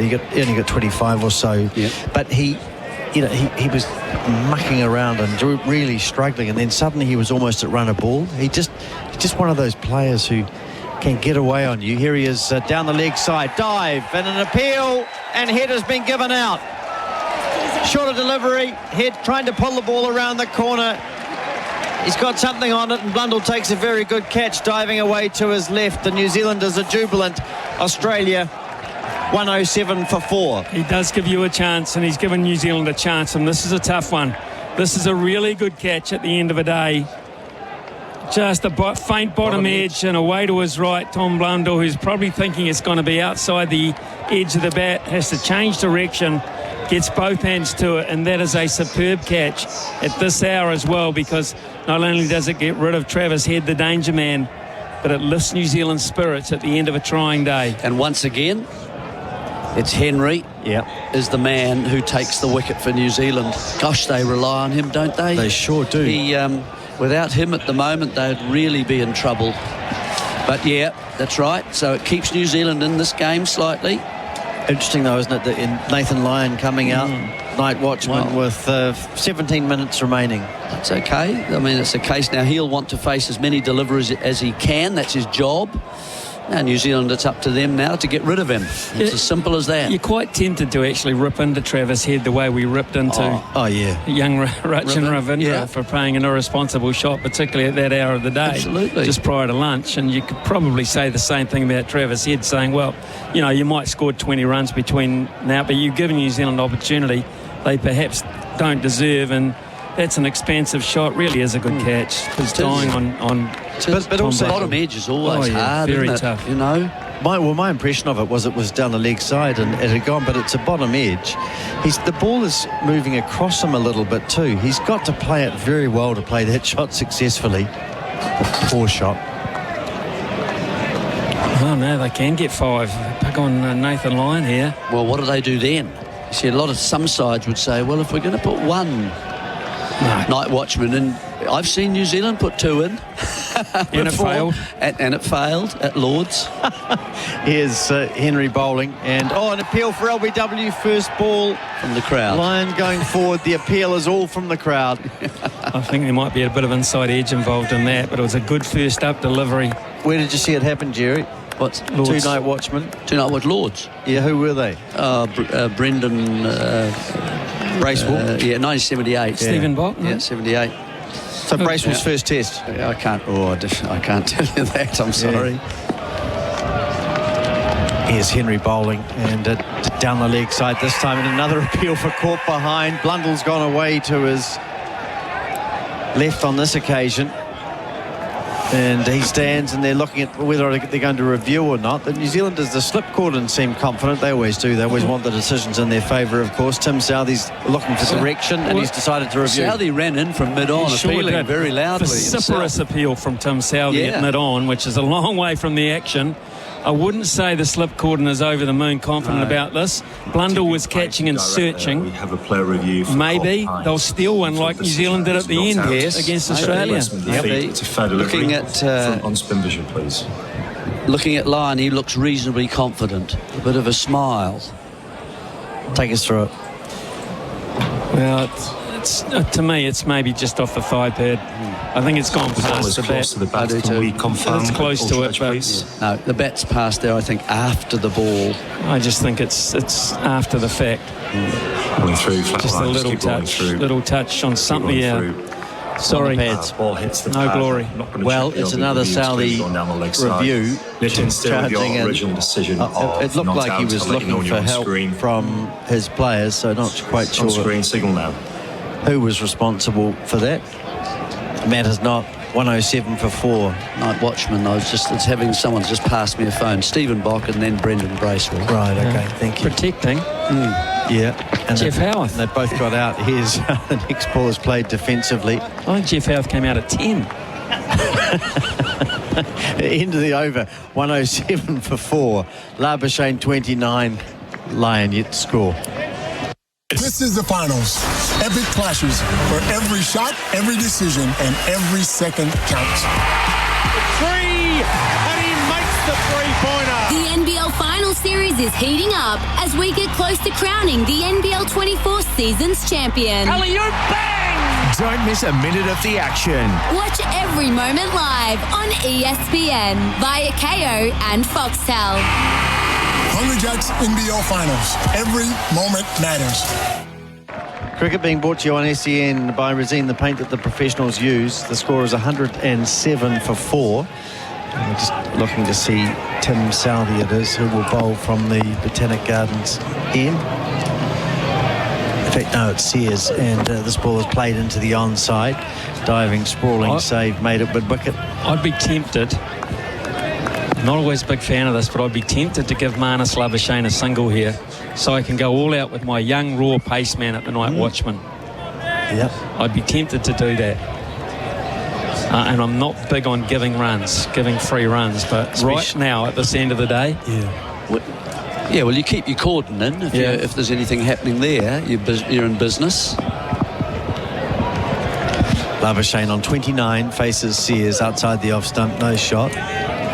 So Howarth was protected. Well, he wasn't protected because Bock and Bracewell were out. Dismissed for ducks. Yeah. Did Howarth survive the night? I can't recall. I think he might have. Right at the ground. Nervous player. Yeah. Very, very. Towards the end, he was. Yeah. GPH. Still in England? Yes. Bones. Yes. His nickname, Bones. Jeffrey Phillip Howard, Bones. Fine player. Heck of a good player of fast bowling. Yeah. Sears bowls, driven by Labuschagne. This is a good shot down the ground. Southey has a chase from mid-off, but I think he can give that one away. Just over-pitched on that occasion from Sears, and a lovely shot by Labuschagne, just playing within himself. He's 33. Nelson's up, 4 wickets down. I don't know how well Marnus Labuschagne sleeps when he's batting, but I can tell you right here and now, if he'll sleep better tonight than he has been later. One, a bit more fatigue, but lately he's just been searching, wondering where his next boundary is coming from, wondering where his next score is coming from. Well, he's worked overtime today. He's played with good technique, and it looks like he's going to reap the benefit of that. Sears bowls, and this time he plays the ball beautifully to mid-wicket where Kugelane fields. His movement, there just seems to be less movement. You know, when players get fidgety and anxious about scoring runs.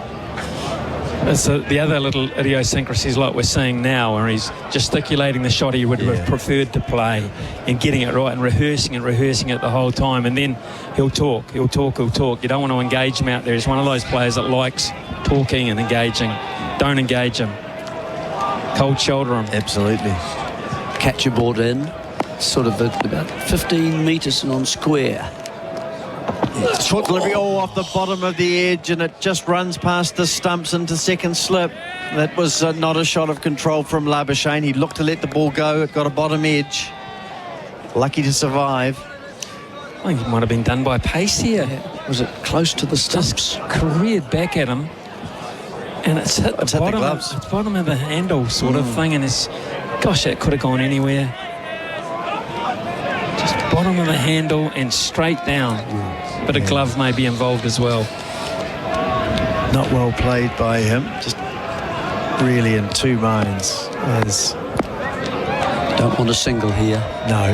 Last ball of the over. Sears bowls, and they're going to pick up a single. That's poor as Ravindra is deep at point. Too deep. I think he should have come in a little bit. It's 112 for 4. Labuschagne is 34. He'll be on strike, and Lyon has yet to score. Phones are running hot at Kogan Mobile, and you'll get even hotter deals with incredible value when you make the call and switch to Kogan. Bring your own number across and take advantage of New Zealand's cheapest unlimited minutes prepaid plans according to Glimp. You'll not only enjoy Kogan's incredible value, but also Kogan's 5G coverage that'll make calling and texting even easier. Thousands of Kiwis have already made the call. Get started now with Kogan Mobile. Visit koganmobile.co.nz. 112 for 4. It is your scoreboard with Macca's scoreboard cricket. I'm loving it. 112 for 4. Labuschagne is 34. Lyon has just faced 3 balls and has yet to score, and we're just seeing a little bit of treatment being administered to Labuschagne. I think that last one that he looked to let go has clipped him in the gloves, and the assistants are out there just presumably spraying something and wrapping a little bit of tape somewhere. They leave the field now. So 14 wickets for 278 runs today. On a pitch which is, I think it's okay. It's a good first day pitch. Good pace, bounce, bit of deviation.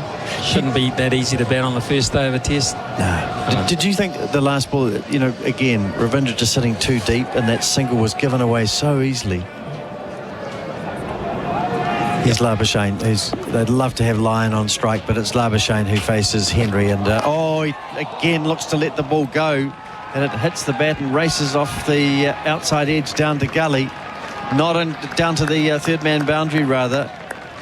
Gee, didn't look in control of that either. He wasn't. 38. He wasn't. He had some luck there. Just throwing his hands at the ball a little bit as we watch the Bunnings trade replay screen.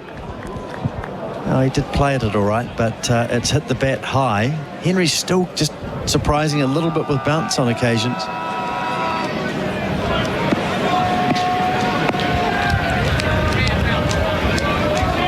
Here he is again bowling. Labuschagne is pushing forward back to the bowler.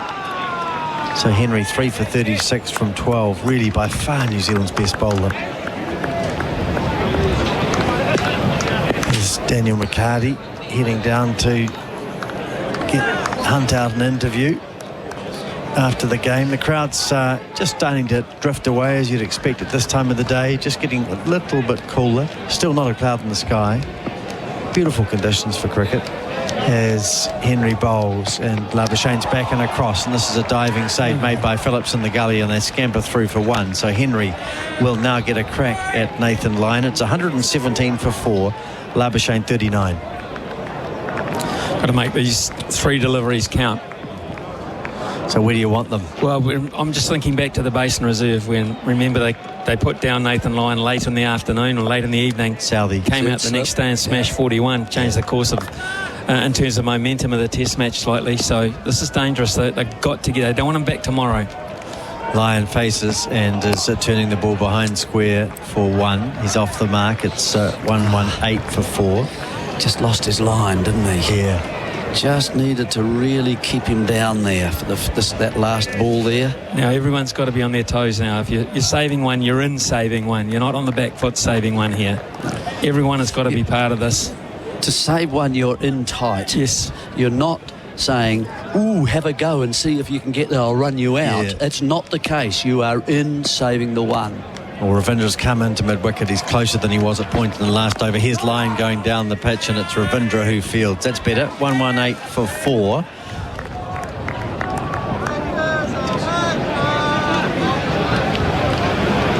Breeze just looking at the trousers of the slip fielders a moment ago. Easterly coming across here off the sea here in Christchurch. It's a nuisance of a breeze, the prevailing one. It's always cooling. There's some colourful language coming through there from the crowd. Fairly basic stuff. Very.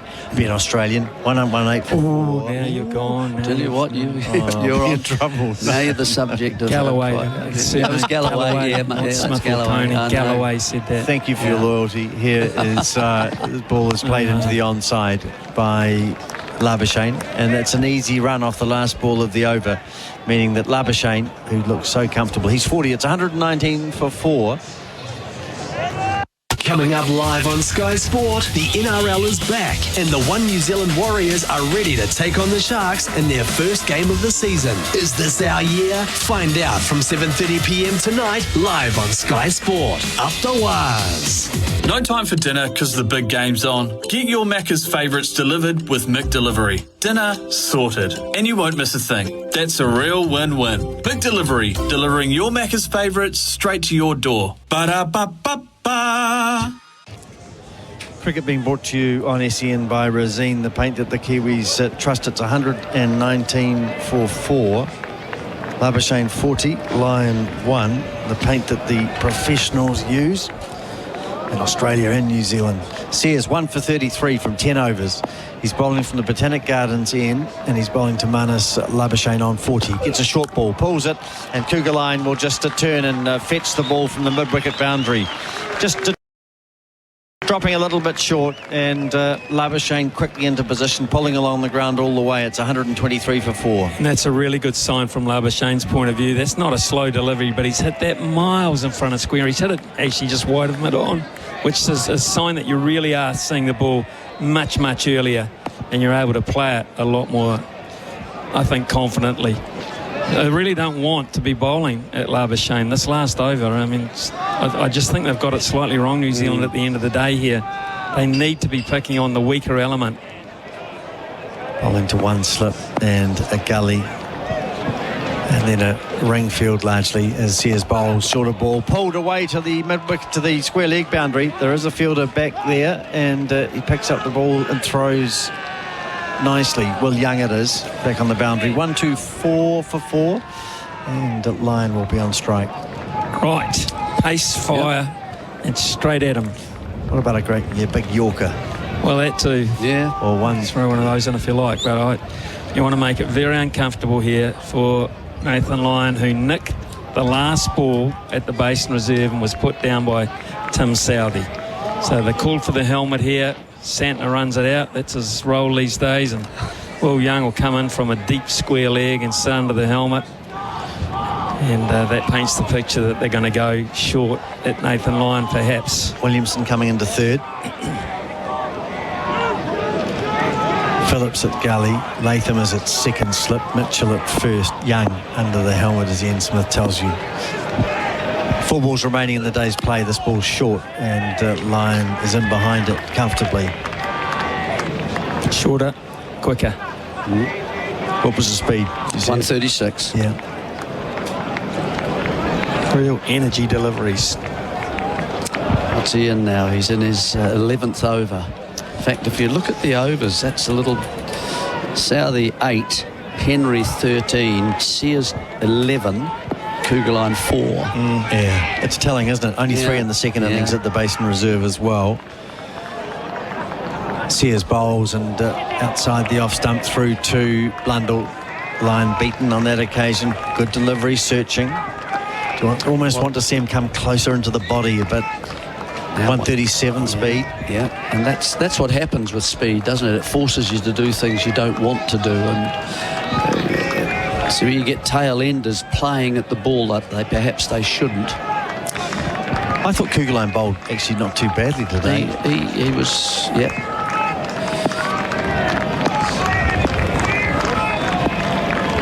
Is Sears bowling. Lyon is playing back down the pitch. He looks comfortable, does Nathan Lyon at the moment. 138, so just gently working that pace up to 1 ball remaining in the day's play. So Australia's day? Yeah. Oh, yes. Yeah, I New think Zealand so. right for 162. With Labuschagne there. Good session tomorrow morning for New Zealand. Yeah. Yes. Balance it That's up possible. very quickly. Yep. Well, Australia, I mean, they won't be happy with their batting performance so far, will they? They really won't. They're used to being much greedier than this. Leg slip coming in now as Sears bowls to Lyon onto the back foot and plays away from his body. Misses the ball and it flies through to Blundell. They walk off the end of the day's play. The Australians in front of us applauding their side. 124 for 4. It is Labuschagne is 45. Lyon is 1.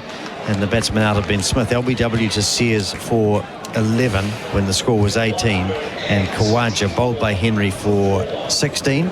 81 for 3 when Cameron Green was bowled by Henry for 25, and Head was the last player out, giving his wicket away really in a way, playing a pull shot to a ball from Henry. He was caught behind off a bottom edge from Blundell.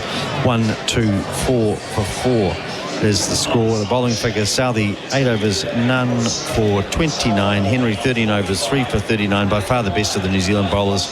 Henry's bowled 11 overs, 1 for 38, and Kugelheim 4 overs, none for 13. We've got Daniel McHardy down there and Adam Collins, and we'll let you know when they're picked up. Is McHardy waving at me yet? No, he's not. So we think it's very much Australia's day, and we're going to cross now to Adam Collins. Okay, with Mitchell Stark, who picked up 3 for 59 today, went past Dennis Italy, part of the effort to bowl out New Zealand for 162. First and foremost, how are you feeling passing that really important milestone in Australian fast bowling? Nice to contribute to the ball, really. I mean, it's not something I look at, so yeah, it's humbling to know that I've contributed in a few games, I guess, over my time, but nice to take 10 wickets on day one, really.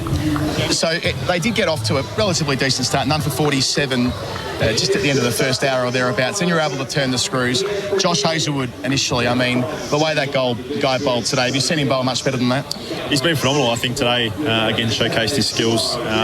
His line of length has always been phenomenal, and he had some rewards late in the Test match last week, and then picked up again today and was phenomenal with the ball, and got the ball rolling for us, and was duly rewarded with 5 wickets. The way you were able to bowl together, it's been that way for so many years, of course, but throughout this summer as well, 7 Test matches on the trot, having so much confidence in each other. Yeah, I think it's a feature of the bowling group, whether it's the 4 of us. You obviously got Boland and Nessa on the side here this tour, who when they come in contribute straight away, and I think that is a feature of our bowling group, obviously led by Paddy as captain, but we spent so much time together as a bowling unit, particularly the 4 of us, to know when for someone to attack, or bowling partnerships, or do what we can to impact the group and try and take 20 wickets. Josh doesn't give much away on the field, Mitch. Like, he's got the same expression on his face, but when he's going through a spell like that, you know him so well. Like, can you sense it? Like, is there something about him that tells you he's on today? Yeah, I guess so. I think not much changes with the human pendulum. He sort of keeps that rhythm day in, day out, that line of length day in, day out. There's days where he's probably not rewarded with the wickets, but has bowled phenomenally well. today was one of the days where he got those rewards for outstanding line and length. Consistency is his weapon. I think it's been that way for a long time, and there's an example today where you can get rewarded for things like that, and allows the other bowlers to sort of run off the back of that. He just looks like he's born to bowl here, isn't he? Like, in New Zealand pitches, you see, he hasn't played a lot here. Looks like they're kind of tailor-made for him. Well, he's the only one out of the three of us that's played here before, so might have to go to him and get some tips for the second innings. But no, it's you sort of look at conditions, maybe in England, conditions here. It's somewhere where he was just bowling a nagging line of length. He was able to produce a bit of seam movement, a little bit of swing at times, really challenged the defence non-stop and didn't bowl too many bad balls at all. It was always in the game and found, I think, 3 of the wickets or 4 of the wickets were edges to the keeper or to the first slip. So, fantastic effort from him again today. And just overall, Mitch, I mean, you couldn't make out much about that pitch, how it's going to play. After the first hour, did you feel like you could still run through them, just the way New Zealand have been batting and playing? I think the general consensus was it was quite a little bit poppy. There was still enough moisture in there. Certainly the bowling crease was quite damp. So the wicket seemed to pick up a little bit of pace as the day went on. But obviously the sunshine's been on it and the wind probably dried it out a little bit. So, the ball's still seeming around for New Zealand, obviously, through the back end of today. But it felt as though after the first sort of hour, maybe the first session, it started to gather a bit of pace and wasn't that sort of poppy slow seam movement that we saw in the first hour. So, whether that aided in a bit more sort of fast seam or whatever. But, it was a nice wicket, and obviously we've seen 14 wickets fall today. So, ball's obviously dominated back to a degree. All right, Mitch Stark, big day for your bowling group, knocking over New Zealand for 162. Congratulations. Thanks for joining SEN Test Cricket. Thanks very much, guys. All right, we've got Daniel McHardy with us as well. It looks like he's going to have a chat to Matt Henry by the looks of things, who's being brought over here now. Daniel is enjoying a quick chat with Stark, who they've played a lot of cricket against each other over the years, and we'll just give him one of the microphones, we'll give you the other, and away we go. Well, Matt, exchanging pleasantries with Mitch will start there. Bowlers Day, your assessment of where the game's positioned, firstly? Yeah, obviously a lot of polls and the game's advanced, but I think for us, I think the key thing is not getting too carried away. We know we've got a big first session tomorrow morning, and it's obviously a new ball wicket, so just making sure we make the most of what we've got tomorrow. You've been in really good form in this series, happy how it's coming out, but how much did the conditions assist the bowlers overall today?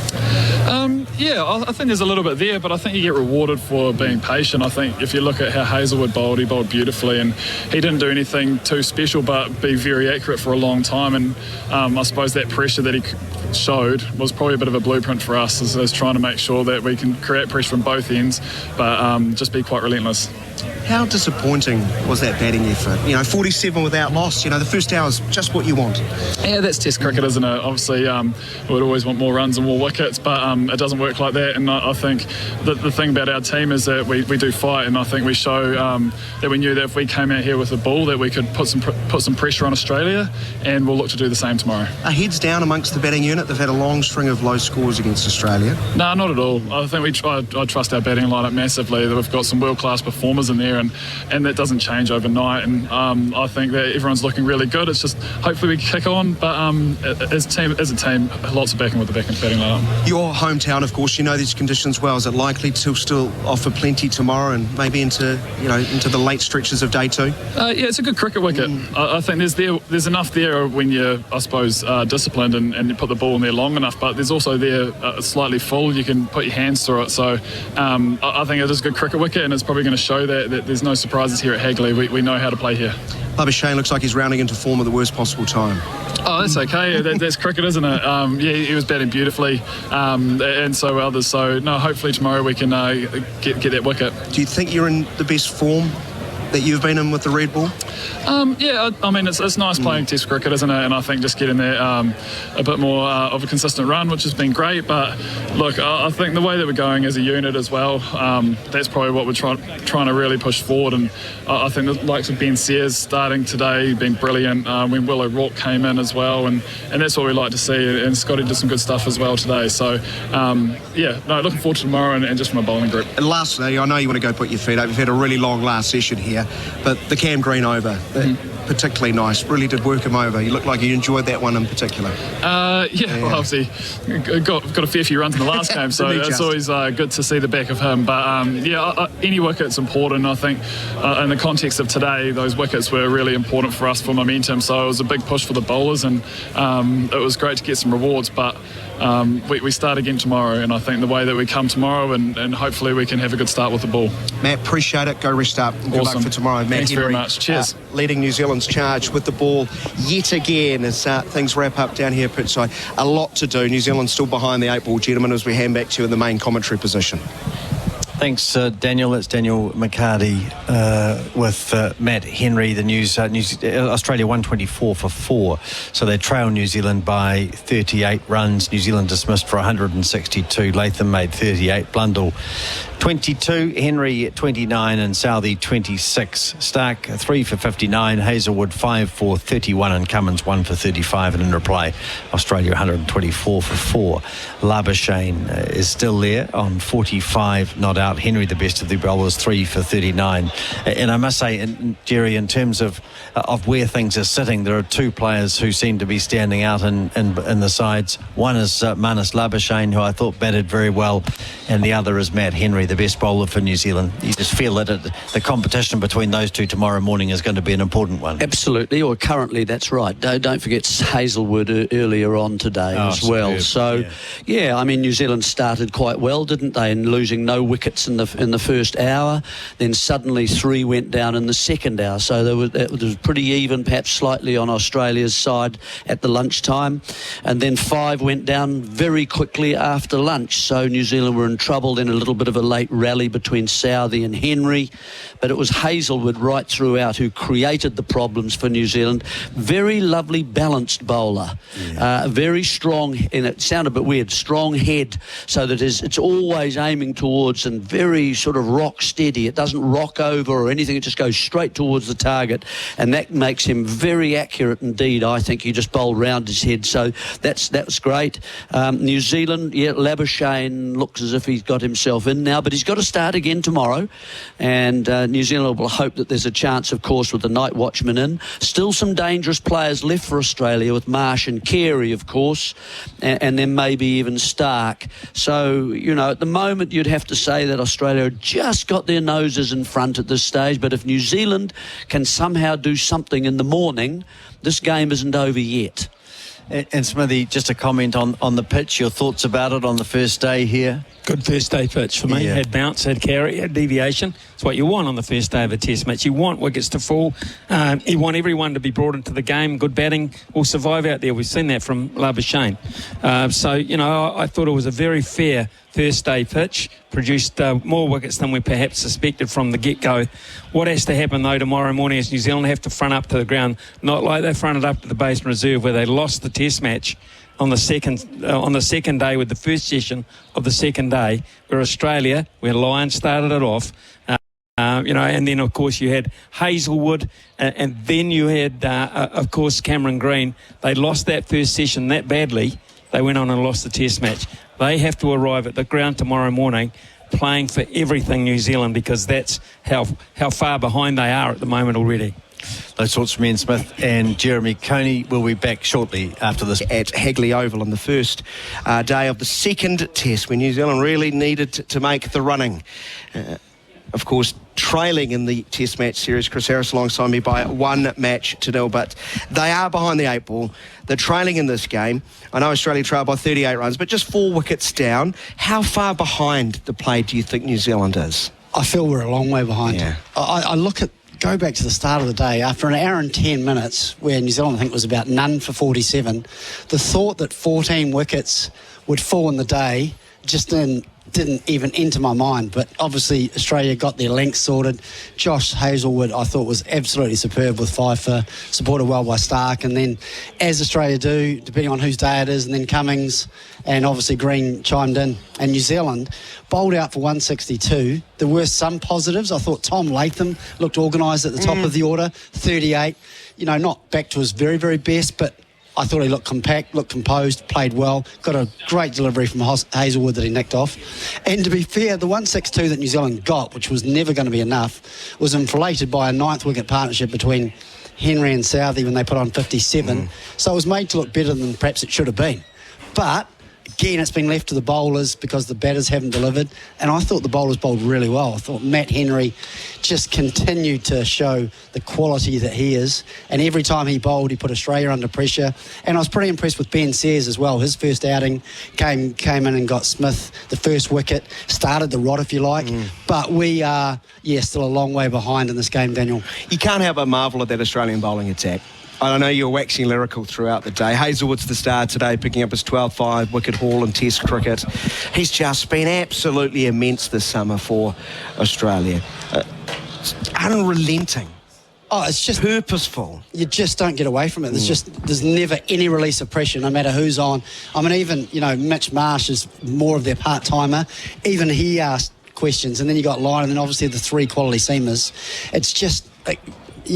normally you get through a really tough period, and sometimes if you work really hard in that first little period, you get through it, it becomes easier. But against Australia, it's just constant pressure.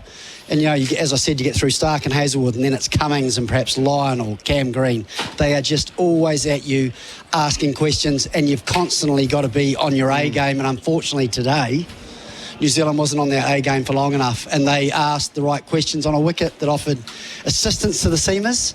And again, as you'd expect, that Australian bowling lineup put the ball in the areas they needed to. I thought in the first hour and 10 minutes they're a little bit short, but that's the quality of them. They made the adjustment, went fuller, and asked the right questions, and all of a sudden, before you knew it, we'd lost 8 for 60 odd. And that spell just before lunch and after, 7 overs, 4 for 14.